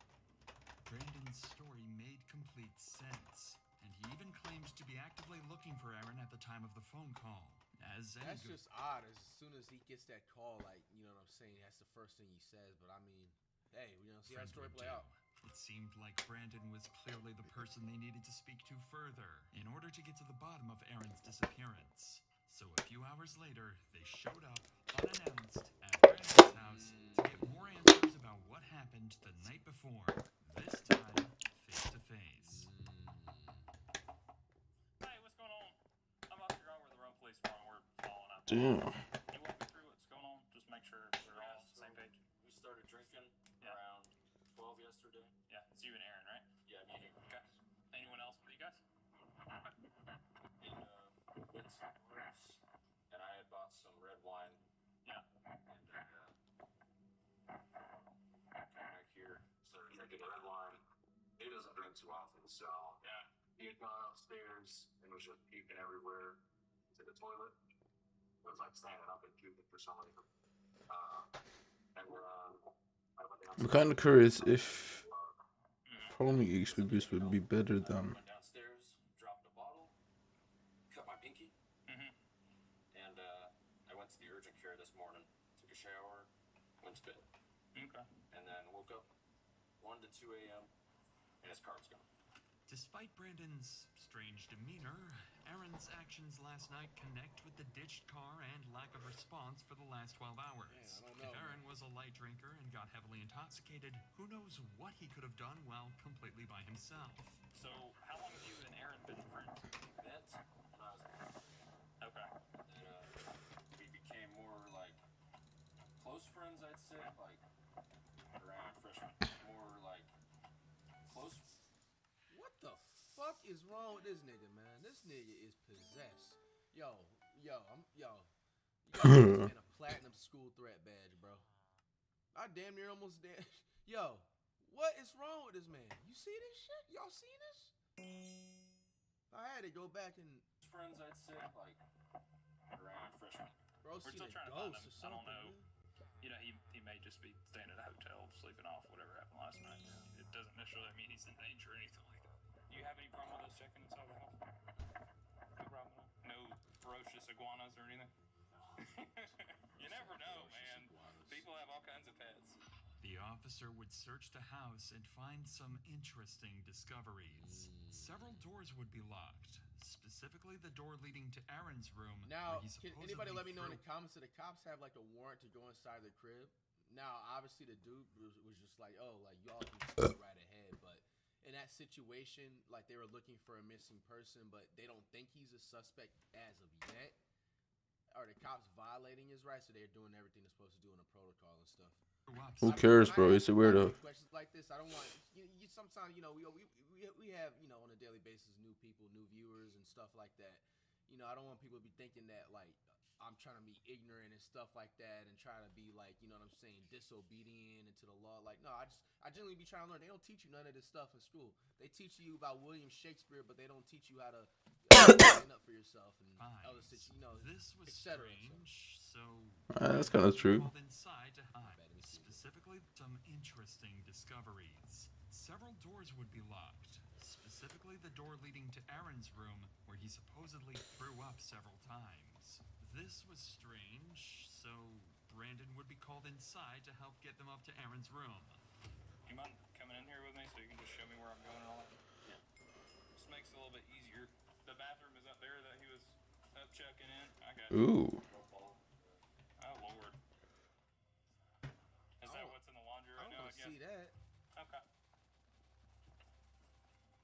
Officers would notice a strong chemical smell coming from the Ooh. room and find excessive amounts of cleaning supplies. But all of that would mean nothing compared to what they found next. Oh, what is it? There's a significant amount of blood next to the bed, too.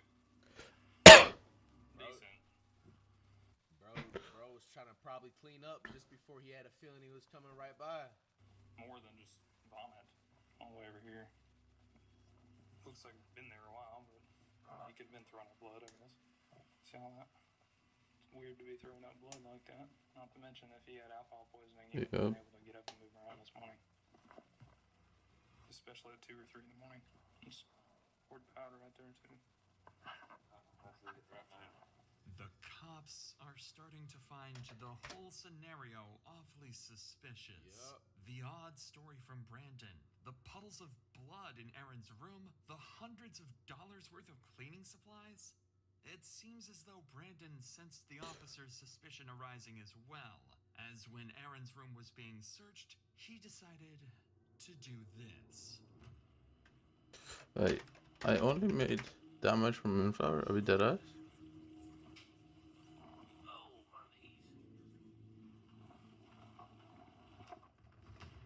Oh! He's gone! Oh, shit! You could have played wide out, bro. You could have played a receiver. You could have been a track star, bro.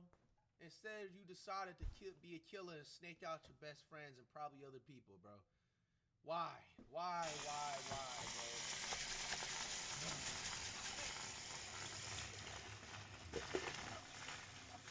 This man fast, bro. This man fast. He jumped the fence. Headed back towards Collingwood. Bro, that's 4.2 speed, bro. It's a shame, man, when you see certain people that have, you know, gifted athletic talents, man, wasted, dog. Yeah.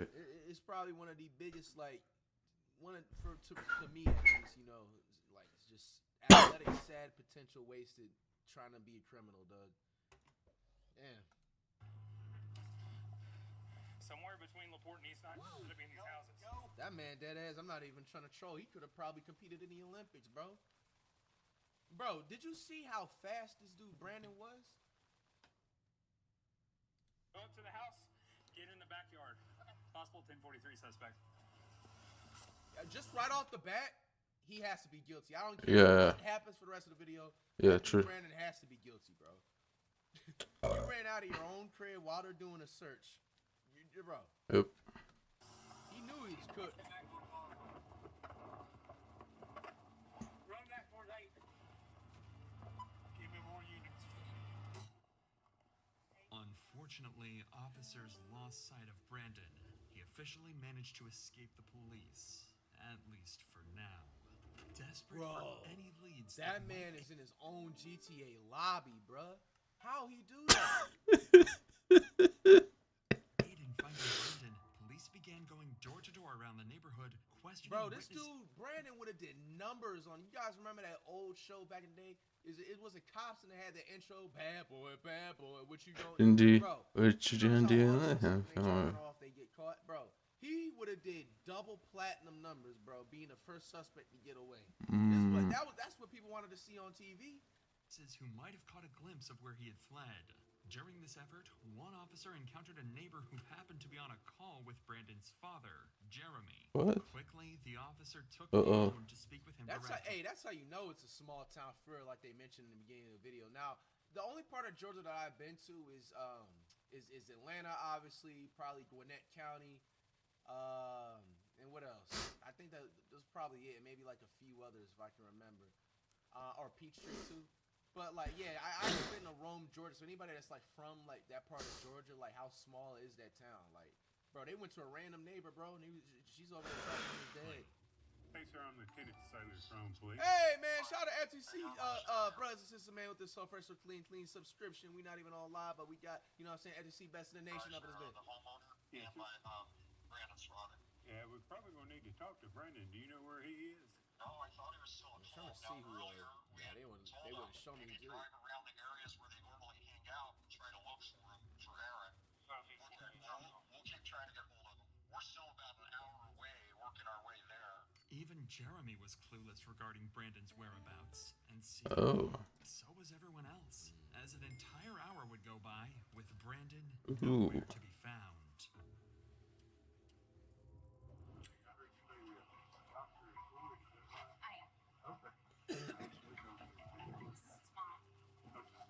Sorry, I realize you might not be able to answer this question. I don't know the answer, but I'll try. Is there suspicion that Brandon was involved in hurting Aaron or something? There's suspicion of something happening in the home. Beyond getting drunk and throwing up? Well, we don't know. They're lifelong friends. We called back after the boy's mom called us. We called back. That makes no sense. Why would you kill your best friend? That doesn't even make any sense. Yes. Powers that be have our number? Yes, sir. Yeah. While trying his best to assist the police with the investigation, Jeremy would return to his house, where he discovered Brandon's phone. Up until that point, Jeremy had been doing everything he could to help the police track down his son. However, after finding the phone, his cooperation came to a sudden stop. He refused to hand the phone over, leaving police to wonder, had he seen something on it? Or was he hiding something far more unsettling? But before we get to that, Jeremy is not alone in facing a tragedy. Unfortunately, it can happen to any of us. You win hundreds another insurance offers. A few minutes .forthepeople.com/insanity found in the description, or by scanning the QR code on the screen from your Brandon's phone. With that said, let's get back to Jeremy, who would go on to discover Brandon's phone while searching around the house. This was a huge discovery for the investigation, as it could help trace where Brandon could have gone off to. But unfortunately, Jeremy was unwilling to give up the phone to cops until he could better understand the situation. After all, Brandon is his son, and he is innocent until proven guilty. So giving up the phone could be a tragic mistake. Again, hours go by with no further leads or clues as to where Brandon went. What Jeremy managed to find on Brandon's phone during this period will forever remain a mystery. However, when police spoke to him again, his demeanor would shift dramatically. What's the status? So, first of all, I understand you found his cell phone. That's right. You want to turn that over to us?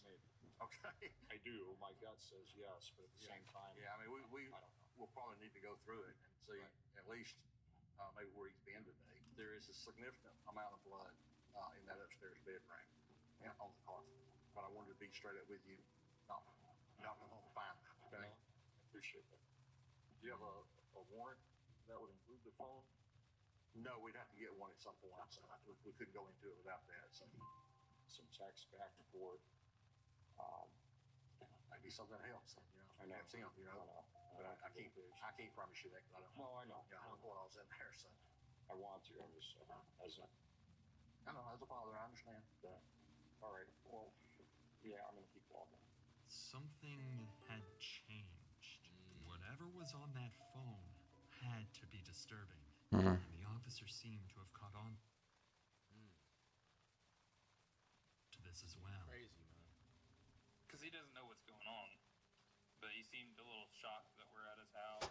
You know, he seemed respectful in the sense that he was okay with us being at his house and doing what we needed to do. I couldn't really get a feel for him. He may just be covering for his kid. He's got to be. Him having the phone not being shattered tells me that his son handed it to him. So he found the phone, tells us that he found the phone, but doesn't want to give it to us without a search warrant. Text messages not there. Probably. He was telling Ray that there were texts asking for if anyone had seen Aaron already. I wonder if those texts were sent since we've been here, though. These officers were spot on with their theory. On the phone, Brandon would leave an array of horrifying notes, such as, his scream became a gargle as he swallowed his tongue. I like dark places, my mind melts. What the fuck? Yo, bro. What the fuck? Yo, this dude gotta go on somewhere, man. He can't be on Earth with this, dog. Thanks, though. There's no way this dude Brandon is a human. His scream became a gurgle as he swallowed his tongue. Bro, and you wrote that willfully in your phone? This bro, I knew something was off about him the way he was staring with those eyes, dog. This is a weirdo so for good, sure, bro. and I feel so cool. My brain's Weirdo. a waterfall running out of my nose like drool. I can turn myself on in the blink of an eye. They notified me as the smartest man alive. Additionally, he would leave a to-do list following the murder of Aaron. 1. Schedule last 3 songs. This was in reference to his YouTube channel where he would post his music. 2. Vacuum. 3. Laundry. Where is this going? So you mean to tell me like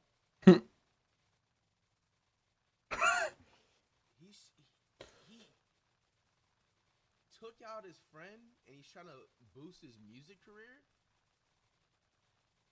Like, where is this going? I don't. Where he would post his music. 2. Vacuum. 3. Laundry. 4.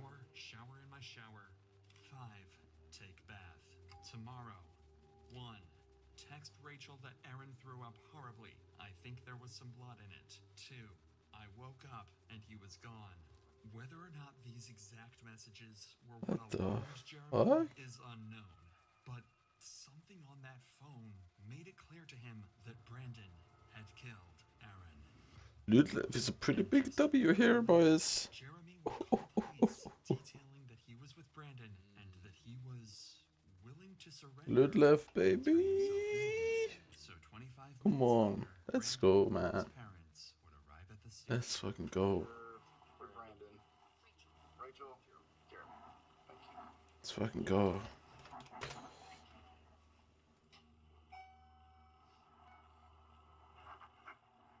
The way Brandon's looking, you know he's done, bro.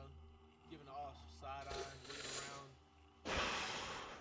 Nigga looked upstairs into that light.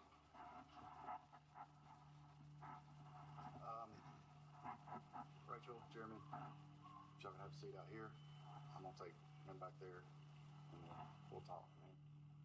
Would you like to talk in private? You need to send somebody out to find the body. Okay.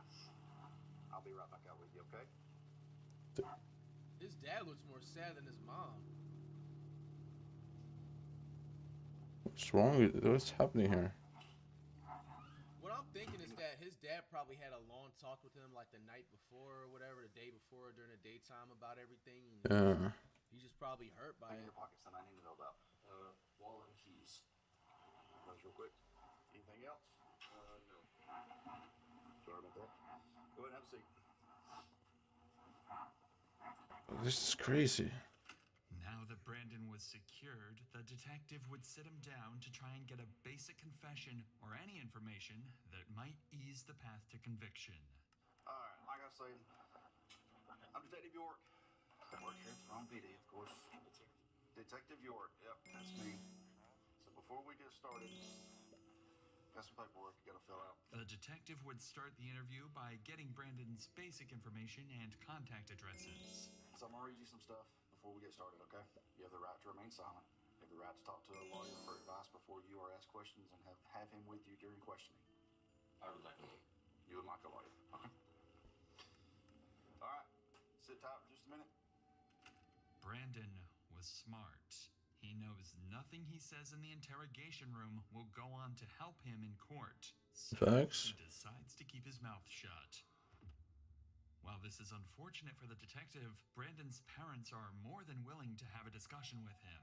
So instead, he turns his attention over to them to try to get the information that he's looking for. Wow, got a rare friendship. Only took a couple of hours, bro. It's way too rare for me to want to do that.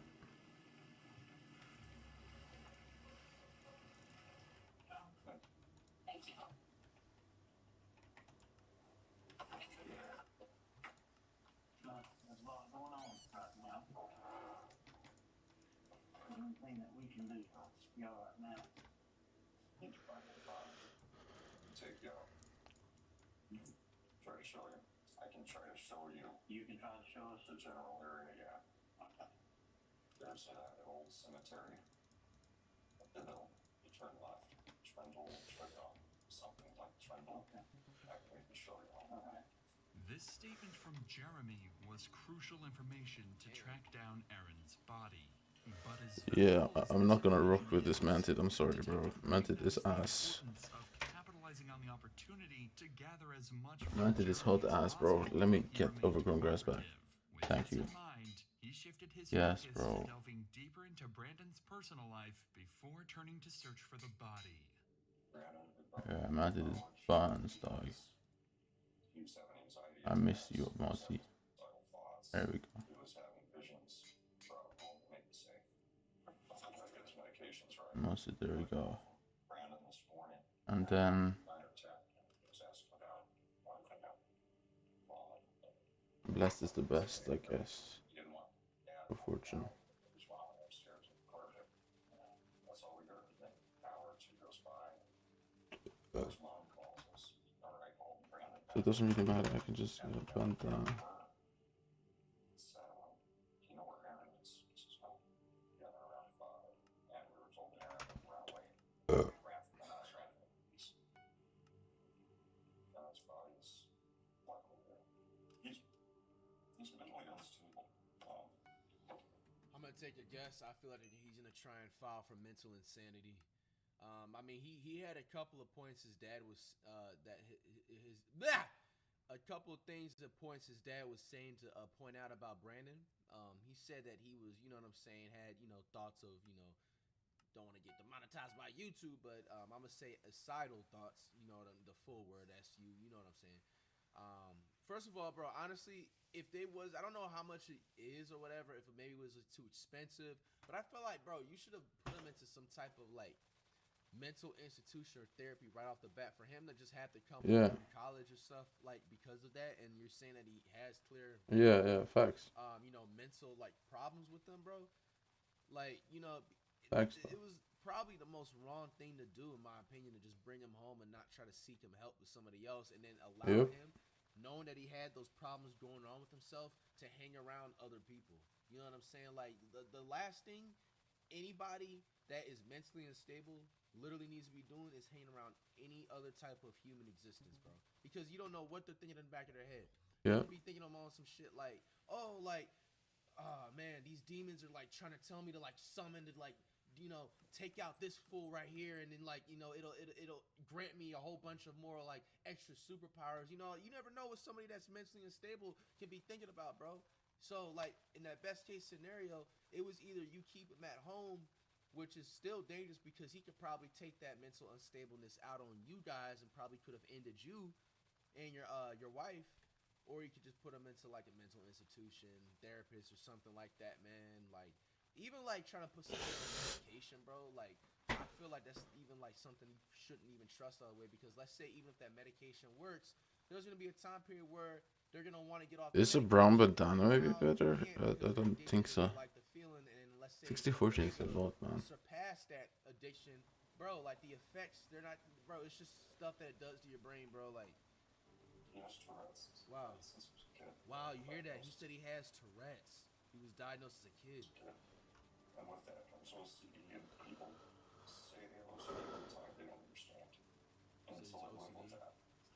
This raises the possibility Live that with his that. actions may have been influenced by mental instability. However, it's important to consider That doesn't excuse it. Jeremy's So, statements like, could be an let's be honest. attempt to have Brandon plead insanity in court. Therefore, it's essential hold to on. approach these claims with a grain of salt. My thing is that like if he has a doctor's note, you know what I'm saying? But like even if that's the case, still that doesn't excuse him for committing a whole murder on his friend. So you know, I wonder. And then also not thinking about it, like maybe when his dad was like talking about it to him, like the day before they turned himself in, maybe he was trying to be like, oh, like, you know, this is what you should and shouldn't. So as they may not fully reflect the reality of the situation. Regardless, police now had an approximate location of where Aaron's body should be. So all hands went on deck to search the cemetery Jeremy had described. Aaron was found buried in the cemetery. behind a secluded area in the back of the property. Even Damn. worse was that his body was wrapped inside the very sheets he slept on in Brandon's house. Hell nah, yo, Brandon, bro, nah, you gotta get like 5 life sentences, bro. Maybe the damn death penalty, bro. Like, I ain't gonna lie. Even if you were mentally unstable in a way, you knew. Wait, this is like This is cruel. This is evil. This dude probably 240 fortune, right? And this is you know what I'm like saying? 160. Where he threw up on.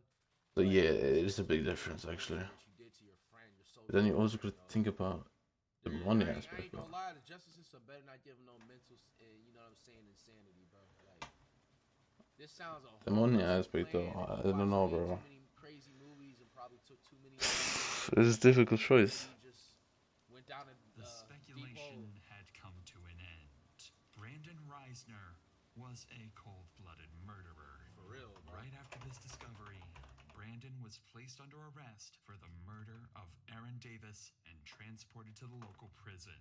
But the cops found his behavior very unconventional. What's the leaderboard again for?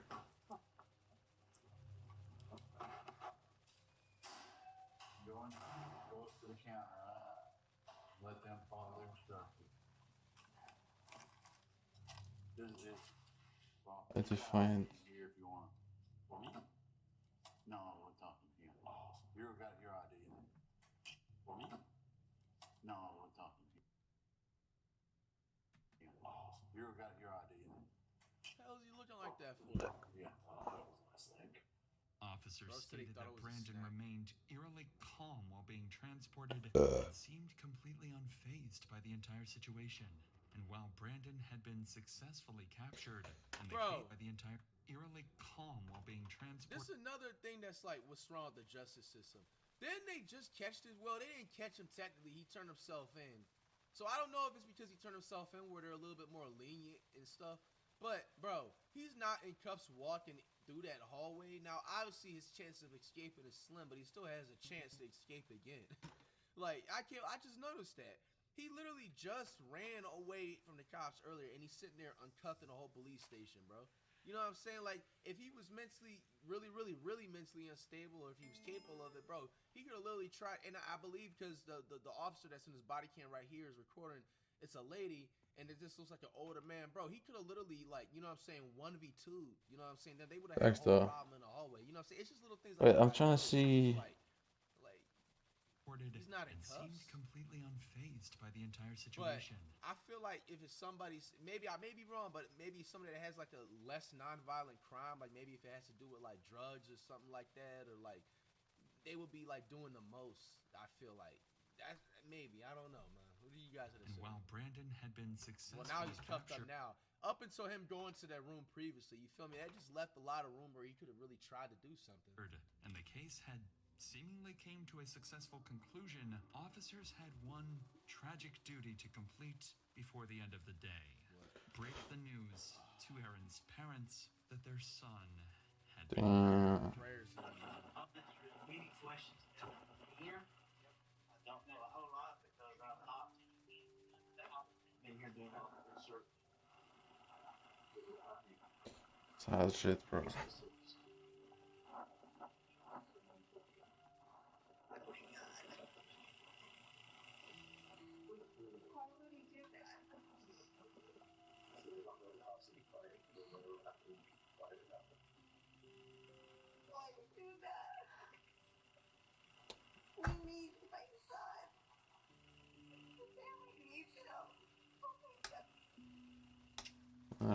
Was a recent college graduate and a good kid with a bright future ahead of him. His sudden death is nothing short of an evil, horrifying act on Brandon's behalf, and justice had to be served for Aaron's and his family's sake. That justice. That's why I got the smallest of smaller circles, bro. Damn, this nigga Asian bad, boy. God don't like ugly, man. Would come inside the courtroom on July 18th. Nigga look like a whole different nigga. 2024. Not the same person, no way. Little to no defense defense for his crimes, and his plea to claim mental insanity was quickly ruled out. Yes, sir. I've come to the conclusion that justice requires that Mr. Reisner be sentenced on count 1 to imprisonment for life without parole. Nice. And that's what I'm going to do. Good shit. He was sentenced to life in prison without the possibility of parole after pleading guilty to the murder and mutilation of Aaron Davis. Deserve, man. It's crazy, dog. Watch who y'all call a friend, bro. Watch who you have as a friend. Watch who you have come over your house, bro. You know what I'm saying? Like, I'm gonna maybe take a little educated guess. You know what I'm saying? I felt like maybe Brandon was just straight up jealous that he sees his other friend have a future. You know what I'm saying? He graduated college. You know, I go by flight, but you can FTC. Flight team stand up. Crime reacts back at it again. 4-year-old exposes his family's horrifying secret. Now, bro, the last, I say like 2 or 3 crime vids, I've actually seen this specific video on the like recommended or play next and stuff. And it actually had a couple of people was like, bro, you might as well just go ahead and react to that. And now we here, man. I've told you guys multiple times, I'll tell you guys, and I'm going to try to every single time we react to a crime vid or any type of crime type of video, man. Stop doing that dirt out there, man. It's 2025. You are going to get caught.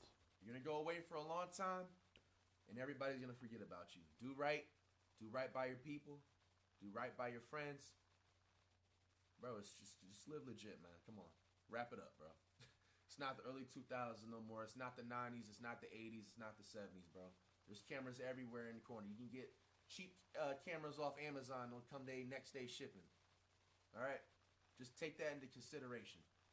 All right, check it out. Talk, okay? You want to sit down?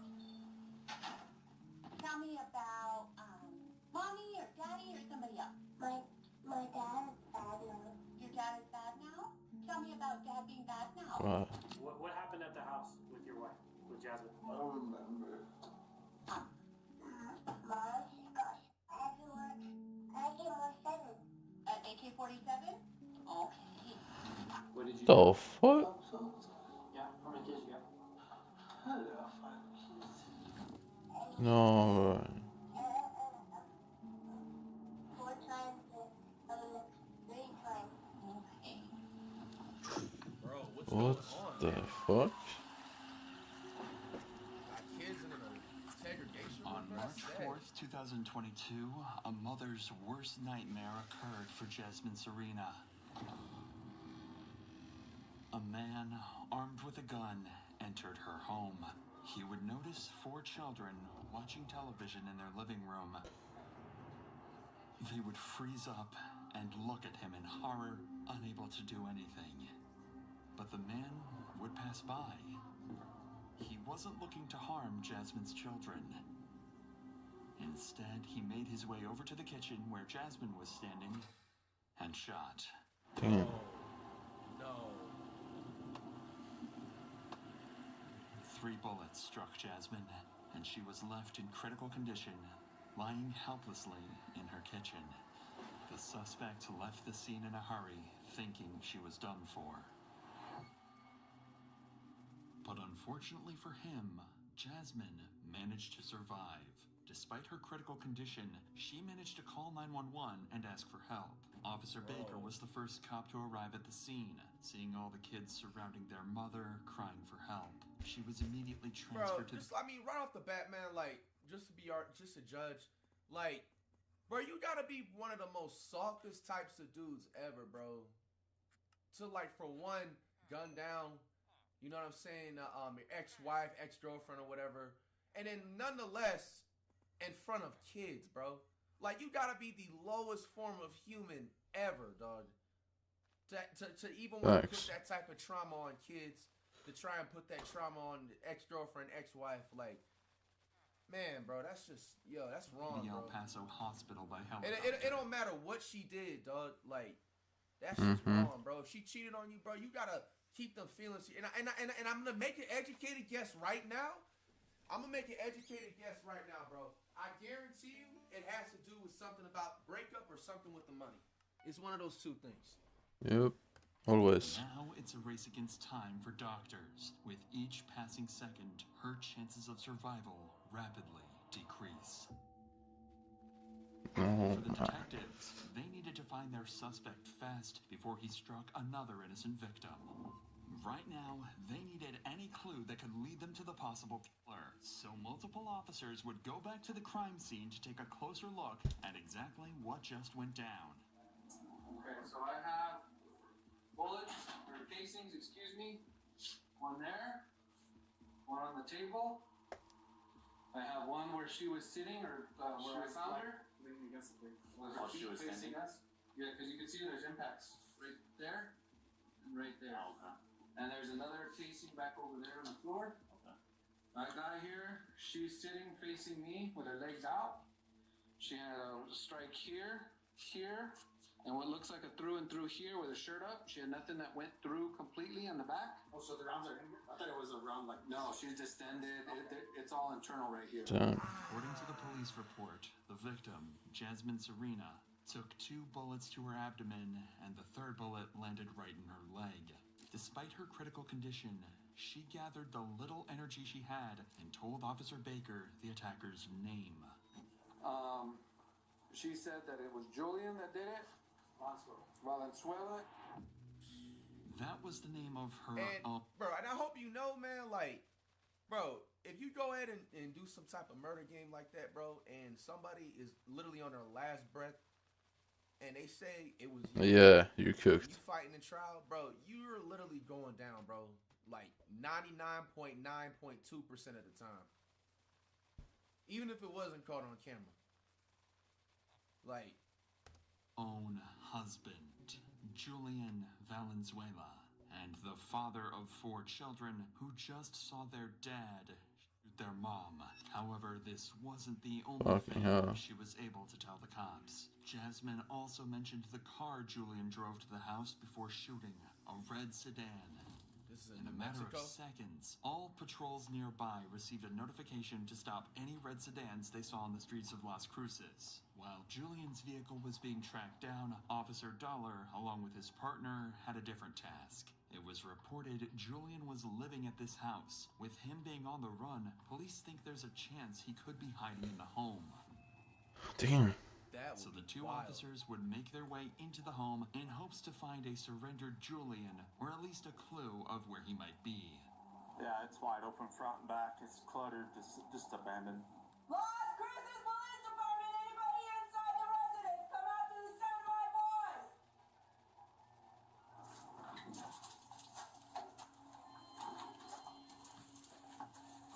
There was no other choice but to enter the house forcibly and make What sure are the those suspect walls? wasn't hiding inside. For all they know, Looks like fucking Julian could be waiting for Christmas them. wrapping paper. When he's armed, tensions are as high as ever for these cops. You can't get in these things. Oh.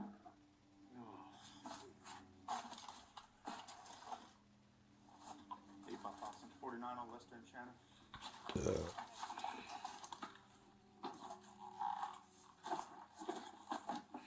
Jesus Christ. How is it so messy? The remaining rooms inside the house, the suspect was nowhere to be found. But just as they thought they would be coming out with nothing, they received this message on the radio. Limited for speed right now. Red Hyundai at high rate of speed was actually going towards Idaho. We're okay. An exact description of the car Julian used to flee the scene just near their position, a red Hyundai Elantra. Officer Dollar wastes no time and hops into his car. He must get to the suspect as fast as possible before the police lose track of him again. Yep. Vehicle should have a black bumper plus a note, possibly headed towards Lester, and it's going to be a newer model. 25 southbound on the screen at high rate of speed, just past Gardner. Copy, southbound and speed on high rate of speed. Pursuit authorized. Suspect on a gunshot victim. Damn, they got him like that? He's got a gun! Oh. Oh, he's letting them off? Oh! Whoa! This nigga is a crash out, bro. Anytime anybody starts shooting at the cops, bro, they just, bro, they're literally above the tier level of menace to society, bro. This is the definition of crash out, bro. all the times people be trying to joke about on the internet, this and that, and make this no, this is literally the final type of boss crash out, bro. Anytime, bro. And then, like, another question is that, like, final boss right there. this is just like I said, cause I'm always gonna be transparent with you, and I just be wondering why, like, and how, like, certain criminals be just dumb as fuck. Like, why would you even be in the area still? You just tried to smoke your ex-girlfriend or ex-wife. Like, you didn't think about trying to flee the at least the county or something. That you're just, they just can't be like mentally stable at that point, bro. I'm just sorry. There's just no way. And I'm going to always say a disclaimer. I just always like to, just make note of that. Would be going on through, like, lunatics' minds like that. I'm not trying to, like, provoke and advocate, like, people to learn how to get away with, like, homicides and shit, or, like, attempted with this and that. But I just be, just be wondering, like, what be going on through their heads. Like, you stayed in the same area where your house is that you just committed this? Like...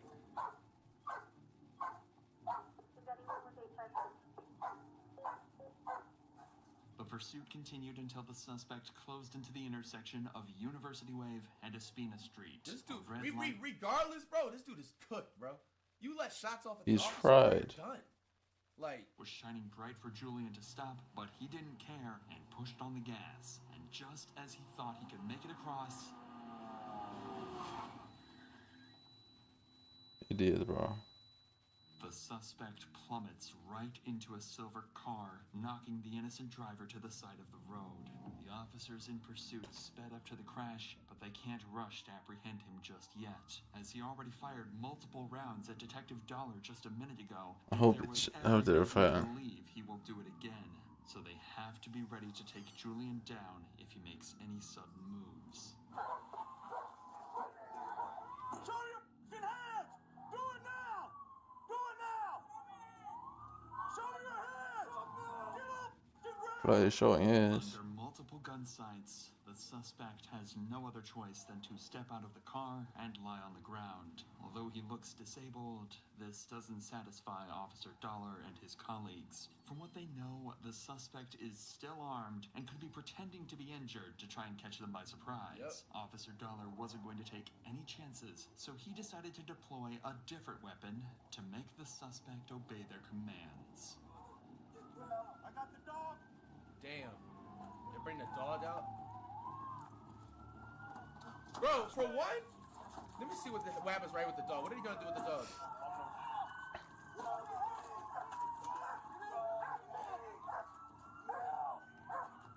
It's just like, is it wrong for am I wrong for assuming that the officers will be shooting at him regardless? Because he already, like, shot at them already previously. You know what I'm saying? Like, and it's just like the fact they're taking it easy on him. Like, are they going about it the right way? I'm just asking. I think so. I don't know either.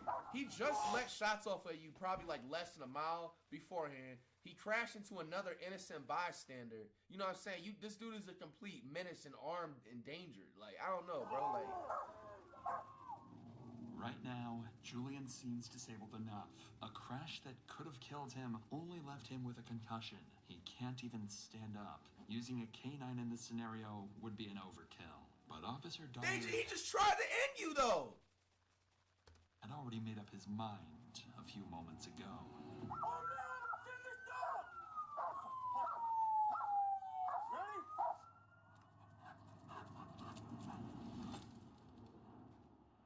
But this is where officers would go too far, and it would actually impact this entire case later on. Really? Officer Dollar's dog would bite into Julian just like instructed. However, it would take 2 minutes of struggle to make the dog finally let go of the suspect's flesh. The law doesn't prohibit a dog to bite and hold the suspect. However, the important part of using a canine is to make sure the suspect does not sustain unnecessary injuries during the arrest. Officer Dollar's canine succeeded at holding the suspect, but this is where the officer met a serious challenge. He could not make the dog release the suspect. Even after being subdued and posing no further harm to the police officers, the dog continued to hold on to the suspect's arm, causing him more injuries. states. This is a clear case of excessive force and would impact the rest of this case. Really? Dollar's decision to use canine will be reviewed and reevaluated as the investigation into the case progresses. Damn, how do y'all feel about that? Like, you talked about if this officer wasn't like, you know what I'm saying, like, smart enough when he was pursuing the dude and he was letting off shots and he didn't know how to properly like combat that situation, he could have been just smoked right then and there. And then now all he's doing is just bringing out the canine dog just to make sure that this dude is just like neutralized, not neutralized, but just like stable, neutralized. That word, you know what I'm trying to say in a way. Nah, that's actually crazy, bro. How do y'all feel about that? Did they go about it the right way, or did they use excessive force bringing that canine out even after Buddy just let off shots like 5 minutes ago? That's just justified, bro. But for now, the suspect's bite wounds were too severe to ignore, and his overall condition suggested heavy alcohol intoxication or even worse. Damn, bro, you was lit doing this entire thing too, bro? Make sure Julian lived long enough to face justice, the cops decided to get him to the hospital and treat his wounds. While this team of officers was transporting the suspect, another team at the crime scene was collecting evidence to build a strong case against Julian and charge him for his evil crime. But there was a problem. They didn't know who he really was and how the crime first unfolded. His wife was in critical condition and her kids were too traumatized to talk with law enforcement, at least for now. The only hope they've got lies in the hands of witnesses. Only their stories could reveal how much of an awful person Julian really is. And luckily for the officers, the witnesses were not afraid to speak out against this monster. Oh, nice. I was over there, right across the stop sign. Like, on the other side of the stop sign? We're looking in front of us, and we're just like we see a car speeding. I mean, yeah, this is lying coffee, bro. I'm getting on. I'm so confused. What did it look like? He saw his face more than me. I went inside. What was the car? Like, yeah. It was a 100 electric. And they started screaming. They were having, and like he went in there, and I guess they were having an argument. And I heard like pop, pop, pop 3 times. I think he unloaded probably more than 5. 5? Yeah, probably more than 5. And that's whenever he came outside, and then that's whenever I was like, he's shooting. He's actually shooting. So we like ran back inside. He got in his car and he shot like that one. He shot that one? Like yeah, towards the truck. He just went like this and he shot towards that way, right? Towards this way, yeah, somewhere over there. The officer, the officer, I see his car come out here and then me, and he throws a shot and leaves. When he was coming this way was whenever we saw the cop, so we waved at him and we're like, he just shot somebody, and then the car went that way, and then right as soon as he got like My finally coffee took literally so long. Towards over there, while he shot up. Dude, lose his mind, bro. Running inside. If what these eyewitnesses are telling is true, then the whole shooting had a long and steady build-up to it. But what the next witness had to say would give officers even more disturbing insight into Julian's terrifying actions. But the other night, they had domestics, and she was yelling, "You're gonna me," and he had her by his hair, and he was stalking her, dragging her outside, just stalking her. When was that? Like 2 nights ago. 2 nights ago? Yeah, 2 nights ago, wasn't it, Marissa? They were yelling. Like, we always hear them fighting in our community. Yeah, and... Was she on the ground? Yeah, and he Almost look at the coffee, bro. Holy shit, look how good that is, bro. What the fuck? And then the day after that, she was parked right here. It was early in the morning. I just got back from taking the kids to school. I saw her in her car, and the kids were still back there, and she was sitting in the front seat, and he was on the other side, and it looked like they were arguing in the vehicle. And she started hitting her head on the steering wheel and Went from silver to diamond in one coffee. It's so insanely OP. And then the next day, that's when he had her by the hair, dragging her out. Holy shit. Not only did Julian physically abuse his wife, but also threatened her life multiple times before actually going and fulfilling those threats. There was only one person left to question, Jasmine herself, the victim of this twisted crime. Only she could tell the true story behind closed doors. That is, if she would ever recover from this vicious attack. No. Doctors could not promise her survival. 2 shots to the abdomen are too severe for any person to survive. Likely, it was already too late for her. That's why the officers transporting Julian to the hospital needed Julian to survive. They wanted to hear his side of the story and understand one simple question. What drove him to try and take the life of his own wife and the mother of his 4 little boys? But when they finally arrived at the hospital, cops quickly ran into a new problem. That's right. Yeah. Yeah. So stop kicking. You nerds. I bet. Shut up. You shut up. Hey, there's sick people. Hey, calm down. You understand me? You calm down. Yo, bro, fam. This guy is a 5-time platinum threat, my nigga, to the entire endangered species of the world, bro. You are potentially on your last breaths. They're sitting there you're even lucky they're even helping you right now, bro. You just try to take the life of one person, bro. Exactly. You sitting out there cussing out the patients, cussing out them. Bro, they can just pull the plug. They can just go like these on the court, bro. You wouldn't even be here. There's gotta be something wrong with them, bro. Either he wasn't taking his meds or something that day. Like, what? What is the issue, bro? There's kids around here, dude. I know you don't, but I do. What do you guys need from her? I stopped with the this is what happens. Nurses Michael. No, dude, no. Get off my feet. I'm gonna say right now, you're not gonna like this, so I'm gonna try to get you to calm down. Okay, we're gonna put her back for injuries. I'm not gonna play. Ow! Ow! You understand? That's not a right. Okay. Well, we asked the doctor, so how can we shoot me? He's even wondering that too. I was asking that in the vid. Let's go back.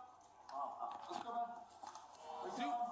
Do y'all wonder why they didn't like shoot him? Because they were probably thinking in the back of their head at the split second, like they need to try and get his side of the story. Do you think they think like that in a situation, or they just maybe just because of protocol? I'm actually interested in seeing what you guys, say. Yeah, probably a mix of both. And by the way, disclaimer again, when I watch stuff like this, not all the time I'm 100% like knowing and knowledgeable stuff. I'm learning new things every day and stuff. That's why I asked, situation. I'm not trying to like come off like ignorant and try to like this and that. Like I'm trying Right to after the crash, the police discovered a pistol with an empty magazine along with several half-empty bottles of beer inside.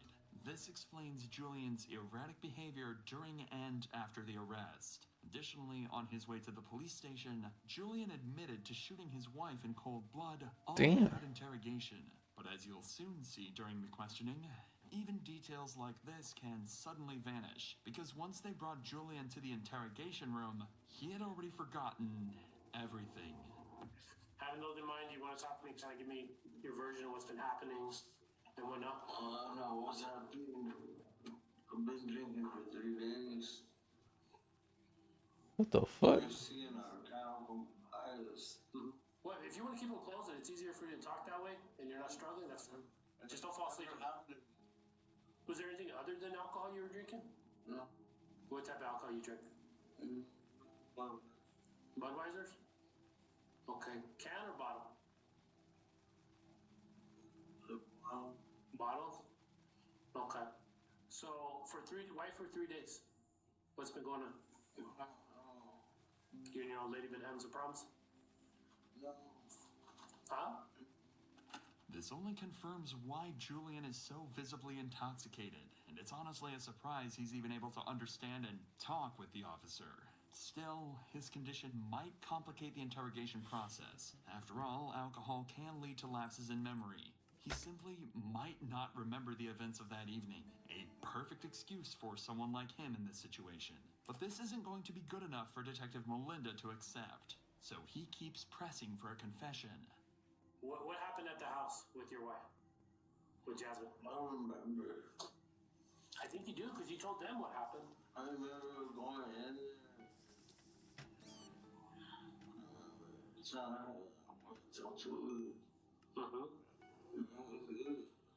Where'd you pull the gun out from? My pocket. Which side? Which pocket? Did you have it in? Number. What type of gun is it?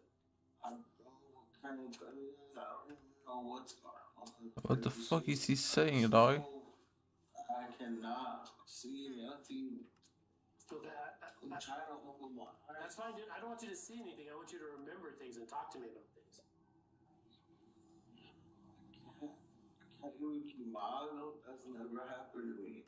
Little did Detective Melinda realize that getting any information from this suspect was going to be the The most fuck? challenging thing he had to do in his career. But it doesn't stop him from using the oldest trick in the book to make Julian talk. Were you guys arguing? Were you fighting? What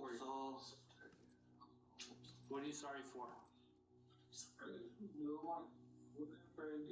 So let's go back to you pulled a gun out of your pocket, right? No? So everything you've told officers that is on camera, now you're saying you don't remember. I don't. But here's the thing, Julian. You've already said what happened. In the situation. What did I do? No. Cactus. Crazy, bro. This dude is Cactus is literally also drunk out of free. his mind and not even knowing he's most likely never gonna see outside the walls again. Like, what happened? The officers have already told us. Is she okay? But do you want to know if she's okay from what? Well, that's obvious. What? What's obvious? Well, what happened? You tell me. I love her. What's been going on? What? Like, is she doubting how much you love her? Did you get caught doing something you weren't supposed to be doing? No. What? It's nothing like that. Mm-hmm. Do you guys just have arguments here and there? Julian might not remember this too, but there are plenty of people who can speak about his abuse of people weaker than him. At this point, Detective Melinda barely holds himself together. For him, getting any meaningful information out of Julian is almost impossible. However, there is still one more thing Detective Melinda can use to make Julian talk. In fact, what he doesn't know is that his kids are in the same building with him, just above this interrogation room. They were brought here to the police station to decide their father's fate. just right off the bat, man, this whole situation is just sad, man. It's just. And they're about to reveal exactly what went down. That's actually so sad. Watch who you sleep with, man. Like, seriously. Like, this one is for the ladies right now, man. That's just the father. He's the father of all these kids. Watch who y'all sleep with, man. If you a single mother, you know what I'm saying, keep doing your thing. Keep, you know what I'm saying, pushing. Everything's going to get better. You know, obviously it means that for the dudes, but, like, you know, we're speaking for the ladies right now. It's like because, you know, they're considered more vulnerable. And, they you know, they deal with a lot of BS, bro. Like... Mere hours earlier. But before we get to that, I want to talk about a murder that happened across the country in Cedar Creek, California. This is a popular influencer, Haley Rose, and Haley was mysteriously murdered. With Cold Case VR, the sponsor of today's video, use over 75 pieces of evidence, including police reports, witness statements, CCTV footage, interrogations, and so much more to bring justice to Haley and arrest her evil killer. Even better is that the entire investigation is done using their virtual... Oh, it's a sponsor. I thought it was part of the video. These YouTube videos, I cracked the cases as by using the code GIFT. So if you have a subscription and purchase Cold Case VR, the case of the content for you. But we have to get back to Julian Valenzuela because his own children are about to expose him and what exactly went down that night. However, What was the ad, bro? What? Cold Case is VR. no easy task for cops. That's why the police department recruited 2 professional child psychologists to discover more details of Julian's murder attempt from these 4 young minds. Still, kids may be uneducated, but they won't tell you anything unless you become their friend. And these female psychologists knew exactly how to do it. In 1.5 hours, they will build trust with all 4 kids. 4-year-old Julian, 5-year-old Benjamin, 6-year-old Matthew, and 10-year-old Isaiah. And talk about how daddy, their own mommy. Not even realizing they will maximize their father's sentence behind bars. Benjamin was the first kid to be asked about what he saw that fateful evening. Do you like the color? Yeah. Yeah? Man, This is being crazy. a father myself, man, like, this is just sad, bro. Like, they probably don't even know what's going on, bro. They just think that maybe it's just like an extra, like, random extracurricular thing to do with school, bro. Like they don't even know what's going on other than like the incident that happened the other night at the their house and stuff. I'm pretty sure it's still probably fresh in their mind, but man, it's tough to watch right here, man. You want me to move it closer? Yeah. Okay. I'm gonna write your name, and your name is Benjamin. Is that right? Yeah. Benjamin Valenzuela. Benjamin Valenzuela? Yeah. How old are you, Benjamin? 5. You're 5? Oh. Benjamin, I'm going to draw your face right here, okay? No. Do you play with anybody? Do you have any brothers or sisters or something else? Brother. You have brothers? So I'm going to put Matthew. Valenzuela. Matthew Valenzuela. And then Isaiah. Valenzuela. Isaiah Valenzuela. Drawing their faces, writing down the names of their siblings, and asking about their favorite things, all minor but important things to elicit positive emotions in Benjamin's mind. That is, until they start talking about their father and what he did to Jasmine. Tell me about, mommy or daddy or somebody else. My mom, my dad is bad now. Your dad is bad now? Tell me about dad being bad now. My dad... My mom. Your dad, your mom, and then what happened? And my mom, they got no weapons. Mom got no weapons, and then you said dad is bad now because he shot mom? Yeah. Yeah? What did you? His name. Don't put his name? Okay, I won't put his name. Okay. Where did mom get? On the stomach everywhere. On the stomach everywhere? What did he shoot mom with? With his pistol. With his pistol? Wow. What did the pistol look like? AK-47. What? AK-47? Okay. I was at the living room. I saw Daddy's mom. You were at the living room and you saw Daddy's mom? What did Daddy say when he saw mom? He was just crying and yelling, and my dad just... Well, thank you for telling me what happened to mom. Despite Benjamin being a well-spoken kid, fuck? his mind might be a little confused. Because, well, there's no such thing as an AK-47 pistol. This may be a child's imagination, but how does he know what an AK-47 is? Was it something his dad talked about, or even owned at one point? For young Benjamin, it didn't matter. He was too afraid to remember. Benjamin, tell me, do you ever feel scared? When do you feel scared?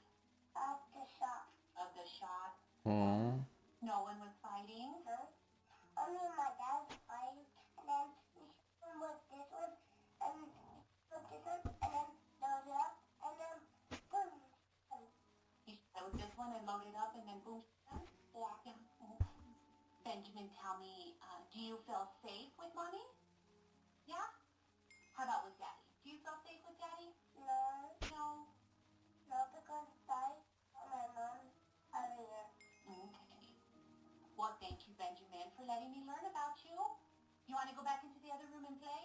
Yeah. Yeah? What are you playing in the other room? Who are you playing with? Matthew and Isaiah. Okay. As Benjamin leaves the room, the psychologist returns to prepare the room for the next kid, 4-year-old Julian.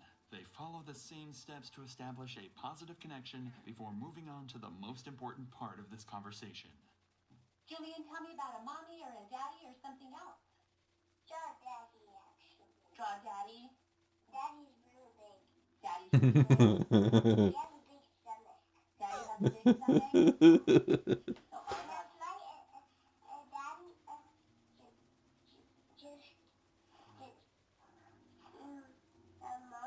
my mom was on the floor in the kitchen, and Daddy had a gun, and Mom right here. So you said last night, with Daddy's mom? Yeah, right here. So Mom right here, and right here, and right here? Yeah, and Mom's in the hospital now. And Mom's in the hospital now? Yeah. So far, Julian's story of what happened sounds similar to what his brother Benjamin told. Still, there is something Julian told so suddenly that it even surprised the psychologist. Daddy comes and the cops come and there's 4 cops and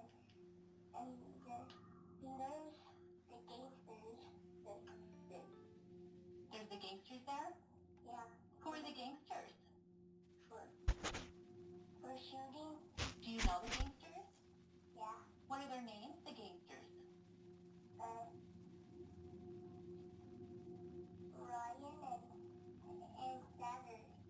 It's hard to assess if it's the kid's imagination or if his father hung out with criminals in their own house. The thing is, little Julian remembers their name, so it might be the case that those gangsters not only knew his father, but also provided him with the guns, including the AK and a shotgun. Damn. Now it's up to the psychologist to get to the bottom of this disturbing information.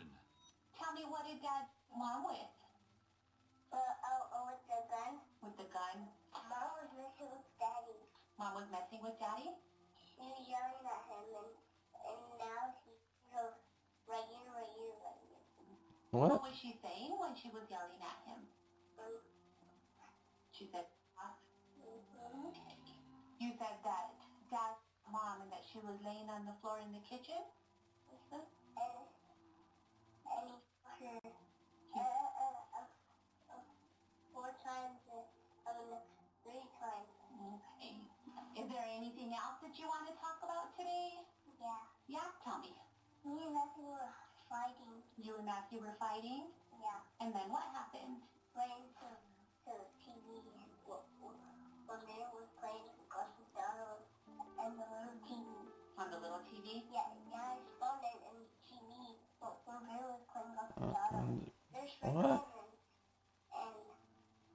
and Trevor and Michael. Are they real people? Are they people in the game or something else?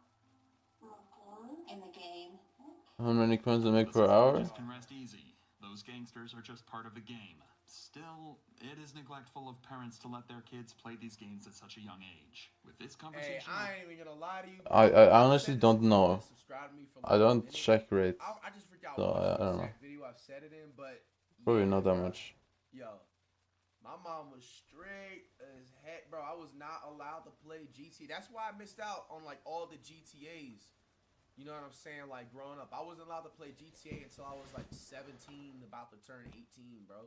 And that was like what, GTA 5 or no? It was the one that was in New York. I think it was it wasn't Ballad of the Tony one, but it was the other one that was part of the DLC, and that was like way later on before it actually, you know, Ben had got released, bro. But yeah, that was like I was only allowed to play sports games, like Yeah, games this like is Sly gonna be Cooper and difficult stuff, to do. anything that wasn't above like rated T, because my mom, like, you know, she didn't want me being influenced and learn how to do like a lot of the shit in that game and stuff, and it was just like it was crazy, like, and it's just like now thinking about it, like, So this did I is like absolutely miss terrifying. out in terms of like, you know, the prime GTA days and stuff like that, or was that like, you know, good parenting For what? and stuff? I used to get mad. What do you want wanna do? I like to just be transparent, like back then, you know, about I personally didn't think I would have like got influenced, you know, obviously, but hey man, everybody's minds is different, you know, kids, you know what I'm saying, when they're, you know, going through different Well, you need to stages and find stuff something like to that. do, huh? Never the know. psychologist So- invited the third kid, 6-year-old Matthew. However, Matthew has nothing else to add and shared the same story his 2 other siblings told the psychologist. Well, you need to set your mind on something to do and then do it. But I don't know. Why are you lost? And the next and final kid enters, Julian's oldest son, and, well, most important for this investigation, 10-year-old Isaiah.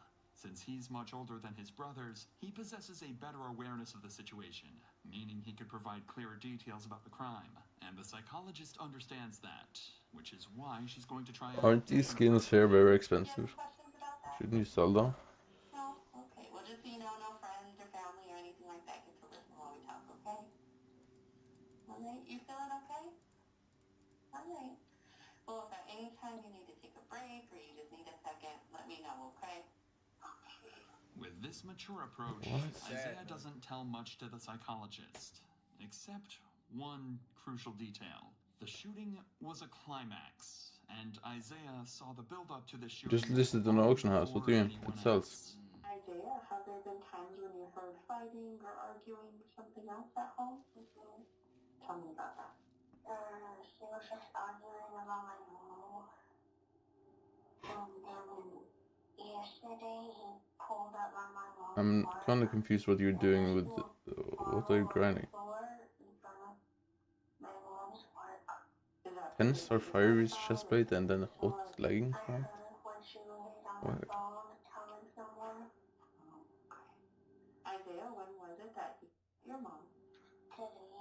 Today. With Isaiah's last story shared, Why haven't you done interrogation can be forging? wrapped up and It's so quick. summarized. The detectives now know that Julian has a long history of abusing his wife with intent and even desired to kill her, and nothing could have stopped him, even his own kids. And finally, the shooting of their own mother right But you even have a J drag. So now what are the you waiting detective for? can use this It information takes to like corner Julian a couple of and hours to continue get forging to 54. force him to make a confession. So they would bring him right back to the room where they started their discussions. You don't remember your wife? I don't remember that. Because your kids do. Your kids are telling us, Daddy, Mom. That's what your kids are saying. No, But it you're makes gonna sit okay here and coins. play this crap Yeah. that I don't remember anything? When you've already said it to the other officers? And I got multiple kids, your kids, Unless saying, Daddy, Mommy? unless it's a bit worse now. I don't know. I can't see. But I I can't made see. I don't like remember anything. 35 mil an hour when I did it, which was okay. Then why are they saying Daddy, Mommy? You don't know why they're saying that? No. Let me guess, your wife is making them say that, right? Is that the route you want to go on? I don't know. You know what I find funny, Julian? Or not funny, but disheartening? I mean, I'm on my third account right now, so my skills here is pretty ass. Apparently not that much. So I'm trying to fix it. But yeah, this is not my main account. You So don't remember doing that? I No. I need to fix it Hearing this the way. same excuse over and over again, Detective Melinda takes his gloves off and delivers a satisfying beatdown to Julian's poor excuses. But you know who's going to remember that forever? Her and your kids. Because Daddy, Mom. And then when they figure all this out and find out Daddy didn't have the courage. Oh, I thought he was gonna whoop on them or something. That's what. To be honest about what happened. He sat there and said, "Oh, yeah, I killed her for 4 days before we even went to see her." That's what you want them to remember you as? I remember begging her.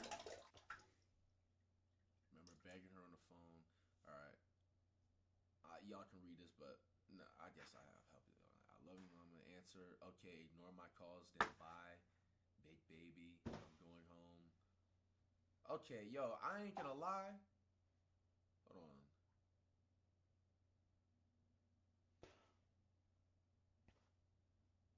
Okay, no, I think Julian is the one that's in the gray text.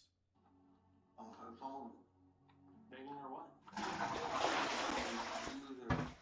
She didn't want to do it? No. Go off the phone. Julian, let me ask you a question. I can't breathe. Hey, let me ask you a specific question. You remember there's beer in the car? There's a bottle of beer. Do you remember that there's beer in the car? I remember there's a lot of beer. Oh, man. I mean, yeah, you should just do forging, get it done. It takes a day. Unless you want to get all the XP, then it might take a bit longer. We Patriots, we do not claim this dude, bro. This dude is a weirdo. Okay, but you don't remember your wife? No. So beer is more important than your wife? I don't want to know what's going on. I don't know if she's okay. I'm waiting to hear back from El Paso to see if she's okay or if... I don't know if she's even alive right now, dude. I'm trying to find all that out.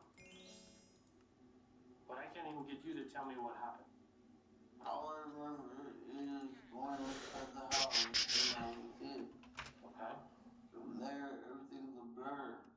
All drunk, and I'm still drunk. Hey, that's not what you said to the officers earlier. That's on camera. Because I was drunk. And when you're drunk, you say stupid things. I wanted the cops to me. How? How is that going to happen? I wanted them to me. How? Why? I don't know. Cops don't just shoot people for no reason. Why would they have shot you? Did they shoot at you tonight?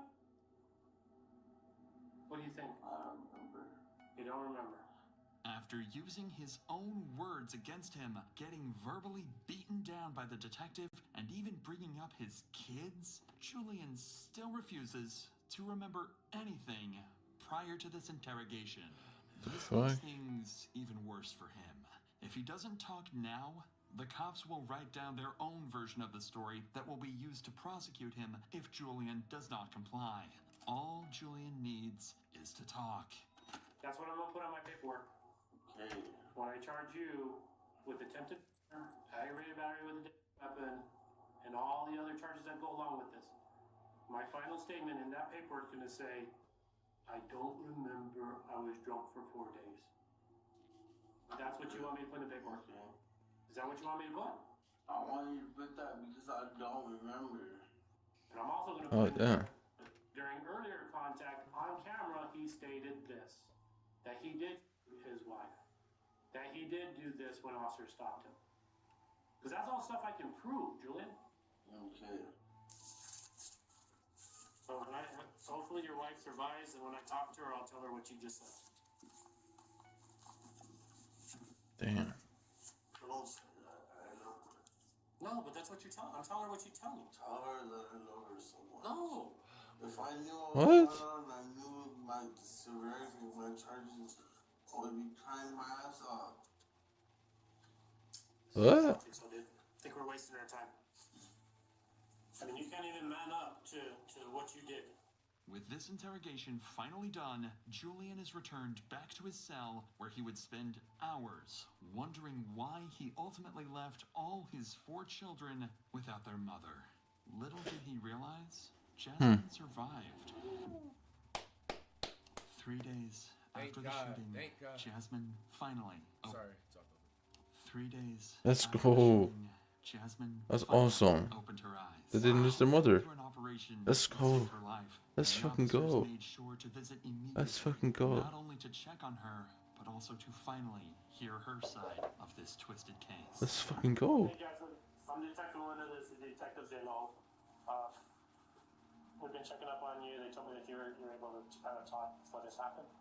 I was telling you that you outside in the front.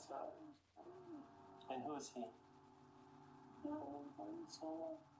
And what is Julian to you? With this statement alone, it will be much easier for the cops to make Julian pay for his crimes. Even if Julian doesn't remember anything, Jasmine's phone recorded everything he had said to her. What do you think? What sparked? Is that him in the blue text, bro? Everything he had said to her. Yo, fellas, like, bro, when your girl's done with you, bro, move on, bro. You could have just sat there and co-parented, bro. Stop trying to beg for her back. Bro, Thanks, though. What do you think? What sparked? I took the best guess, man. Guys, if you have kids with another woman and she does not want to be with you anymore, find somebody else. Man up, co-parent with the kids, man. Be a responsible father and move on, bro. Yep. Like, you can't be that down bad, bro. This being the reason is crazy. What happened? He lied to me. He said he was gonna come home after. So I waited for him. Okay. And your text messages with him, any threats or anything said over the phone? What were those? All the messages. Other than Coffee, let's go, baby. Fine. any phone conversations? Yeah. What did that? Hoping to do what you need to do. Did he threaten you on the phone before that? What did he say? What he needs to do is stop what he needs to do. What do you think that meant? Did he ever mention or threaten you before? Yeah. Every time I say I don't want to do things, tell me to threaten me. And then next thing you know, he's there at the house. Okay. And then you're in the kitchen. He walks in. Does he say anything to you? Says he think I'm playing. So what do you say? So what are you doing? Dude, that's 20% of a corp milestone from that. Okay, where are these? I mean, that is devious. In the room.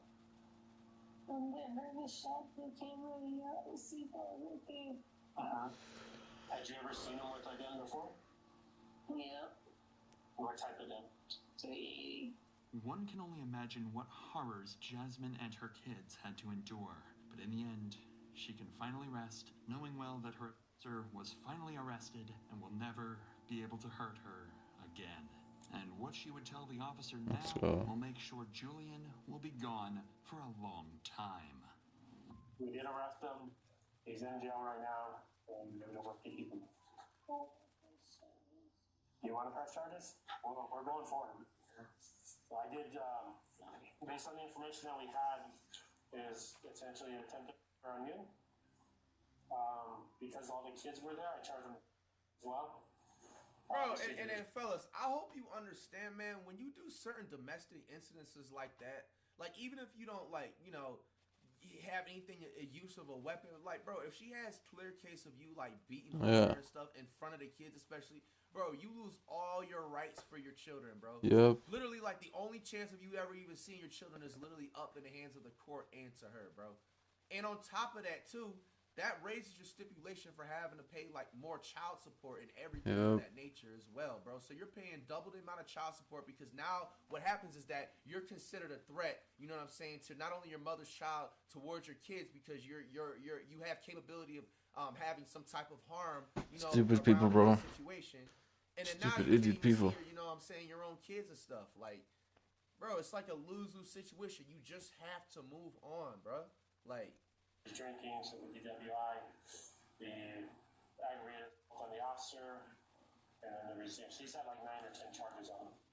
This final statement from Jasmine will be the one to seal Julian's fate come court time. But before Julian's court trial, an internal investigation was conducted on Officer Dollar's decision to use a canine we need to hear about this prior. in the arrest. The witnesses were questioned, with Officer Dollar being interrogated separately. In the end, Officer Dollar was found guilty of using excessive force during the arrest. The city of Las Cruces had to pay Julian Valenzuela, the victim of canine mauling, $30,000. However, no money in the world could save Julian from the punishment for his crime. After viciously attempting to murder his wife and rob his kids of their mother, his trial date finally arrived, and he stood in court to answer for his crime. In November of 2022, Julian Valenzuela, a 34-year-old shooter, accepted a plea deal and was sentenced to a maximum sentence of 10 years, followed by 2 years of parole for his wife and at police officers. The city of Las Cruces also paid him $30,000 after... Yo, what the fuck?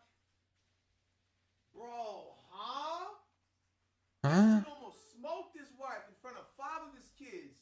Shot at a whole officer, bro. DUI on top of that. Crashed into another car, an innocent bystander. You crashed into an innocent bystander, totaled both of y'all cars. Yeah, that doesn't make any sense. He already has priors. And all he gets is 10, bro? 10? He's out.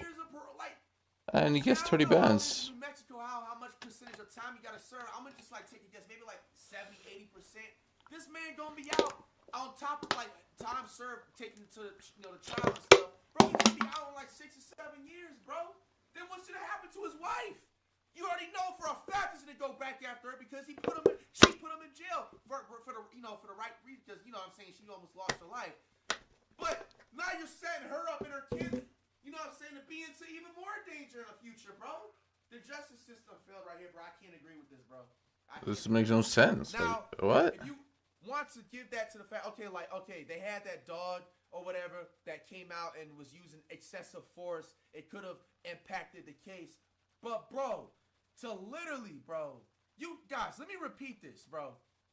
He gets 10 years. Technically, he's going to be out in 67 years with a combination of time served for whatever it took whenever the trial was held, and then also like a certain amount of percentages of how you got to, serve the time, all right? And then he gets money. 7 years after being extremely loaded drunk, almost smoked his wife in front of his kids. This is insane to me. Having prior threatening messages ahead of that.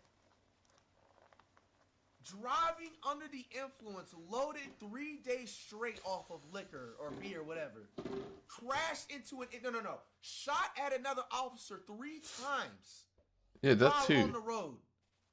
And it looked, and from what I'm thinking of, like a busy street.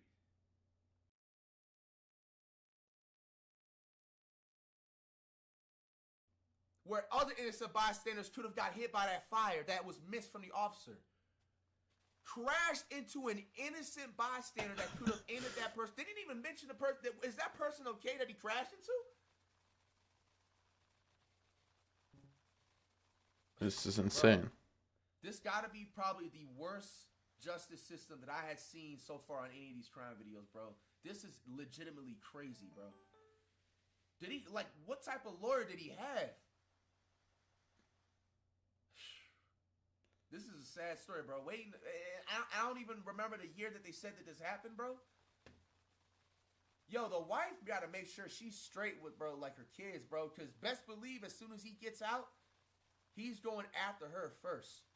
Yep. He's gonna try and have some fake story. Oh, like, let's try and make it right. I'm a changed man. Boom.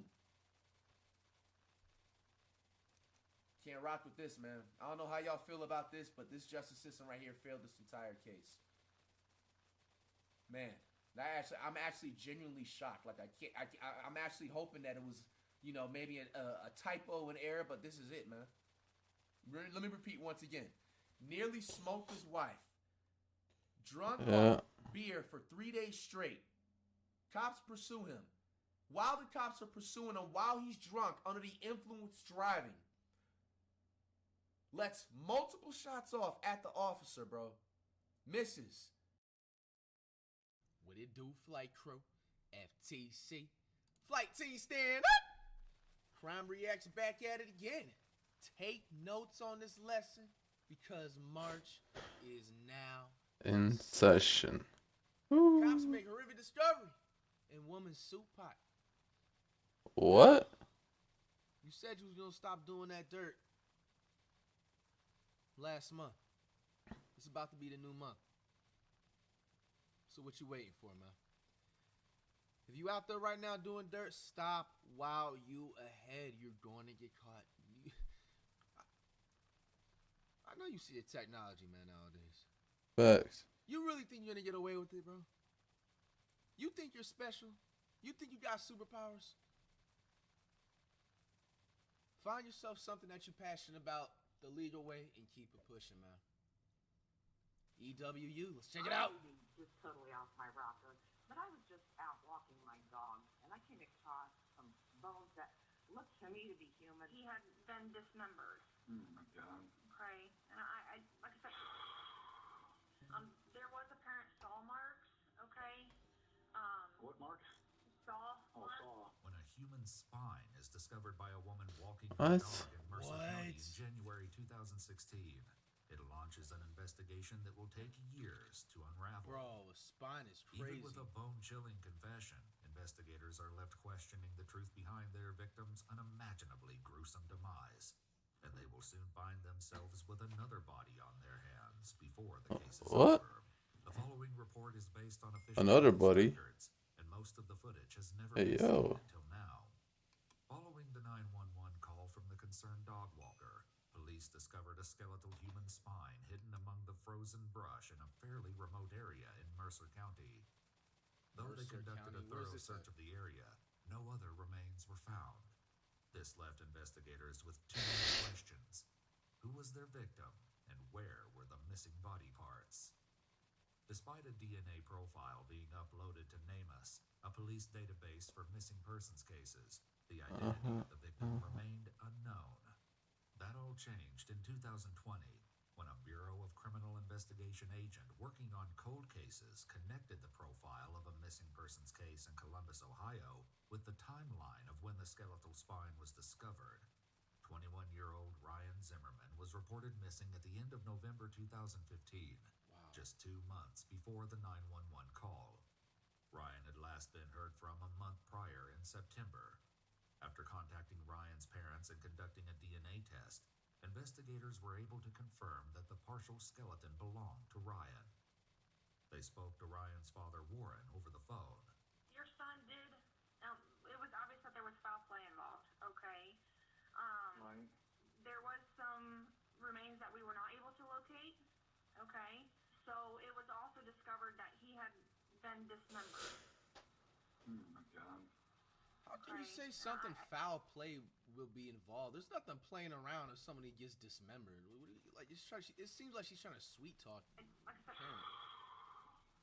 I'm sorry to tell you that over the phone, but we did not find portions of Bro, him that in is the lower crazy. portions of the legs, the lower portions of the arms, or the skull. Oh my gosh. So, okay. The location of that Ryan's is skull crazy. was like something out of a horror movie. The But that fuck? wouldn't be revealed until much later. Even worse than discovering that Ryan had died were the details investigators shared with Warren about Ryan's remains. There was apparent saw marks, okay?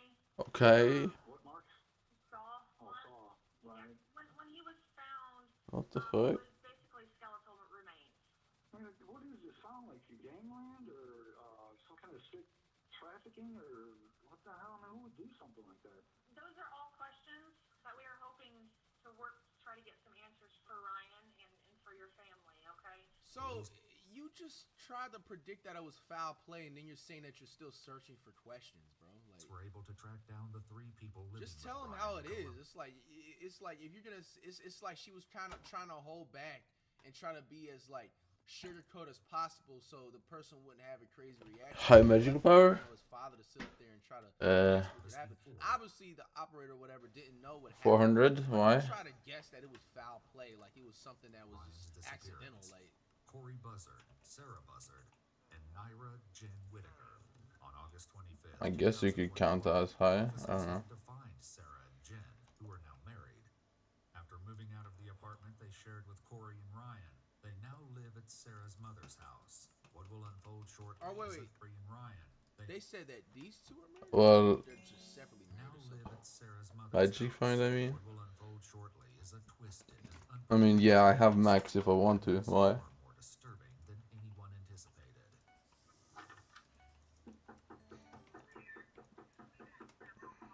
That's crazy, cause bro, the neighborhood just looks peaceful, and you just all of a sudden wake up one day, and then your neighbor can have like people knocking on your door, like talking about, hey, like we seen some human remains. You're a part of this, you know. We need to check on something. It takes a few minutes, but eventually Sarah answers the door. Hello, police department. Looking for Sarah. Couldn't step out for me. Like she just woke up from a Sorry nap. to wake you. Well, I think you got a warrant. Look at her face.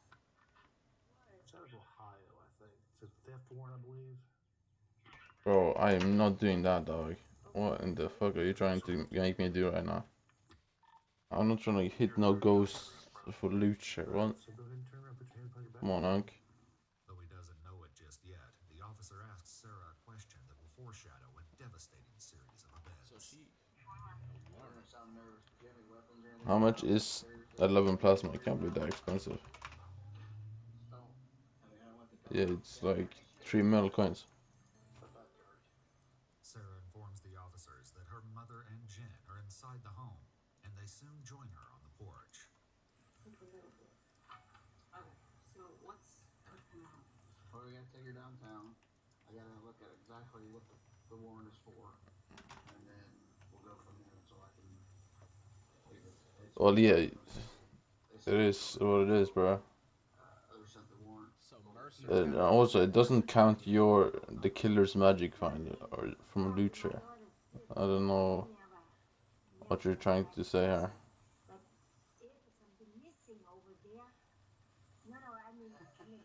No, it shows it, but no, it doesn't. While the officer dances around their questions regarding Sarah's arrest, Sarah's disposition begins to take a turn. You been sick? It's just like Diana. It shows the killer's magic find, but it is your own. Despite looking like she might pass out, it's decided that Sarah can travel to the police station. Okay, I'm gonna hold your arm. You think she feels that way for real, or she's just faking it to try and like? Once at the police station and in an interrogation room, Sarah is told that detectives from Ohio want to speak with her. Hi, Sarah. I'm Megan Baker, Sheriff's Office in Ohio. This cactus gold medal is so easy, right? It's like 50 gears now. So let's see. We want to take some time to sit I can down do with you that here and maybe we can with the answer most some scuffed other setup. questions for you, if that's okay. Sarah has read her Miranda rights and agrees to speak with the detectives. They immediately dive into questioning, beginning with her time in Columbus almost 6 years ago. Sarah explains that she lived with her then husband, Corey Buzzard. While married to Corey, Sarah had also started dating Jen, who was transgender. Eventually, as her relationship with Sarah progressed, Jen moved in with Corey and Sarah. A few months later, they got another roommate, someone named Emma. And that's a little bit about why we're here, is to talk about Emma, also known as Ryan Zimmerman. He went missing. Are you familiar with any of that? There's probably gonna be like 0 mites though. I don't Tell me know. what you know about Ryan. Or Emma, if you know him as Emma. Okay. According to Sarah and Jen, Oh, Ryan here's was mites. newly transitioning, which is why they knew Ryan by the name Emma. However, this claim hasn't been substantiated or verified by any members of Ryan's family. It's a little bit of a touchy subject. My husband at the time had sexual interests. They had talked online What the fuck? extensively, and he had invited them to come stay with us, which What I the fuck? did not want to happen, but long story short, it did. After Sarah and her partner Jen move into the house with her and Corey, Corey decided to meet someone and reached out to Ryan online. After speaking for a short period, Ryan moved into the Columbus apartment as well. At the same time, What is this? Sarah is in interrogation What at is this Sarah's quad mother's gang? house. Jen is also being approached by detectives. However, Jen is a little more hesitant to speak with them. What seems like it may be a simple conversation about Sarah's apparent arrest for theft will soon have a nightmarish outcome. Okay, we have a search warrant for the residence too. Wow. Okay, so we're not stepping outside. We're working a missing persons case from Ohio. The Ohio Attorney General's office has a task Damn. force with missing persons. And Ryan Zimmerman Ryan Zimmerman. lived with you guys and formed this in 2015. Own Hypixel. With you and Sarah and Corey, September 2015, right? And he's missing. And you guys were like the last people to see him. After clarifying that Ryan also went by the name Emma, or M, Jen remembers briefly living with Ryan. The investigators will often switch between referring to Ryan as Ryan and as M or Emma. After only living with Corey, Sarah, and Jen for 2 The months, fuck? Ryan was asked to leave. Sarah claims that Ryan and Corey's relationship ended, and Ryan never found a job. Married and they're To dating. allow Ryan to stay in the apartment. Because What of the this, Corey fuck told is Ryan this? to leave, and Ryan planned to leave on September 25th. This timeline correlates with the last time anyone heard from Ryan. I know that. That's actually some crazy like stipulation. Let me hear that again. Make sure I heard that right. What is this? Ryan and his M or Emma. After only living with Corey, Sarah, and Jen for 2 months, Ryan was. It's a full-on mess. Sarah claims that Ryan and Corey's relationship ended, and Ryan never found a job, which was part of her agreement to allow Ryan to stay in the apartment. Because of this, Corey told Ryan to leave, and Ryan planned to leave on September 25th. That's kind of crazy. Yo, because, like, he basically only had to just find a job and stuff to be able to stay in an apartment with somebody that he's no longer together with in a relationship, but he's staying in a roommate with somebody that he was married to, if I'm not mistaken. That's kind of This like... timeline wow. correlates with the last time anyone heard from Ryan. I know that they had What? tried to plead with me to give them another chance, but I said that I'd already given too many chances and that it was Corey's call ultimately. And I remember them packing, and either I went to the store, I was in a different room, I don't remember, I can't quite remember. Lift operator, what the fuck? Who was all home at that time?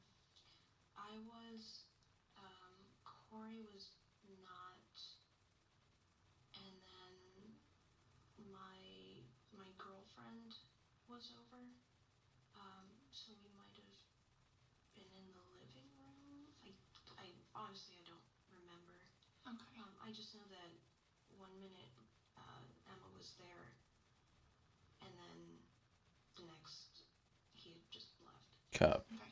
Did you see him leave? Like pull away in a vehicle or something? Somebody pulled up, and he got in the car and drove off. I thought that he might come back because he did leave his car, but he didn't come back, and then we didn't hear from him again. There will eventually be troubling He wouldn't discrepancies just leave in his Jen's car stories. with another car. Sarah's mother's house asked Jen a follow-up question about Ryan's vehicle. It doesn't even make any sense. Did you ever ride in a car? You ever ride in this car? Okay. Had you ever driven it? Yes. Okay. To the store or something, or what did you drive it? To a gas station. I couldn't get it to start again, so I had to call a tow company to bring it back. But I was embarrassed about it because I didn't really have permission to drive it. So did you drive it while he was still living there? No, this was after he'd left. Why? So after you kill him. Oh, okay. Were you by yourself during this? My girlfriend was with me. Unknowingly, Sarah has just unraveled one of the mysteries behind Ryan's disappearance. Warren, Ryan's father, had been alerted that something was wrong when Ryan's vehicle was found abandoned. Though the license plate was missing, police found some of Ryan's belongings inside the vehicle, along with the keys and a full tank of gas. Warren had taken it upon himself to knock on neighbors' doors to see if they remembered anything useful about the car or Ryan's disappearance. Yeah. To his surprise, someone did. One of the neighbors said they saw the car get dropped off by a tow truck near the apartments where Ryan was staying with Corey, Sarah, and Jen. And about a half hour later, the Columbus Police Department came and wrote the ticket up and had the vehicle towed. I'm thinking, why would somebody, it was like they wanted it to be picked up. Sarah claimed that she thought the vehicle had vanished because Ryan had returned and took it.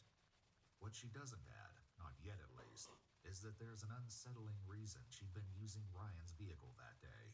Before moving on, the detectives returned to the question of Ryan's behavior before leaving the apartment. Jen reluctantly gives the detectives some background information about the living situation before Ryan left, claiming Ryan was usually in the spare bedroom and was reclusive. Jen believed that Corey regretted asking Ryan to move in with them. It was kind of weird. I guess how weird? Like, was she just kind of clingy? That's the thing too. No, I was so. Okay, I have pretty bad social anxiety. Mm-hmm. But Em seemed to have way worse social anxiety. Okay. And how? Bro, I'm making a face, by the way, bro, because What it's the fuck it's is not actually that? as bad as I've seen other people's rooms be like, but it's just like, bro, like how Damn, can they you have broke his shit. dirty like that? I understand you're crashing at a friend's crib, but bro, you can at least make it like you have food. What kind of bed is old that? Cup left there and stuff. Like you have 2 different fast food cups left there. You know what I'm saying? There's probably crumbs everywhere, bro. Like, bro, I ain't gonna lie, bro. I'm the type to judge, bro. Like, bro, if you can't keep your crib clean, your car clean, bro, like, you low-key gotta, it's not even to be messed up, bro. It's for your own sake, dog. Like, you should low-key not even want to even be around somebody that can't do those simple things. You know what I'm saying? Like, especially, I've always said, if you see some of these cars super just, like, I'm not even just talking about, like, the outside, but just, like, the inside. The outside, too, but of course, but like the inside, if it's just like you see like 5 different fast food restaurant drinks and just like older bags and stuff like that and just like stuff everywhere, dog, like, yo, I'm serious, man. Like you bro, you're gonna thank me later, bro. Like you should not be wanting to hang around somebody. Bro, imagine if they can't do simple things to clean up and take care of themselves like that, how they're actually in the inside feeling about themselves, bro. You know what I'm saying? Like those be the type of people that will really hurt you, bro. Like you don't even know it. Okay. And how was M's behavior then? Excessively shy. Okay. Jen also explains the reason for some of the tension with Ryan. Sorry, it's just the anxiety. Sure. I don't like to admit that I am trans, but it was just weird. Corey brought another trans person into the house because that's what they wanted. They had, I shouldn't use gender neutral before because that's confusing. What? papers written up about, I forget what he calls it, like the trifecta or perfect relationship, but it involved one man, one woman, and a trans woman. Okay. And I didn't want any part of that. Sure. I'm assuming that's why they brought M in.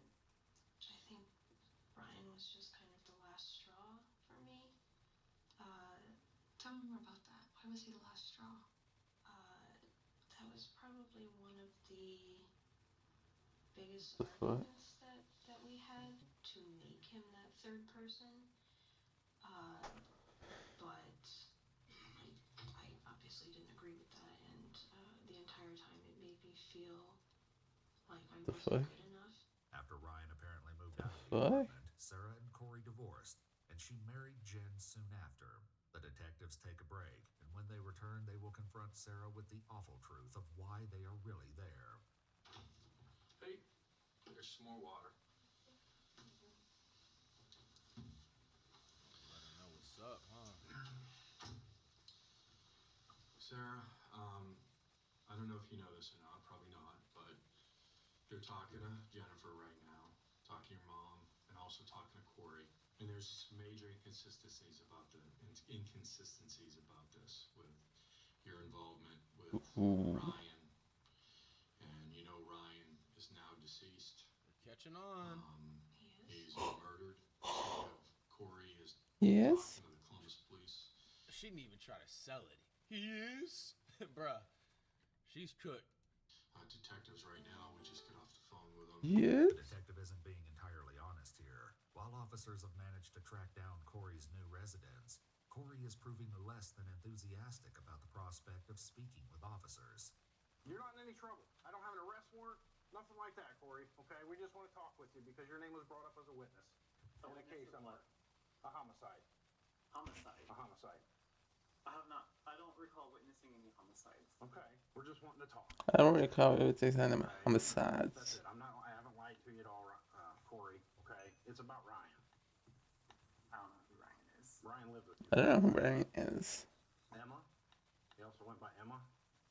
Okay. He was a roommate for a while. Okay. Okay, that's what we're here to talk to you about. Not without counsel. Okay, do you have an attorney on hand? Yes. Okay, do you think they would meet us down there? Can we make an appointment? I'd rather get this done today. I don't really think I have to work on your time. While the officers speaking with Corey have once again hit a dead end, those with Sarah begin to lay out some of the evidence. I mean, this is a bad situation. We really need to know what happened. With the car, we have DNA evidence. We're able to track down your car, the one that you used to own. The time of this incident. We were able to track down the car owner, and we're able to examine it. So we have something happened in that apartment the weekend that you dropped with that girl in Columbus. The evidence the detective is referring to are reddish stains discovered on the carpet liner of Sarah's vehicle. Though she sold it, they found the new owners in July 2021 and conducted tests inside the trunk. The stains produced presumptive positive results for suspected blood. Bro, earlier, Sarah had that is actually bro, that is crazy, bro. Man, dog, yo, you really dead ass do not know who you run into, bro. Like, imagine going to just like cop a new whip, bro. You don't even like, bro. Yeah. What, bro? That's crazy. That Corey hadn't been home the weekend Ryan moved out because Corey was with another woman. In fact, Sarah had been the one to drive Corey and the woman to a hotel.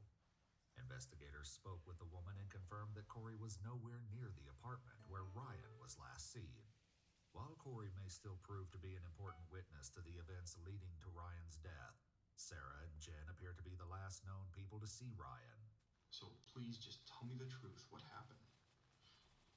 Well, that's not gonna happen. A whole nother version of what you just said. Please tell me the truth. I'm not comfortable talking about Well, this. we have a young... Was it an accident? Yeah. I don't know what was an accident. With Ryan. know that he was dead. Sarah, come on. She's probably the most Sarah. chillest one out of all of the Sarah, please. reacted to, bro. You can talk to us. I just want the truth. The other officers also confronted Jen with the news of Ryan's death. We're trying to find Emma, and we were somewhat successful in that. Wait, what? Somewhat. Mm-hmm. What leads? That's we need you to fill in the gaps, because whatever happened to Emma happened in the apartment where you guys stayed at, and we've recovered evidence from the apartment. We recovered evidence. How do I make? I need to grind money. Blood. Wait, what? Mm-hmm. Blood from the trunk of the car. Blood from the. Because I will make like 5 billion maybe from farming. I think. Even though they'd all moved out by early 2016, Which is not that good, but investigators were able to access the apartment where Sarah, Jen, Corey, and Ryan had once lived. In July 2021, a month before they spoke with Jen and Sarah, authorities visited the apartment and asked the current residents to leave while they conducted tests throughout the building. Under close examination, several areas in the bathroom reacted to a chemical reagent indicating latent blood residue, including the bathroom floor and the cabinet. No way. No way she had anything to do with any of that. She did. No, there's no way. Tell me why. The Google searches, the deep dives that we did, the stuff that she was into at least, right? Painting with blood, like into drinking the blood, and then the Android phone. I don't know about any of the blood stuff. While this comment about painting with blood will be explained eventually, investigators won't have the chance to ask Sarah about it just yet, because she immediately throws a wrench into their plans. Lawyer. Oh. Well, that's your decision. We don't advise on that. You don't advise? All we're asking is for the truth. I don't know what to say. The truth, maybe? I said what I remember. And you're telling me that's the truth? That's what I remember. This is going to be your only time to talk to me and Megan. After this, we're not allowed to help. So. What happens to me after this? You're going to be booked into the local county jail here. I mean, we wouldn't be doing this if we didn't have physical evidence. That's why I was giving you an opportunity. Okay. All right, Sarah. Thank you. Once again, the detectives leave Sarah alone. In contrast, those speaking with Jen lay on the pressure. This is a fever dream. I'm sorry? This is a fever dream. I know this feels like a nightmare now, so we need you to fill in the other parts of this thing, because this isn't a nightmare. Emma's dead. Emma's dead? The fuck is a bro? No. No, Emma's dead. Did Corey have you guys get rid of his issue? He ain't like Emma coming up. Emma's not what he expected. The selfies didn't show what Corey had wanted. Comes up, Emma's completely shy, reclusive, nothing what Corey expected. Corey went away for the weekend for you and Sarah to get rid of his problem. Corey and Sarah were fighting a lot over it. Let's just get rid of the problem. So what happened? It isn't long before the detectives decide to once They already again know. try speaking with Sarah, and this time they will hear a stomach-churning confession. Megan here has something she wants to show you. I just have something for you to take a look at, okay? And read over, and we'll get your thoughts on that. This is from your Google account. Okay, these are your searches on your Google account that you said you only had access to. So flip through these pages. Yeah, look through them. Damn, they get your Google searches, bro. Damn. Stop doing that dirt out there, man.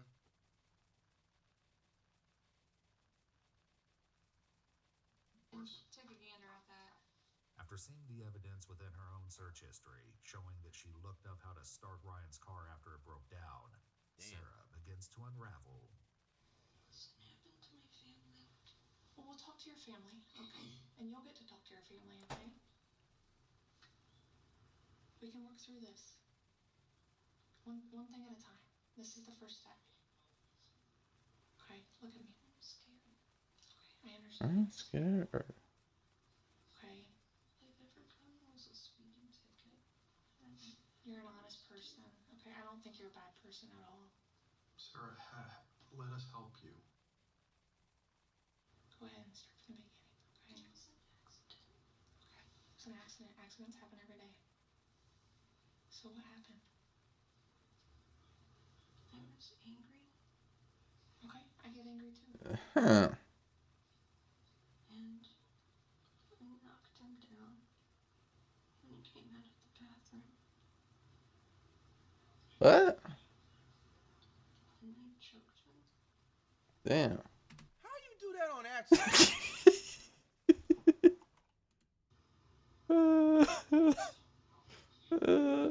What to do? I've never done anything like that. And I got scared. Didn't know what to do. You were scared. I realized I ruined my life. While the detectives speaking Bro. with Sarah have finally made some headway, those with Jen are hitting roadblock after roadblock. To be honest with you, I think it's been eating you up. Is it eating Sarah up? I mean, people can have differences with people, right? But to this extent, you know, it would eat somebody up, literally. I mean, you would be not sleeping well, not functioning well. You know, it's a lot, right? Yeah, that's a lot. Yeah, it is. But no, I wasn't aware of that. I've been living fine. Okay, so Is that so? things are Fine. Emma came along, and then things were fine. No, if you want to go back to that, no. But even then, no. But no, things have been fine.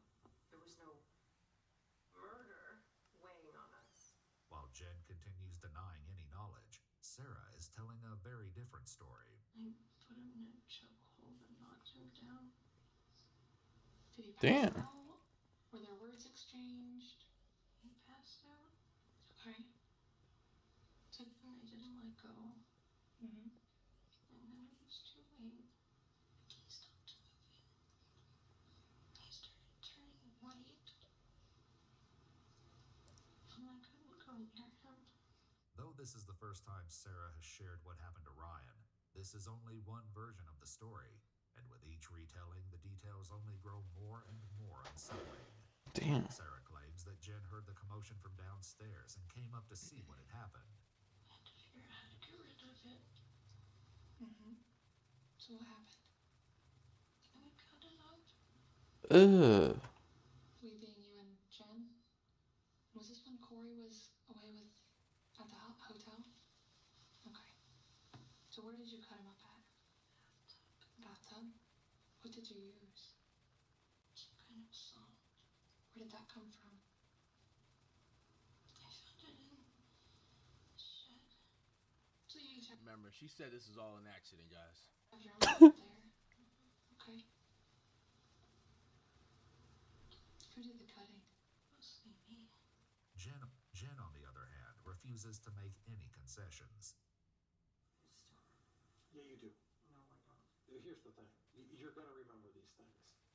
Yeah, I remember this murder and I saw. Where did you cut him at? Again, this is all stuff I already know. Okay, I just need to hear it straight from you. Joints. Joints?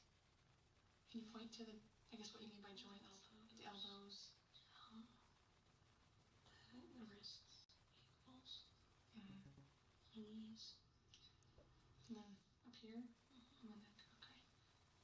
Does Jen help cut him up? Not really. She wasn't feeling well. She got kind of sick. Okay, so I took over most of it. But did she help a little bit at the beginning? Okay. We were both really scared. One of the officers in Jen's Damn. interview steps out of the room to take a call, and when they return, they have news that will flip Jen's denials upside down. Got an update. Sarah just admitted to everything. You helped discover the body. She admitted to all of it. Okay. So fill us in with what's going on, right? With the car, you're gonna remember everything. So at this point, Sarah, spill the beans on the whole kit and caboodle. Okay, this is what we told you before. We knew where we were at. So this amnesia that you have isn't gonna work because now you're implicated in this as well. I have amnesia. Then fill it in. Fill it in. I didn't do that. I just got the phone call from the analyst that's listening in on the interview, and she's coming clean, right? They're watching it live. Okay. She's coming clean, and you help dismember the body with her. Yeah. Sarah's not going to be able to do this by herself. Yeah. And if she said that, then she's lying. You just said before Sarah wouldn't lie. She's not lying. Ooh. I didn't say she wouldn't. So who's lying here? It's not Sarah. It is definitely Sarah. If she said that whole... Yeah, I would remember that. Just to the point because you're being implicated now. So now it's a lie. Ooh. Yes. We just want to get Emma his family. Yes. Where did you guys go then with the body? All right, let's get to this part here. Where did you go with the body after it's dismembered? And don't say you don't know. Because I would have to say I don't know for that because we didn't do that. Luckily for investigators, Sarah is giving them all the answers. This, however, is only her first confession, and she will eventually share another that changes everything. So, you got him cut up, then what happens? We have to figure out where to put everything. So where did you say Damn. belongings? Where did those go? Like his clothes and his, just in one of the bags. Okay, and where did those, I put those in a bin. Like a dumpster? No, like a Tupperware bin. Oh, okay. And where did that go? In the back of his car. Okay. We were going to drive the car somewhere. Mm-hmm. And leave it. But the car wouldn't start. This is the real story about the tow truck. According to Sarah, she and Jen plan to dispose of Ryan's dismembered body parts, which they loaded into Wait, I'm gonna have an idea to level this pet. While their plan had been to abandon the car in a deserted location in Illinois before taking a Greyhound bus back, Ryan's car refused to start after they stopped at a gas station. This incident has a horrific new implication. Wow. Ryan's remains were still in the back of the car when the vehicle was towed. Damn! Sarah and Jen then had to move the Tupperware bin full of his dismembered body parts in broad daylight into Sarah's car. They left Ryan's vehicle in the street, where the police eventually towed it away. Oh, that's creepy. Driving and trying to get rid of little things at a time. I just leveled to 105. How is it almost at the next already? In public dumpsters. What? So did you dispose of like his limbs in different spots? Okay. Do you know where those spots are? We just stopped wherever something looked okay. Like something secluded or something like that. Like couple gas stations. Damn. DoorDash about to come here.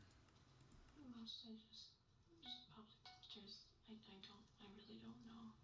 While Sarah doesn't clarify, they only disposed of Ryan's torso and belongings. The rest of his limbs and head had a different, even more alarming destination. Here's the thing. You have been holding back this whole time with all of this stuff because I don't think you thought Sarah was going to be honest about it, but she is. Oh, okay. So let's do the right thing. And you wanted to do the right thing, right? So tell us about that. About Please. All right, y'all. Yo, guys, let me get my DoorDash real quick. I'm going to edit all this out. You guys know, best editor on YouTube, best editor on what? Give me 5 seconds, y'all. Editing all this out.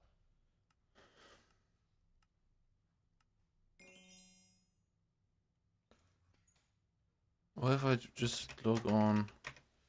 Let's see if this can actually work.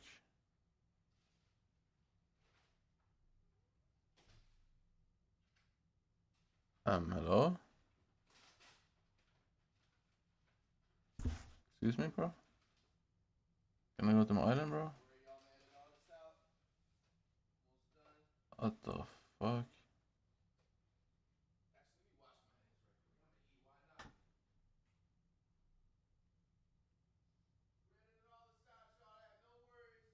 Damn, bro, I didn't want me to go to the island.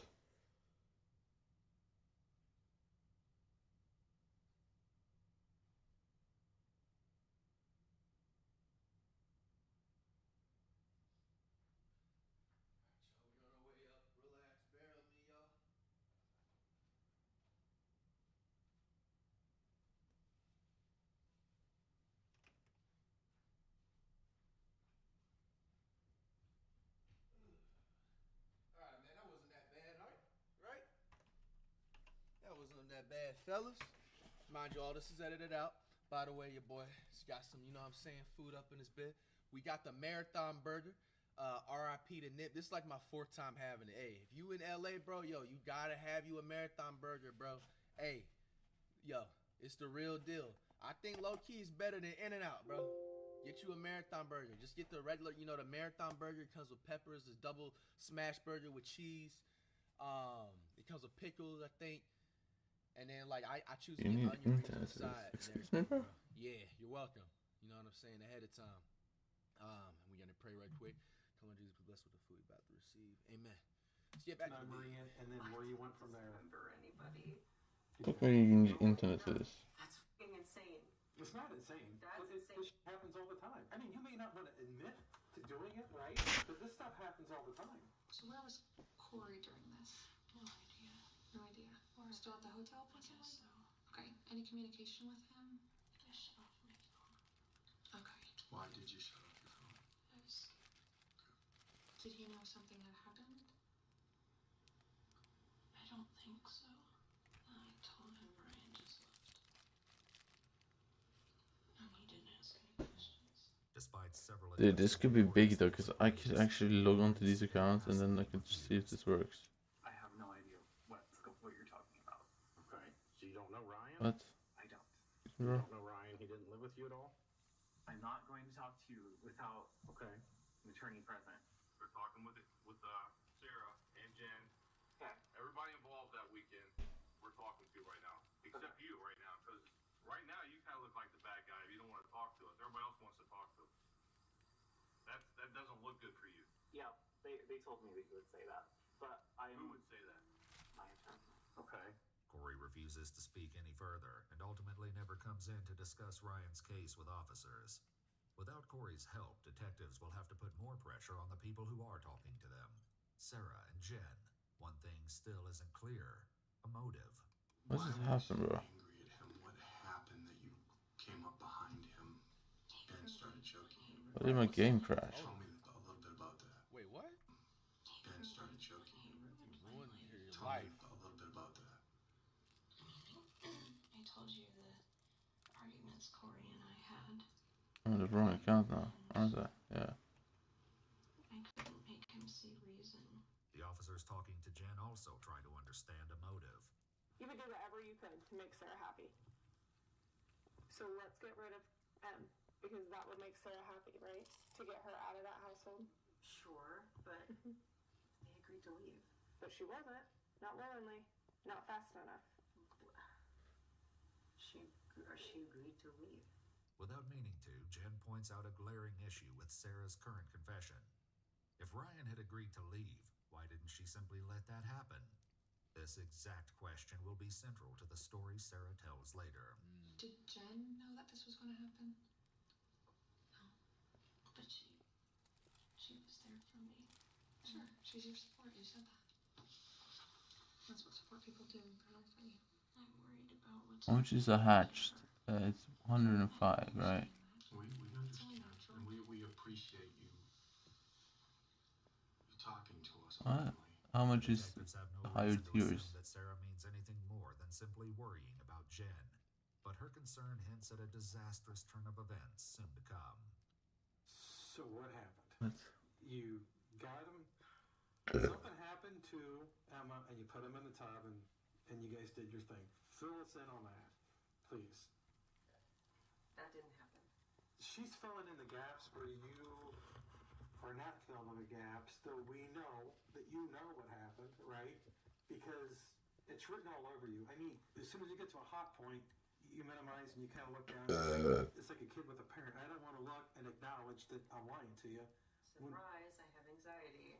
So when you started this, Surprise, I have anxiety. what happened from there? Not right. So Sarah started. Was Sarah dismembering at this point in time? No. You were just holding on to the limbs, you're keeping a lookout. No. What are you doing? An interesting see. What happened to you, bro? She's not cutting this body up herself. That's probably because she could cut up a body. She just admitted to.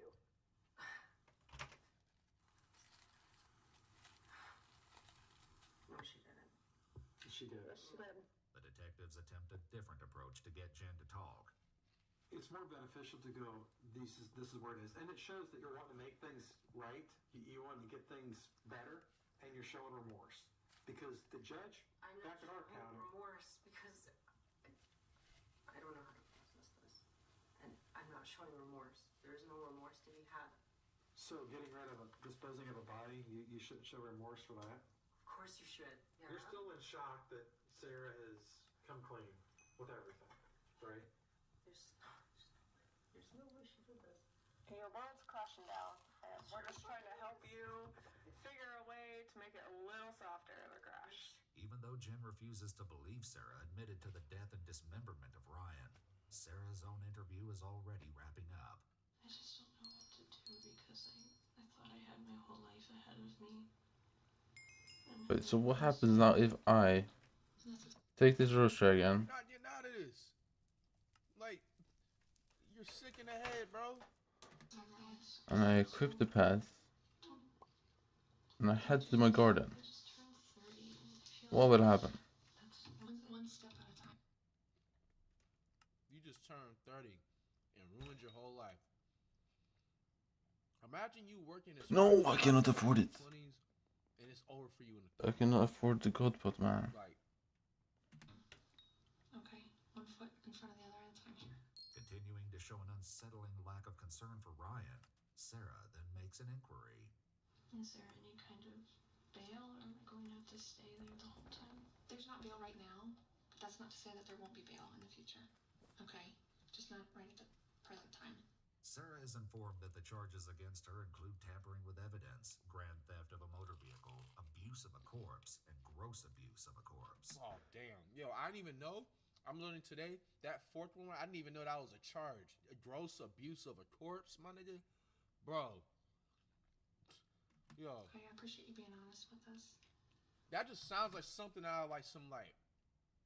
I don't even watch horror movies like that, so don't laugh at me if this is like the only one I know off the bat. Bro, can someone give me some money, please? You know what I'm saying? Like some just absolute No. horror film. Like, that's the kind of person you are. Please, guys, give me some money, man.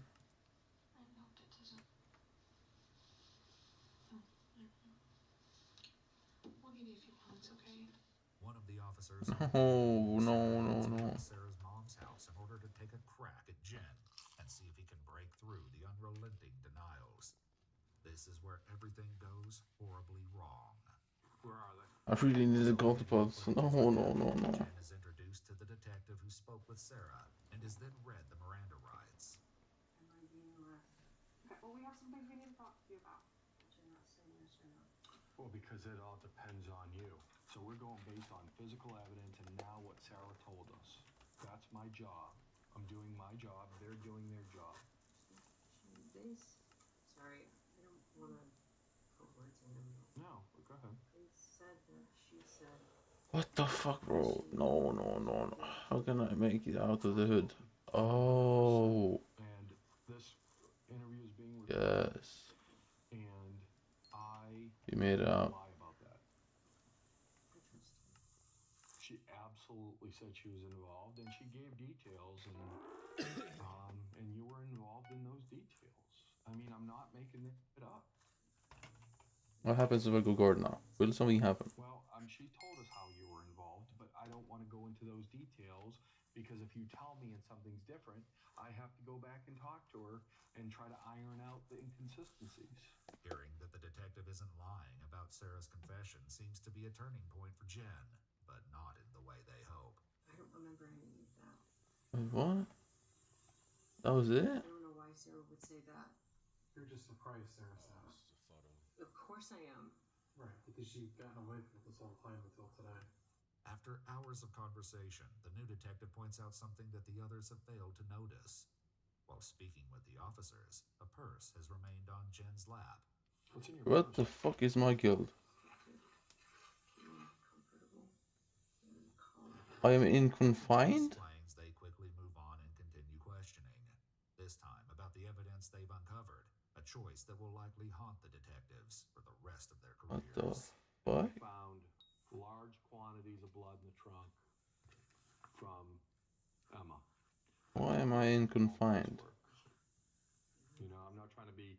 What the fuck is this? Facetious, but but that's called a clue, you know. So Oh, Axis West is grinding. when we put 2 and 2 together, and then we talk to Sarah, and it all kind of matches up. You know what I mean? It all matches up.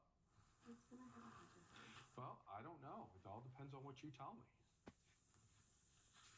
To my knowledge, she didn't do anything. But I'd be more worried about yourself right now Why?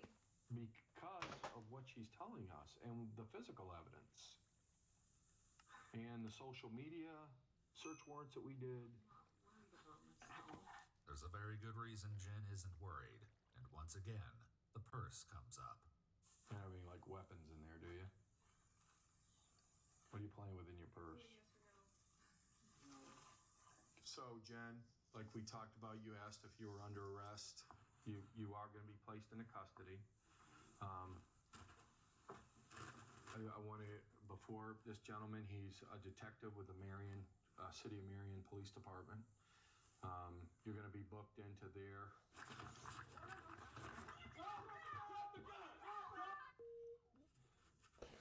What the fuck just happened? What? Crashed out. I need an A north shots fired. They smoked her?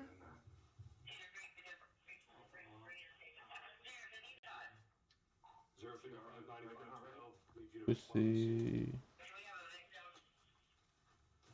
affirmative. None of ours, right? We didn't return anything. Negative. No officer involved. Just as officers began their arrest, Jen pulled a small handgun out of the purse and fired. Jen was pronounced dead at the scene from a single bullet wound to the back of the head. Damn! Bro. She already knew it was over. Damn. Bro, that's crazy. That's actually crazy and dangerous too, thinking about it, because, bro, Your she could've coconut proof motherfucking, has been wiped. like shot at them and you know what I'm saying, like then you know, took care of herself, like damn. All this is happening back at the police station. Sarah is led away in handcuffs. I got that message again, bro. What the fuck? Bro, I forgot about this account. Bro, this account is stacked, bro. It has nothing. It's so stacked at being nothing. Yo, this is the OG, bro. Months after her arrest and Jen's death, Sarah is brought in to share an entirely new version of Ryan's death. Good morning. How are you doing, Dad? Feel free to have a seat. Excuse me here. We didn't want to be rude, drinking our coffee in front of you, so we've got you. Damn, bro, this is the OG of trash accounts. If you don't like coffee, then I haven't had coffee for so long. It's a specialty. It's a Cinnabon. Yo. It sounded something good. After a few... This girl just broke down to you that she, like, was over there giving her Cinnabon coffee, bro. When she just broke down that she accidentally unalived somebody, got a chainsaw. Damn, what's happening on this profile, bro? There's absolutely nothing. Car, stole their own car. Holy shit, this shit is transferred broke. body parts either every which way. Wow. The account is bare broke, guys. Last coffee, I guess, for her life, I guess. That her lawyers agreed she can speak with them, and they read her Miranda rights. They immediately begin by discussing Sarah's new confession. In this discussion, she refers to Jen by the name Naira. On the morning of the 26th, Naira started voicing some plan about killing him, and I did not take her seriously because she would make comments like that sometimes. I still didn't take her seriously, but I was starting to get worried because of how intricate it was getting. Damn, I broke his account. Damn. Gathering tools like This is find some hidden gem, the handsaw from the shed. I realized she was serious, so I tried to talk her out of it, calmly at first, and then I started getting a little hysterical. And she told me that if I didn't help, that she was going to do it anyway. And usually at this point, the attorneys ask me, well, why did you do it? Why didn't you call the police? Why didn't you kick her out? And it was because I loved her. I was so scared and horrified, but there wasn't, I didn't stop. I didn't stop her. I didn't What was the problem with it? Yeah. She had a rag that she dipped in bleach, and she had a bottle of vinegar next to her to add to it when the time came because I guess they had some kind of chemical reaction and released some kind of poisonous gas. What happened now then? No, but she did the research for it. Though Sarah has significantly shifted the roles that she and Jen play in the planning and execution of Ryan's death, she still tells detectives that she jumped on him when he came out of the bathroom before Jen then held the rag over Ryan's mouth. The changes in her story only become more apparent as the details grow even more brutal. What? When he started making these guttural... I don't understand. So there's no way to actually get that shit. And I curled up in the office and... I guess not, dude. So I stayed in the office for a while until she did get him in the bathtub and she had put... Yeah, I guess I'll just go back. Trash bag over his head and... This account real quick and then get my guard down. It's so much work. Since her arrest, investigators have discovered chilling evidence about the fate of Ryan's decapitated head, something they'll bring up shortly. In this retelling, rather than Jen being the one to dispose of Ryan's clothing, it was Sarah who took on this job. However, this doesn't mean she didn't help with the dismemberment. She started to get intestinal cramps, so she went to and said I had to take over. So I put the hands... Bro. Yo, imagine you saying... Why is there a fox here? Imagine the family of this, like, hearing this and talking about, like, their child as they were already, like, you know what I'm saying, unalive. Like, one of them out of the two that took part of unaliving them had to go lay down because they're on their cycle, they're on their period, so, you know, they're on their cramps or whatever, so they had to go lay down because their body, you know, they're just in pain, so they just told the other one to go ahead and, you know what I'm saying, take care of the rest, you know what I'm saying, you ain't on your cycle don't come until like 3 days later, you know what I'm saying, I'm going through cramps right now, let me go take a couple of that, bro, that's crazy, bro. In one bag, or no, the hands and the feet, she told me to put in a bag, and then she also put it in the freezer for later because... Bro, they even, labeled it, bro. Large amount of... Oh, no, maybe the detectives did. I don't know. Maybe not them. Okay, so the road, it's not starting yet, but it's starting pretty soon, I think. Contest. Hello? 11 minutes. Alright, we got that. Open to the Iron Man. Holy shit, dude. Or Gordon here too. Bro, this is why you can't be friendly, bro. Like, yo, imagine those people's neighbors, like, you know what I'm saying, bro? Holy crap, bro. And dispose of them that way, but we didn't have enough time to do that, so we just had the head, hand and feet, the forearms went in one bag, the calves went in another bag, and then we just had to deal with the torso. After this, the story remained the same. They loaded Ryan's dismembered body into a Tupperware container and attempted to use Ryan's vehicle until they eventually had to call a tow truck. The difference this time, apparently Jen was the one telling Sarah where to go as they drove towards Illinois, stopping randomly to dispose of Ryan's remains, including the area where Ryan's torso was eventually discovered in Mercer County, 2 hours from Columbus. The fate of Ryan's head was an entirely different story. Investigators eventually searched the garage at Sarah's mom's house where they found several boxes filled with what appeared to be human remains.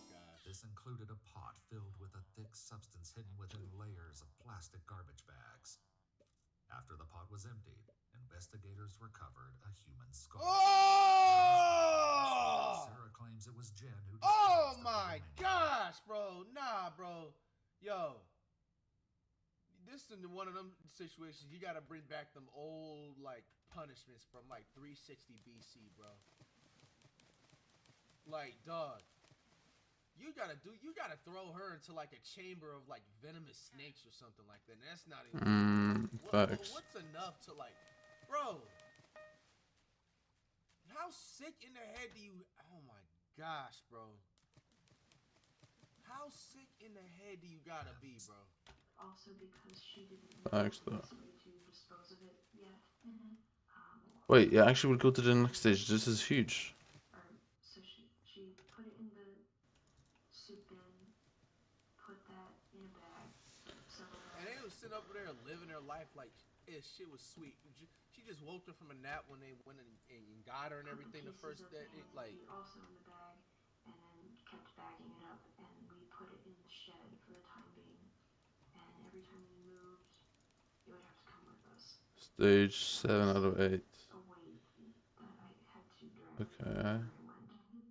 For a long time, we would check the news constantly. That's when we found out that the torso was discovered. But as time went on and we didn't see any new news, we started planning for a future instead. And she had... But I still need tortellini though, so all of this good shit or whatever, it's not good.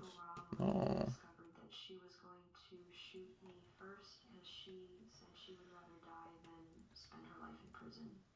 The arrest came, and when I said goodbye to her, Alright, there we go. Back to the normal.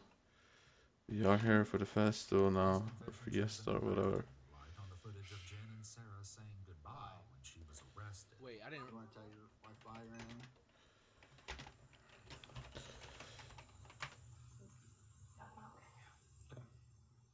You had mentioned, bro, that's the bleaching. Dude, like, man, dog. So we gained Beth as a Say visitor? that people in that neighborhood was literally For free? feet away of those houses and not even knowing that whole thing was going on, bro. Like, on the rag. We gained a free Beth, dude. Different was put into the pot. That's kind of wild. Some kind of lye mixture. Okay. And is that something you would have had on hand, or did she go out and purchase? That she did purchase. The head in the freezer. Okay, I need this. Draw any attention because she had packed like vegetables and stuff in front of it, so it didn't look like it was anything. This is a horrifying detail. While Corey was still living in the house, Ryan's decapitated head was in the home, hidden just out of sight behind some frozen vegetables. That's why, be careful whose home you eating at, bro. Detectives take a quick break before returning to clarify a few Spawn. more details, including the comment investigators. Bro, imagine like random friends that they had over during that whole entire time that was going on, and they were just like, "Oh, I'm hungry. Let me get something in the freezer and just warm it up." Like, bro. To Jen during her interview about Sarah painting with blood. So art for me is a coping mechanism, and I know that Randy and Eric had mentioned that there were two pieces in particular that gave people red flags. One was a painting of a sheep with Mosquito with blood, this. or some of it. That piece I had done prior to ever knowing about Ryan. That was a coping mechanism for everything that I'd been through with Corey. Sarah posted this drawing to her illustration Facebook page in June 2015, titling it Sacrificial Lamb. Though she created it a few months before meeting Ryan, it eerily depicted the lamb dismembered and decapitated. That's creepy. Nah, that's creepy.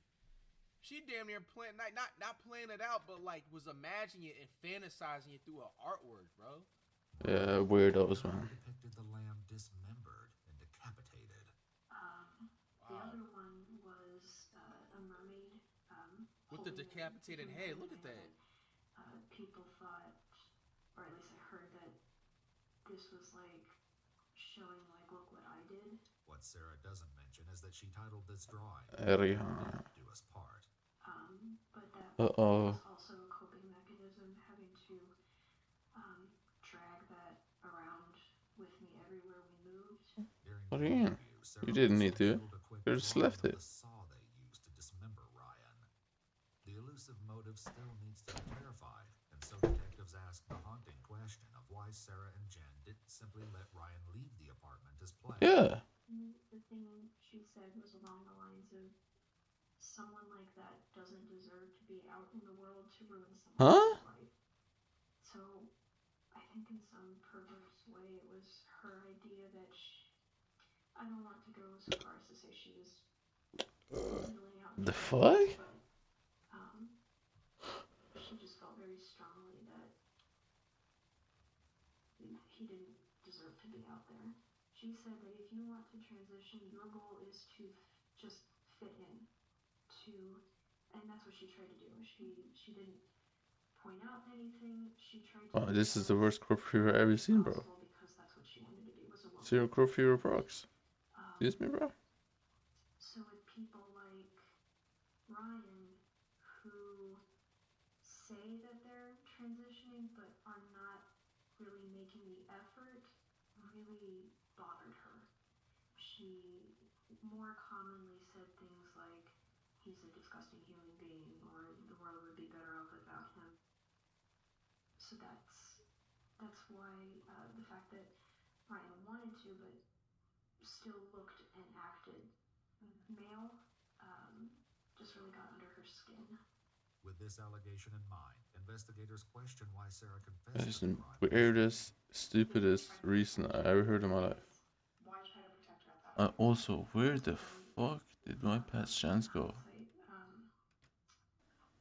It would have devastated me Oh. to have to throw her under the bus and say, well, she was the one who did it.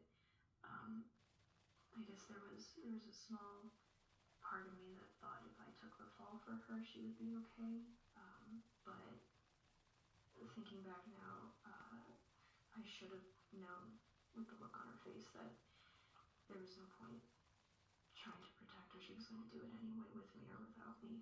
As the interview wraps up, Sarah clarifies why she wanted to speak with the investigators again. I don't know if the prosecution knows how much detail about Naira, so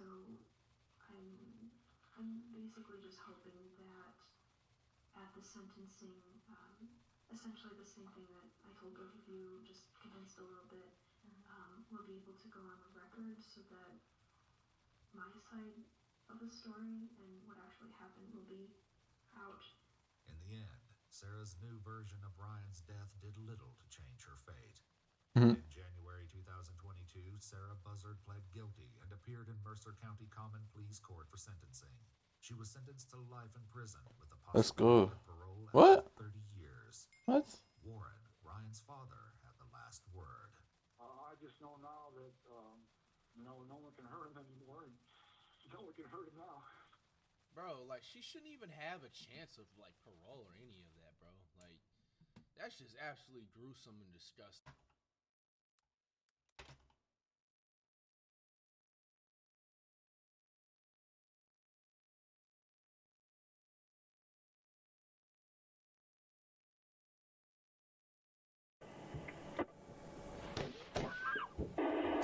On February 19th, 2021, California officers from the Tulare County Sheriff's Office pursued a white Toyota Prius after the driver used a 9mm handgun to threaten tourists inside Sequoia National Park. After fleeing the scene, a responding deputy spotted the vehicle and entered the chase, unaware of the horrifying chaos that's about to unfold. Right, so 60 Charles, I'm with you. Yeah, it's in the desert. All right, so 60 Charles, I'm with you. We're going to be passing.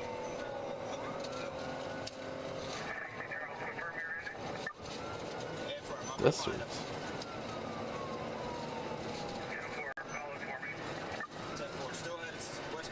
The most lit job you can ever have. I tell y'all niggas that all the time, bro. I tell y'all niggas that all the time. I'm getting up in the morning ready to go to work. Ready to go to work. Because I know for a fact, first off, I'm not thinking. I don't think negative. Today might be my last day putting on my uniform. It ain't that, bro. It's finna be an adventure about it. I'm probably gonna pop somebody today. You know what I'm saying? Nigga ain't never popped nobody. I've been working here 10 years, ain't never popped no. But every day I get up, just, it's, nigga, this ain't Starbucks. This ain't your job. This ain't my job. I'm not sitting down reacting to videos, bro. I'm the police. I got your life in my hands. I can let you slide if you smile at me. You know what I'm saying? If she thick, just slow it down. I might not give you a ticket. That type of shit. Today, I am nowhere near God, but I think I kind of feel like I kind of walk like I am. I am. 198, speeds approximately 90, approaching Long Drive. Trying to pass on the double yellow. We're coming up to Lamitas and 190. And y'all know we nigga, look, we be way more harder when we got our homies. You mean to tell me I got all these niggas on? Call 10, meet me at Wooty Woo. And they pulling up with Blix. Bitch, don't play with me. Don't play with me, bro. As a YouTuber, not as a YouTuber, as a man, period, especially as a black man in America, bro. I'm happy Barack put these cameras on these police officers, but me as a police officer, I would be like, what the fuck is he on, bro? Now I can't do what I want. You know how many... Just put myself in the cop shoes. I hate that shit.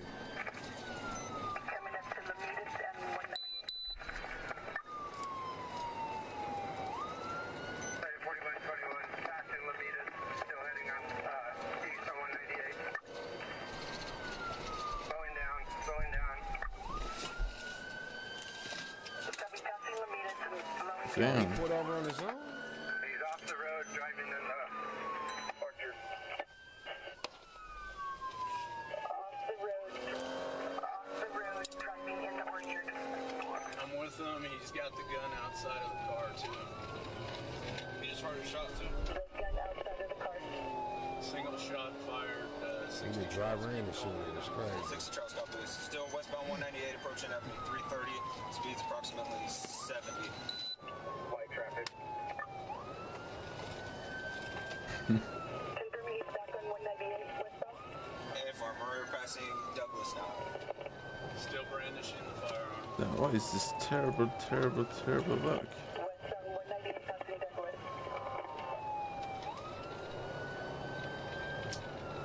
Bro, you is crazy. What? Ain't no fool watching this live right now. If you was a police officer and you pull somebody over, come on, squad. You pulled over this fine ass woman for speeding. And she said, I'll show you my breasts if you don't give me no ticket. You're not giving her the ticket. But just because we got the body cam on, we have to give her the ticket. You get what I'm saying? You have to give her the ticket, bro. Be like, no, ma'am. I don't like that on women. No, ma'am. I'm giving you this ticket. Lying like a motherfucker. Lying. Excuse me, ma'am. That's too inappropriate. No, I know it ain't. Bitch, show me the. Because we got the body. That's inappropriate, ma'am. That's inappropriate. Man, look, bro, that camera. What was the last comment about the firearm? He's still brandishing. He fired one more shot. Hell no. I show you William Q. I'm with the unit. Still westbound 198 approaching Hill. Speed approximately 95. That just threw a drink at us.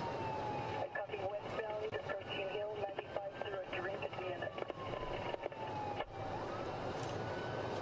YouTube, get the Twitch. He threw a burner. Just threw a mag light out the window that struck my vehicle. You fools is that slow. Do we have a location? They're coming this way. Right now? Yeah.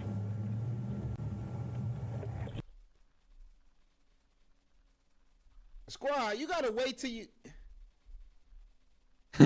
You gotta wait till you making the right turn. When you make the right turn, the police can't see the left side of your vehicle. So you don't throw it out the window, you just kindly drop the shit off the window. You make the right turn, drop the shit out the window, bro. He did it while the police is directly behind him.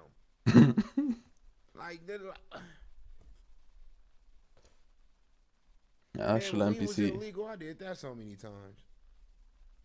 As soon as they turn, I'm like, son, bro, I gotta wait till I make a right turn somewhere. You don't do it right when they like right behind you. Fresno 676. I'm not with another TCS. Rocket, good looking on the sub, squad. Road 220. 95, that's the word now. Is that a Prius? Yeah, it's continuing to throw items out the vehicle. CHP.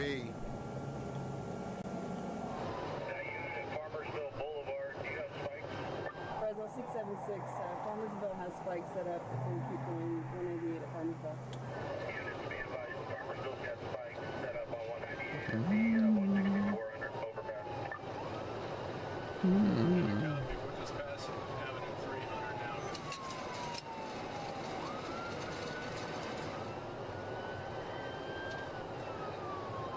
Flight 867, if I can advise, and behind 4121. Here they come.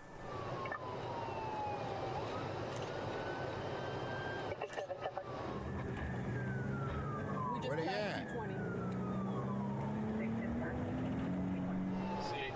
The fuck was you just waiting there for?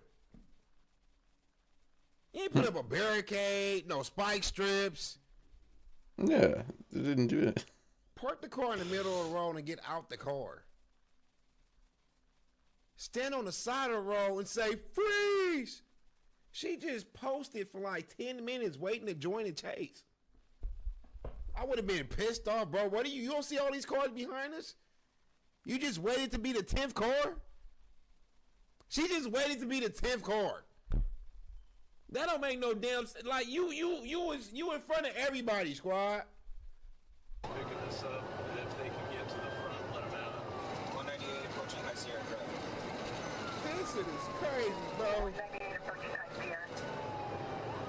See the go, good looking. Just threw something out, struck my vehicle. 198 approaching 210, speeds approximately 95.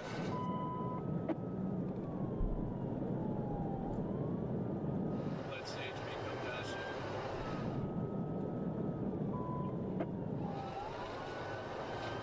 CHP has the lead on second in the stack now.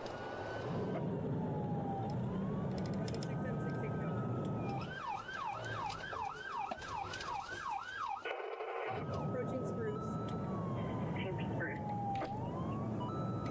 Going wrong way. Opposite lane is bound 198. 45. YouTube, get the twig. Westbound on the eastbound lanes at 245. He's continued wrong way. 198. He's opposite lane, 198, eastbound lane. He's westbound in the eastbound lanes. YouTube, get the Twitch. He's coming up to the blind overpass here.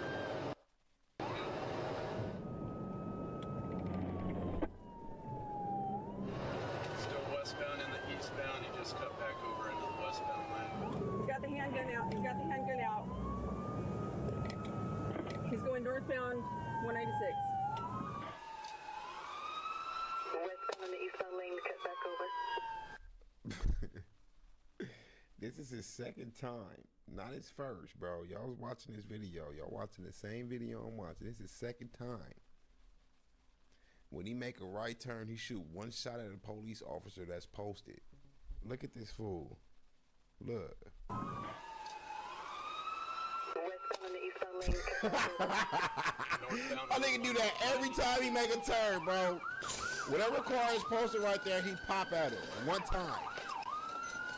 One time. White Prius, unknown plate, does not appear to be California. He don't get off, he just shoot one time like he gonna be lucky and hit something. You know what I'm saying? Speeds just jumped back up. He missed. Southbound lanes. He missed.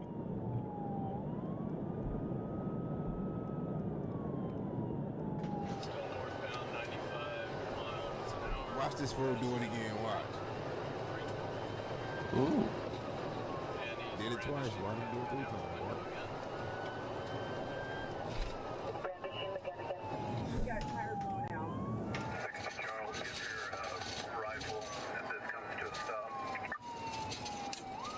60 truck stop. Speed's down to 60. Speed down to 55.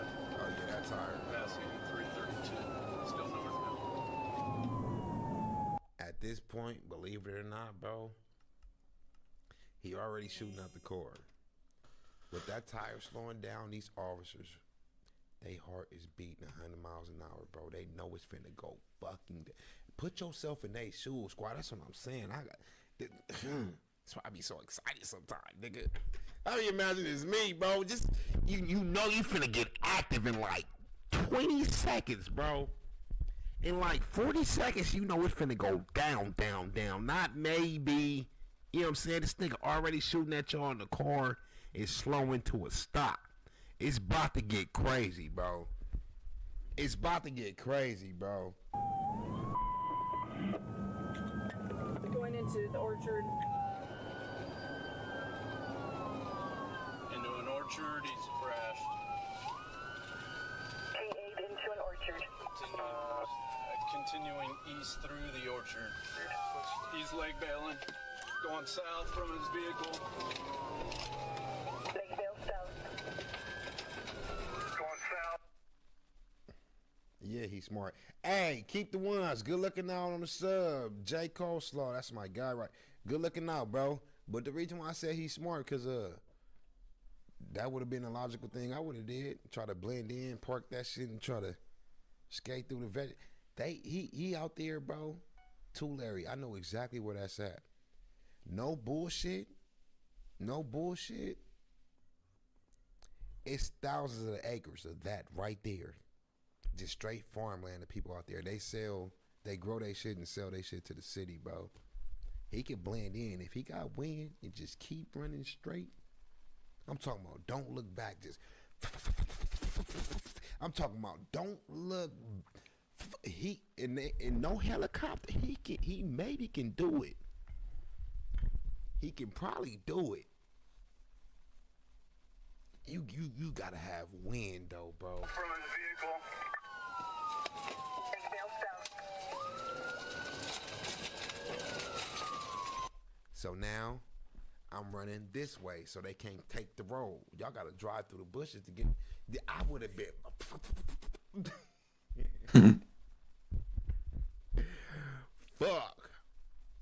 Fuck.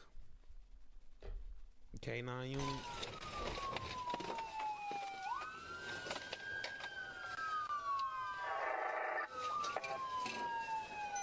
I don't see him. ETA on the airship. We see y'all in here, y'all. All right, guys, let's start Trust getting me. the perimeter set up. Wearing an all black hoodie, black pants. That's crazy. So you mean to tell me? Hoodie, black pants. All right, guys, let's start. So you mean to tell me the car? And this is the thing about the camera. The police sit in the same car the camera is. The camera gonna catch the eye, of course. But even when you on point, you not on point. In a naked eye, he couldn't even see in the naked eye. This nigga creeping up. Look at this.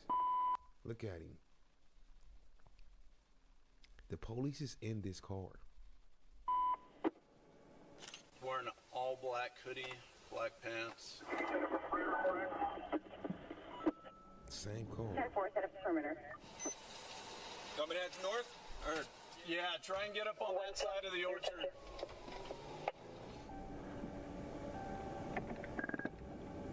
Can you advise ETA?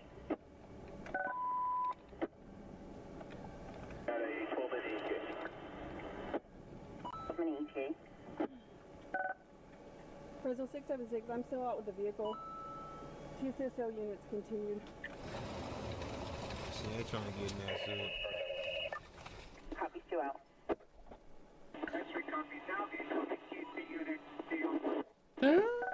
It's the sound.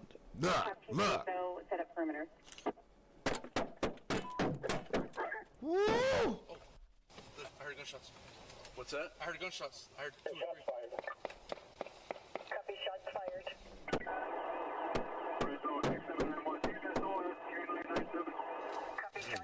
Knocking too. Idiot, bro. Why is he there? What the fuck? Why?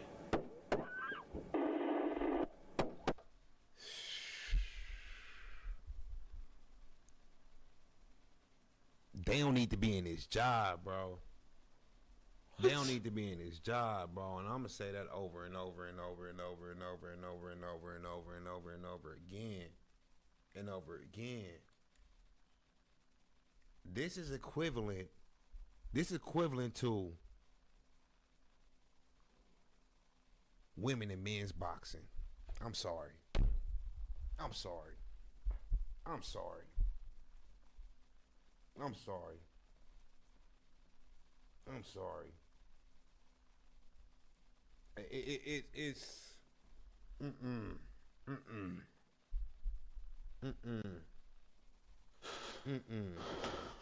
They not ready.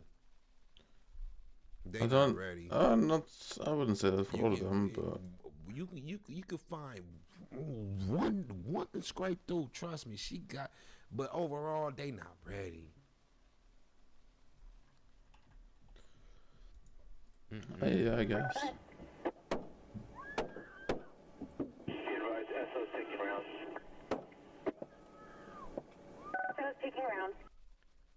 The police saying, help, help, help. She done forgot what uniform she had on at this point. She's the victim. She's the sib.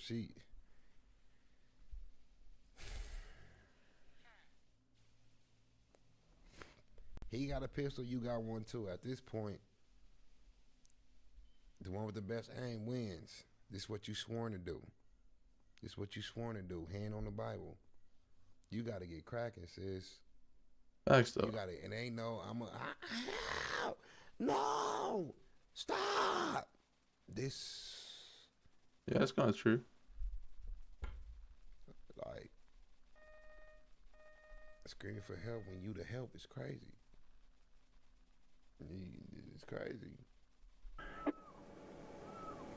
I got shots fired coming from the orchard. One just went over our heads. Shots fired from the orchard. One went over the unit's head.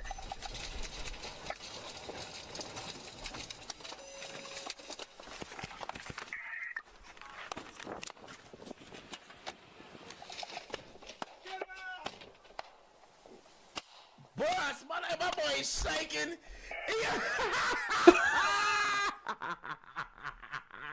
This is what I'm saying, bro. You gotta be elite 40 and under to be on the force. If I'm the president, we got age limit, squad. Cause my guy is he about to drop that pistol. The pistol is on its way out his hand to the ground, and him being the victim. That nervousness is. That boy, stop.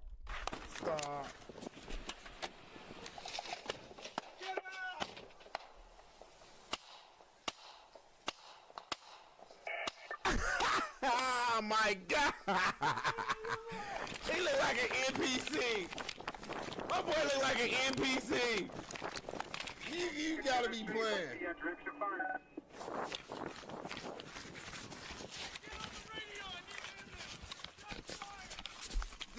Shots were fired. Start medical code 3. 67297. He with it though. Oh, I thought that was the nigga that came behind him.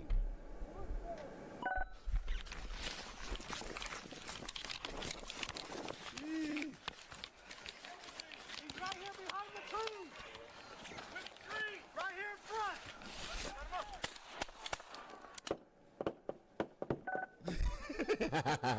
This nigga, he's shaking his head and shooting at the same time. It's killing me, bro. You can't aim like that. That means you gonna shoot to the left and the right. Look at this fool. Look at him. Nah, I fucks with him though.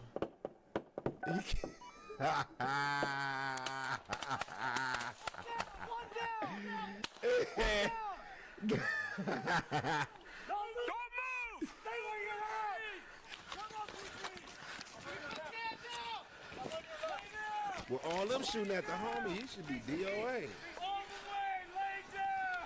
One suspect down.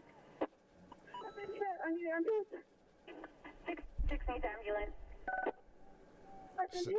Save the homegirl. 6 Charles, suspects down. We're moving in. Line of fire is to the north. Officers, direction of fire is going to be northbound from the suspect vehicle.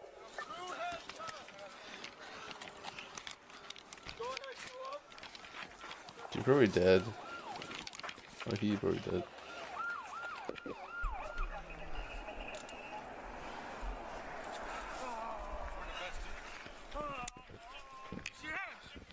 Right there!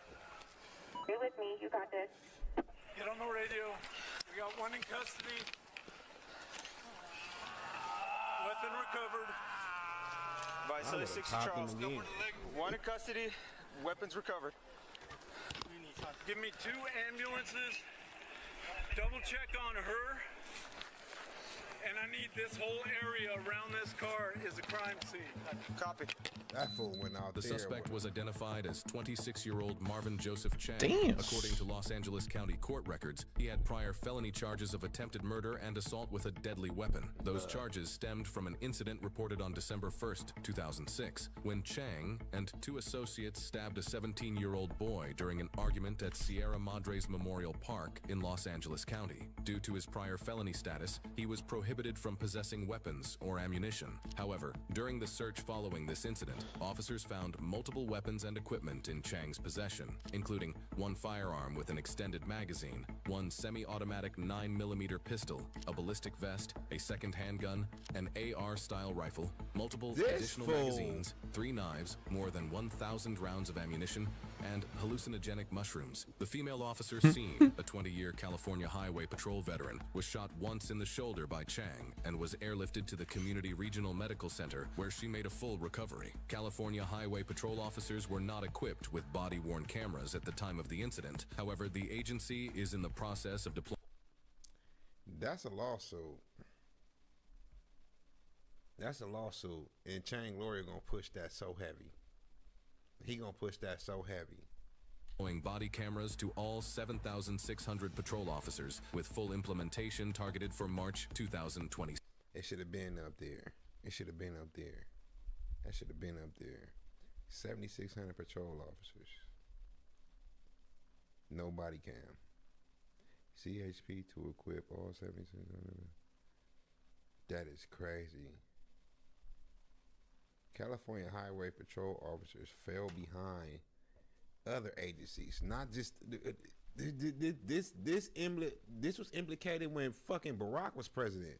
How did they fall behind? Now they trying to fix that. That's their statement. They fell behind other agencies on body counts, but now they trying to fix that.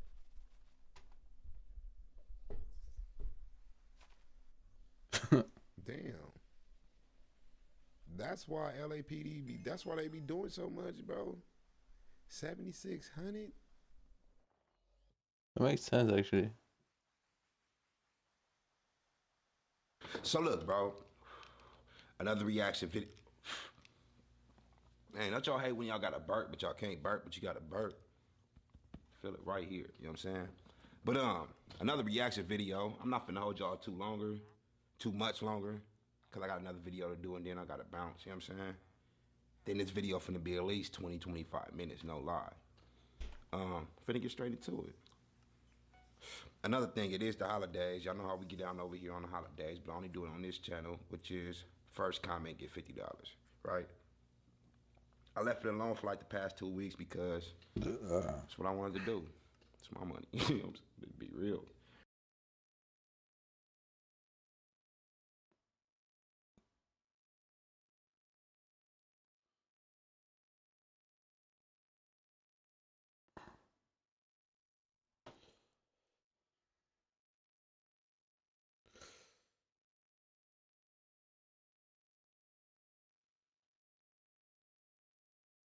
So look, bro. Another reaction video.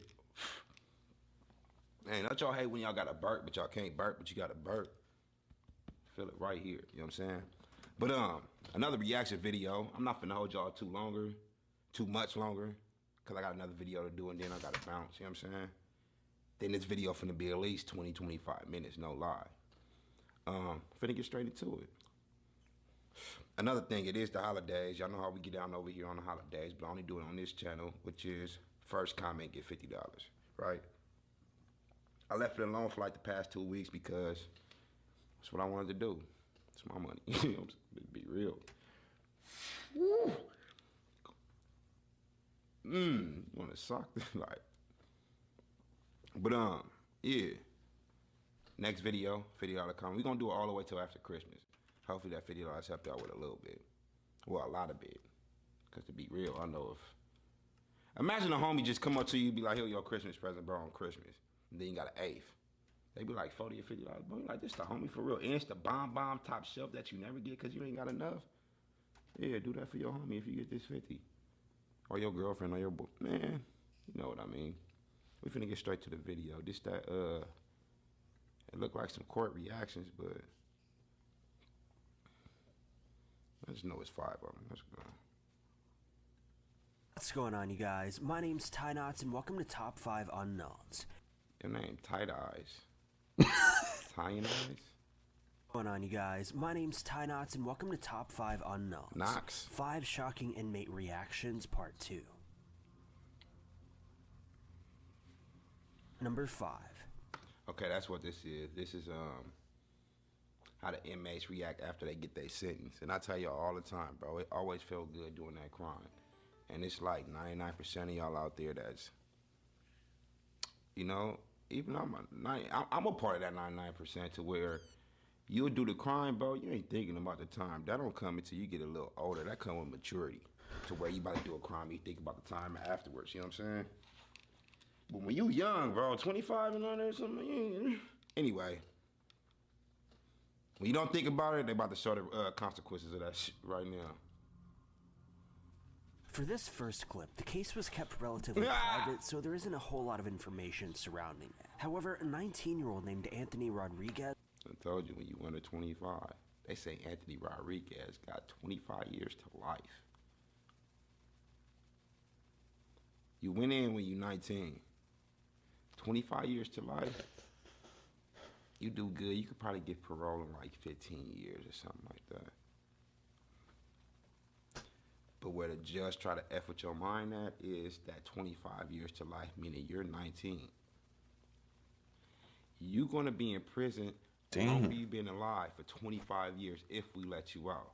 Or you're gonna be in here for the rest of your life making one dumb mistake, bro. And I promise you, all of them gonna have that face right there. And all of y'all gonna have that face right there. Bro, right now today, if the judge told me I got life, I'm crying. Not lying. Matter of fact, that's everybody right there. The judge, yeah, whoop-de-whoop, Darrell, we sent you to... What you mean, bro? I gotta do YouTube videos tomorrow. What the fuck? Tears. As was sentenced to 30 years in prison back in 2013. His sentence was given after he was found guilty of sexual assault of a deaf woman from Bakersfield. The fuck? He nearly got away with the crime. Shout out Bakersfield. I used to live there, but was she already? Did she already pass away, or did he hump a body that wasn't that she wasn't there? What? Back in 2013, his sentence was given after he was found guilty of sexual assault of a deaf woman from Bakersfield. Oh, a deaf woman. A deaf woman. He nearly got away with the crime too, though a trace of his DNA was found at the crime scene, definitively tying him to the assault. Take a look at his reaction as his sentencing was read. It was the outburst that shocked the courtroom. Let's see it. Anthony Rodriguez had just... You gonna throw me away? You gonna throw me away? What you mean we gonna throw you away, bro? You ran up in there and tried to get this girl because she couldn't hear you breaking her house. She up there watching TVs, you break into the house, you break into the... Look, keep down the door. Shh. Oh, I know the glass was right there. Glass fell on the... You know what I'm saying? That made the noise. Dog barking, that made the noise. She just right there chilling. She deaf, bro. She don't even know what's going on downstairs. And you took advantage of her? And then you gonna tell the judge, oh, you just want to throw me away? Yeah. And like, who want to swallow the key? Anybody got a dog in their backyard that want to lock them up and throw away the key, bro? You desperate if you got to get the deaf one. He turned 18 and was on probation when he was arrested for sexually assaulting a 25-year-old woman at MLK Park. I think that it was a crime of opportunity. Oh, that was at the park. No matter where that was at, she still couldn't hear him coming. You know what I'm saying? That's kind of messed up. That you up here gonna try to. She already, one of her senses is gone. Martin Luther King? And you up here gonna ask the judge, you stand on throw her away? I truly You stand on throw her away? think that she was just in the wrong place at the wrong time. The victim was taken 105 feet, dragged from outside the park and into the MLK Park men's bathroom. Martin Luther King Park right there on California Avenue. Oh my God. Like I said, I used to live in Bakersfield, bro. They said MLK Park right there on California in South Orange. Is that South Orange? That's in the hood, bro. Y'all know every ghetto in America got a Martin Luther King Park and street. And stay right down the street over there on North Rep and 3rd Street, bro. And this right here is beyond. And this was 2013, bro. Whoa. Yeah.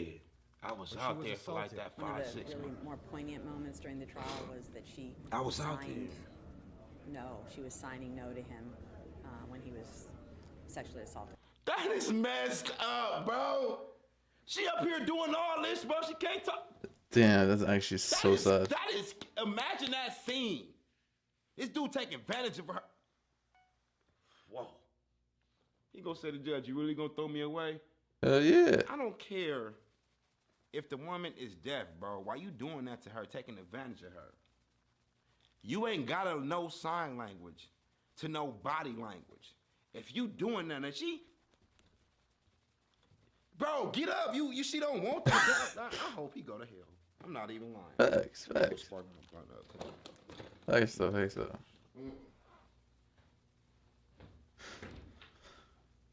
Go to hell.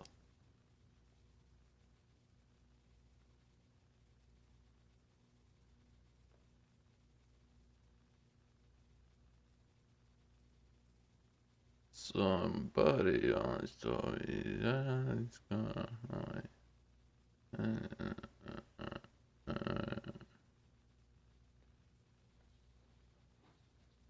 Ghetto Taco Bell.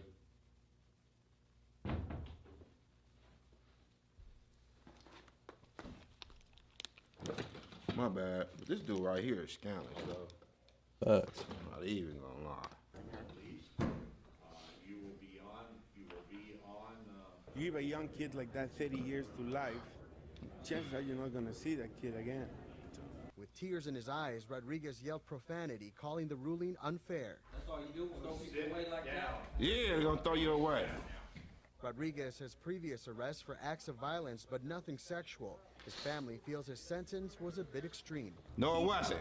Don't deserve life. He don't. Shut up before I cut your hair and make you eat it. What you mean? Oh, he don't deserve life.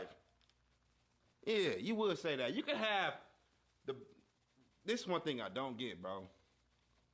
This dude can go ahead and take advantage of 20 women. Rest in peace, another 20 kids. When he passed away at the funeral, they're gonna say, but he was a good guy. Y'all gotta stop with the cap, bro.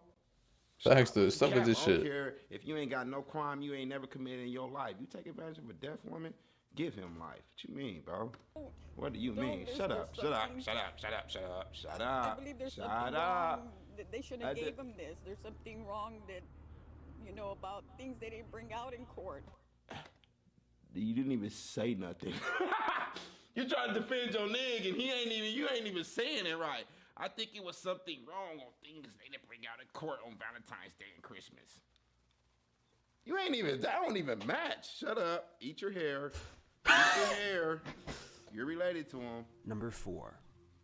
Not only that, you could be related to somebody and still support them, but don't be on TV nationally trying to defend somebody that raped somebody else. You know what I'm saying? He's the worst of the worst. Lock him up and throw away the key.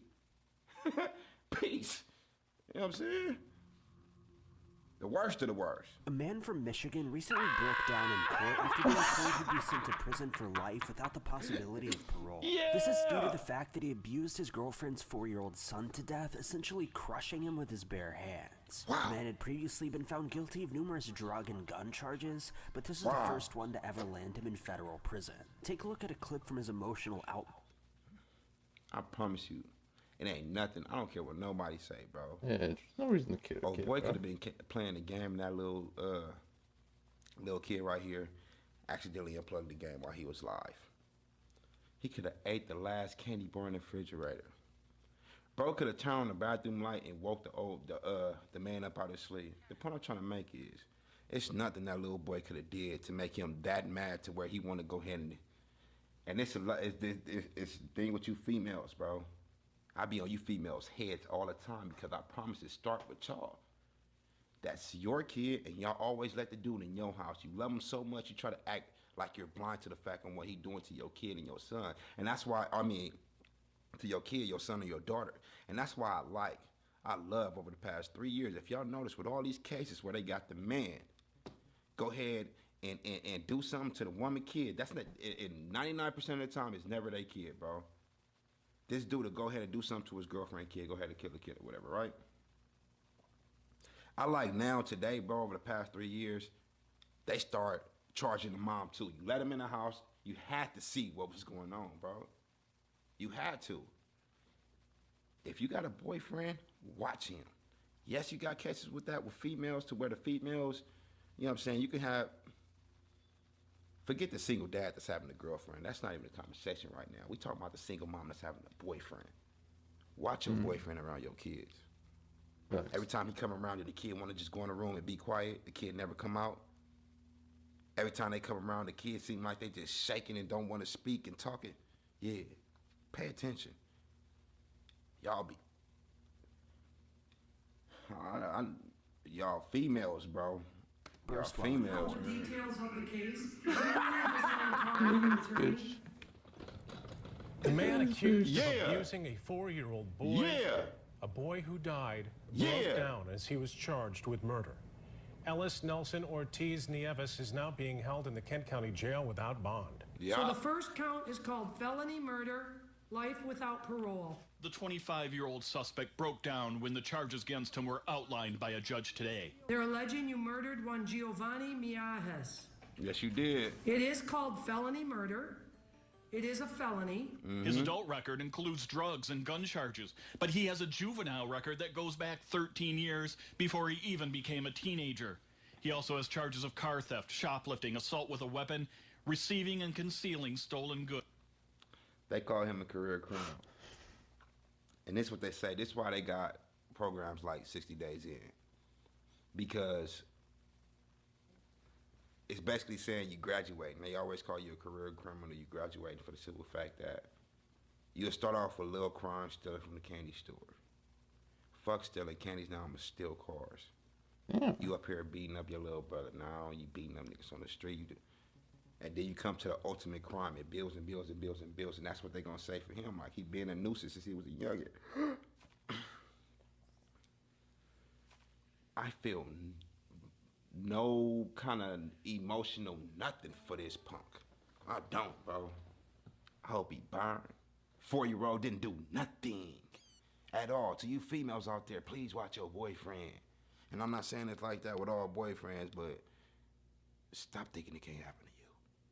Because y'all know somebody like that, or y'all seen it in y'all city before. I promise you that. This right here, yeah, bro's a buster. A real life buster. And just like all of them, we gonna cry in court. Imagine how that little boy was feeling when you was, you know what I'm saying, doing that to him. And the mama was either at work or at her homegirl house. It's like that every time. Goods. At the mobile home near Kentwood where Giovanni died, there were numerous stops by Kent County investigators and CPS over the past 4 years. Yesterday, the father of Giovanni's half-siblings told us he had contacted authorities. Who did you call? I've called the cops, have been involved, CPS multiple times have been involved, the school was involved. But nothing rose to the level where courts would step in and remove the children. Giovanni ain't do nothing. That's my little brother name, too. Call him Junie for sure, but... Number 3. His name Giovanni. In 2013, a young man was given a life sentence without parole after he was found guilty of taking the life of an older woman, 78-year-old Barbara Olson. Barbara was his great-grandmother who lost her... I was about to pause it before they said it was his great-grandma. I'm finna go on a rampage like, bro, a 78-year-old woman, all she can do is say, hey, baby, you hungry? Like, she can't... do nothing to you, bro, at all. Of course they mean, but you go ahead and brush that off like you old, shut up.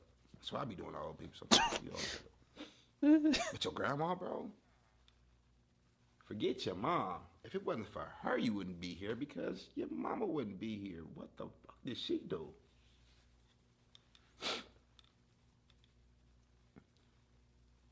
When you look at life, bro, it's all patterns to me. That's why I say I stereotype.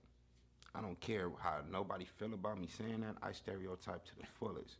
Like I said, with the little girl, with little Giovanni in the last one, the mama. It's 100,000 women out there who got boyfriends that put their hands on their girlfriend kids. That didn't actually rest in peace their girlfriend kids. You know what I'm saying? That's why I say it's not about the single dads right now with the girlfriend. It's about the single moms with the boyfriend. You know what I'm saying? Because that happens all the time. And then with this case right here, bro, you gotta watch these little white kids. I'm not even gonna lie. Look. I stereotype. You not finna see